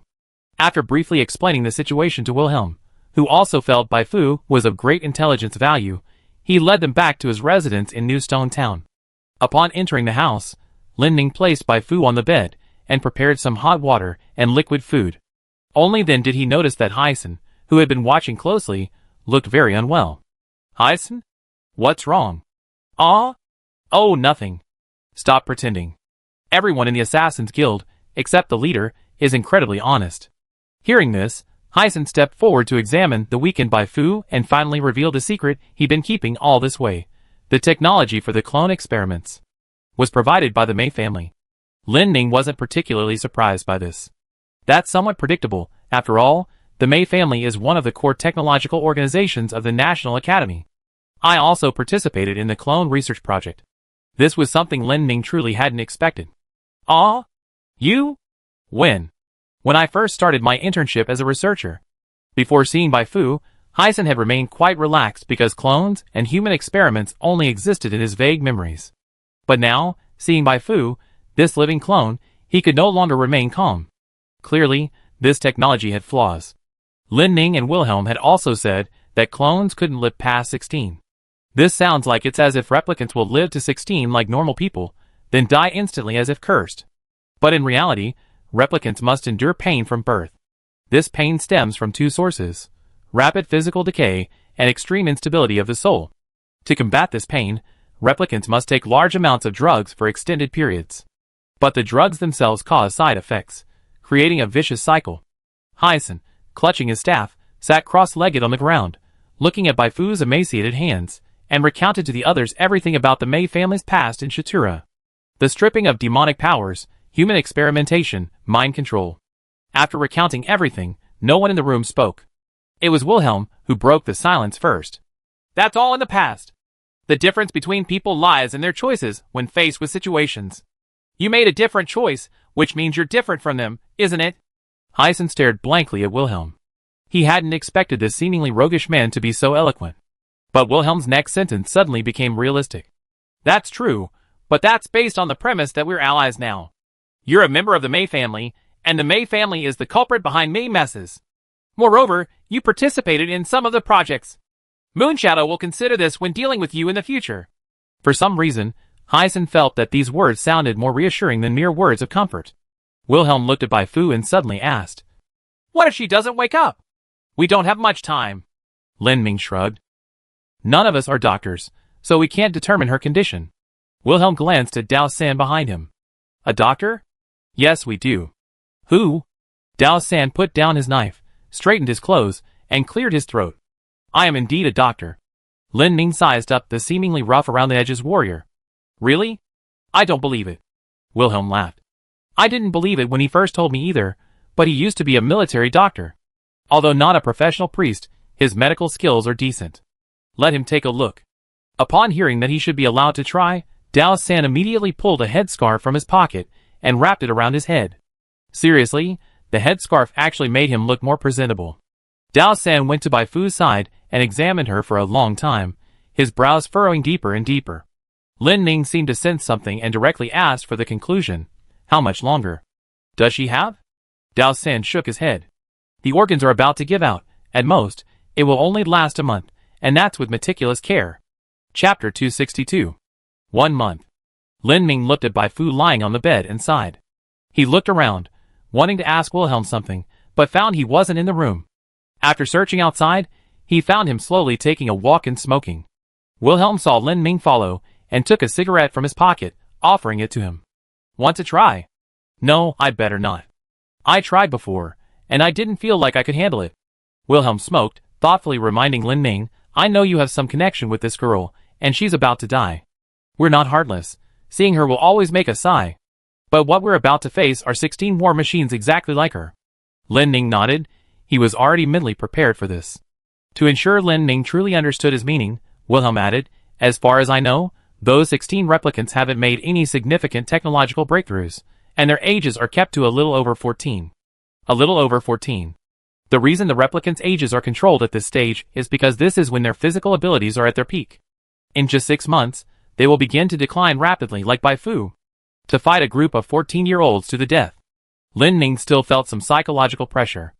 Although he wouldn't hold back out of pity, that discomfort was still very real. By the way, Lin Ning suddenly thought of a crucial question: what is the ability of that elder in Pingjing's council? Black Owl had previously stated that members of the Council of Elders possessed the ability to temporarily alter the rules of the world. If this were true, that member might be even more difficult to deal with than the 16 clones. Lin Ning had initially assumed Wilhelm would know some information, but instead, he saw Wilhelm smoking a cigarette and shrugging. "I don't know." "Don't know?" "Yeah." "Really don't know?" "Really don't know?" "You dare say you want to eliminate the Council of Elders without even knowing their abilities?" "Yes." TSK. Lin Ning didn't know whether to call him carefree or oblivious. "It's not entirely my fault. Within the National Council, only a few core members truly know the Council's abilities. Of the 5 Council members, we currently only know the abilities of the 3rd and 4th. "What are they?" "The 3rd one's ability is to cause demon gods to regress to a state of powerlessness." Lin Ning was starting to feel a headache coming on. "And the 4th one?" "It's elemental cancellation." "Nullify elements?" "That's right." Lin Ning rubbed his temples, finally understanding the meaning of Black Owl's words. "No matter what happens, don't go to the National Council. You can't do it now. The 3rd Elder can strip a demon god of their abilities. The 4th can nullify elements, meaning they can completely seal off elemental magic. Lin Ning, as the Lord of the Alien Fungus, and all-elemental mage, is completely countered." "What number is that Elder in Pingjing?" "The 2nd. Since he appeared in Pingjing, can we guess that his abilities are related to clones?" "That's exactly what I think too. It's said that only the 1st and 5th members of the Elder Council possess highly lethal abilities. The other 3 are all support-oriented. So, I'm tentatively assuming that Pingjing's 2nd member's ability isn't primarily for combat." "Temporarily assuming? That sounds nice, but it's just guesswork." "That's right. That's right, my foot." Lin Ning grumbled all the way back to his residence with Wilhelm, seeing Dao San arranging Bai Fu's recovery plan. Hyacin stood by, hesitant to speak. Dao San knew what Hyacin was thinking and casually said, "I know there's no need for further treatment, but recovery will alleviate some unnecessary pain." Hyacin nodded, swallowing back the words he was about to say. Lin Ning told Hyacin about the unknown abilities of the 2nd Elder Council member, and Hyacin seemed quite philosophical about it. "That's normal. In battles, a lack of intelligence is the norm. Besides, with a knife to our throats, there's no better option than to fight." Wilhelm began a simple route plan. "I just checked, the armor is almost finished. We should be setting off soon. This trip to Pingjing will involve about 3 steps," Wilhelm said, pulling a notebook from his pocket. "First, escort the armor to Pingjing. Once there, hand it over to them according to procedure, while simultaneously observing the terrain and the number of guards to roughly deduce the location of the 2nd Elder." Hearing this, Hyacin asked, "What about the location of the clone?" "The clone's location has already been scouted by the other Moonshadow Society members in Pingjing. It's heavily guarded and unsuitable for infiltration. It's best to wait until the clone is deployed before engaging it." Hyacin nodded, signaling Wilhelm to continue. "After confirming the location of the 2nd Elder, I attempt the first assassination once the Assassin's Guild's forces are assembled." Wilhelm's words startled everyone. "You? Of course it's me." "You yourself?" "Yes, myself." "Isn't that too risky?" Wilhelm shook his head. "I don't intend to succeed in the assassination on the first try. I just plan to probe the 2nd Elder's abilities. Besides me, no one else is more suitable for this task." Lin Ning frowned. "Not necessarily. While your teleportation magic is good for self-defense, the probability of being captured is also high, unless you..." Lin Ning said, a flash of inspiration striking him, and he instantly understood. Wilhelm was indeed the most suitable for this task. His teleportation spells weren't just for self-defense, they could also be used to seal off areas. His teleportation barrier, in a sense, was an unsolvable prison. Wilhelm nodded, seeing Lin Ming's shocked expression. "Just as you suspected, remember the teleportation barrier of Marin Cave Prison? So, you weren't simply going to assassinate him, but after confirming the location of the 2nd-ranking Elder, you bound him to his spot, preventing him from joining the main battle." Exactly. If all goes well, I can confine him within a radius of about 50 meters. If he touches the edge of my teleportation barrier, he'd be forcibly teleported back inside. This way, you can focus on dealing with the 16 clones first, and then, after dealing with the main battle, quickly come back to see if I'm still alive. Chapter 263. Wilhelm's plan was quite simple and direct. He would trap the second elder, while the others dealt with the clones first, then join him to fight the elder. But it was also a gamble. If the elder was helpless against Wilhelm's teleportation magic, the plan might succeed. However, the elder's abilities often exceeded common sense. What if I die? There's a backup plan. Wilhelm looked at the 16 sets of girl armor already loaded onto the truck and explained the backup plan to Lin Ming and Hyson. If I die, it means the second elder can break my teleportation spell. Once I'm dead, there are two possibilities. 1. The spell is ineffective against the second elder. 2. Teleportation is ineffective against the second elder. 3. The second elder can ignore spatial concepts. That's hardly a backup plan. I haven't finished yet. After my failure, you should redeploy your forces. Non-magic warriors and assassins should focus on dealing with the second elder, and the rest should handle the clone. Are you afraid that the second elder and the clone might coordinate? Exactly. There must be some kind of connection between the second elder and the clone, otherwise, they wouldn't have specifically sent him to Pingjing. So the best way is to defeat them separately. Lin Ming looked at the armor that had already been loaded onto the vehicle, then looked back at where Bai Fu was. What about that girl? We can only settle her here for now. We don't know when she wake up. Lin Ming quickly prepared some personal supplies, water and food, and set off with Wilhelm. A group of 8 people, a large and impressive group. Lin Ming, Kaven, Hyson, Xiao Ear Cat, Wilhelm, Dao San, and Anti, who joined at the last minute. Actually, there should have been Qi as well. They traveled in 2 carriages. To make it look more authentic, Wilhelm, besides his armor, also bought some local specialties from Sichirova. Wilhelm, Dao San, Hyson, and Kaven sat in the first carriage, while the others sat in the second. To Lin Ming's surprise, Xiao Ear was still eyeing the 10 gold coins on Cat. She was constantly watching Cat's pockets, looking for an opportunity to steal them. Cat didn't actually know what Xiao Ear was planning. He just felt that the woman's gaze was becoming increasingly strange. Feeling a little guilty under her gaze, Cat ran to the first carriage to hide, but as soon as he moved, Xiao Ear stealthily followed him. Now only Lin Ming and Anti remained in the carriage. Antia sat quietly reading a book. Lin Ming glanced at the cover curiously, and saw it was an academic research book. Lin Ming felt a little bored, but he couldn't talk to Antia, since she couldn't speak. Out of sheer boredom, Lin Ming planned to take a nap, but as soon as he closed his eyes, he sensed something was off. When he opened them again, Qi was already sitting opposite him. Lin Ming was now somewhat familiar with this spider-like connection. Every time Qi appeared from his alternate dimension, Lin Ming would sense it. He didn't know if it was just him, or if all spiders had this connection. Qi sat there upright, clearly waiting for Lin Ming to ask her a question. However, Lin Ming didn't intend to ask her anything this time. He felt it was best to minimize contact with Qi in the future, given that Dong Dongjian's stance remained unclear. She sat there for a while, and seeing that Lin Ming ignored her, she coughed lightly. A long time passed, and Lin Ming still ignored her. Anti and Qi were actually quite familiar, and he knew Qi's abilities, so he wasn't surprised by Qi's sudden appearance. Anti was halfway through reading when he looked up at the two of them, thinking they were playing some kind of first-come, first-served game. In the end, it was Qi who couldn't hold back. Don't you have anything to ask me? No. Qi blinked her overly large, hollow eyes, remained silent for a while, and then slowly asked a strange question.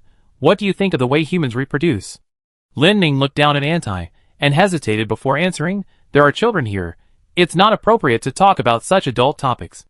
Qi smoothed the small braids on either side of her cheek. I'm just curious.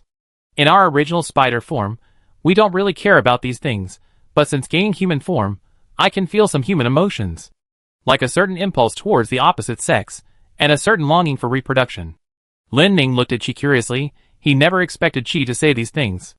Leaving aside the somewhat ambiguous parts of these descriptions, the fact that spiders could feel human emotions was already quite surprising to Lin Ming. When he first met Chang Wuzi, he thought that spiders' emotional expressions were completely different from humans. After all, the spiders weren't ashamed to wander around with their buttocks exposed.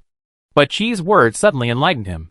Primordial humans altered the souls of spiders, giving them certain human emotions. The spiders themselves felt lost and confused about these emotions that weren't their own, but there were differences between individual spiders. She, who seemed to be there to give a puberty counseling session, was a perfect example. Seeing that Lin Ming didn't reply, she continued, "Although I have some longing for human reproduction, I find human methods strange and feel somewhat resistant." Lin Ming, hearing this, was also curious. "Could it be? You want to try it?" "No, I'm not interested in that. I'm interested in the part called love during reproduction." "Then you seem to have asked the wrong person. You should go ask that experienced Thunder Mage in that car over there. I don't want to have much interaction with anyone else besides you." This made Lin Ming feel extremely awkward. At this moment, Anti, who had been listening for a while, suddenly pulled a book from his bag and handed it to Chi. Lin Ming glanced at the cover. The title, written in large, cursive font, was Forbidden Love, Crossing All Barriers Just to Be With You, Part 1. "Wow, you little ant, you really read all sorts of books." Anti rolled his eyes at Lin Ming, who seemed quite bothered by the nickname Little Ant. She saw the book and her eyes lit up. She took the book, flipped through a few pages, and her face fell in shock, her eyes almost popping out of their sockets. Lin Ming asked Anti curiously, "That book? Is it explicit?" Anti nodded. "Then, just how explicit?" Anti pointed to the back of the book. Lin Ming then noticed a line of text clearly written in the corner of the back of the book, "Adult book, not for minors." Looking at Chi's expression, he realized she was completely engrossed in the book. Chi. Lin Ming tried to say something more, but she waved at him and vanished in a flash, clutching the erotic book. He could only silently pray that she wouldn't learn anything strange from that book. Chapter 264. Pingjing is a wonderful place. Because the area around Chertoluwa is a Gobi desert, Lin Ming naturally assumed Pingjing would also appear somewhat desolate. But in fact, Pingjing is an oasis. Almost everywhere here is green. To enter the main urban area of Pingjing, one must first traverse a dense jungle. As soon as Xiaoyi entered Pingjing, her surprise never ceased. "This is the first time I've seen such a vibrant place. Vibrant with life. This is probably the word that comes to mind for everyone who comes to Pingjing. In this jungle, the trees are astonishingly large, their canopies blocking out the sun, like a city wall enclosing the city center, leaving only a few main roads leading out." Wilhelm pointed deeper into the woods. "That's the city gate. This forest is said to be quite dangerous. It's very easy to get lost if you don't stay on the main road." Lin Ming looked up at the sky, then at the depths of the woods, and understood why it was so easy to get lost. The forest had so many obstructions. The trees were all almost identical, making it impossible to identify landmarks if you wandered in. While they were on the main road, enjoying the sunlight overhead, the depths of the forest were shrouded in darkness. These overly dense trees blocked the sun. Only the trees near the main road were regularly trimmed. As they approached the city gate, Wilhelm produced his pre-prepared entry documents and, along with Dao San, performed a simple disguise.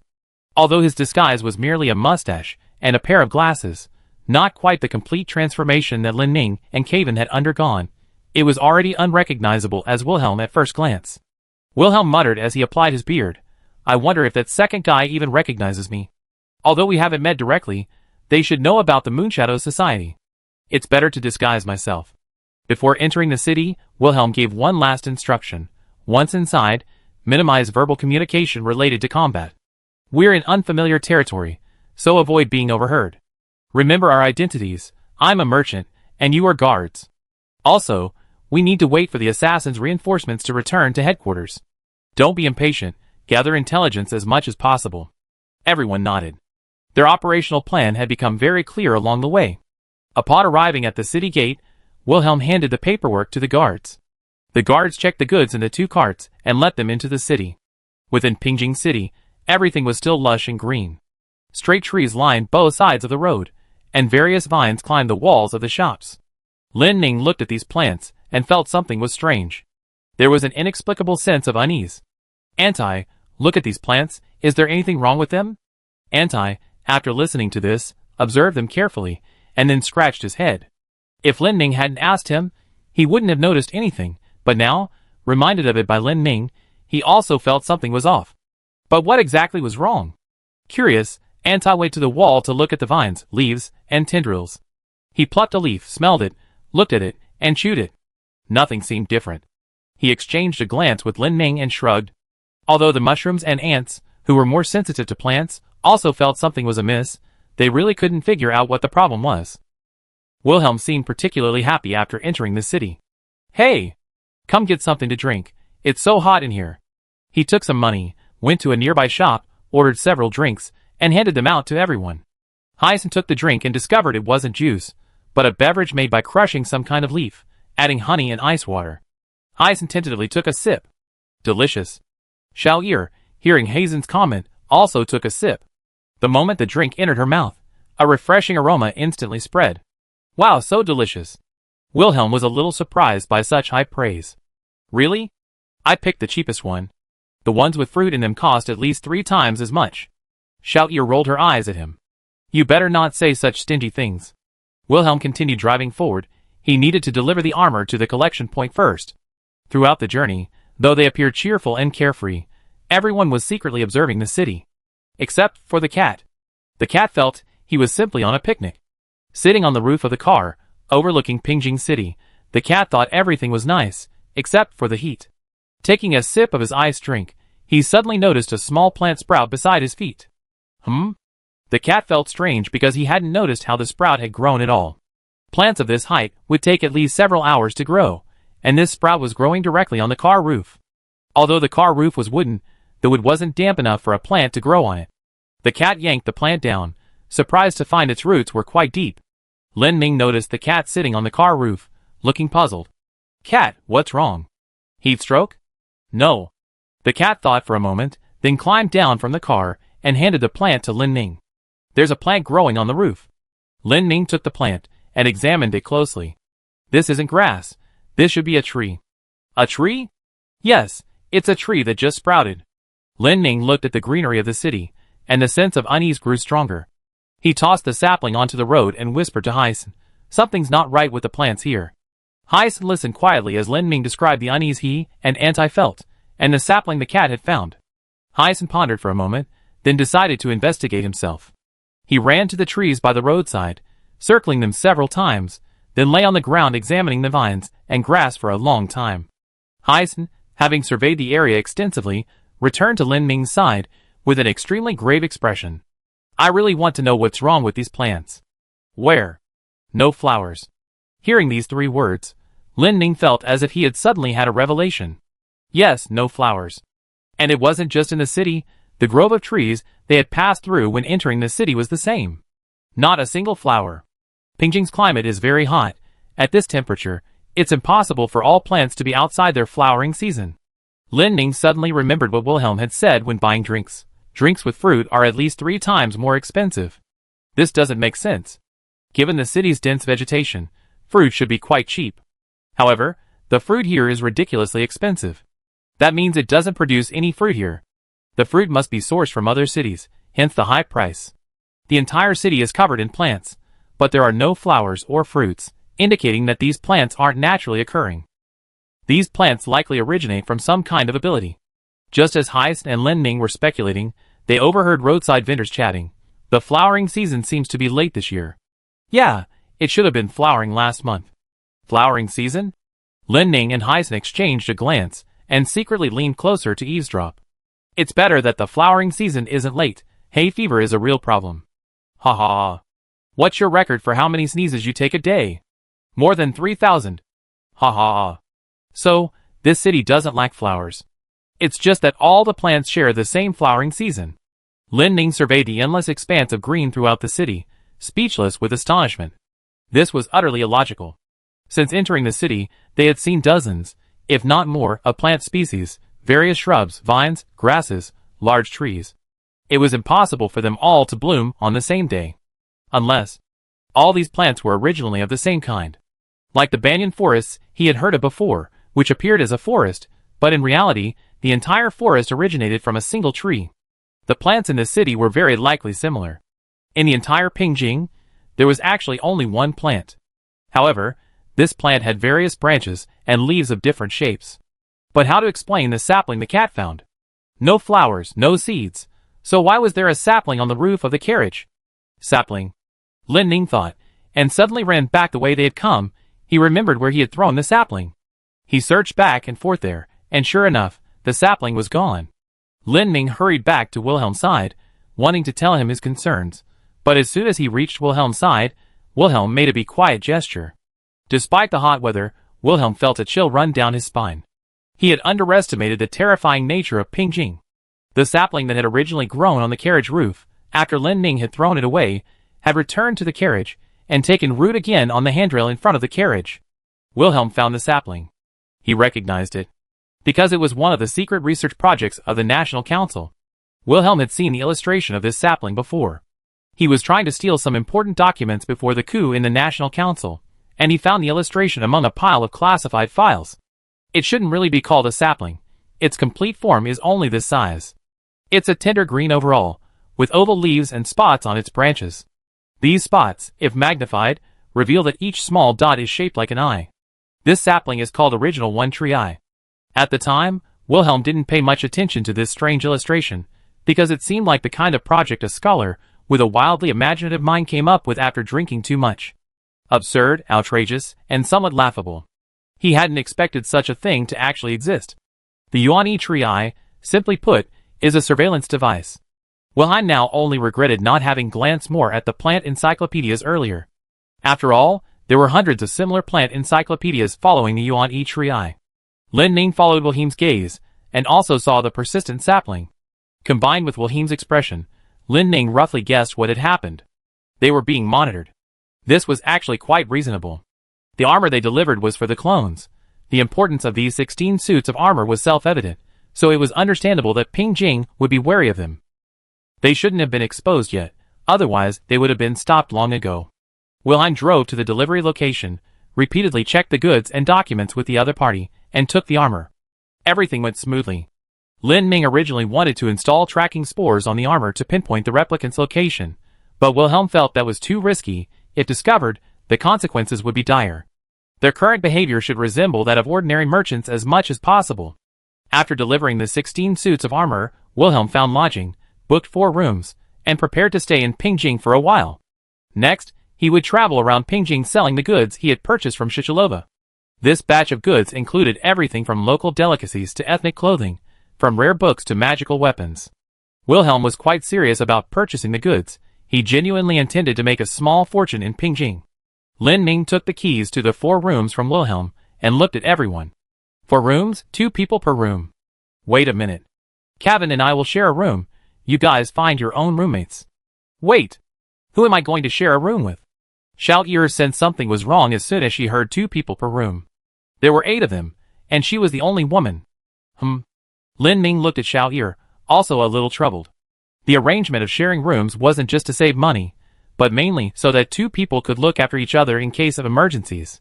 But it really didn't seem appropriate for Xiao Yi to share a room with anyone. Why don't you share a room with Kat? You 2 know each other well. If you mention that word again, I get angry. Then you can share a room with Antai? He's small, he can sleep on the floor. Xiao Yi looked down at Antai, feeling there was no better solution. The final room assignments were Lin Ming and Kevin in 1 room, Wilhelm and Dao San in another, Mao and Hyson in 1, and Xiao Yi and Antai in the last. The group returned to their rooms to rest. Wilhelm would go to the shops on the street to sell his goods later. Not everyone needed to go, just 2 or 3 people with him. Too many people would be suspicious. From the moment he entered his lodgings, Wilhelm began searching around. He wanted to see if there were any more surveillance trees. After searching for a while, his gaze fell on an inconspicuous corner by the window. A tree eye, only a few centimeters tall, was rooted there. Wilhelm felt a pang of fear. This tree, I might not be specifically monitoring them. Along the way, he had seen countless surveillance trees, all monitoring the entire Pingjing. What they thought was a covert infiltration had actually already exposed them to the enemy. Wilhelm could only hope that his disguise was perfect and hadn't revealed his identity. Hello, room service. Here are some drinks for you. Hearing the waiter's voice outside, Wilhelm opened the door. A young-looking girl stood before him, carrying a tray with 2 drinks. The weather in Pingjing was hot. These refreshing drinks were always welcome. The girl nodded to him as she took the drinks from the tray and turned to leave. Wilhelm, holding his drinks, stared blankly at the girl's retreating figure. Dao San leaned closer and joked, "So you like looking at pretty girls too, huh?" Wilhelm didn't reply. His expression was one of utter shock, his gaze fixed on the back of the girl's neck. Because everything that had just happened in an instant, he thought he was seeing things. He had just seen a leaf growing on the back of the girl's neck. And that leaf, as if sensing Wilhelm's gaze, whoosh, disappeared into the girl's body. The whole process took less than a second. Chapter 265. Lin Ning lay on his bed in the room, while Kevin paced aimlessly on the ceiling. Knowing they were being monitored, they now spoke with extreme caution. Both Wilhelm and Lin Ning suspected that the second elder's ability was related to these plants. Lin Ning was thankful he hadn't released spores on a large scale in Pingjing. If the trees could sense the spores, the problem would be much bigger. Although the second elder's ability remained a mystery, Lin Ning wasn't afraid of him in a fight.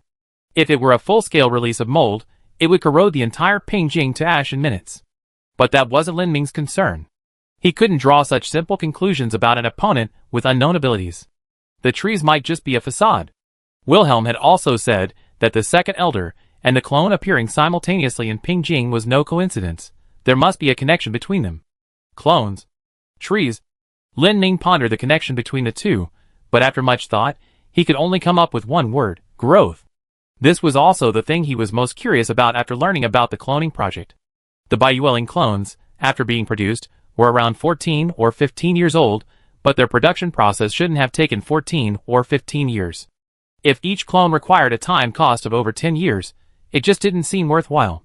If the National Council really intended to mass-produce clones, then this time cost was an urgent issue to address.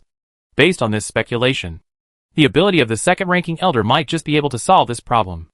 At this moment, Pingjing was bathed in sunshine and gentle breezes.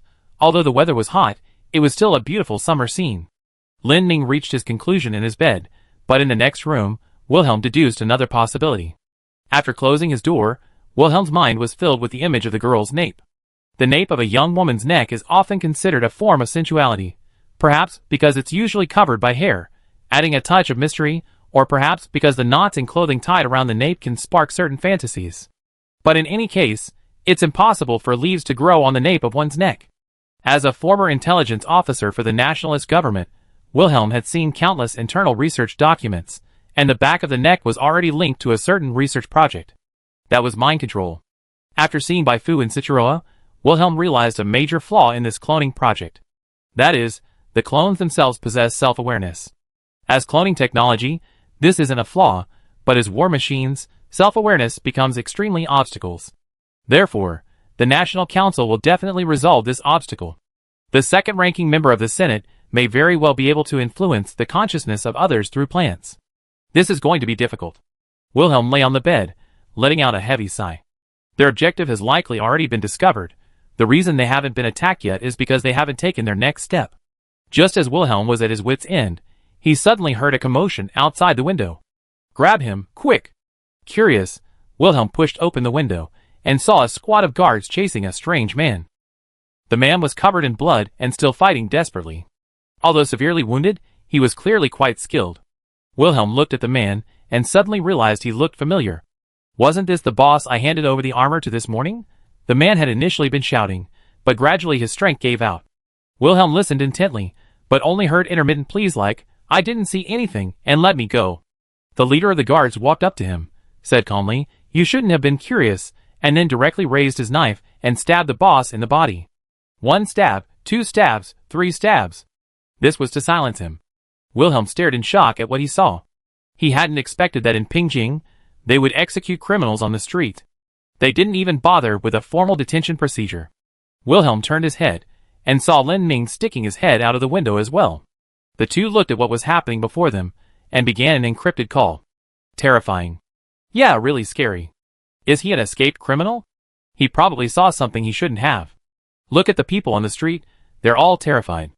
Ever since Lin Ning entered Pingjing, he had been very attentive to the locals. They seemed completely used to everything that happened in Pingjing.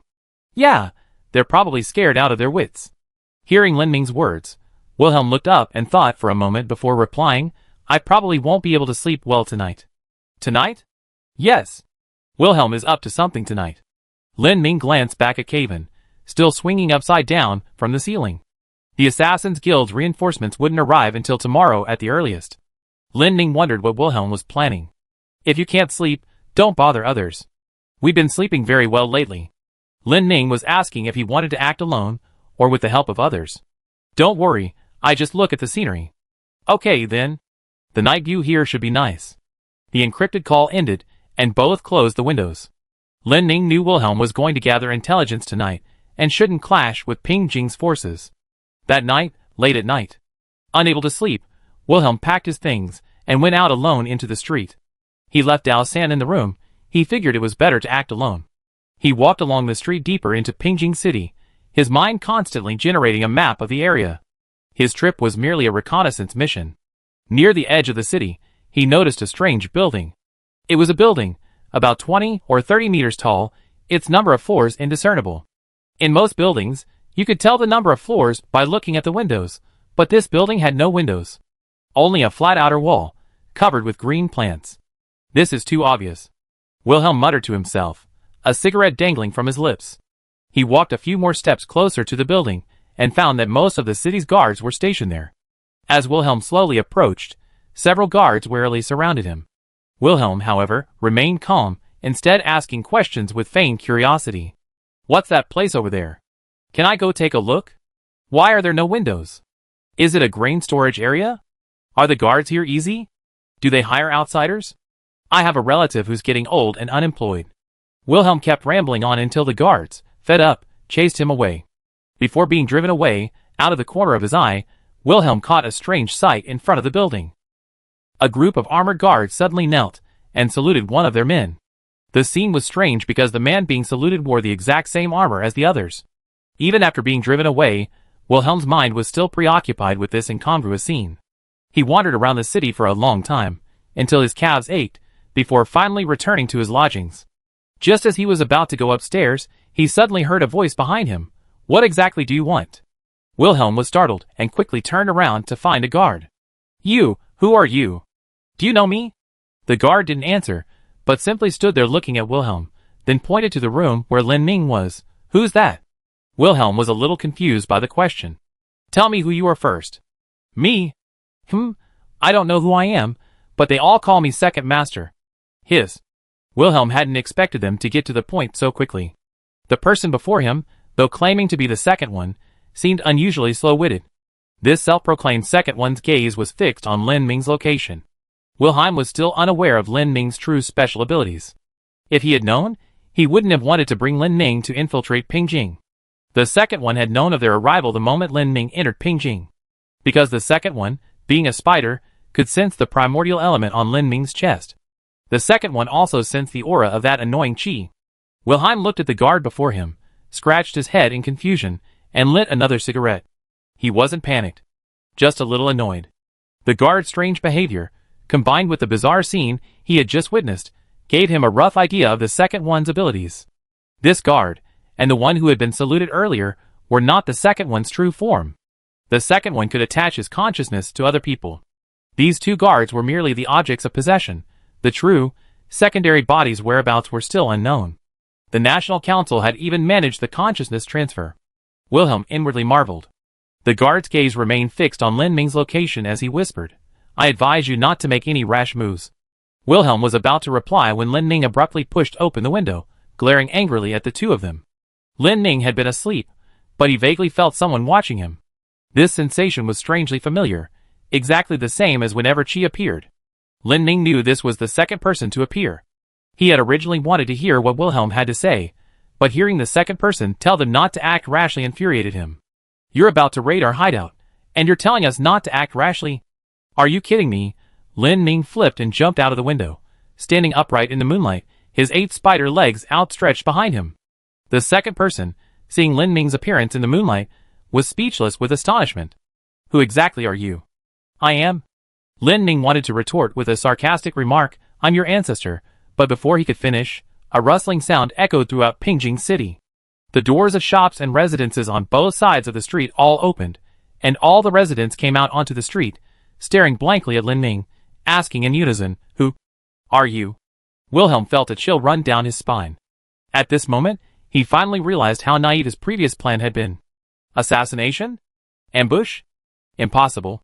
From what he could see, the second one no longer had a physical body. He had dispersed his consciousness throughout Pingjing. All the local residents, all those with leaves growing from the back of their necks, were part of the second one. To kill the second one, they would have to slaughter the entire city of Pingjing. If they continued to speculate, an even more terrifying fact lay before them. Those 16 clones were also part of the second one. But how was this possible? Wilhelm was still pondering the underlying principles, but Lin Ming didn't seem to care much. The intrusion had been exposed, but he didn't feel panicked. Instead, he breathed a sigh of relief. Finally, he didn't have to hide it anymore. Seeing this, Wilhelm knew he couldn't proceed with the original plan. Since he couldn't kill the second one, he had to find a way to stop the clone project. Lin Ming looked up and saw the cat watching from the rooftop. The cat had seen everything that had just happened. Lin Ming stretched out his hand towards the cat. Seeing this gesture, the cat knew what was about to happen. Lin Ming suddenly pulled his hand towards the cat, drawing it into his grasp. Lin Ming held the cat up in front of him and shouted to the residents in the street, "Cat! Use overdose sleep." The cat turned back to look at Lin Ming, puzzled. It wasn't that it was unhappy about being treated like a Pokemon, but rather that these residents were actually asleep. They weren't fully awake, somewhat like sleepwalkers. For someone in this state, excessive hypnosis wouldn't be very effective. His other hypnotic methods couldn't affect so many people simultaneously. Seeing the cat's helpless expression, Lin Ming roughly guessed the situation. Kevin and Hyacinth had also approached. Kevin looked at the residents surrounding them, knowing these weren't their primary target. "Where's the clone factory?" "Deep in the city. There's a can-like building with no windows, and lots of guards there." Kevin nodded, then with a whoosh, spread his wings, trying to fly up to see the building's location. But as soon as he took flight, he saw an arrow, enveloped in golden energy, flying towards him. An arrow? Energy? Kevin dodged the arrow, but an arrow already entangled in energy wasn't so easy to avoid. The arrow grazed past Kevin's side, then arced through the air before turning and stabbing towards him again. Seeing that the arrow could still navigate, Kevin enveloped his arm in his own energy and grabbed it. He expected an easy catch, but the moment his hand touched the arrow, his entire body was jolted to the side by its force.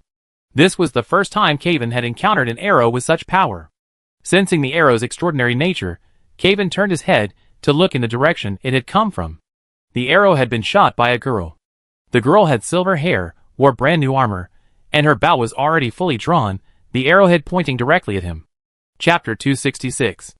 Lin Ming glanced at Kevin in the sky and noticed that Kevin's skills had improved again. Ever since Kevin obtained the cultivation manual from Cabal, he had been practicing relentlessly. Now, Kevin's moves were swift and precise, and his chi control was masterful. From a distance, he already possessed the potential of a martial saint. Lin Ming watched Kevin for a while, then suddenly noticed that the residents on the ground were also looking in Kevin's direction. One of the residents said something that infuriated Lin Ming. "His physical attributes are excellent, his vitality is strong, and his chi is very special. I'm so envious. I want that body." Lin Ming knew that wanting that body wasn't just about coveting Kevin's body. The second person wanted to turn Kevin into a walking corpse, like Bai Yueling's clone, and then transplant their own consciousness into him. As soon as the second person finished saying they wanted Kevin's body, all the residents in front of Lin Ming suddenly collapsed in unison. Immediately afterward, a silver-haired girl rushed from the distant street. Kevin also saw the charging clone. To his surprise, although this clone looked exactly like the one who had just shot the arrow, their movements and aura were completely different. This newly appeared clone was ridiculously fast. Of everyone, only Kevin could visually track her figure, and even see what she was holding. It was a syringe. The clone, who had been at the street corner in the distance, reached Kevin's feet in less than 2 seconds. The clone leaped from the ground, her left hand reaching out to grab Kevin's foot, while her right hand held the syringe, poised to stab Kevin's ankle. Simultaneously, the clone who had been shooting arrows in the distance fired several arrows in succession, trying to block Kevin's position. Although Lin Ming's eyesight wasn't as good as Kevin's, and he hadn't clearly seen the syringe in the clone's hand, he saw Kevin was attacked from both sides. He raised his hand and yanked Kevin back to his side. The clone, who had been leaping through the air, looked utterly bewildered as Kevin suddenly returned to the ground at an illogical angle. The clone landed and pulled out another syringe, pointing the needle at Lin Ming. "This one's good too. I don't have any. I want." Lin Ming looked at the needle pointing at him, a little apprehensive. That syringe contained a green liquid. Being pierced by that liquid could very well result in a second person taking control of his body. Just like the residents of Pingjing. Old Wei. Huh? Can you guess the principle behind it? I think it's probably parasitism. Parasitism? Yes. Look at the leaves on the back of these residents' necks. Lin Ming then noticed that everyone who was controlled had a leaf on the back of their neck. Wilhelm continued, I don't think the second one has mastered the technology of soul transfer. He probably used these plants as receivers, then let the plants parasitize people, so he could call upon these people's bodies at any time. In other words, he should have an original body. Yes, and when he called upon the clone just now, he cut off control over the citizens, meaning his consciousness strength is also limited, and he can't process too much information at the same time. I see. Just as they were exchanging information, the clone in front of them spoke again. So clever. So good, so envious. I want one. Lin Ming had heard her say envious. Want 3 times already. He felt this second person's desires were excessive. She wanted everything she saw. Lin Ming curiously picked up the cat. Look at this. Isn't it cute? Want it? The clone looked at the cat, paused, stared at it repeatedly for a long time, then shook her head. The cat helplessly glanced back at Lin Ming. You're making me lose face. It's not my fault. Just as the cat was still feeling down, because of being rejected, several arrows flew in from afar. In the instant everyone's attention was drawn to the arrows, the clone in front of them suddenly flashed. By the time Lin Ming reacted, she was already holding a syringe and stabbing it into Kaven's leg. Too fast. Really too fast.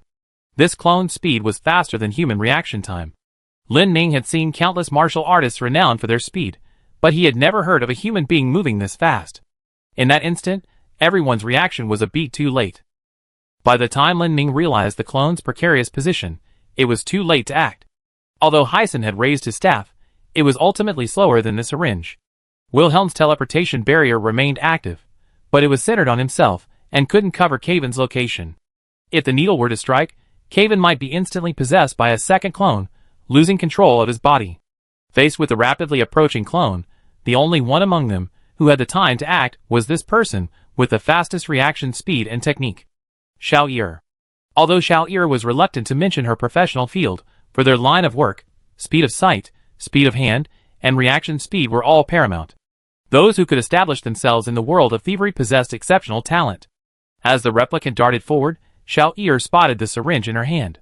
Having overheard Lin Ming and Wilhelm's conversation, she knew how dangerous the syringe was. So, the moment the replicant reached her side, the master thief struck. The replicant didn't even notice Xiao Yi's technique. She even pressed her hand forcefully against Calvin's leg, completely unaware that her hand was now empty. Hey! Xiao Yi suddenly shouted in the replicant's ear. Startled, the replicant looked up to see Xiao Yi holding 4 or 5 syringes. The replicant frantically checked her pockets, discovering that most of the syringes had been stolen. Lin Ming had already reacted, raising his hand and pressing it against the replicant's head. From his hand, a large amount of mycelium surged forth, instantly enveloping the replicant. Mycelial cocoon, the replicant tried to escape with its incredible speed, but after taking only one step, Lin Ming used his elemental power to pull it back. The mycelium rapidly covered the replicant's entire body, eventually coalescing into a spindle shape. Lin Ming had completely subdued the replicant, but he didn't remove his hand. He had no intention of letting this thing live. Mold/disease pupa, the mycelium in Lin Ming's hand suddenly began to transform. It quickly softened, and the originally clearly defined mycelium began to slowly melt, turning into a viscous liquid. This slime was fluid mold. This mold rapidly seeped into the mycelial cocoon. The cocoon initially struggled and trembled, but soon became still. The others watched helplessly as the mycelial cocoon slowly deflated, eventually turning into a shriveled body bag. Be careful with your defenses. Lin Ming was still shaken. If it weren't for Xiao Yi, he would probably be fighting Kaven to the death right now. That was the last thing he wanted to see. Chapter 267. The second man's actions just now were merely a slightly arrogant test. Now he has realized Lin Ming's terrifying nature. Moreover, the second man has also recognized Lin Ming. Lin Ming was once one of his intended research subjects, but later Lin Ming joined the Assassin's Guild, and some unexpected events occurred within the National Council, which, by a twist of fate, saved Lin Ming from becoming experimental material. The second man, within the Council of Elders, doesn't particularly care about the National Council's tedious political activities. All his attention is focused on his research into consciousness transfer. He always envies others. Powerful physiques, abundant emotions, refined thinking, he envies all of it. Because of envy, he wants to possess it. The second man's original ability was simply the ability to influence plants. Plants influenced by the second man's ability are called yuan-yi trees. This ability is unremarkable. But the second man, obsessed with scientific research, used this ability to create an extremely terrifying green hell. He discovered that he and these plants can resonate in some way. This resonance can be used to transmit signals. By gradually refining the transmission of signals, it eventually evolved into the ability to transmit one's consciousness through the yuan yi tree. Just as he developed this ability, the cloning project reached a crucial stage. The second in command, who had always been engrossed in scientific research, accepted the latter half of the cloning project. The moment he saw Bai Yueling's clone, he was deeply moved. Envy. So envious. These clones possessed extremely high talent. An ordinary martial artist's entire life of cultivation might not equal Bai Yueling's mere day of enlightenment. To more smoothly take over Bai Yueling's clone body, the second person even forcibly pruned his own consciousness, making his thoughts more easily transmitted. Finally, everything was successful. He possessed what could be called the strongest body, 16 of them. But the second person was still unsatisfied. It was like being half full, and still wanting more. So, he began to prey on the ordinary citizens of Pingjing. He envied the youths, full of energy and cheerful faces. He envied the young women, graceful and elegant in speech. He envied men, women, children, and the elderly. He wanted to be everything, to possess everything, to experience everything he had never experienced. At the same time, he hated everyone who possessed what he had never had. When did all this begin? Probably from the moment he was separated. His soul was mixed. The souls of spiders are always mixed. As a scholar, he knew that this mixture was actually a kind of compliment. But he was deeply troubled. Even though a piece of his soul had been filled, he felt, for some reason, that most of him was flawed. Were the other spiders like this, or was he the only one so mad?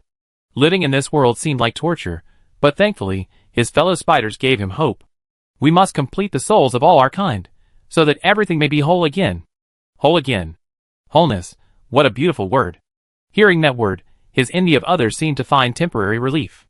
For the sake of wholeness, he would endure a little longer.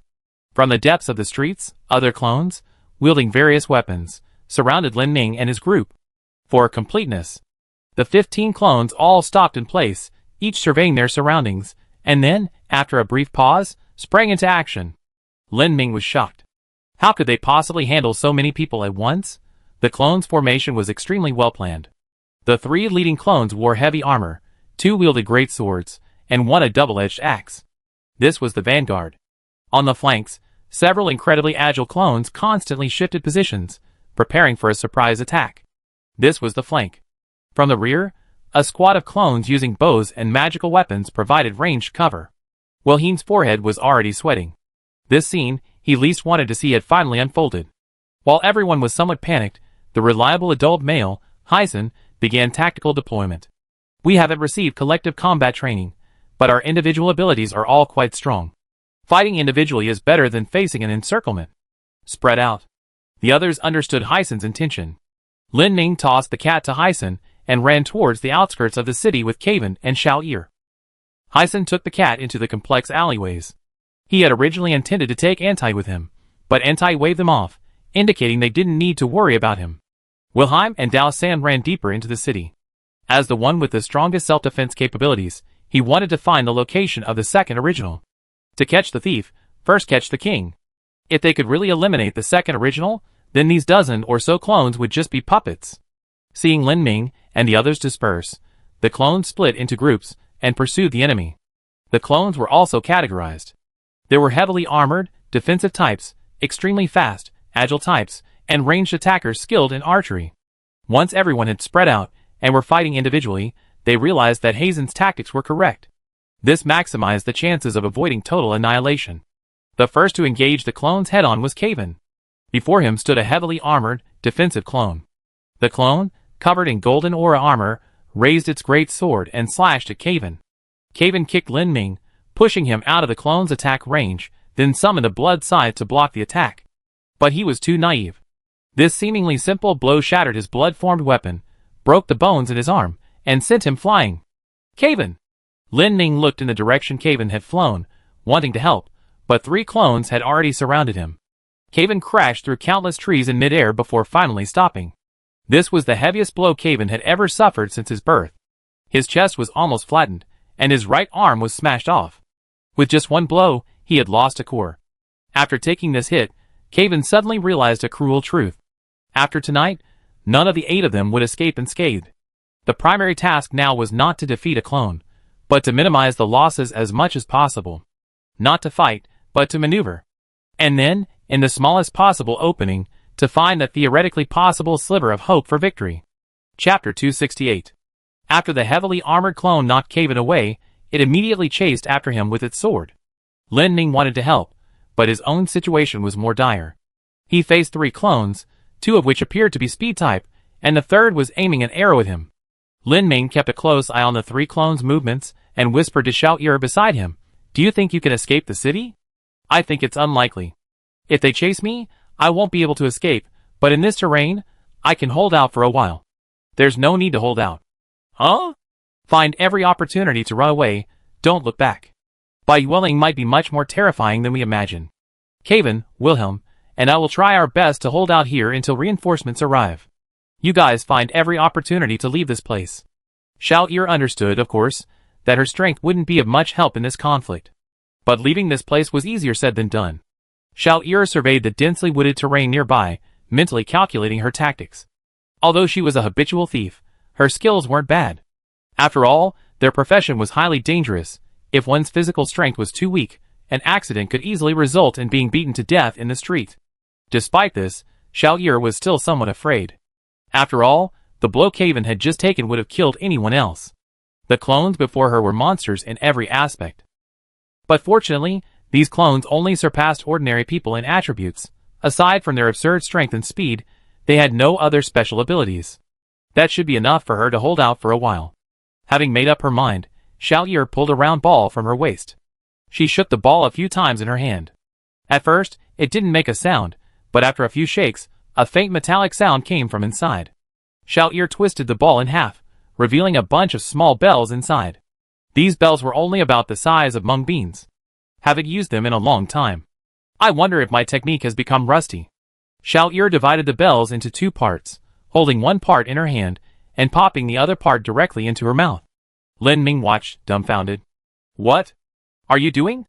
"A skill I used to use to escape when I was being chased. I explain it to you if I survive." With that, Xiao Yi disappeared into the nearby bushes. Before disappearing into the woods, she tossed Lin Ming a parting shot. "I can handle one. If 2 are chasing me at the same time, remember to choose a nicer stone for my tombstone." The clone with the bow and arrow saw Xiao Yi hide in the woods, drew its bow fully, and began listening intently for her location. Suddenly, she saw a tree in the woods sway slightly, and heard a faint, crisp bell-like sound. The clone aimed at that spot and whoosh, released an arrow. Lin Ming saw the arrow pierce the woods, followed by a series of sounds as trees were pierced. Lin Ming stared blankly at the tree not far from him, riddled with arrow wounds. The terrifying thing about this arrow was that although the hole in the tree trunk was visible, the tree didn't sway at all after the arrow passed through it. If hit by that arrow, one probably wouldn't feel pain until realizing they'd been pierced. The clone with the bow and arrow, realizing it had missed, frowned, bent down, and plunged into the woods. Lin Ming didn't chase after it. He was a little hesitant to handle 3 on his own. Xiao Yi had helped him with 1, which was a great service. Lin Ming looked at Pingjing City before him and began his plan. He was going to do something big, something he never tried before. First, he laid out mycelium beneath his feet and firmly nailed his staff to the ground. Then, he abandoned his human form. Lin Ming's size began to increase explosively in an instant, constantly absorbing nutrients from the ground and the surrounding trees, eventually transforming himself into something resembling a tentacle monster. He left himself a main trunk to obtain nutrients and replenish the mycelium, then branched out several freely extending tentacles from the trunk, while extending his upper body from the trunk to maintain his vision. He felt like he was a bizarre, towering tree wreathed in vines. In a game, this image would easily qualify him as a boss. The 2 clones in front of him tried to rush at his trunk, but this was exactly what Lin Ming wanted. As soon as the clones got close, his waving vines suddenly converged. Both clones were speed type. They dodged and weaved between the tentacles, occasionally unleashing sword strikes. None of this posed any real damage to Lin Ming. And Lin Ming had a plan for dealing with speed-type enemies. Several of his tentacles simultaneously pierced the ground, and then, centered on him, the surrounding ground began to rapidly decay and soften. Mold swamp of corruption, he intended to first strip the 2 Bai Yuelings of their footing. The ground he had corrupted would slowly pull anyone who touched it into the earth, eventually being corroded into bones by the mold. The two clones also sensed something amiss with the ground before them, and began to slowly retreat. As they retreated, they constantly scrutinized Lin Ming, who resembled an ancient demonic tree. Lin Ming knew they were also considering their strategy. The two clones continuously probed with sword energy.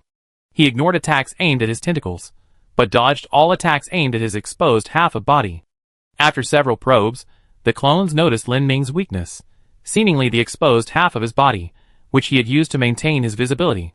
Seeing the swamp surrounding Lin Ming expanding rapidly, and realizing they would lose their attack opportunity if things continued this way, one of the two clones suddenly grabbed the other, lifted her above her head, and began aiming at Lin Ming. She was going to throw him directly at him. The clone took 2 steps back, took a running start, and with a whoosh, tossed the other clone toward Lin Ming's exposed half-body. Lin Ming's tentacles flailed through the air, trying to block the thrown humanoid projectile, but the clone was far too agile. Using Lin Ming's tentacles as footholds, the clone leaped through the air several times, arriving in front of Lin Ming. Suddenly, a golden light surged from the dagger in her hand. The dagger, originally only forearm length, transformed into a giant sword over 2 meters long. This move looks familiar. Marshal St. Karen used this when she slew the wolf and the crow, and King Xialinsel also knows this move. I think it's called the Chisek sword. Before he could finish his thought, the clone had already thrust its sword forward, piercing right through Lin Ming's chest. Just as the clone's Chisek sword pierced Lin Ming's body, Lin Ming's mycelium suddenly began to proliferate rapidly. This was exactly the sword he had been waiting for. His mycelium body actually didn't have any weaknesses that made him untouchable. The half of his body that was exposed was just bait. It's like when you play video games, the final boss always has an eyeball or a heart-like structure, making it obvious where to attack. This is conventional thinking. Block the ground, expose a false weakness, desperately conceal the weakness, and lure the enemy in. Lin Ming's strategy was simple yet effective. The clone in front of Lin Ming was too close, and hadn't had time to retreat before being entangled layer by the mycelium. However, this clone had clearly learned its lesson. The moment it was entangled by the mycelium, it deployed a golden aura armor as a defense. Lin Ming couldn't deal with it as easily as he had with the first clone. The clone's aura armor was of unusually high quality. Lin Ming felt as if his mycelium was enveloping a stone rather than a person. The fungus could only slowly corrode a portion of the aura armor, but the defensive armor would be replenished as soon as it was corroded. Lin Ming frowned. This was a countermeasure they had devised after losing the first clone. The same tactic was unlikely to succeed a second time. Seeing that he couldn't kill the clone immediately, and fearing it might suddenly unleash its power and break free, Lin Ming used his tentacles to bind it, and slammed it into the ground. The ground, already corrupted and resembling a swamp, was forcibly pressed into the ground. The clone struggled underground. Lin Ming felt his mycelium was losing strength, and quickly sensed the location of his staff. Fortunately, the staff, carrying his mycelium, had penetrated deep underground, and he could now begin extracting elements. I give you a frozen funeral. Lin Ming gathered ice elements, freezing the clone firmly in place underground. He initially thought this would completely immobilize her, but the next second, Lin Ming realized he had underestimated Bai Yueling. Underground, without oxygen, bound, and frozen, she still struggled with indescribable strength. Lin Ming had to continuously gather mycelium and reinforce it with ice elements to control her. Bai Yueling. What kind of monster are you? He dealt with one, but there was still one left. No, he dealt with 2, and there were 14 more. Lin Ming looked up at Pingjing City. He showed no mercy to the second person, to the controlled citizens, or to Bai Yueling's clone. But he felt a pang of sympathy for the city. Because the city was truly beautiful. But now, beauty was no longer an option. If he hesitated even a moment longer, Xiao Yi, the cat, Hyson, someone might die. This was the first time Lin Ming had used his abilities so brutally. Earth leyline rampage at this moment. Hyson, who was hiding throughout the city with his cat on his back, Xiao Yi, who was using a bell to distract archers in the forest, Caven, who had entered quad-core mode, and Wilhelm, who was just beginning to get a clue, all felt a violent tremor. This wasn't an earthquake.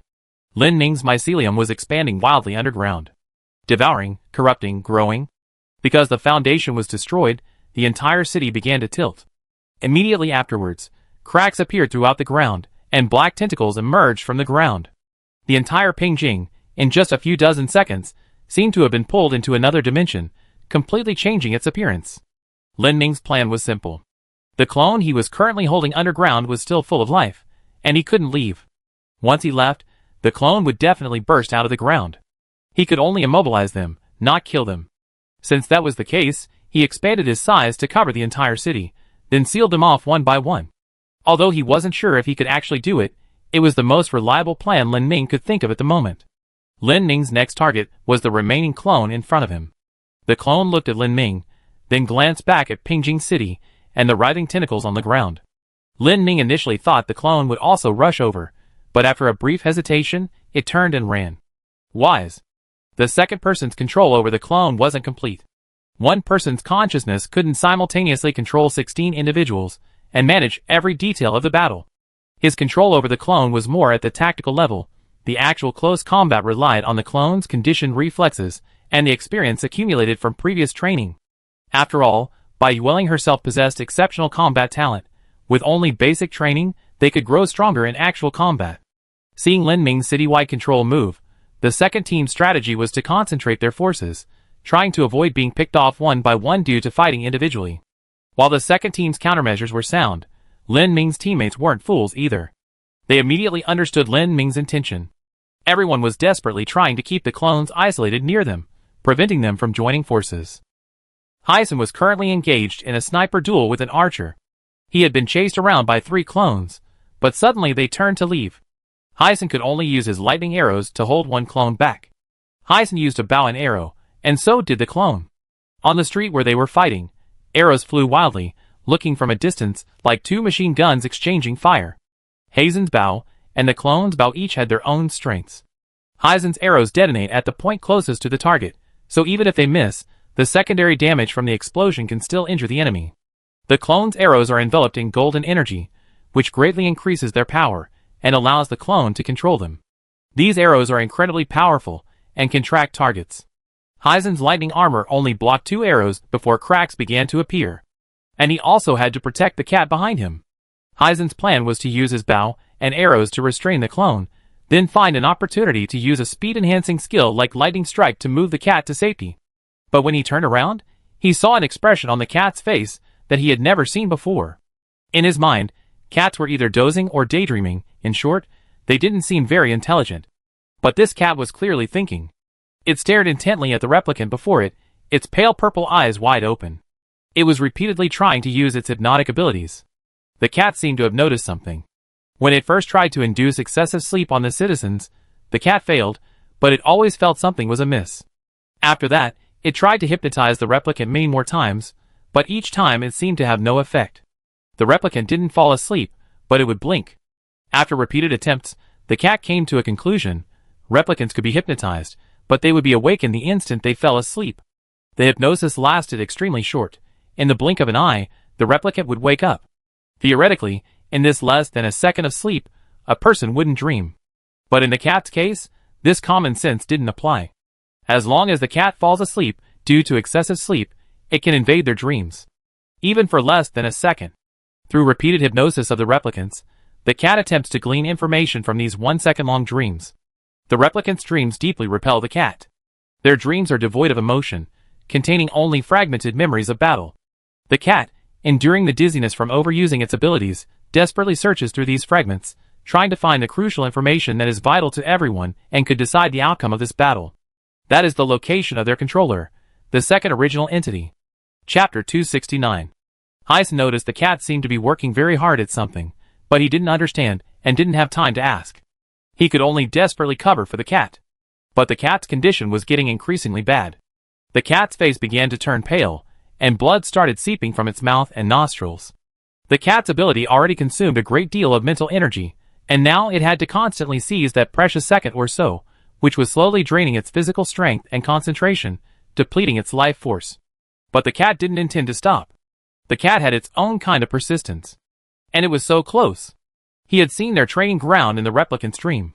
It was an underground training ground. After the replicants' physical development reached the required standard, they would gradually begin sparring with soldiers to improve their combat skills.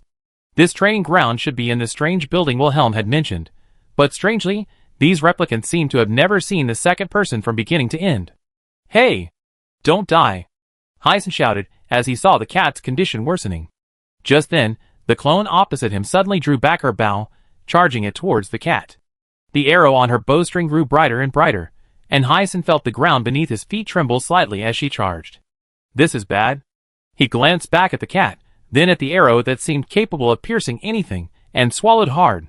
Dodge? It was impossible. The entire street was within the range of this arrow. Even if he grabbed the cat and ran now, it would be difficult to escape outside the arrow's range. His only option was to block it head-on. Hyacinth didn't believe his lightning armor was strong enough to withstand the arrow. He was a mage who used a bow and arrow. His defenses were inherently weak. To put it nicely, he was like a glass cannon. To put it bluntly, he shattered at the slightest touch. He excelled at prolonged battles of spell exchange, because arrows consume far less energy than spells.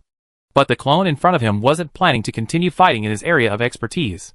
Blocking was impossible. Dodging was impossible. Hyson watched the clone still charging up its energy, sweat already soaking his back. 1 second. Hyson suddenly heard the cat behind him say those two words in a weak voice. 1 second? What 1 second? I can distract her for a moment, probably less than a second. Hyson paused, then immediately bent down, lightning flashing around him. He activated his body with lightning element, maximizing his speed and reaction time. The side effects of this enhancement were significant, but he couldn't afford to worry about that now. While estimating the distance to the clone in front of him, he said to the cat, "You give the signal." The cat had never coordinated with a human before, and was momentarily flustered, but quickly calmed down. 3, 2, 1. Overdose hypnosis. Lightning flashed a tiny moment before the cat began hypnotizing him. Hyson shot out like a bolt of lightning, heading straight for the clone. For the clone, the cat's hypnosis only caused a momentary daze. This kind of dazed state is no different from blinking, and doesn't significantly affect actions. But now it's different. The clone only felt a blink of an eye, and Hyson, who was previously far away, appeared before him in a flash, crackling with electricity. Instinctively, the clone pointed the arrow at Hyson's location, preparing to release the bowstring and release the fully drawn arrow. But before him stood Hyson. Although Bai Yueling was very quick to grasp combat, she lacked experience, and her understanding of the bow was currently inferior to Hyson's, who had spent half his life practicing with bows. When Hyson reached the clone, he didn't attack. Instead, just as the clone was about to release the bowstring, he used the curve of his staff to hook the lower part of the clone's bow, then detonated a ball of lightning beneath the arrow. The most difficult aspect of archery is maintaining stability when drawing and releasing the arrow. If the bow shakes even slightly during the shot, the arrow's trajectory will be wildly inaccurate. That was Hazen's goal. Boom! As the ball of lightning exploded, the replicant's bow arched slightly upwards. This small deviation caused the arrow to shoot upwards at an angle, directly into the sky. The arrow's trajectory created a strong gust of wind, which propelled Hyson backwards. Hyson was blown back several steps, barely managing to regain his footing before he began to feel lingering fear after that arrow. If that arrow hadn't missed, he and the cat would probably have been torn to shreds by the shockwave, their bodies never to be found. But thankfully, with the cat's cover, he was able to get close to the replicant. The bowstring was already set. The clone, seeing its arrow miss, was about to draw its bow again when it suddenly noticed several crackling wires attached to its body. Those were Hazen's bowstring. However, this bowstring was directly connected to the clone's body. And as Hyson was blown away, these strings were now taut. Hazen's hand rested on the string, his hands flashing with hand seals. Strictly speaking, Hazen's ability wasn't actually bow and arrow but bowstring. His unique skill wasn't shooting lightning balls, but creating extremely resilient lightning element threads. His own teacher gave this ability a particularly awful name, elastic lightning threads. It sounded terrible. Although Hyson unilaterally rejected the name, when they were working on lightning element mage topics at the academy, whenever his bowstring was mentioned, the default name was always elastic lightning threads. Seriously, it sounds awful. These threads are more elastic than normal bowstrings, so a staff that doubles as a bow was used to better utilize their function. In fact, without this staff, Hyson's attacks would be even more unpredictable. That's exactly what the string attached to the clone is like now. It's like a child playing a prank by putting a rubber band around someone's wrist, lifting it, and then suddenly letting go. Because the bowstring is fixed to the target, there's no way to dodge. In Hyson's hand, holding the bowstring, a constantly spinning arrow materialized. This ranged clone, while not a specialist in defense, still uses basic defensive techniques like air armor. Ordinary arrows might be blocked directly. In that case, Let's create a spiral armor-piercing bullet for him. The arrow in Hyacint's hand spun continuously, enveloped in layers of magical seals. Almost all the spells Hyacinth knew related to penetration and power enhancement were concentrated on this arrow. The clone naturally recognized the power of the attack, but just as she tried to dodge, she discovered that her legs were completely immobilized. Beneath her feet lay a swamp of moldy mud. Chapter 270. Hyacinth decided to use this method to decide the outcome, because he was certain Lin Ming could immobilize her. Hyacinth, seeing everything was ready, took a large step back, drew the bowstring taut, and roared, "Die!" As the bowstring left his hand, the cat behind him heard an extremely piercing sound. It was the sound of lightning element rotating and rubbing. The clone saw the drill-like arrow flying straight towards her chest. Unable to move, she could only concentrate her energy armor at the point where the drill would contact her body, desperately trying to stop the lightning-studded drill. The clone desperately resisted the drill. She knew that while this type of arrow, with its rotation, was better at penetrating armor, its force would eventually diminish, as long as she could block it. Just as the clone noticed the drill's speed gradually slowing down and thought she had blocked the attack, she suddenly heard another bowstring twang. Hazen's second drill struck the fletching of the first arrow precisely and forcefully. The combined impact of the two arrows shattered the clone's armor. After a sound like shattered glass, the two spinning arrowheads pierced the clone's chest with a thud and embedded themselves in the ground behind it.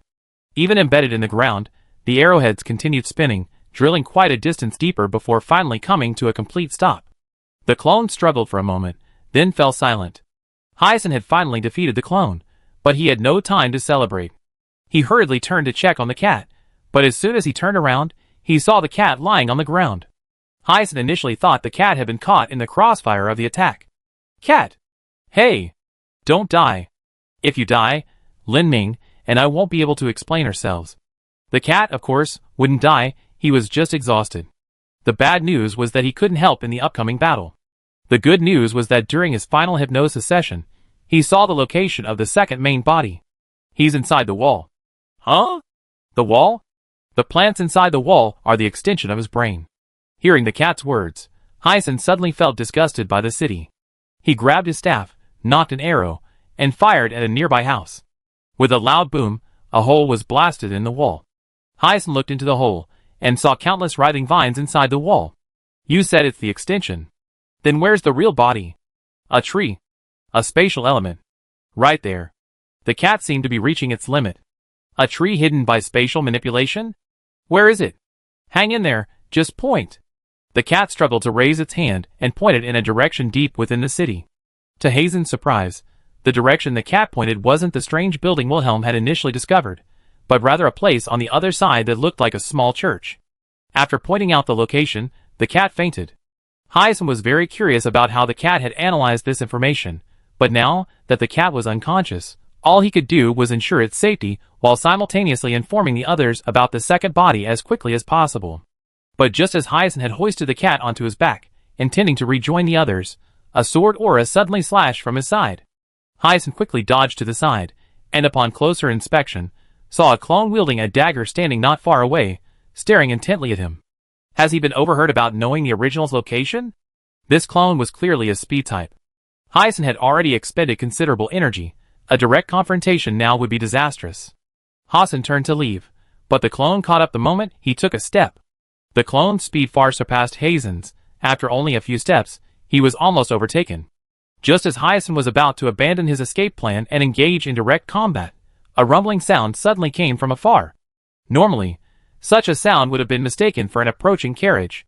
But in Pingjing now, there were no carriages. It was Caven. Caven and the strength type had been locked in combat for half a day, and were now in the final stages of their battle. He had unlocked himself to the triple core stage, his skin had turned crimson, his two sharp fangs were particularly conspicuous, and his entire body appeared almost twice its normal size. After a rather pleasant brawl with the clone for quite some time, the clone finally began to slowly lose ground.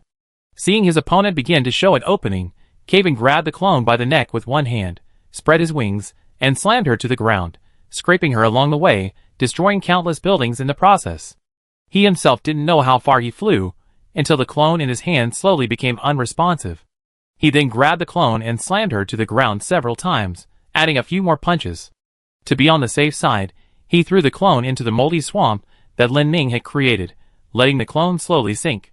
After dealing with everything, Kaven turned around and saw Hyson and another clone. The clone who had come to find Hyson witnessed Kaven's actions and took a step back. Kaven's current state could be described as destructive addiction. Smashing, throwing, breaking, dismantling, the urge to destroy filled his brain. Kaven had to constantly remind himself, with reason, to avoid losing control. These clones, though strong, didn't have much of an advantage against Kaven in his triple core state. Because Kaven had found the best way to deal with these gifted monsters. That was to avoid techniques and tactics, and directly confront them head-on. Bai Yueling's greatest strength lay in the intensity of her chi and her learning ability. Therefore, as long as I simply recklessly attack, you won't learn anything.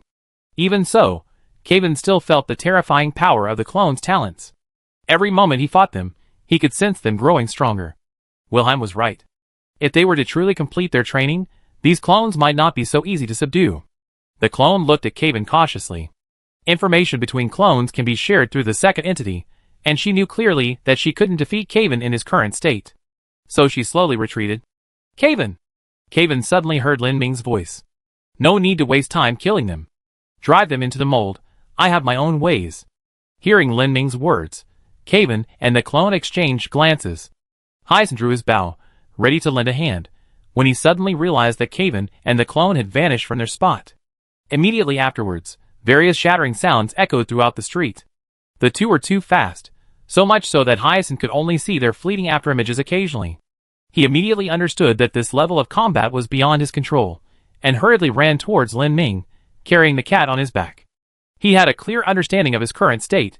If he went directly to the second entity's original form, he might be instantly killed. As Hyson ran, he silently thought to himself, I'm getting old. Thinking back to my younger days. Just as he was about to indulge in a moment of self-satisfaction, he saw Kaven, not far away, grab the clone by the neck, soar into the air, then swoop down with a thud, slamming the clone to the ground, and then kicking it repeatedly. Hyson, seeing this scene, curled his lip. Forget it, I wasn't that great back then. I'd better just run. Chapter 271. Lin Ming was diligently sealing the clones. Kaven and Hyson constantly maneuvered around the clones, then seized opportunities for Lin Ming to pin them to the ground. After a long struggle, Hyson was nearly vomiting blood from exhaustion before Lin Ming finally sealed all 8 clones. While this temporarily restricted their movements, such a seal was not a long-term solution. Their stamina was not inexhaustible. Hyson was basically covered in injuries and unable to move. Kaven's problem wasn't his physical injuries, but rather the willpower required to stabilize his 3-core form. As the battle dragged on, Kaven's condition seemed increasingly unstable. He would suddenly burst into maniacal laughter halfway through a fight with the clones, only to abruptly stop. Kaven, are you alright? Lin Ming asked worriedly. Why do you ask? Your smile is quite frightening. I wasn't smiling. Hearing this answer, Lin Ming knew he needed to end the battle as soon as possible. Any further delay could lead to trouble. Although Lin Ming was anxious to seal the clones' movements, he needed to remain stationary and control the mold and mycelium scattered throughout Pingjing City as much as possible, which was also consuming a great deal of his energy. Fortunately, sensing that Lin Ming was sealing the clones one by one, the clones began to gather in one place, giving Hyson and the others a chance to catch their breath. Hyson, with his cat, ran to where Lin Ming had taken root. Seeing Lin Ming, who looked like a tree that had grown from mud, he exclaimed in amazement for a long time. If you looked like this, you could probably be a tourist attraction if you put it in front of the Assassin's Guild. Despite his complaints, Hazen's main purpose in coming here was to deliver a message and hand the cat over to others. He was already covered in wounds and couldn't continue to protect the cat. Lin Ming saw the unconscious cat, extended a tentacle, picked it up, and stuffed it into his tree trunk. You ate him? Eat you my foot? I didn't let the mold eat him. He's keeping him here temporarily. It's relatively safer here. Then at least leave his head to breathe. Oh right. Lin Ming then realized he had almost suffocated the cat. He hid the cat's body inside the mycelium, leaving only its head sticking out. Looking at the cat's exposed head, Hyson felt the scene resembled some kind of public execution. Hyson relayed the location of the second main body to Lin Ming, who glanced in that direction and found it quite far away. Moreover, Hyson clearly stated that the place was hidden by spatial magic. Since it was spatial magic, even if they flattened the entire area, they might not find the second person. Ha ha ha ha. Kaven! Stop! The clones aren't attacking anymore. Ha ha ha. TSK. Lin Ming looked at Caven, who was laughing like a mad woman in the sky, and smacked him on the head with a mycelial tentacle. Huh? Why did you hit me? I said you can stop now. The clones aren't attacking anymore. Oh. Caven then descended from the sky, deactivated his three-core state, and his skin and fangs slowly returned to normal. He glanced at the cat, only its head sticking out, and jumped in fright, his hand trembling as he pointed at the head for a long time. Just the head? Lin Ming, too lazy to explain, simply pulled the cat out, shook it, and then shoved it back in. It's alive and well, just unconscious. That's good. By the way, where did Xiaoye go? I sent Xiaoye towards the direction the reinforcements came from, and I also sent Anti with her to avoid an ambush. Hyson, while bandaging his wounds, asked curiously, the clones aren't attacking proactively anymore. What are they planning? Maybe the second one doesn't want to lose any more combat power, but it's also possible he's already figured out a tactic. So what do we do now? Lin Ming didn't reply. They actually had no way to break the deadlock. First, none of them could break spatial magic, so they couldn't directly eliminate the second entity's true form. Second, what on earth is Wilhelm doing? Since the clones began their attack, Wilhelm and Dao San seemed to have vanished. Lin Ming now had reason to suspect that he was using Lin Ming and the others to hold back the clones while he dealt with some private matters of the Moonshadow Society. In fact, Lin Ming was right. Wilhelm had indeed used Lin Ming and the others to hold back the clones. He was now trying to find the second entity's true form, and at the same time, he wanted to find the clones' technical data. It wasn't that he didn't trust Lin Ming, on the contrary, he was convinced that Lin Ming and the others could defeat the second entity. Therefore, he took a step further in his plan. If the second person is killed, they will undoubtedly destroy all technical data related to the replicants before confirming their defeat. Wilhelm adheres to the theory of the harmlessness of technology in academia. He believes that although these technologies currently present a hideous appearance, some branches of them have the potential to change the world for the better. This is a rare naivete in his otherwise dry personality. Hearing the sounds of battle outside, like an earthquake, Wilhelm and Anatso stormed into the building. Inside, there were still some uncontrolled guards. These guards possessed their own consciousness and tried their best to stop Wilhelm, but even ignoring Wilhelm's teleportation barrier, Anatso's skills were not to be underestimated. After dealing with several guards, Anatso asked Wilhelm curiously, what if they can't stop the replicants? Wilhelm sighed. If even they can't stop them, then there's nothing we can do even if we go. Leave the outside to them, I just do what I'm good at. As they ventured deeper, Wilhelm found the building surprisingly complex.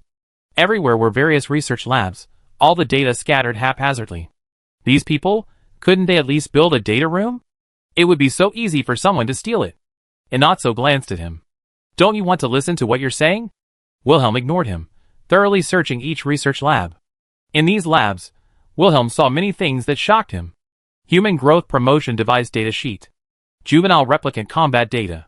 Demon god race ability deprivation experiment data. Demon god race mechanized processing plan. Some of the research made Wilhelm feel nauseous. Especially this mechanized processing.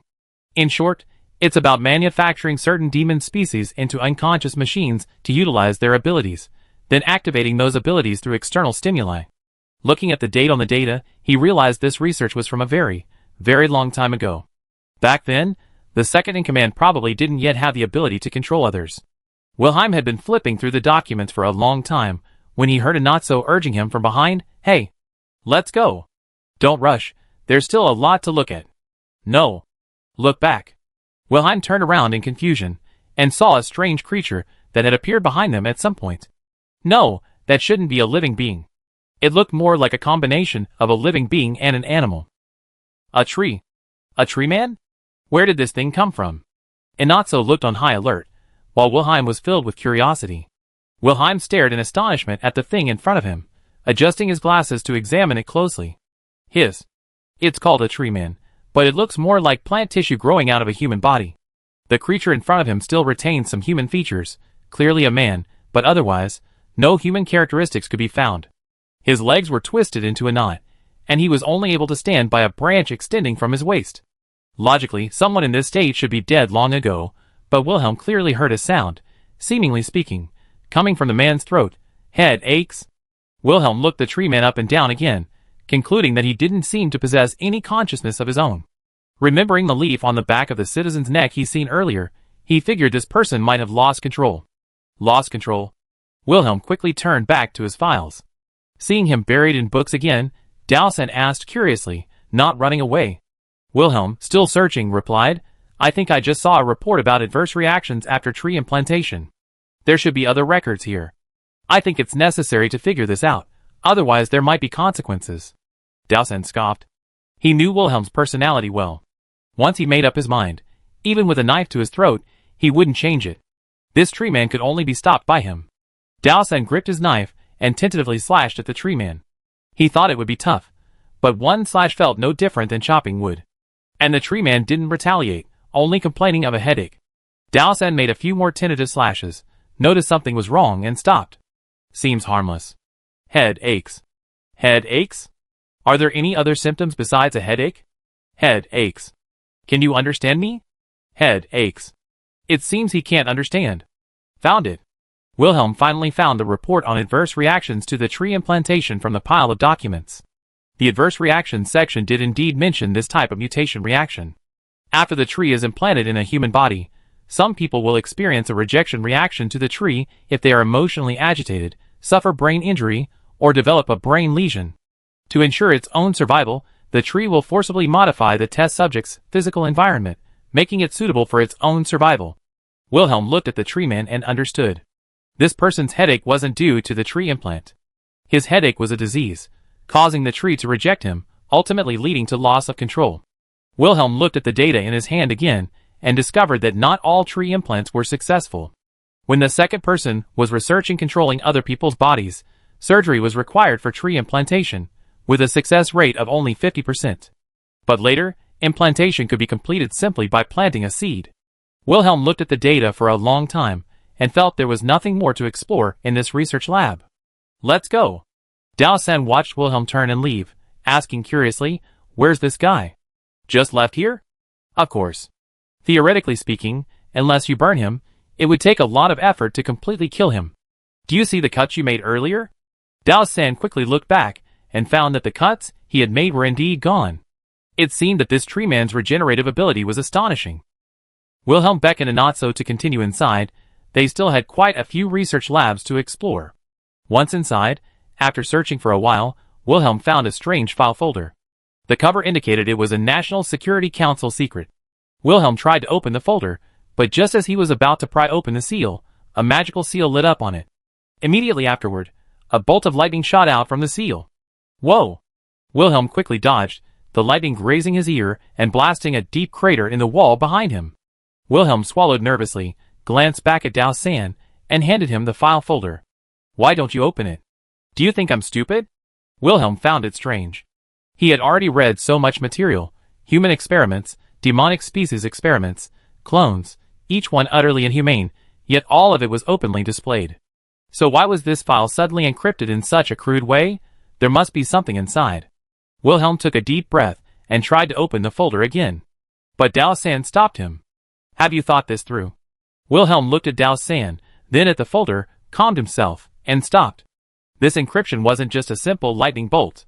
This encryption method was essentially a collection of traps outside the file. Without a corresponding spell as the key to break it, these traps would be triggered one by one. If it were just a sudden, unexpected spell, that would be manageable. What Dowson was worried about was the possibility of poison. Highly poisonous, more deadly than any spell. Although Wilhelm stopped, he didn't intend to abandon the classified document. He first set the classified document aside, and then began searching through other materials. Strange, very strange. Wilhelm discovered that the materials in this research lab weren't research materials, but personal information. He searched for a while, and found a commonality among these people. They were all users of spatial or teleportation spells. Wait. Could it be? Wilhelm looked down and searched for a while longer, and sure enough, he found his own information. The document clearly stated, Wilhelm, teleportation spell user. Department, Intelligence Department. Special skill, teleportation barrier. Ability compatibility, high. Wilhelm felt somewhat puzzled upon seeing this, but when he reached the second page, he suddenly felt a chill run down his spine. The second page contains a voting record. The relevant departments were asked to coordinate and vote on whether to include him as an experimental subject in the Senate research project. 7 people voted, and the results were agree, disagree, agree, agree, disagree, disagree, disagree. 3 votes in favor, 4 votes against. In other words, Wilhelm almost became an experimental subject here. And judging from the materials Wilhelm just reviewed, almost no one who came here as an experimental subject ever left alive. Chapter 272. Just as Wilhelm was at a loss with the encrypted envelopes, the situation facing everyone outside began to worsen. First, Hyson noticed the strangeness in Pingjing City. He had been lying on the ground, looking at the stars, thinking that dawn was approaching and reinforcements would arrive soon, allowing him to plan his next tactical deployment. But as he was lost in thought, suddenly, a petal fell from the sky. A flower? Hyson sat up abruptly, instinctively dodging the petal. Strange. How can there be a flower? Hyson watched the petal fall to the ground, then turned to look at Pingjing City. What came into view was an extremely beautiful scene. All the plants in Pingjing were in bloom. They were pale purple flowers. These flowers were blooming quite haphazardly. Some were on the treetops, some on the trunks, and some directly on the ground. The flowers grew from the plants incredibly quickly, blooming and fading in just a few minutes, before a new batch sprouted. The fallen petals, carried by gusts of wind, began to scatter in all directions, making the entire Pingjing City look like it was experiencing a pale purple snowfall. Hyson stared at the scene before him, speechless with astonishment. As a human, this was the first time he had ever seen such a sight. It was beautiful, but also eerie. A vast expanse of pale purple stretched before his eyes. The sheer number of flowers was overwhelming, even obstructing his view. Hey! Lin Ming. Something's not right. Lin Ming, of course, also saw the flowers. The word flowering season flashed through his mind. They had heard this term from the residents along the roadside when they first entered Pingjing City. The plants here bloom at the same time every year. Based on this characteristic, they deduced that all the plants in the city were actually the same species. Looking at the petals fluttering in the air, Lin Ming was somewhat dazed. The magnificence of the scenery made him even a little confused about his purpose in coming here. But as the saying goes, something unusual is bound to happen. They weren't sure if this flowering season would affect the replicants. Thinking of this, Lin Ming suddenly became curious and extended a tentacle to the main street to check on the replicants. But to his surprise, the replicants had all retreated. Lin Ming was startled. These replicants had been trying to rescue their companions who had been forced underground.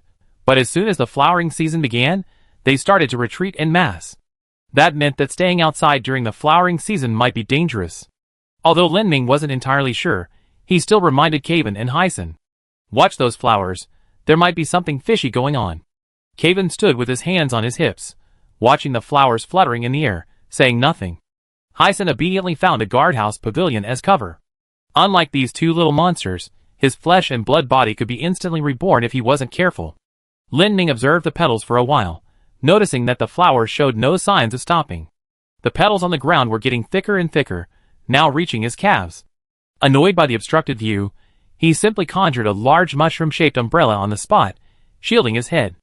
Caven, hands on his hips, glanced at the giant mushroom, then took a step and stood under the umbrella as well. Caven seemed to really enjoy the shower of flowers, watching intently. Caven? Have you seen this strange phenomenon before? Caven looked up, then back at Lin Ming, and chuckled, yes, but the last one was terrifying. Caven was actually referring to Lin Ming's first rampage at the Research Institute. At that time, Lin Ming had unconsciously activated Moldy Snow, and that scene shared some similarities with the sea of flowers before them. Lin Ming watched the flowers with him, then suddenly noticed that the trees nearby seemed to be slowly withering. He thought he was seeing things. Caven, look at that tree, isn't it wilting? Caven looked in the direction of the voice, and saw a tree that was clearly slowly becoming shriveled. It really is. Slowly, not just that one tree, but other trees began to wither one after another. Lin Ming began to sense something was wrong. Flowers usually evoke a sense of vibrant life, but now, Lin Ming felt as if the entire city was withering away in this storm of flowers. Trees, weeds, vines, all began to shrivel, dry up, and die. The once beautiful scenery of Pingjing now appeared extremely incongruous. These petals were like a group of outsiders, completely out of place with the city's decay. This is too strange. If he hadn't been sealing away several clones, his first reaction upon seeing this scene would have been to turn and run. As the trees withered, the color of the flowers deepened. It changed from light purple to purple, then from purple to dark purple. Lin Ming cautiously observed his surroundings, suddenly noticing something amiss with the mushroom cap above him. It felt like something was on it. He initially thought it was just too many petals piled up, so he shook the cap, trying to shake some off. But even after shaking the large mushroom for a while, he still felt something was off. "Kevin, why don't you fly up and see what's going on?" Kevin ignored Lin Ming's suggestion and pointed to a small mound on the ground. "Look! What is it? Maybe it's one of the petals I shook off." "Look closely." Lin Ming extended a tentacle, creating an eye at the tip, and peered closely at the mound. The mound was moving.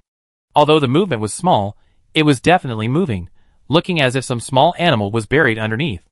But there couldn't possibly be any small animals underneath.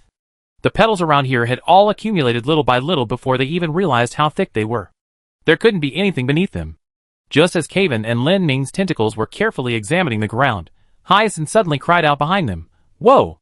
Lin Ming quickly turned around and saw several slender saplings sprouting around Hyacinth. "Wow, that startled me." Hyacinth had also noticed the suspicious movement on the ground. He crouched down, intending to part the petals to see what it was. Just in case, he first cast a layer of lightning armor on himself before parting the petals. To his utter surprise, before his hand even touched the petals, something inside jumped out. It was a tree. The trunk was extremely thin, though incredibly hard, like a long spear thrusting violently from the ground. Luckily, Hyacinth had taken precautions, otherwise he would have been blown to the head by this small tree. Lin Ming confirmed that Hyacinth was unharmed, turned his head, and saw that the small hill they had been examining had also sprouted a spiky tree-like trunk. Upon closer inspection, he realized that the plant in front of him was less like a tree and more like a very robust thorn bush. Hard, thorny, and incredibly sharp. If it were just some trees sprouting, Lin Ming wouldn't be too alarmed. What he hadn't expected was that the clones sealed underground suddenly began to struggle.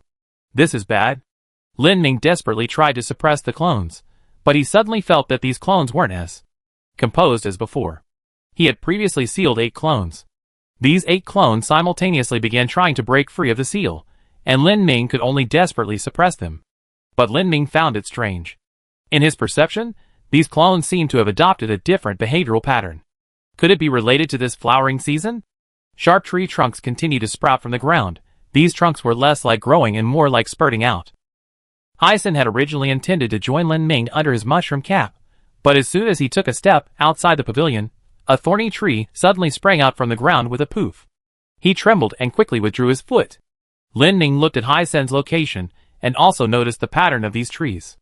No thorny trees had sprouted under his mushroom cap, nor in the pavilion where Hyacinth was.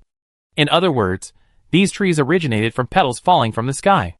No, it shouldn't be petals, but rather seeds mixed among them.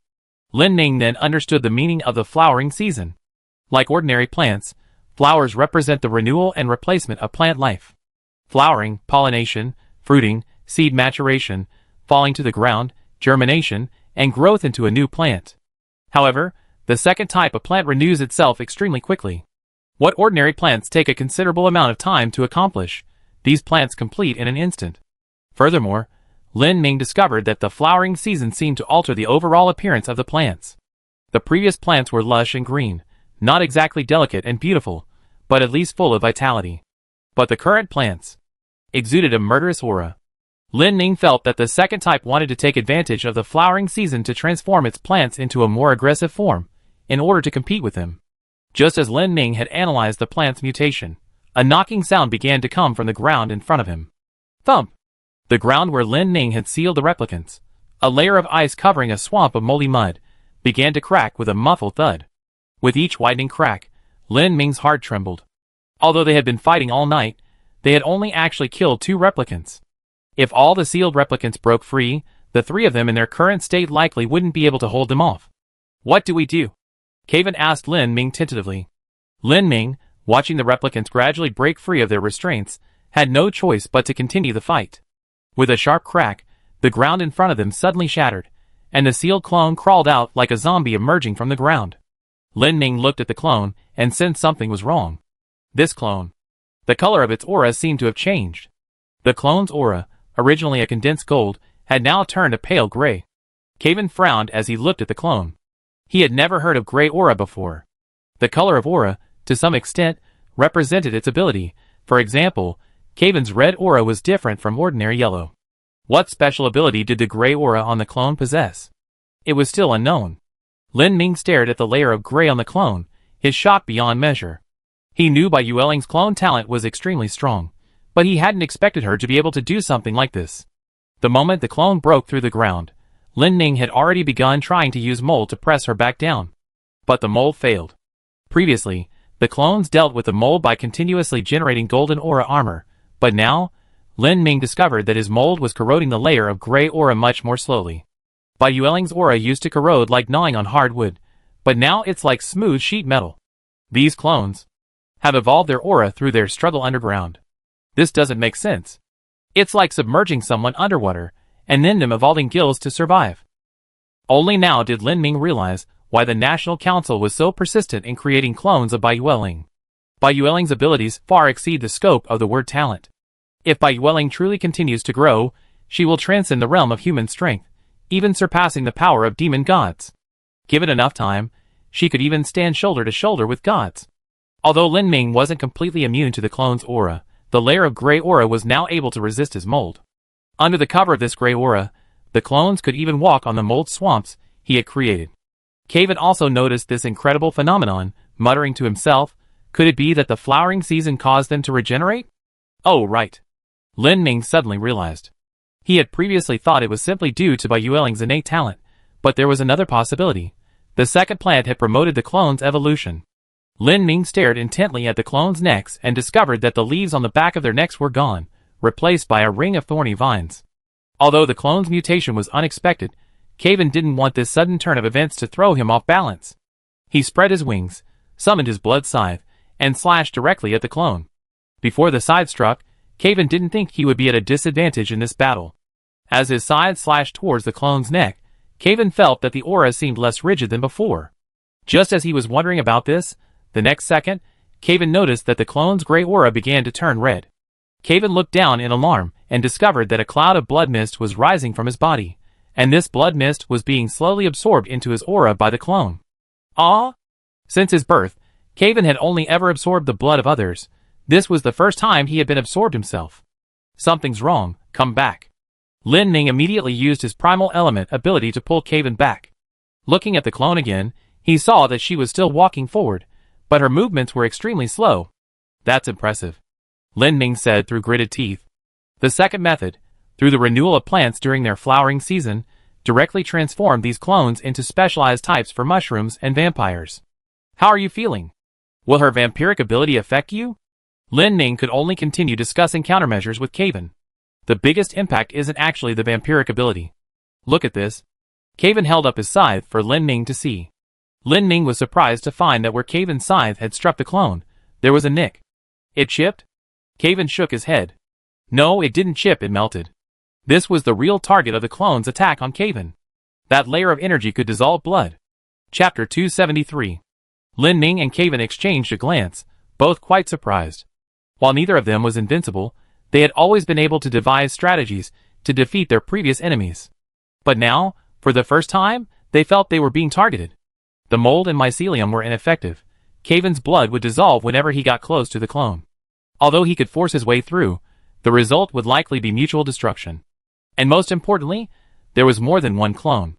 The clones that Lin Ming had previously sealed were breaking free of their restraints, gradually approaching. Seeing this, Lin Ming knew his plan had failed.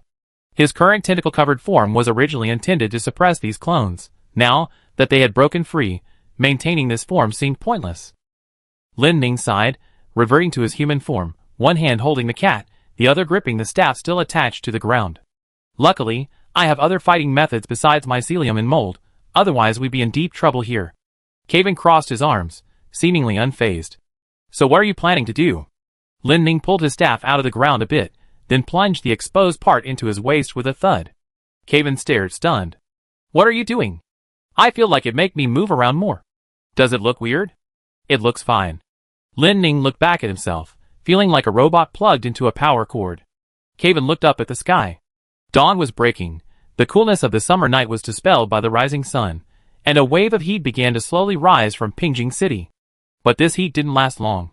Caven felt a cool breeze beside him. Turning his head, he saw Lin Ming, now crystalline and translucent. Lin Ming had begun his elemental transformation. His skin seemed sprinkled with fine diamonds, shimmering with tiny points of light as he moved. Kevin figured he wouldn't need to help much on the battlefield anymore, so he retreated to the pavilion where Hyson was. Lin Ming began his spellcasting performance.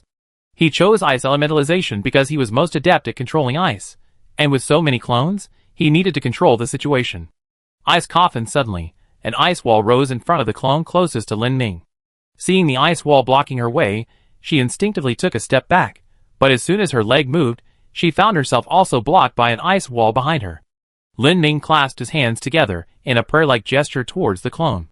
Two ice walls, one in front of the clone and one behind it, slammed together with a loud crash, scattering ice crystals everywhere the clone was standing.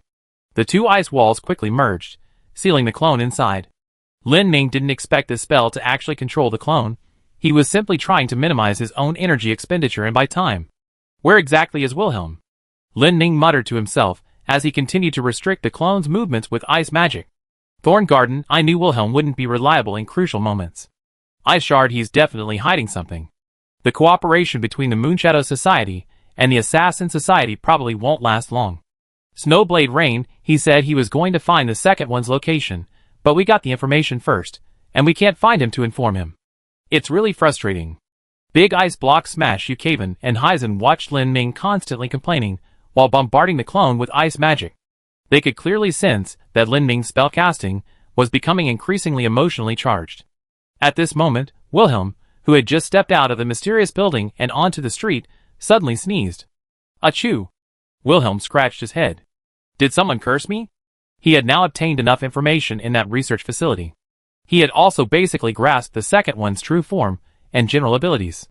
The second individual conducted large-scale experiments using teleportation and spatial magic mages because he needed to utilize their spatial teleportation abilities to transmit information. This may sound absurd at first, but it's true.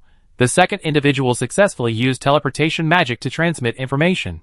Building on this technology, he combined the teleportation device with the Yuan E tree, ultimately creating a parasitic tree capable of controlling others.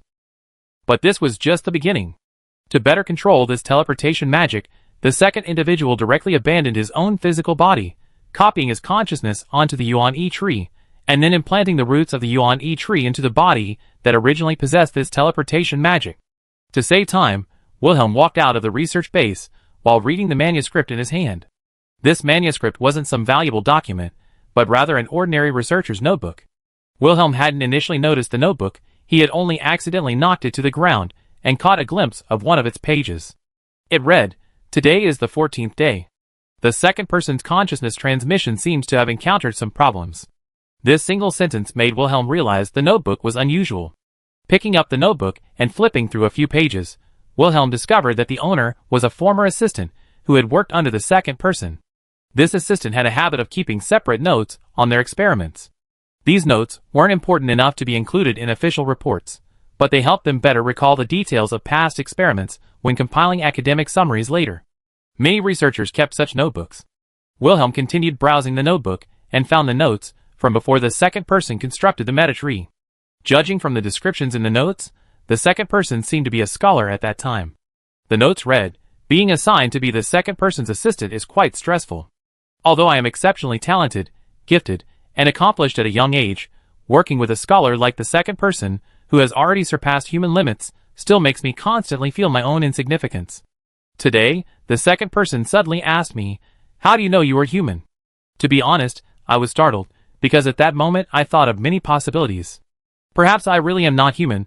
Perhaps I am just a biological entity created by the second person in front of me, inexplicably possessing my own consciousness, and then believing myself to be his assistant." This thought sent chills down my spine, but after asking that question, the second person walked away as if nothing had happened. Wilhelm looked at these records and felt that the research at this point seemed to be proceeding within the bounds of normal logic. He flipped through a few more pages and discovered the day it all began. The notes were slightly disorganized, revealing the writer's excitement. The second one is about to begin his transmission experiment. He will succeed, he will definitely succeed, because he is that great one, the scholar among scholars.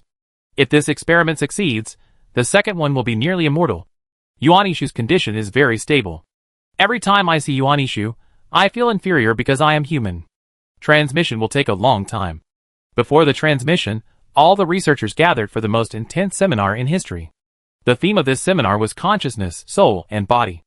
I feel that all of this is no longer important, because an experiment that can definitively answer all questions is underway.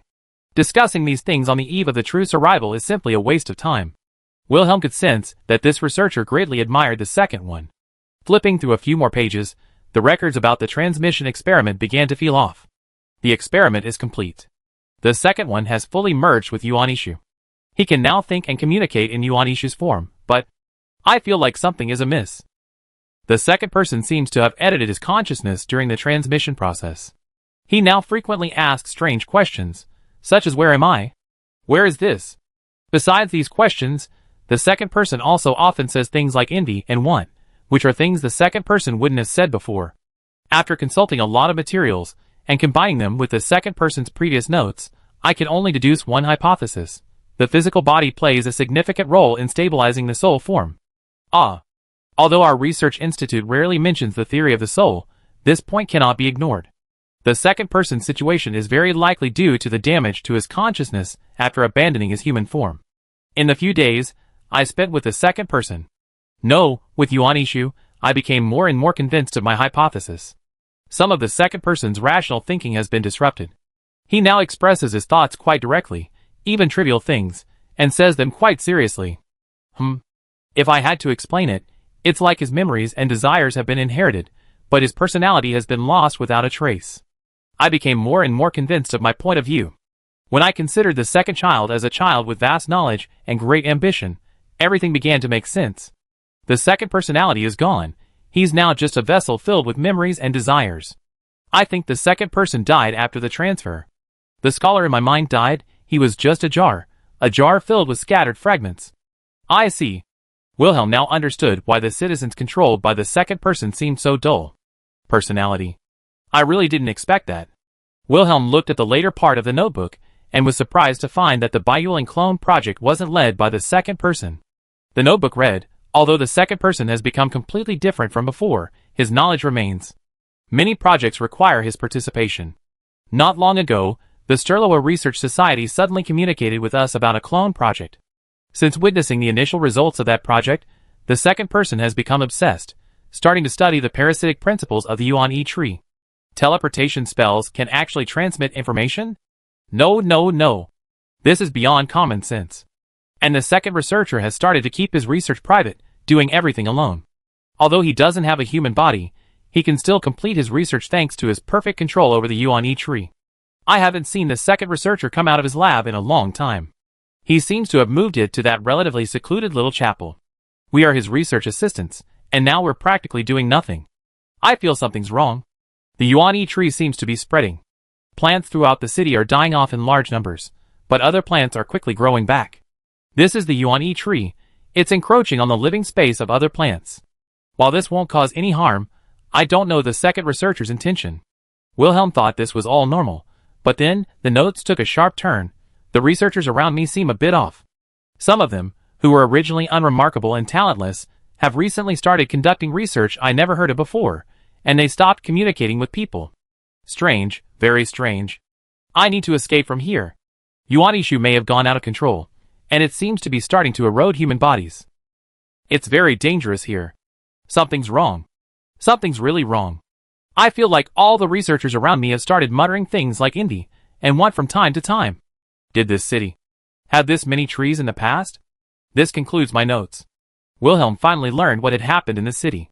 The second person, due to the transfer of consciousness, lost his personality and became a one-dimensional creature. After seeing Bai Yueling's clone, he began to envy her body and started frantically researching methods to control others, constantly using the residents and researchers of Pingjing as his test subjects. The most crucial information Wilhelm gleaned was that the second person seemed never to have left the small church. Yuan Ishu had become his true form. He had rooted himself in this small church and allowed Yuan Ishu to infiltrate the entire city, thus increasing the efficiency of his control over other people's bodies. Now, this small church was right in front of Wilhelm. Alright, second person, it's time we talked. Wilhelm activated his teleportation barrier and began approaching the church. Reaching the entrance, he found the church now covered in dark brown thorns. Wilhelm looked at the church door, glanced back at Dao San, and prepared to break down the door. He took several deep breaths, his heart pounding in his chest, but just as his hand was about to touch the doorknob, it was suddenly grabbed. I advise you not to move. This isn't as simple as it seems. Wilhelm jumped in fright, quickly taking several steps back. If Dao San hadn't been there to support him, he would have fallen flat on his backside. Aside from being startled by this person, what surprised him most was that even though he had activated the teleportation barrier, this person had so casually grabbed his hand. You, who are you? The man in front of him had long hair, haphazardly tied back, a gaunt face, and squinting eyes that gave him an air of mystery. Oh! Don't you recognize me? That's right, I wasn't at headquarters last time. Hearing this, Wilhelm looked the man up and down. He didn't recognize the face, but from the gradually dissipating teleportation seals around the man's feet, he guessed his identity. He is one of the 7 seats of the Assassin's Guild, known as the pinnacle of teleportation magic, Nazi. Chapter 274. Nazi was the first of the Assassin's Guild reinforcements to arrive. Just as the Assassin's Guild reinforcements were about to reach Pingjing, they encountered Xiao and Antai, who had just evacuated from Pingjing. Xiao explained the current situation in Pingjing City to the reinforcements. After listening, Nazi decided to use teleportation magic to get there as quickly as possible to avoid further casualties. Nazi had never been inside Pingjing City before, and could not teleport directly into the city. He could only move in short bursts using short teleportation. As soon as he approached Pingjing City, he saw Lin Ming confronting the clones with ice magic. He teleported to Lin Ming's side. Seeing Nazi, Lin Ming felt somewhat more confident. His help had finally arrived. Hyson, seeing Nazi arrive, quickly relayed the battle situation to him. After listening, Nazi felt that Lin Ming didn't need his assistance, so he decided to go directly to the second main body. As soon as he found the location of the church, he saw Wilhelm reaching out to open the door. Nazi had actually heard of Wilhelm's name. Among all the mage classes, those who use teleportation spells are few and far between. When learning teleportation, they often refer to the spells of others, so most people are only vaguely familiar with the names of other teleportation mages. Nazi was the most famous among them. This was because, although Nazi could use teleportation spells, he wasn't a mage, but an assassin. On this matter, Nazi preferred to define himself as an assassin who uses teleportation spells, but the academic institutions of the National Council refer to him as a teleportation mage who uses assassin skills. Because the National Academy admired Nazi's mastery of teleportation magic, they frequently invited him to academic seminars before he joined the Assassin's Guild. At that time, Wilhelm was still a student. Therefore, to Nazi, Wilhelm was just a junior. Looking at the man before him who held considerable authority in the field of teleportation magic, Wilhelm asked, "You just said it was dangerous. Why?" Nazi looked at the church, then carefully examined the doorknob, frowning as he said, "There's something wrong with the space in front of this door." Huh? Wilhelm was stunned. You said, there's something wrong with the space? Yes. Be more specific. Please explain in detail. Nazi quickly shook his head. I'm not dissatisfied with your attitude. I'm wondering, does the National Academy no longer teach spatial identification and teleportation magic? Well, because the senior instructors felt it had little practical use, so they made it an elective.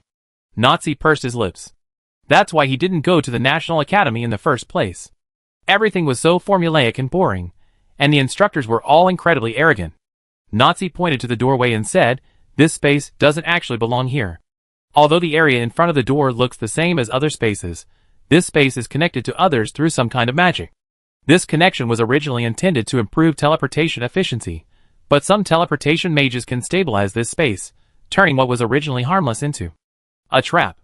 Nazi cautiously approached the door, examining it from all angles for a long time, muttering to himself, "There should be a trigger sign, a trigger sign, a trigger sign. Oh, here it is." Nazi bent over in an odd posture, looking down at the area beneath the doorknob. Below the doorknob, there was a sign the size of a coin. It really is a trap. Judging from the sign, it should be a simple object movement. How boring, making it so complicated, only to end up with a trigger trap. They might as well have just dug a hole in the ground. Nazi stared at the sign, increasingly uneasy. He quickly straightened up, looking at the church with horror. "You're really something." Wilhelm asked curiously, "What's wrong? Did you discover something?" "I just heard Lin Ming and the others say that this second person can control other people's bodies through plant parasitism, right?" "That's right. This doorknob is an implanted device." Wilhelm, then realized how dangerous his reckless action of opening the door had been. But how did you do that? It's just simple object teleportation. However, the person inside is teleported out as part of that plant. When someone tries to open this door, the plant teleports itself into that person's body. Wilhelm got goosebumps. Nazi took a few steps back, looked at the church, nodded, and then turned to leave. Wilhelm was a little confused. Where are we going? Wait for reinforcements. One of our reinforcements is a priest named May. Let her handle it. I'm not good at this. Priest? Are you trying to break this sign? Nazi glanced at Wilhelm and shrugged. Of course not, and there's no need to break any sign. We just have May arrive, and have her demolish the church. Ah, that makes sense. Wilhelm felt his way of thinking had been shaken. He followed Nazi back to Lin Ming and the others. Lin Ming was still locked in a fierce struggle with the clones. Nazi watched for a while, then asked Lin Ming curiously, since it's plant parasitism, why not use fire magic? Lin Ming shrugged. It's not that I don't use it, it's just that I'm not good at it. If I don't control fire properly, I easily burn myself. It's far less compatible with other elements. That's alright because... Nazi was only halfway through his sentence, when one of the clones suddenly accelerated and charged towards Lin Ming. The clones had realized the weakness of ice magic. Ice magic attacks primarily come in two forms. One relies on extreme low temperatures to inflict damage, and the other uses ice structures to attack or restrict movement. Both methods are quite slow. Ice spikes require creating them before firing, and ice coffins require constructing ice walls before fusing them. These can all be avoided with extremely high speed. Seeing the clone charging towards him, Lin Ming initially planned to use an ice wall for protection. However, just as he raised his hand, he heard a sound similar to a flamethrower behind him. Lin Ming turned around in confusion, and saw a rapidly approaching fireball hurtling towards him. What is that? Judging from the fireball's color, Lin Ming knew it was extremely hot. He was psychologically afraid of fire, and seeing this large fireball, he frantically tried to dodge, but the fireball was too fast, even faster than the clone charging at him. Just as Lin Ming was about to collide head-on with the fireball, Nachi reached out and placed a hand on Lin Ming's back, teleporting them to safety together. As soon as Lin Ming dodged, the clone was exposed to the fireball's path. The clone tried to dodge, but just as she was about to move, a hand suddenly emerged from the fireball. The hand's color resembled that of red-hot iron, a bright gold hidden beneath an orange-red hue. Besides this, there were strange patterns on the hand. The hand grabbed the clone's neck. Although the clone was protected by a layer of energy armor, the moment the crimson hand touched it, the clone's energy began to hiss and crackle like water droplets hitting a red-hot iron plate. The clone struggled to break free, but a clenched fist emerged from the fireball. With that extremely hot fist slamming into the clone's head, the clone was sent flying backward a considerable distance. After the punch landed, a complaint came from inside the fireball. "TSK, that's really hard." As soon as the voice finished, the fireball landed steadily on the ground, the flame slowly dissipating. Only then did Lin Ming recognize who it was. "Shinku? Aw, it's me. I come to save you. Aren't you touched? Things aside, can you please pay attention to your route when you're traveling?" "Hee. What are you hee about? Just developed a new skill. My driving skills are still a bit lacking. I pay attention next time. Lin Ming reached behind him and pulled out his staff with a pop, like pulling off a tail. After checking it, thankfully, the staff wasn't damaged. Because of the forced relocation, the elemental absorption was still affected. Lin Ming looked at Shinku. "Your time to make amends has come." "Huh? What do you mean?" "My abilities and Kaven's abilities have been somewhat countered by these clones. You're a fire elemental assassin, and they're clones controlled by plants. I feel you should have some advantage against them." "No problem, I reached a new level with consciousness of the flame god." I discovered it." Indeed, as Shinku said, the last time Lin Ming saw the consciousness of the flame god skill, Shinku only resembled a fire lion, but now, with her reddish-yellow appearance, she did indeed look somewhat like a flame god. Hearing her say this, Lin Ming directly handed over the main battlefield to Shinku, taking this opportunity to exchange information with Nazi and the others. Nazi explained the situation at the church, and Wilhelm also shared the numerous documents found in the research facility, and the notes from the research institute. Hearing this, Lin Ming asked, "So, the second one is actually dead, isn't that right?" Wilhelm nodded. "That's right. The second one's personality is gone. In a way, what's still in control of Ping Jing is Yuan Ishu, who inherited the second one's knowledge and desires. Where did Yuan Ishu come from? The second one created it using her abilities. Lin Ming pondered for a long time, still feeling somewhat wistful. While Lin Ming and the others were discussing their strategy, Shinku and the clone behind them were engaged in a fierce battle. Hey! Take this punch. Ouch! See if I hit you or not. Why are there so many of you? Shinku looked at the clone in front of her, finding it somewhat difficult to handle. She wasn't exactly an obedient child, street fights were commonplace, and someone had once taught her valuable fighting experience. In a situation of one against many, the best strategy is to catch one and beat them to a pulp. Shinku perfectly implemented this tactic. She chose a clone that appeared to be injured and, relying on the high speed of her flame god form, chased after her and relentlessly attacked. Each of Shinku's punches created an extremely hot fire within a radius of several meters. Although the flames weren't particularly intense, the intense heat instantly charred the nearby thorn trees. After taking several punches, the clone's aura armor began to weaken. This gray aura was originally designed to counter Lin Ming and Caven. This aura armor was extremely effective against fungal corrosion and blood weapons. However, it was clear that this aura armor was not fireproof. Shinku pinned the clone to the ground and began raining blows down on her. The other clones tried to come to her rescue, but Shinku didn't give them the chance. He picked up the clone, pulled her into his arms, and took a deep breath. Ultimate move Blazing Furnace. As Shinku embraced the clone, her body glowed like red-hot coals, eventually transforming into an unapproachable sphere of light.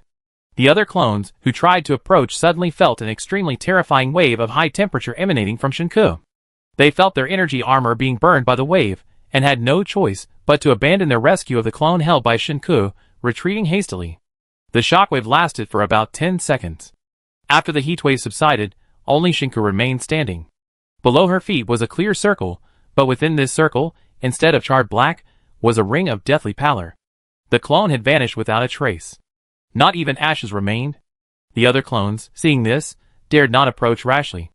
Shinku glanced back at Lin Ming and the others, noticing a group of people hiding behind Caven's blood shield, secretly watching them. Lin Ming whispered to Naki, "When did this girl become so strong?" Naki pointed at Shinku. "She only became strong for this short while." "Huh? Why?" "Because that furnace consumed a lot of energy. She probably can't move now, and the temperature on her body is just a few embers." Lin Ming quickly peeked over again, and sure enough, the molten iron color on Shinku's body was slowly fading. Now she was standing there looking at them pitifully, pleading for help in a rather cool pose. "Help! I can't move." Lin Ming could only use his elemental power to pull her back. "Thank you, Master Mushroom, for saving my life. What were you thinking, using such a vulnerable skill when surrounded? Tell me, isn't that cool? Did you shrink your brain from always using fire, like a raisin? Couldn't you use something bigger to compare my brain to? Dried red dates? Not much bigger. Persimmons?" Lin Ming, hands on hips, berated Shinku, completely ignoring the clones that had surrounded him.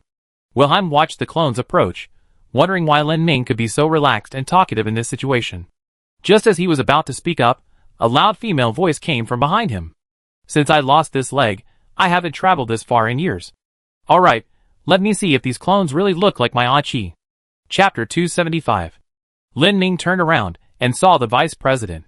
He was a little surprised because the vice president looked completely different from when he was in the Assassin's Guild.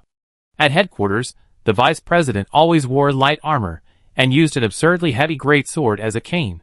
His attire was rather simple. If it weren't for his striking red hair, he could easily be mistaken for an ordinary martial artist.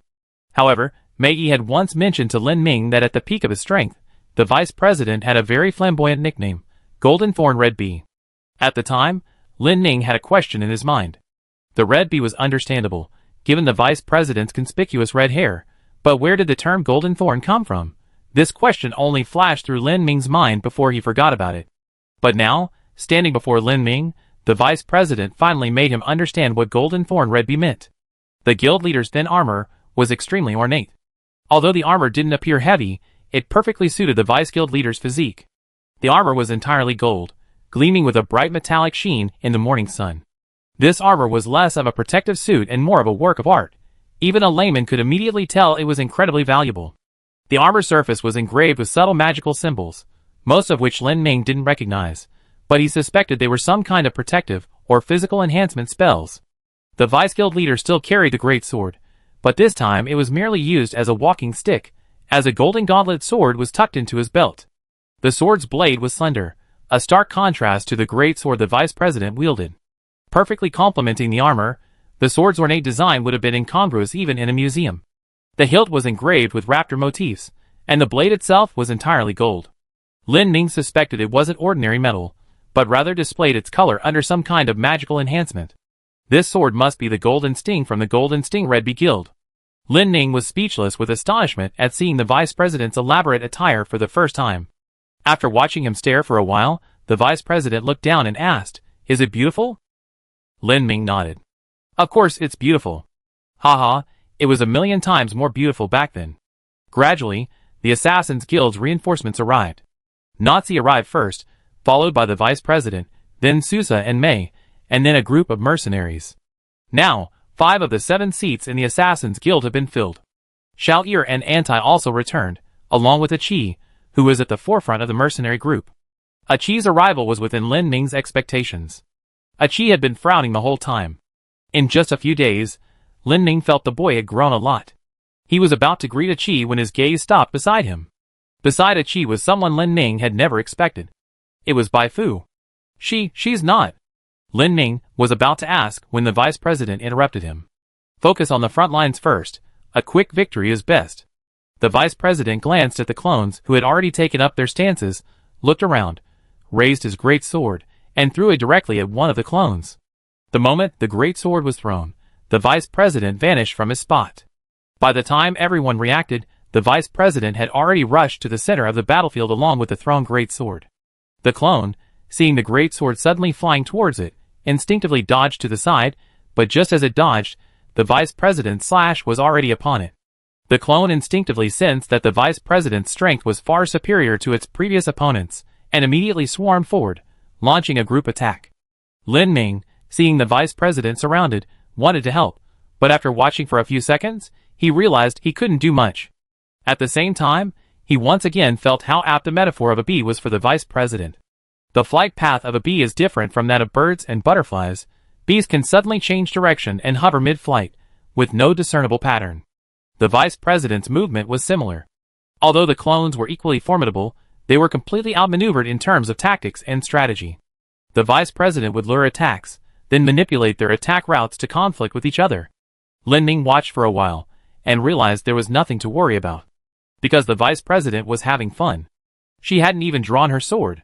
She was like a little girl who had finally found her dream amusement park, enthusiastically trying out every ride, thoroughly enjoying herself. But the vice president's good mood came to an abrupt halt with a stumble. Only then did Lin Ming realize that the impressive agility he had just witnessed came from someone with a limp. This stumble gave the clones an opening. In that instant of vulnerability, the vice president was kicked in the side by the clone. Although she managed to defend herself with her arm, she was still sent flying. The vice president regained her balance, flipped in the air, and landed steadily on the ground, stunned. After a long while, she sighed heavily and muttered to herself, "I got carried away." Seeing that the vice president might not win easily, Mei cast a dense protective spell on herself, raised her hammer, and was about to swing it at him, but she was stopped by Nachi as soon as she took a step forward. "Don't go, you have other tasks. Come with me." "Huh? What tasks?" "Demolish houses." "No, I just came from the construction site." Sousa also came over at this moment, pointed to the clones, and asked, "How many are there?" Lin Ming counted in his mind. He had killed one initially, Heisen had dealt with one, and Shinka had burned one away. Theoretically, there were 13 left, but now there were only 7 on the front lines, and the whereabouts of the other 6 were unknown. He told Sousa the number of people, and Sousa nodded, then proceeded to assign the combat forces. Mei, Nachi, Wilhelm, Lin Ming, and Kevin went to the church location. The rest of the forces stayed behind to deal with the 7 clones. Heisen, categorized as old trash by Sousa, was sent to the rear to recover with the cat.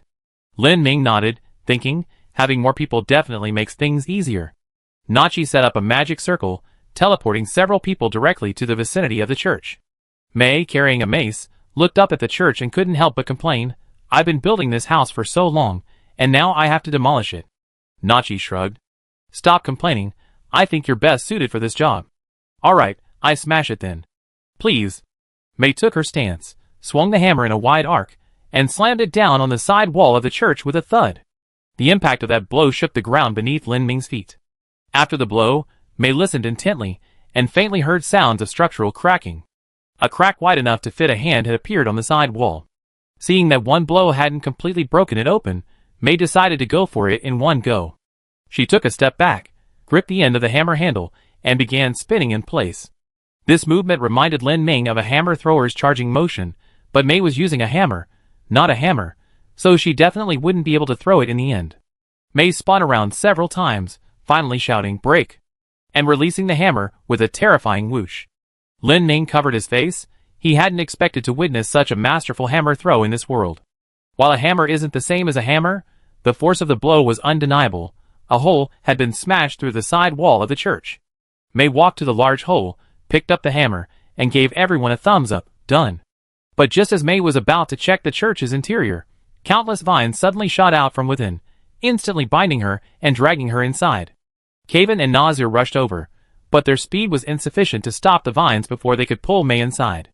At the critical moment, 8 spider legs suddenly spread out behind Lin Ming. He reached out towards Mei, grabbed her, and began pulling her forcefully towards him. To be honest, he always found the pulling ability of the primal element somewhat useless, but at this moment, he was still grateful for it.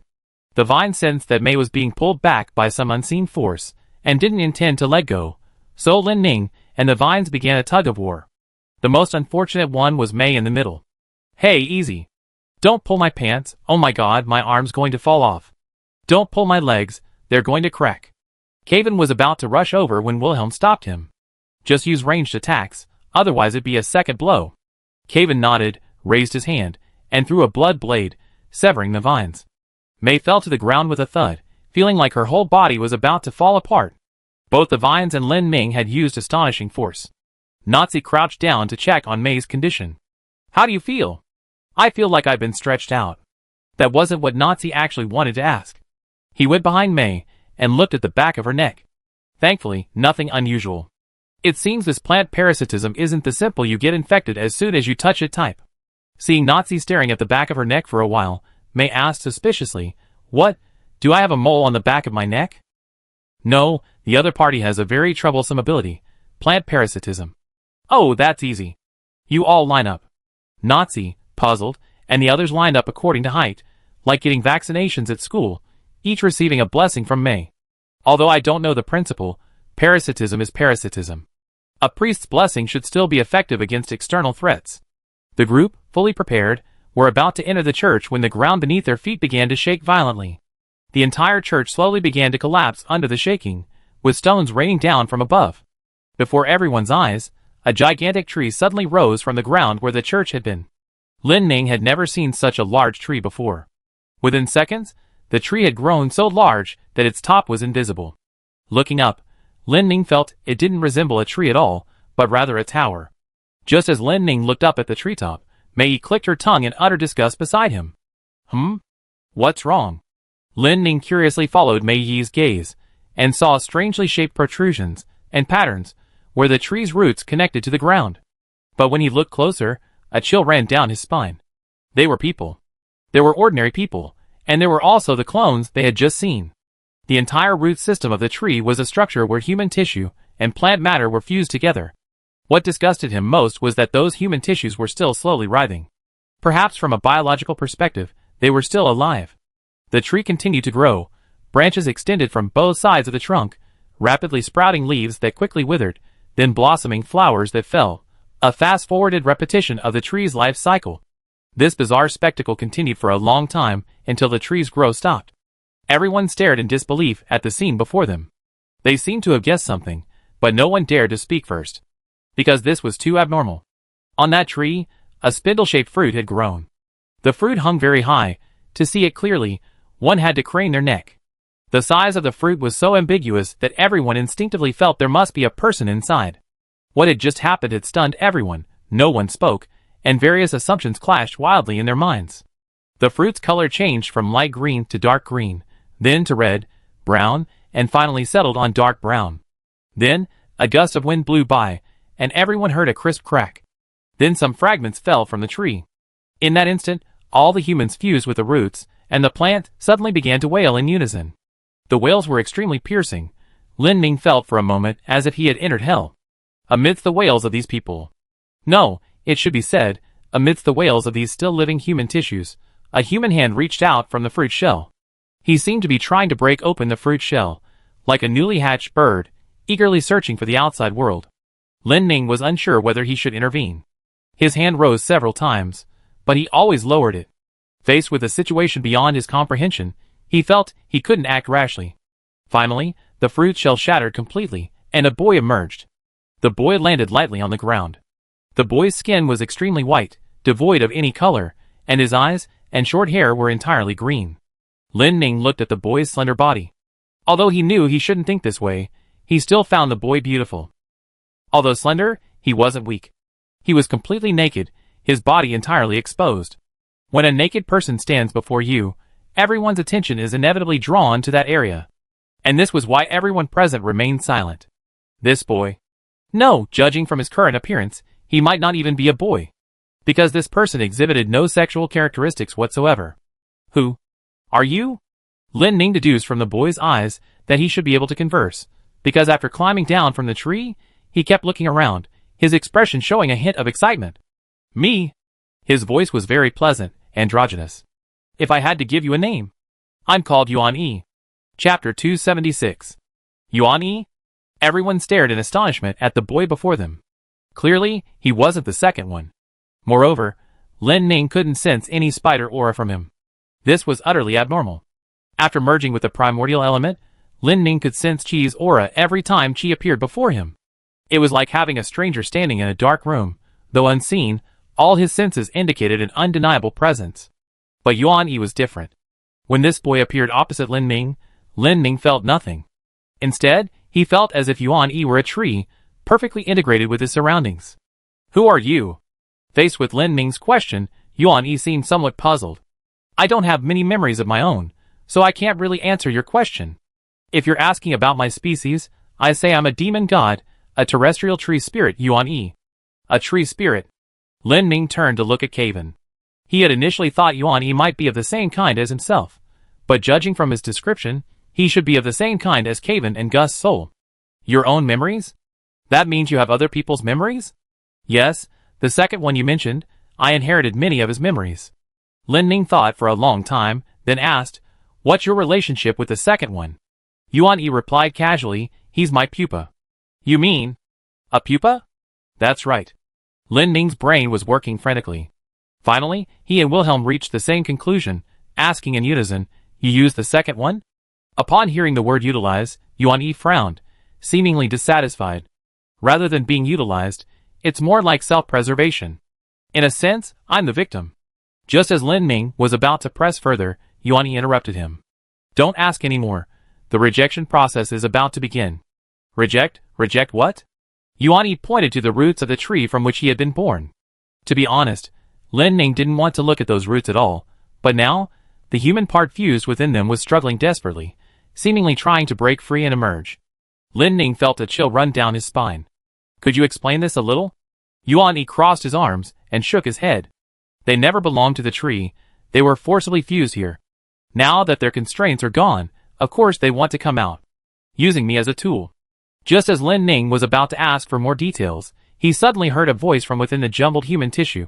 So nice. I'm so envious. Lin Ning had initially thought that with Yuan Yi's appearance, the second one was basically dead, but this familiar voice made him realize that the second one still existed. Lin Ning sensed something coalescing and separating at the tree roots. This time, the spider's senses returned. It's you? Lin Ning had no intention of letting him escape easily.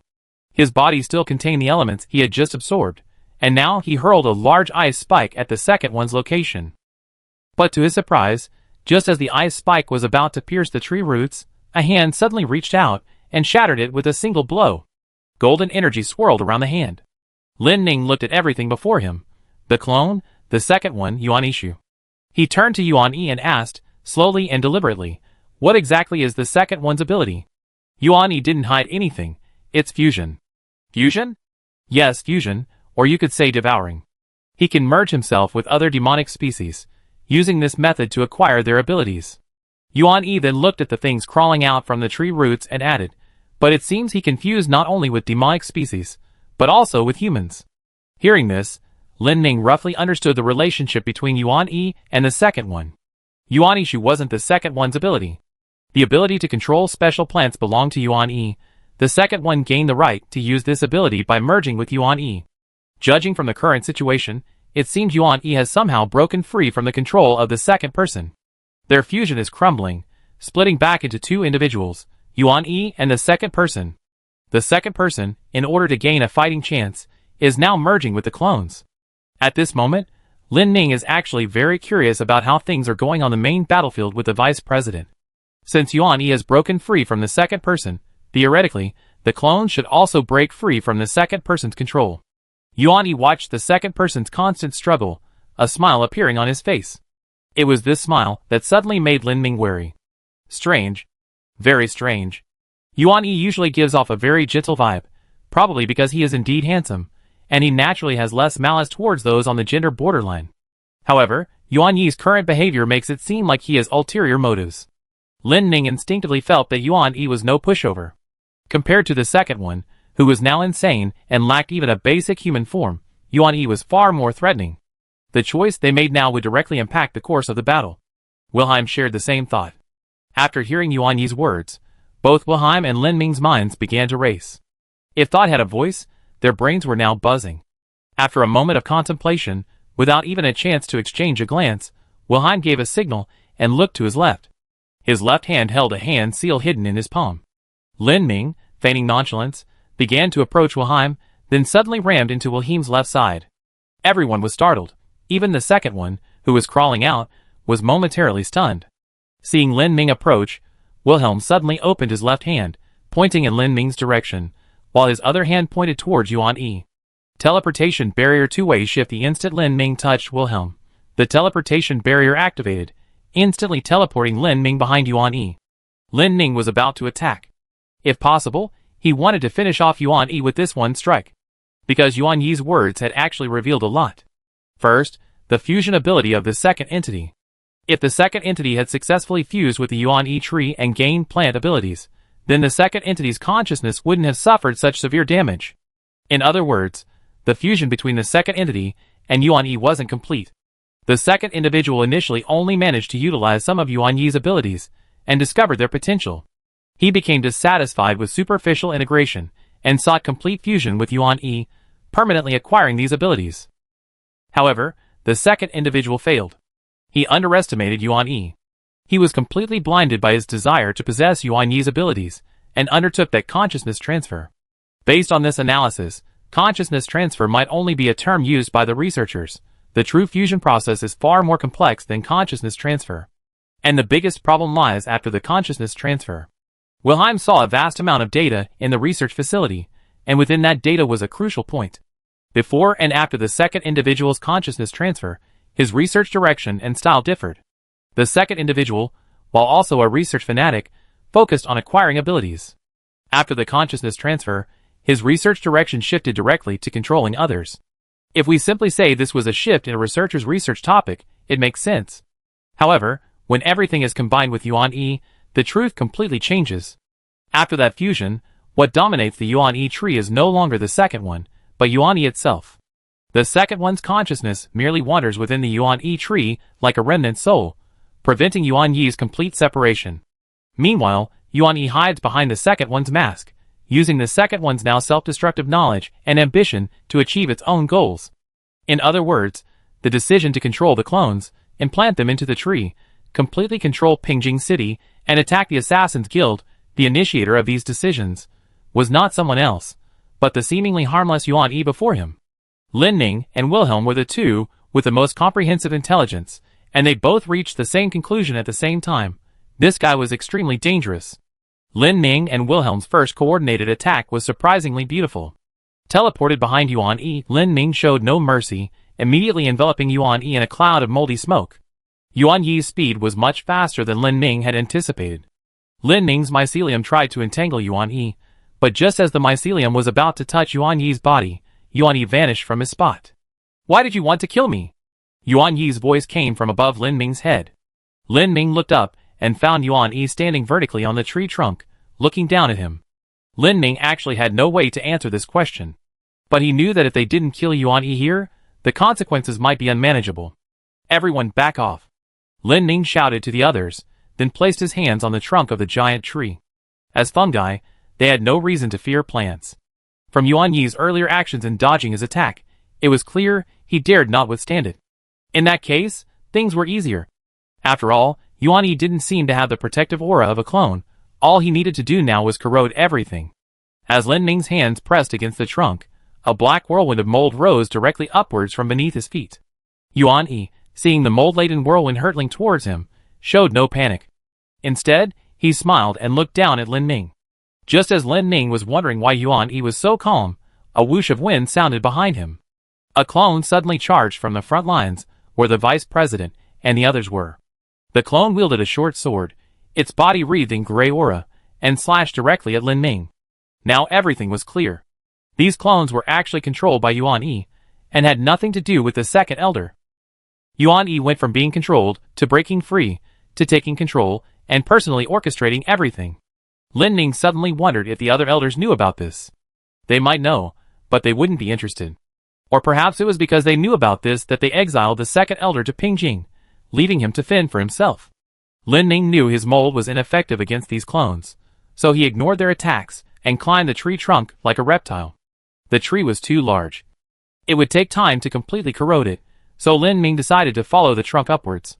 Before reaching the top, he glanced at the location of the second clone at the base, and saw that Mei Yi was already wielding her hammer, relentlessly attacking the second clone's head. Although most of the attacks were blocked, this kept the second clone occupied. Lin Ming struggled with Yuan Yi in the tree for a long time without gaining any advantage. This had always been Lin Ming's weakness. He was slow. Although his attack power was formidable, his mobility was surprisingly poor. Pursuit was his weakest point. In contrast, Yuan Yi possessed unbelievable speed. A nimble tree, and a less nimble mushroom.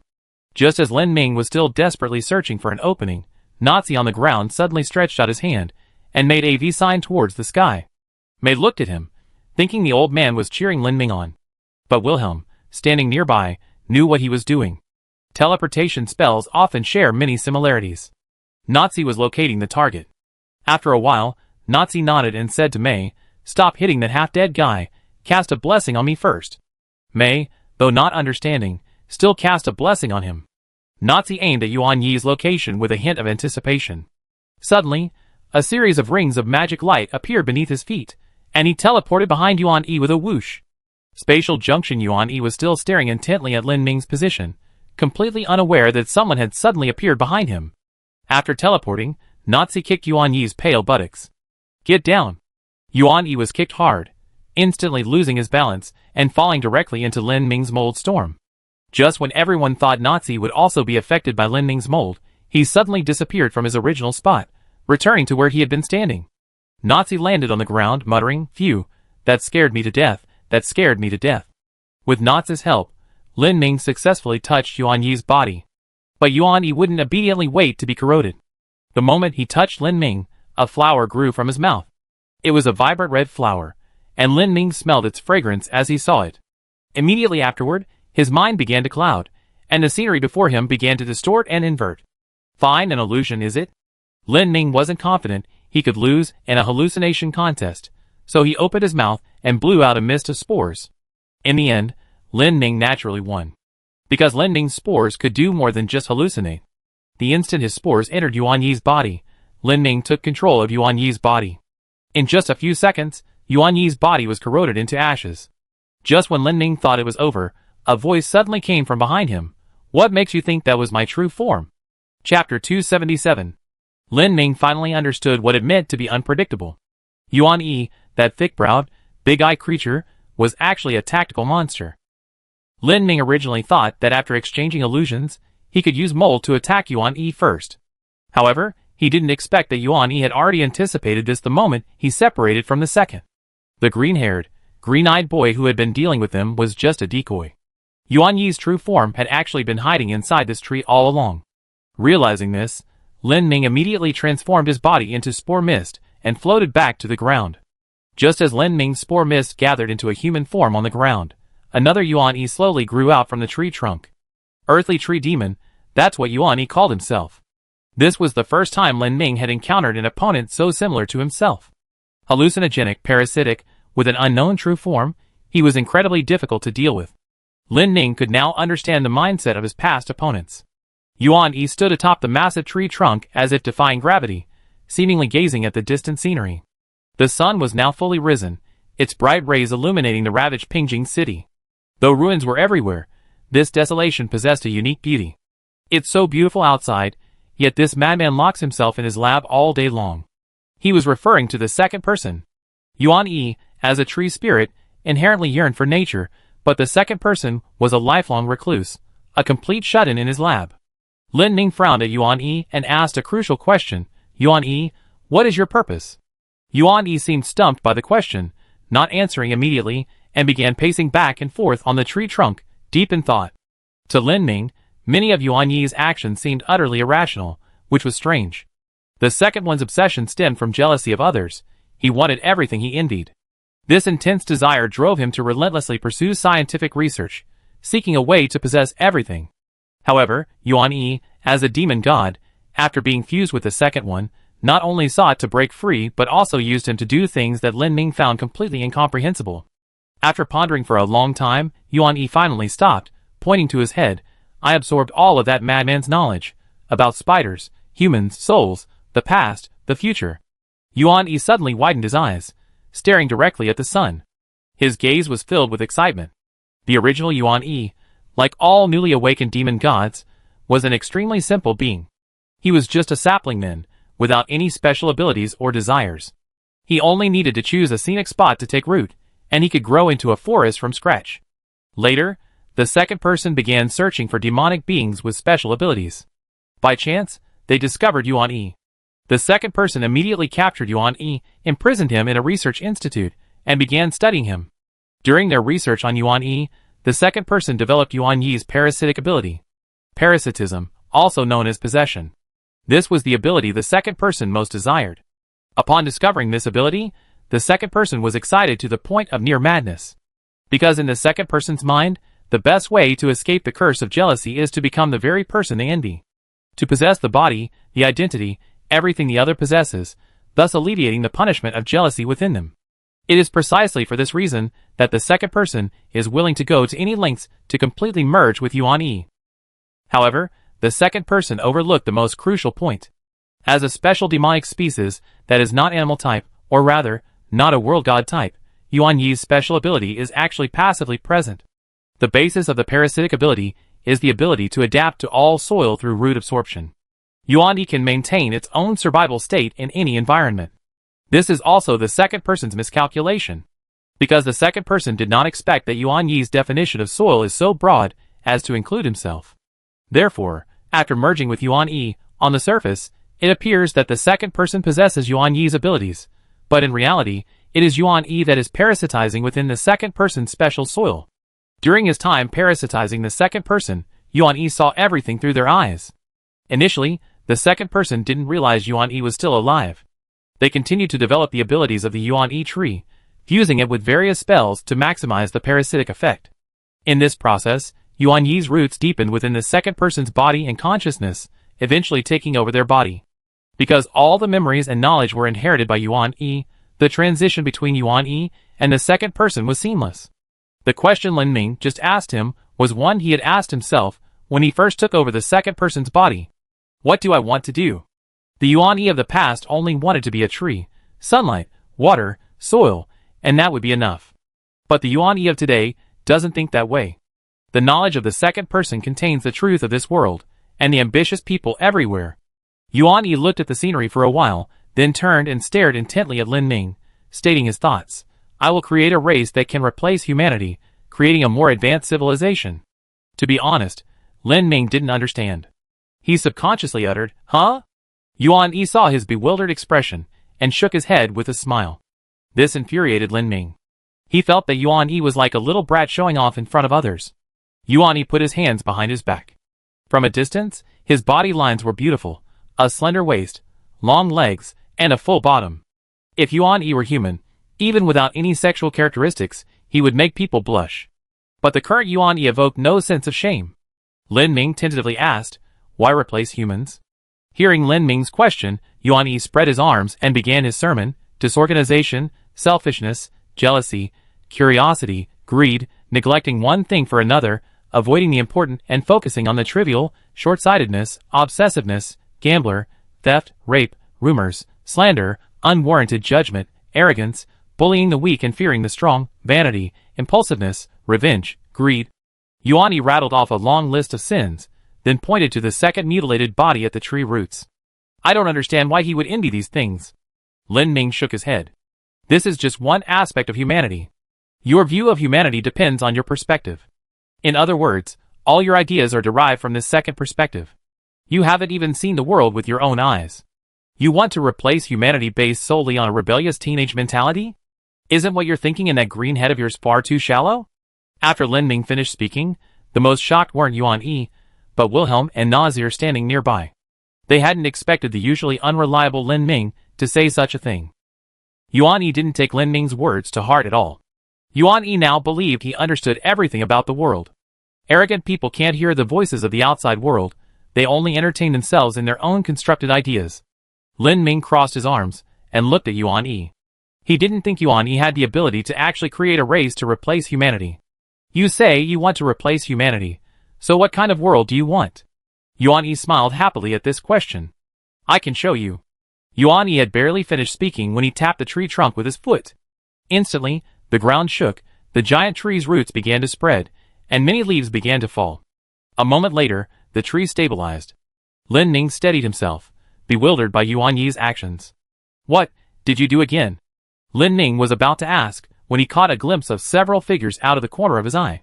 They were citizens of Pingjing. Most of these people had been rendered unconscious by the loss of control over the parasitic tree, and some had been caught in the crossfire, resulting in numerous casualties. But now, these people suddenly woke up. Lin Ming and his companions had assumed these citizens would be used as fighting force, and they were prepared to attack. But the citizens didn't attack. They began to busy themselves. Everyone seemed to ignore the giant tree, ignore Lin Ming and his group, ignore Yuan Yi, and started their own lives. The street instantly became noisy. If you closed your eyes, the sounds were indistinguishable from any other ordinary, busy morning. Ugh, I have to go buy supplies today. Brother, are you having breakfast? Can someone help me check if this painting is crooked? It has to be salty. This stuff has to be salty. This coat is too thin. It's quite cold this morning. In an instant, all the citizens began their daily routines. But the more ordinary the citizens seemed, the more terrifying Lin Ming felt. Because these citizens, amidst ruins, on a battlefield, in a standoff where one side could be eliminated at any moment, began their life performance. Some of these citizens were already fatally wounded. They lived as if in a dream world, their abdominal wounds exposed their internal organs, yet they still cheerfully solicited non-existent customers. Lin Ming gritted his teeth, staring at Yuan Yi. Yuan Yi, looking at everything before him, was extremely proud. How about that? They are no longer human. Under my control, everyone will gain the greatest pleasure and contribute the greatest value. This is what a large race should be like. Only now did Lin Ming fully understand what Yuan Yi meant by replacing humans. He wanted to parasitize all of humanity, then bring them under his leadership to develop in an orderly manner. Yuan Yi wanted to transform humanity into a kind of swarm mentality. If Yuan Yi's parasitic abilities were strong enough, he might actually be able to achieve it. Lin Ming understood everything Yuan Yi wanted to do, and suddenly became speechless. He didn't know how to answer Yuan Yi. He never expected that after inheriting the knowledge and memories of the second person, Yuan Yi's dream was to create a utopia. The citizens around him were still busy with their own affairs, showing concern for their unseen families, and selling goods to unseen customers, like a large-scale game of make-believe. Yuan Yi watched all this happily, constantly boasting, order, cooperation, this is the answer to everything, like this. Just as everyone was staring in disbelief at what was happening before their eyes, several citizens suddenly moved swiftly. Their first target was Mei Yi. Mei Yi had been frowning as she looked at the injuries of these citizens, but the next second these citizens suddenly pounced on her. Mei used her hammer to parry, realizing the group's coordination was almost excessive. Some acted as human shields, some blocked the view, and some launched sneak attacks. This kind of teamwork was impossible to achieve without a year or two of training. But they were, after all, ordinary citizens. After being surrounded and attacked a few times, Mei grabbed a citizen, swung them around, and forced the others back. Yuan Yi looked at Lin Ming, somewhat thoughtfully. Well, if it were you, you should understand what I'm trying to do. Lin Ming shook his head. I'm sorry, I don't understand. Besides, I confirmed something else. What is it? I can't let you leave here alive. Although Lin Ming said this, he was actually very uncertain. Because Yuan Yi had been fused with the second for so long, and was still alive, killing him was extremely difficult. Moreover, the root system of the tree Yuan Yi was in was already very dense. If he could use the root system to move, they might not be able to stop him. If he were to leave, the consequences would be unimaginable. Every place he went could potentially fall directly into his control. Then, like a zombie infection, the number of people parasitized by the Yuan Yi tree would increase. Once this number exceeded a certain threshold, things would become uncontrollable. Lin Ming's gaze fell on the second, who was still slowly struggling at the tree roots. The second wasn't dead. He had simply fallen into a state of being corrupted by the Yuan Yi tree after separating from Yuan Yi. Yuan Yi was still enthusiastically proclaiming his ideas, so excited he seemed oblivious to his surroundings. Taking advantage of this, Lin Ming moved closer to the second figure and began trying to pinpoint where his head was. Before him lay a mass of human tissue, legs, hands, and finally, in a corner, he spotted a face. It was the face of a seemingly quiet man, expressionless and somewhat melancholic. Lin Ming began whispering in the second figure's ear, Hey, did you hear that? He's about to replace humanity. Aren't you envious? This guy now possesses all your knowledge and memories. Aren't you envious? He can control everyone to do everything, and might even live forever, becoming a god for the new humanity. Aren't you envious? Look at his smooth skin, slender waist, long legs, and perky butt. Aren't you envious? Can you watch someone experience everything you want? If I were you, I'd be incredibly envious. Lin Ming originally just wanted to try it out. Based on what he heard before, the second being actually possessed a certain level of consciousness. As a spider, his life force wasn't that fragile. What was most severely damaged was his consciousness. Although Yuan Yi had taken control of the body and started acting according to his own will, the obsession with envy, wanting clearly didn't belong to Yuan Yi. Therefore, this was what Yuan Yi couldn't suppress. Something belonging to the second being, envy, jealousy, a powerful desire to experience everything. Moreover, the second being was currently one with Yuan Yi, and Yuan Yi hadn't killed him. So, it could be guessed that he wasn't unwilling to kill him, but rather unable to. Their symbiotic relationship should still be continuing. Lin Ming wanted to awaken the second being's remaining instincts. Everyone except Lin Ming thought he was being ridiculous. Because that lump of something didn't look like it could understand human speech at all. But to everyone's surprise, after Lin Ming mumbled for a while, the second, struggling remain suddenly fell silent. Then, from the second's mouth, 2 words were uttered, My. Immediately afterward, one of Yuan Yi's eyes turned black. Yuan Yi's expression was filled with panic. He was about to reprimand Lin Ming, but as soon as he opened his mouth, a familiar word escaped, Xian. Before Yuan Yi could finish the word, he quickly covered his mouth, his face filled with terror, as if he had a demon inside him. Chapter 278. Lin Ming guessed correctly. The second one was indeed still connected to Yuan Yi in some way. As long as this connection remained unbroken, Yuan Yi hadn't achieved complete independence. As Yuan Yi's consciousness was backfired on by the second one, the clones began to rampage. The main battlefield was in complete chaos. The clone's consciousness was connected to Yuan Yi, and with Yuan Yi's mind extremely volatile, the clone's actions began to appear erratic. The vice president and his subordinates had initially gained the upper hand in the battle against the clones, but now all the clones suddenly began to converge on Yuan Yi. The vice president's assassin guild forces fought and retreated while fighting the clones, eventually miraculously reuniting with Lin Ming and his group. The vice president looked at the enormous tree and said something that seemed familiar, if this were placed in front of the assassin guild. Lin Ming thought that the assassin guild members were very family-oriented. They wanted to take anything rare they saw home. The vice president frowned, looking at Yuan Yi perched in the tree, then turned to Lin Ming and asked, What's going on here? Lin Ming explained, and the vice president, after listening, nodded and said cheerfully, Haha, didn't understand. Indeed, the relationship and past between Yuan Yi and the second person were too complex to explain in a few words. Yuan Yi was now muttering to himself incessantly, sounding like he was arguing. Get out. You're dead. My results. Those are now my results. Research results. I already said they're mine. Lin Ming, watching Yuan Yi struggle, hesitated to act rashly. Lin Ming still needed to be wary of the second person's fusion ability. Now that everyone else was dealing with the clones, only Vice President Lin Ming, Wilhelm, and Nazi were left to deal with Yuan Yi. The clones' attacks were now chaotic and disorganized, lacking any probing or tactics. They attacked like a reckless suicide squad. Lin Ming glanced at the battle, and was surprised to find that the main fighting force was actually a Qi. A Qi's aura had now turned a familiar golden color. The exact same golden color as the clones Lin Ming and the others had dealt with before. It seemed that a Qi's legitimate bloodline was indeed valuable. The vice president pointed to the giant tree in front of him. "Why don't you cut it down? This tree is too thick, its diameter is probably over 10 meters. The vice president didn't even hear what Lin Ming was saying, drawing his golden gauntlet sword and, with movements Lin Ming couldn't even see, swinging it horizontally. Lin Ming only heard the whoosh of a sword being drawn. Then the vice president was already sheathing his sword.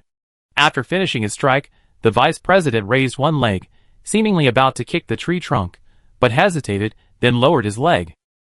"It's easy to fly your leg off. You guys do it." Lin Ming glanced around and shouted to Caven, who was not far away. "Caven, come kick the tree." Caven readily agreed, and with a running start, he launched a flying kick at the tree trunk. This kick caused the entire tree to shake violently.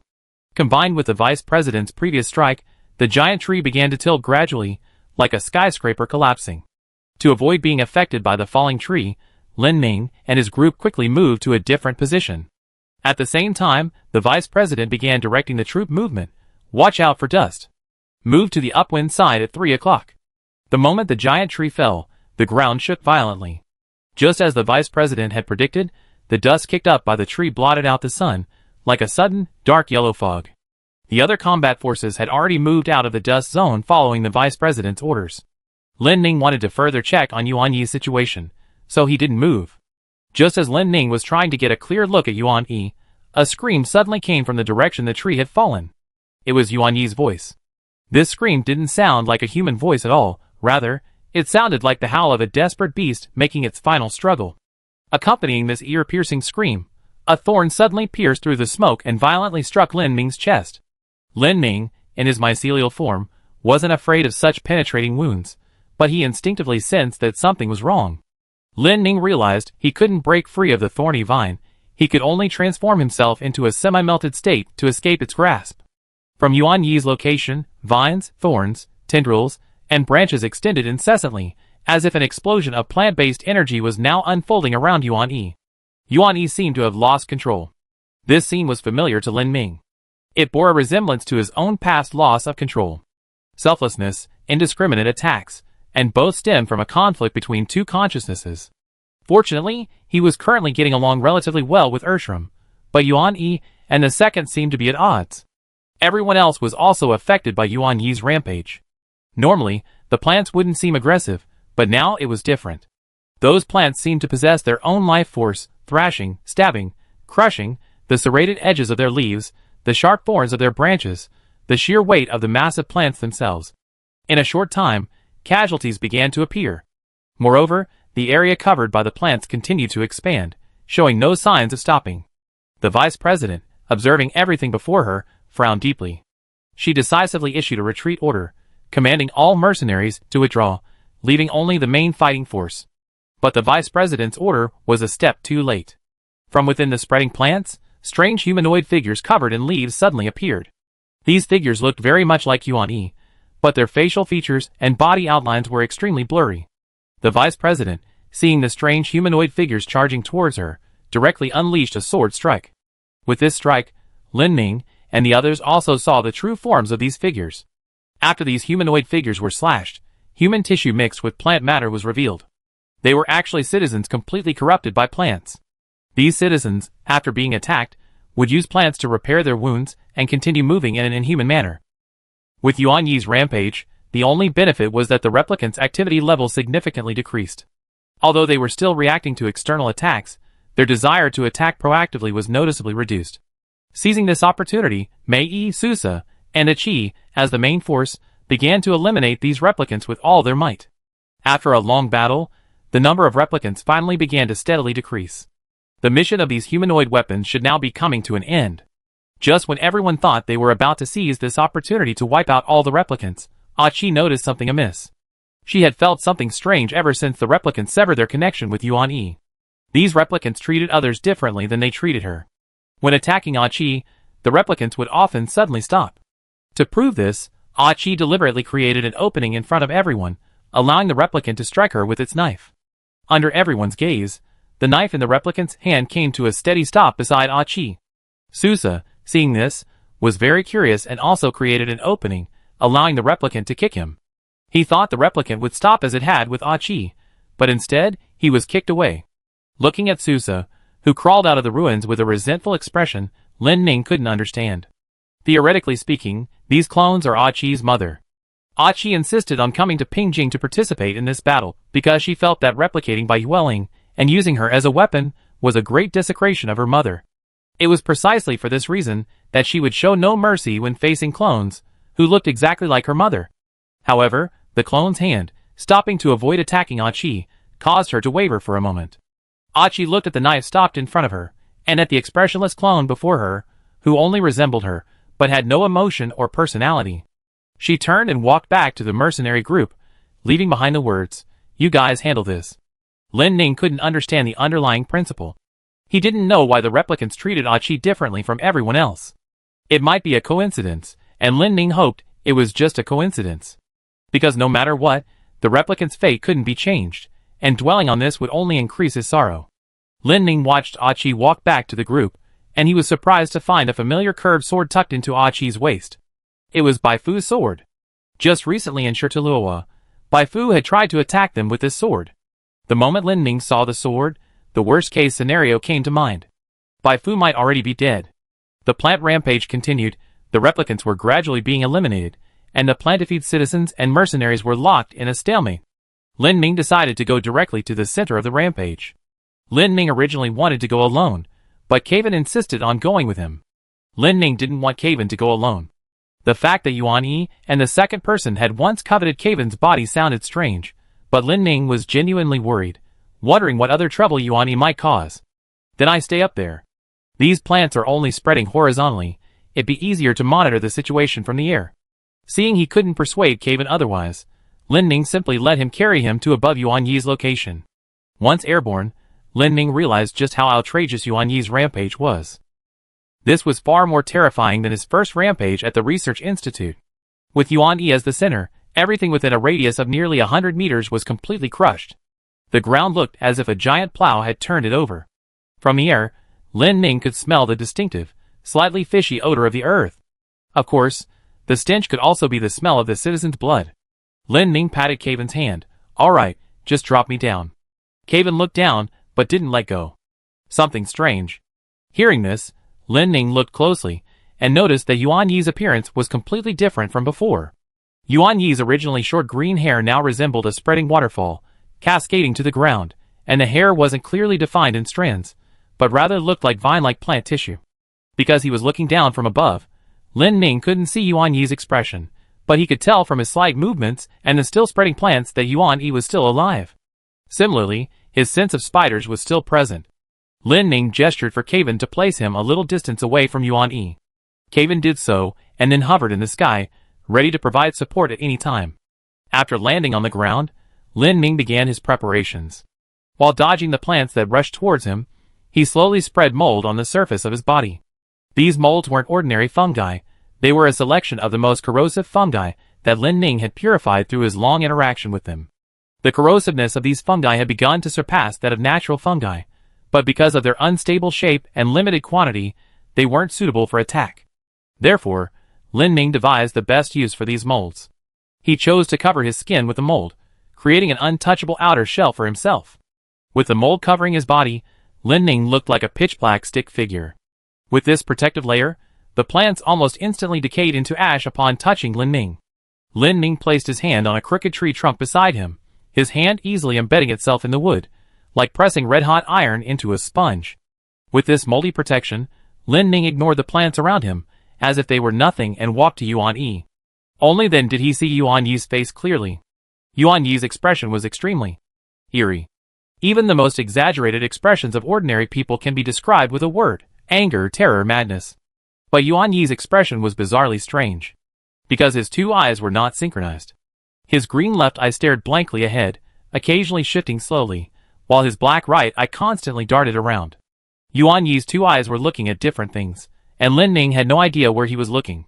Lin Ning looked at Yuan Yi in front of him, feeling somewhat afraid. If he and Ersham were to fall out one day, it would probably end up like this. Although Yuan Yi's berserk state was terrifying, it also had one advantage. That was that he could now confirm Yuan Yi's true form. Because of the influence of the second one's consciousness, he couldn't freely transfer his true form. In other words, as long as he corrupted the Yuan Yi in front of him into ashes, everything would be over.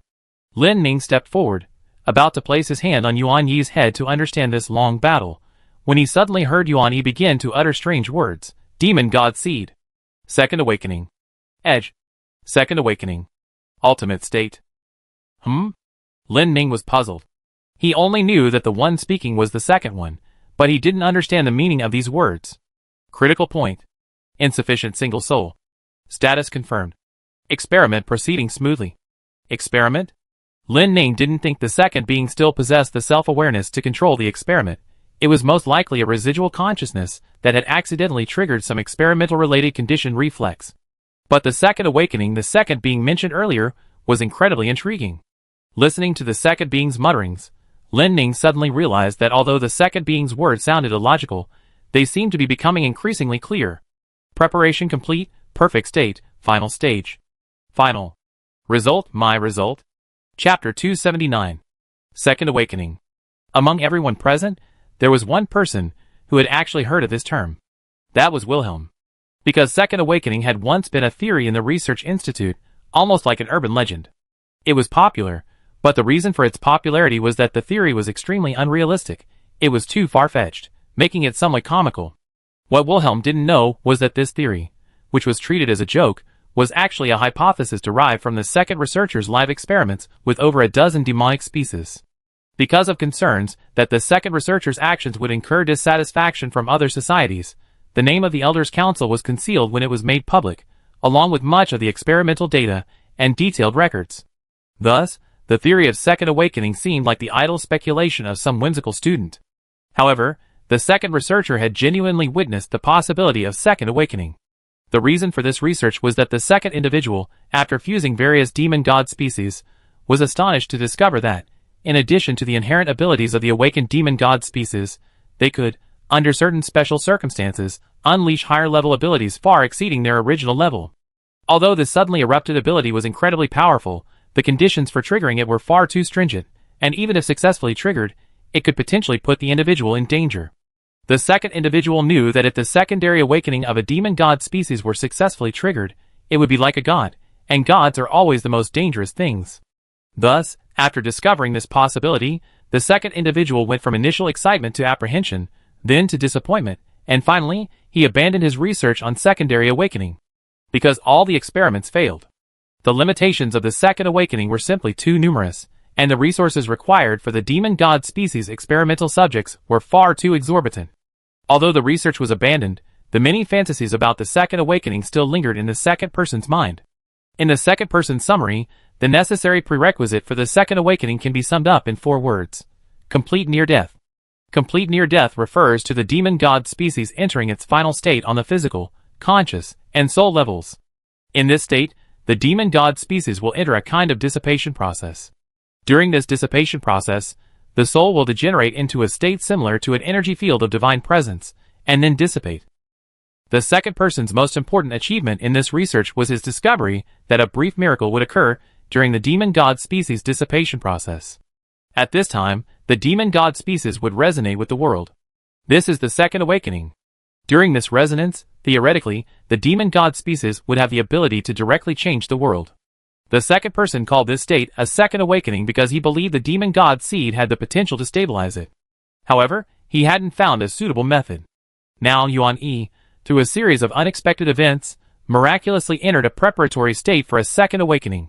The second person, who longed for a second awakening, entered a conditioned reflex experimental mode upon sensing Yuan Yi's state. Although his consciousness was fragmented, at this moment, he was excited and happy, filled with the joy of finally achieving results in his research. Meanwhile, Yuan Yi was caught in a storm of torment.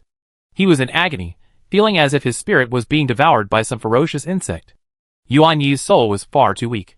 Dependence, parasitism, theft, Whether active or passive, this way of life, weakening the self, had become his survival strategy. The drawback of this strategy was that his self-awareness was extremely unstable. He was different from the second. The second's envy of others stemmed from a clear understanding of who he was, a desire to experience everything he had never had. It was precisely because of this clear self-awareness that he was so jealous of others. But Yuan Yi, in his long period of parasitism, had become clouded in his self-awareness. He didn't know which was truly him, the sapling that once nestled by the mountain in water, or the madman in the research lab who sought to control everything. This self-doubt led him, on the verge of death, to a phenomenon almost unheard of in other demonic beings, self-dissipation.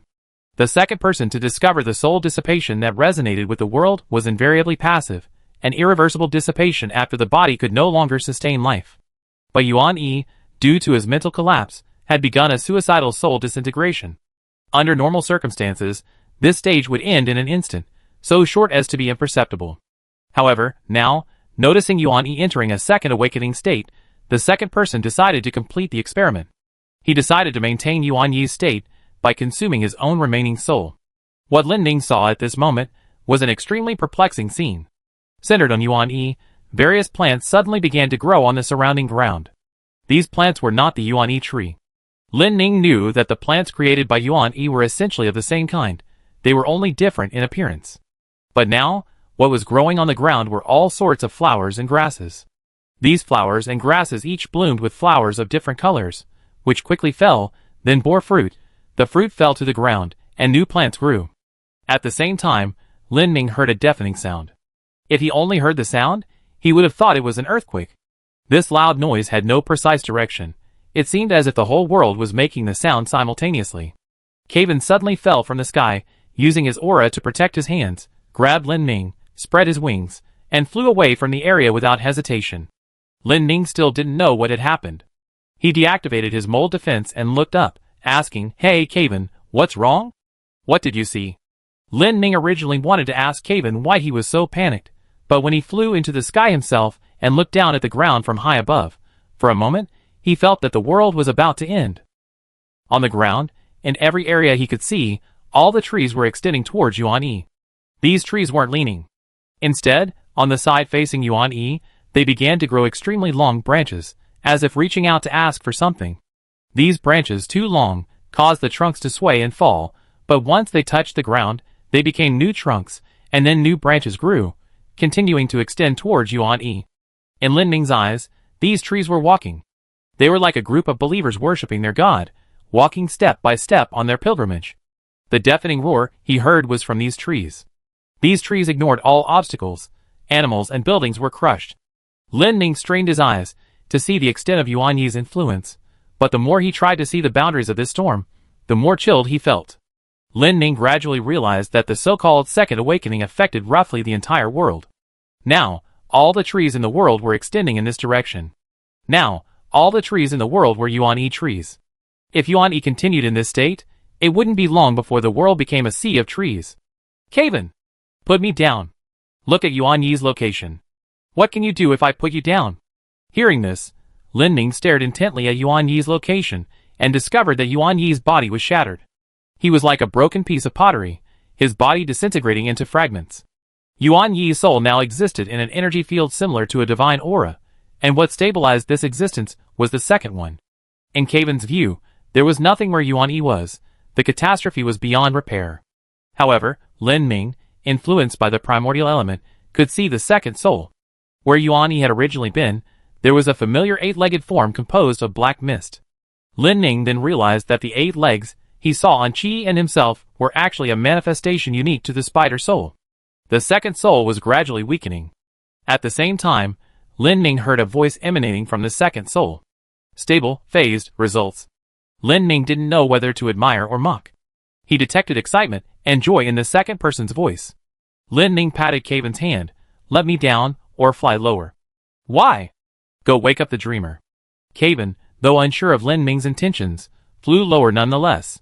In the brief time they had flown to observe their surroundings, the trees had already stretched for hundreds of meters. Time was of the essence. Those small towns built against the mountains and forests, perhaps half of them had already been flattened. Caven carried Lin Ning above the second soul. Lin Ning looked down, first fusing with the primal element, then extending 4 spider legs on each side.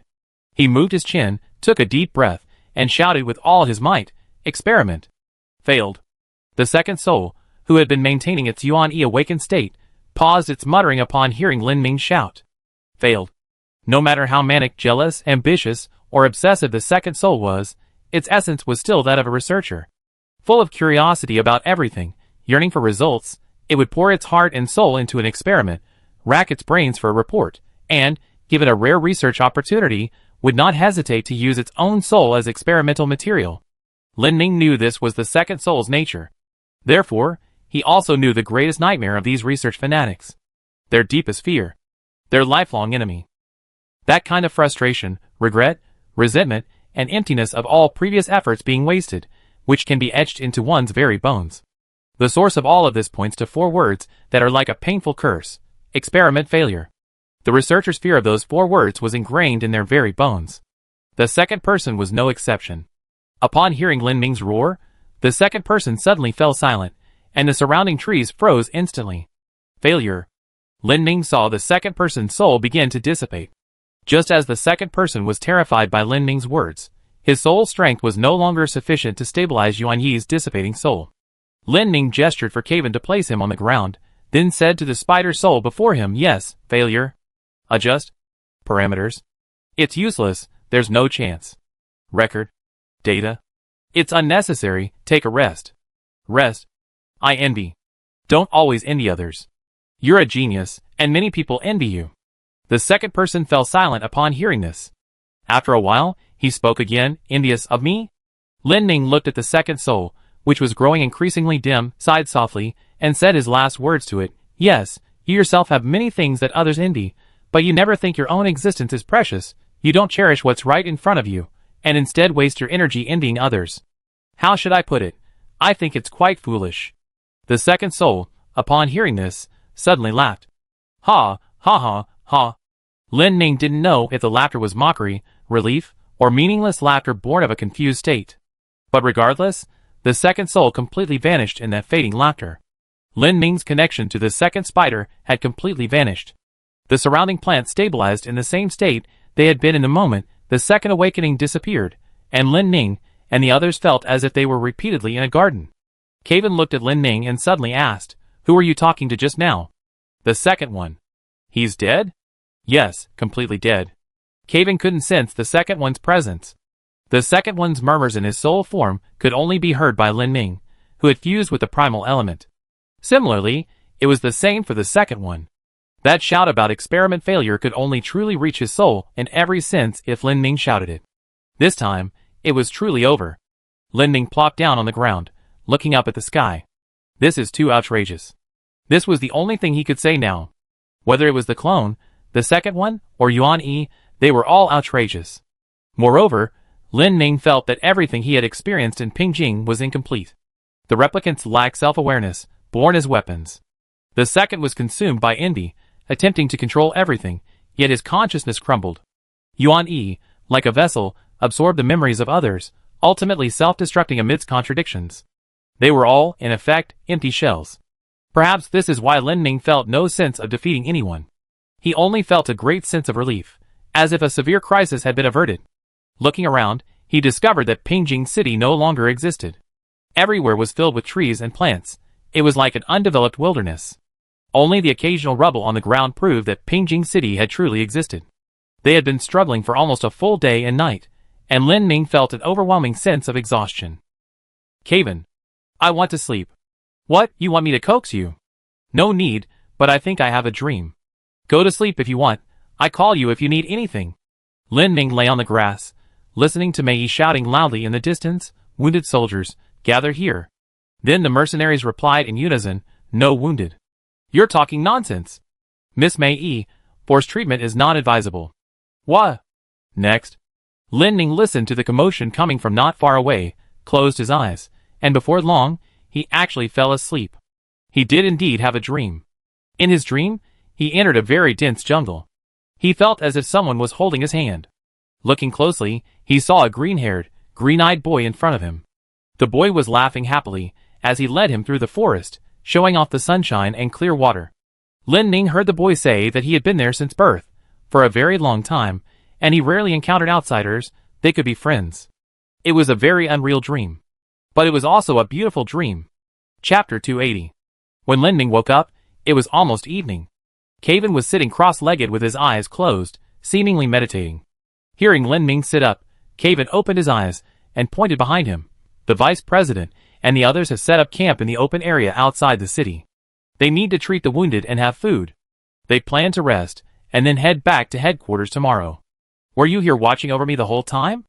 No, I went to help with the post-battle cleanup after you fell asleep. Kevin looked at Lin Ning and said admiringly, you really can sleep. Lin Ning was actually a little surprised. He hadn't expected to sleep so soundly, especially after such a major upheaval. It was unlikely that a normal person would fall asleep so peacefully. Let's go meet up with the others. Wilhelm seems to have something to say to you. Lin Ning stood up, brushed the grass off his clothes, and walked with Kevin towards the vice president's camp. Throughout the journey, Lin Ning kept a close eye on the trees around him. These trees, due to Yuan Yi's brief second awakening, were unrecognizable. The more severely affected trees had completely fallen to the ground, looking like a hand with many fingers pressed directly onto the earth. The less affected trees looked even more peculiar. Their growth was extremely unbalanced. The branches on the side facing Yuan Yi stretched out much longer and had denser foliage, while the other side remained completely unaffected. Observing these trees, Lin Ning suddenly had a flash of inspiration.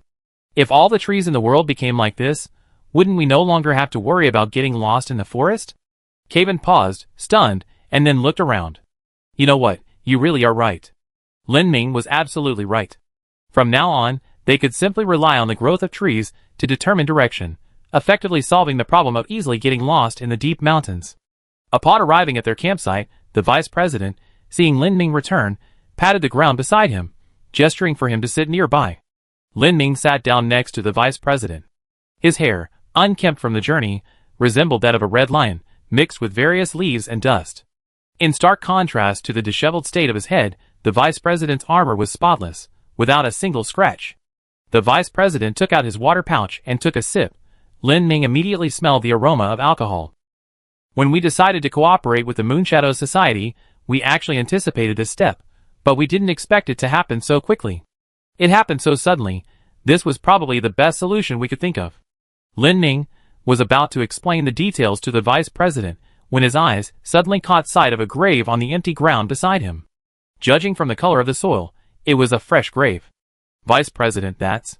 The vice president turned around, glanced at it, and took another sip of his drink. It's that little girl, the one with the white hair. It was Bai Fu.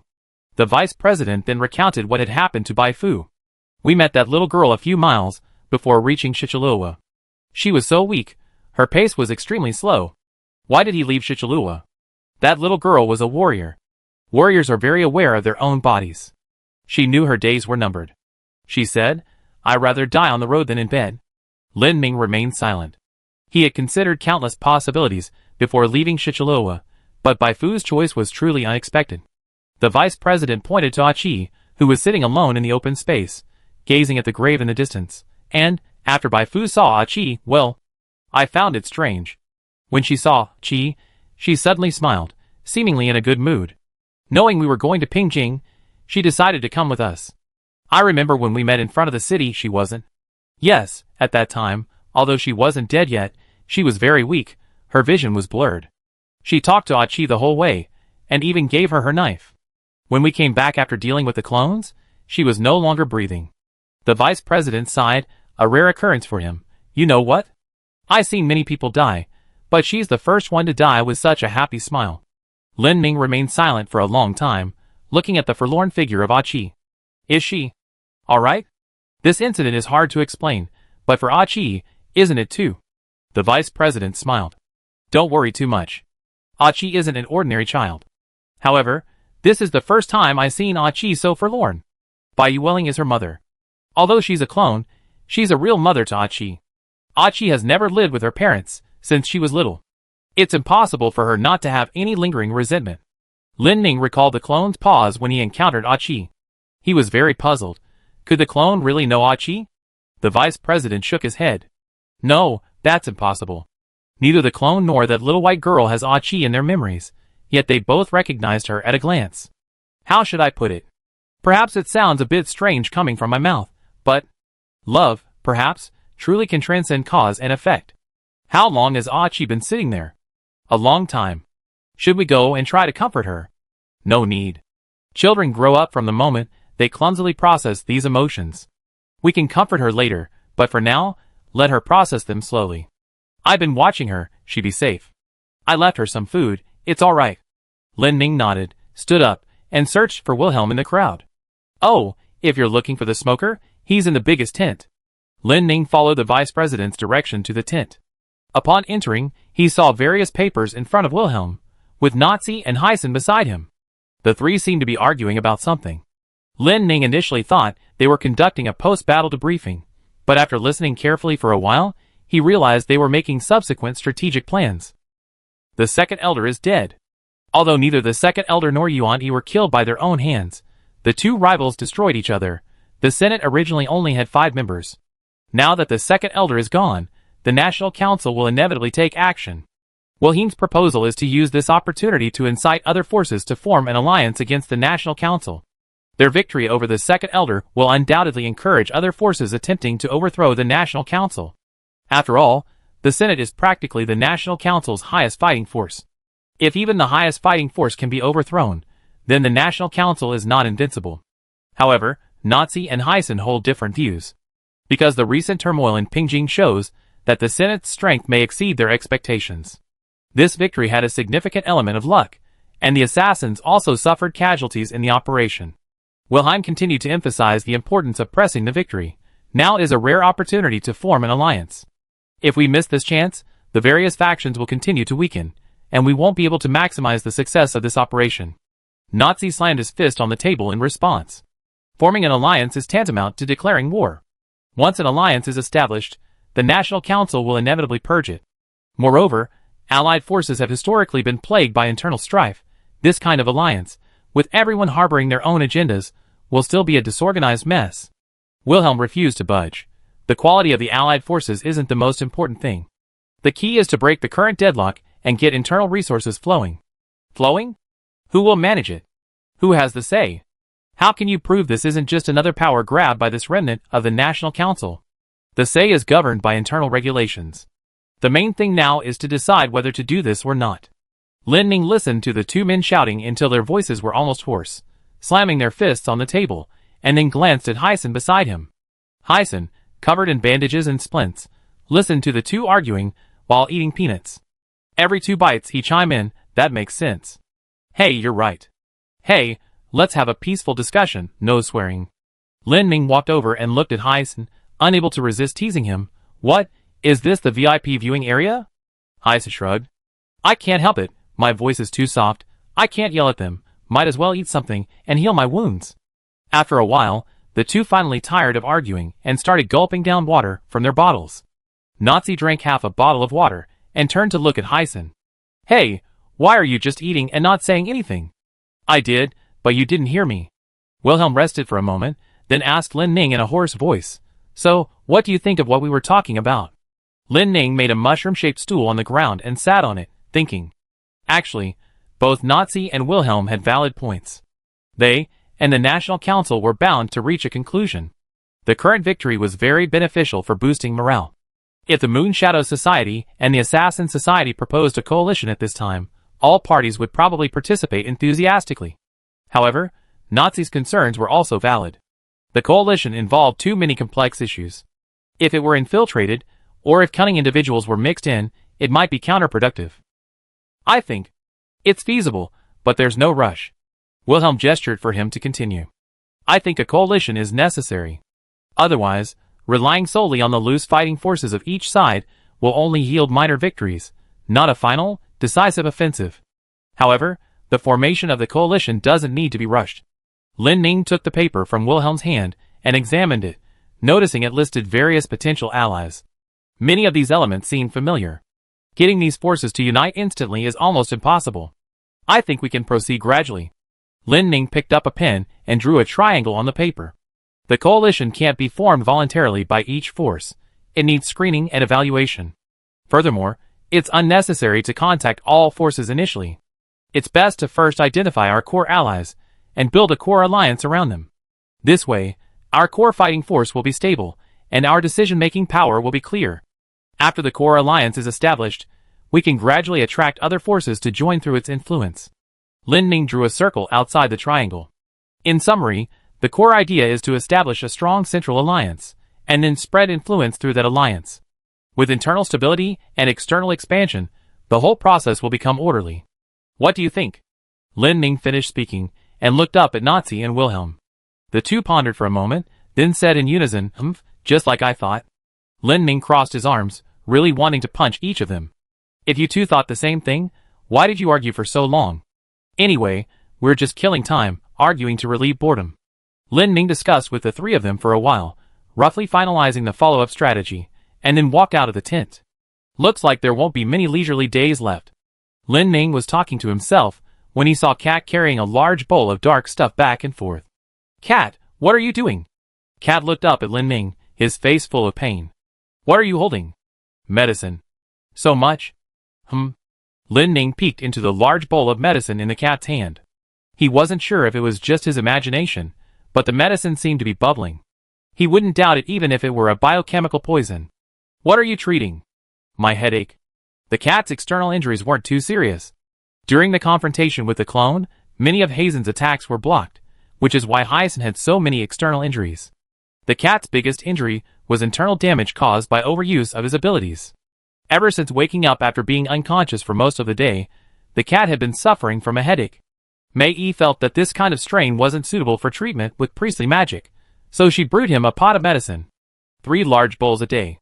Lin Ning, looking at the cat's worried face, offered suggestions. How about adding some sugar? It tastes even worse. Should I hold my nose and force it down? I can't do that. Just one breath, don't stop. This stuff is all sticky. Lin Ning pondered for a moment, then said, I have a way. Do you want to try it?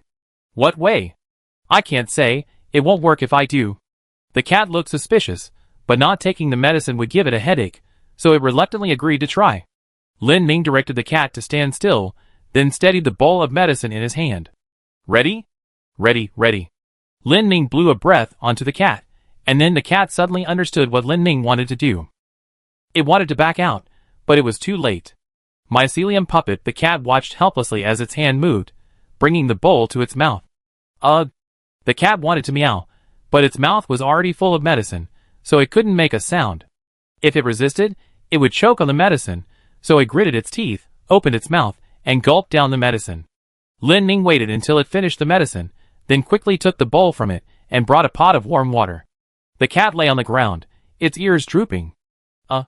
At that moment, the cat suddenly wanted to run away from home. It took the water Lin Ning offered, drank a few sips, and after a while, the bitter and salty taste in its mouth finally dissipated. How about that? Next time you need to take your medicine, come to me, it's all automatic. The cat shook its head vigorously. But with that shake of its head, the cat found that its headache had indeed lessened a bit. This medicine was quite effective. Lin Ning was still trying to persuade the cat to take its medicine properly, when he turned his head, and saw Mei Yi walking towards him with a large bowl. What are you going to do? Drink your medicine. I'm not injured. Even demon gods can suffer from internal damage. Just in case, drink it. Lin Ning took the bowl of medicine, then turned to look at the gloating cat beside him. What goes around comes around.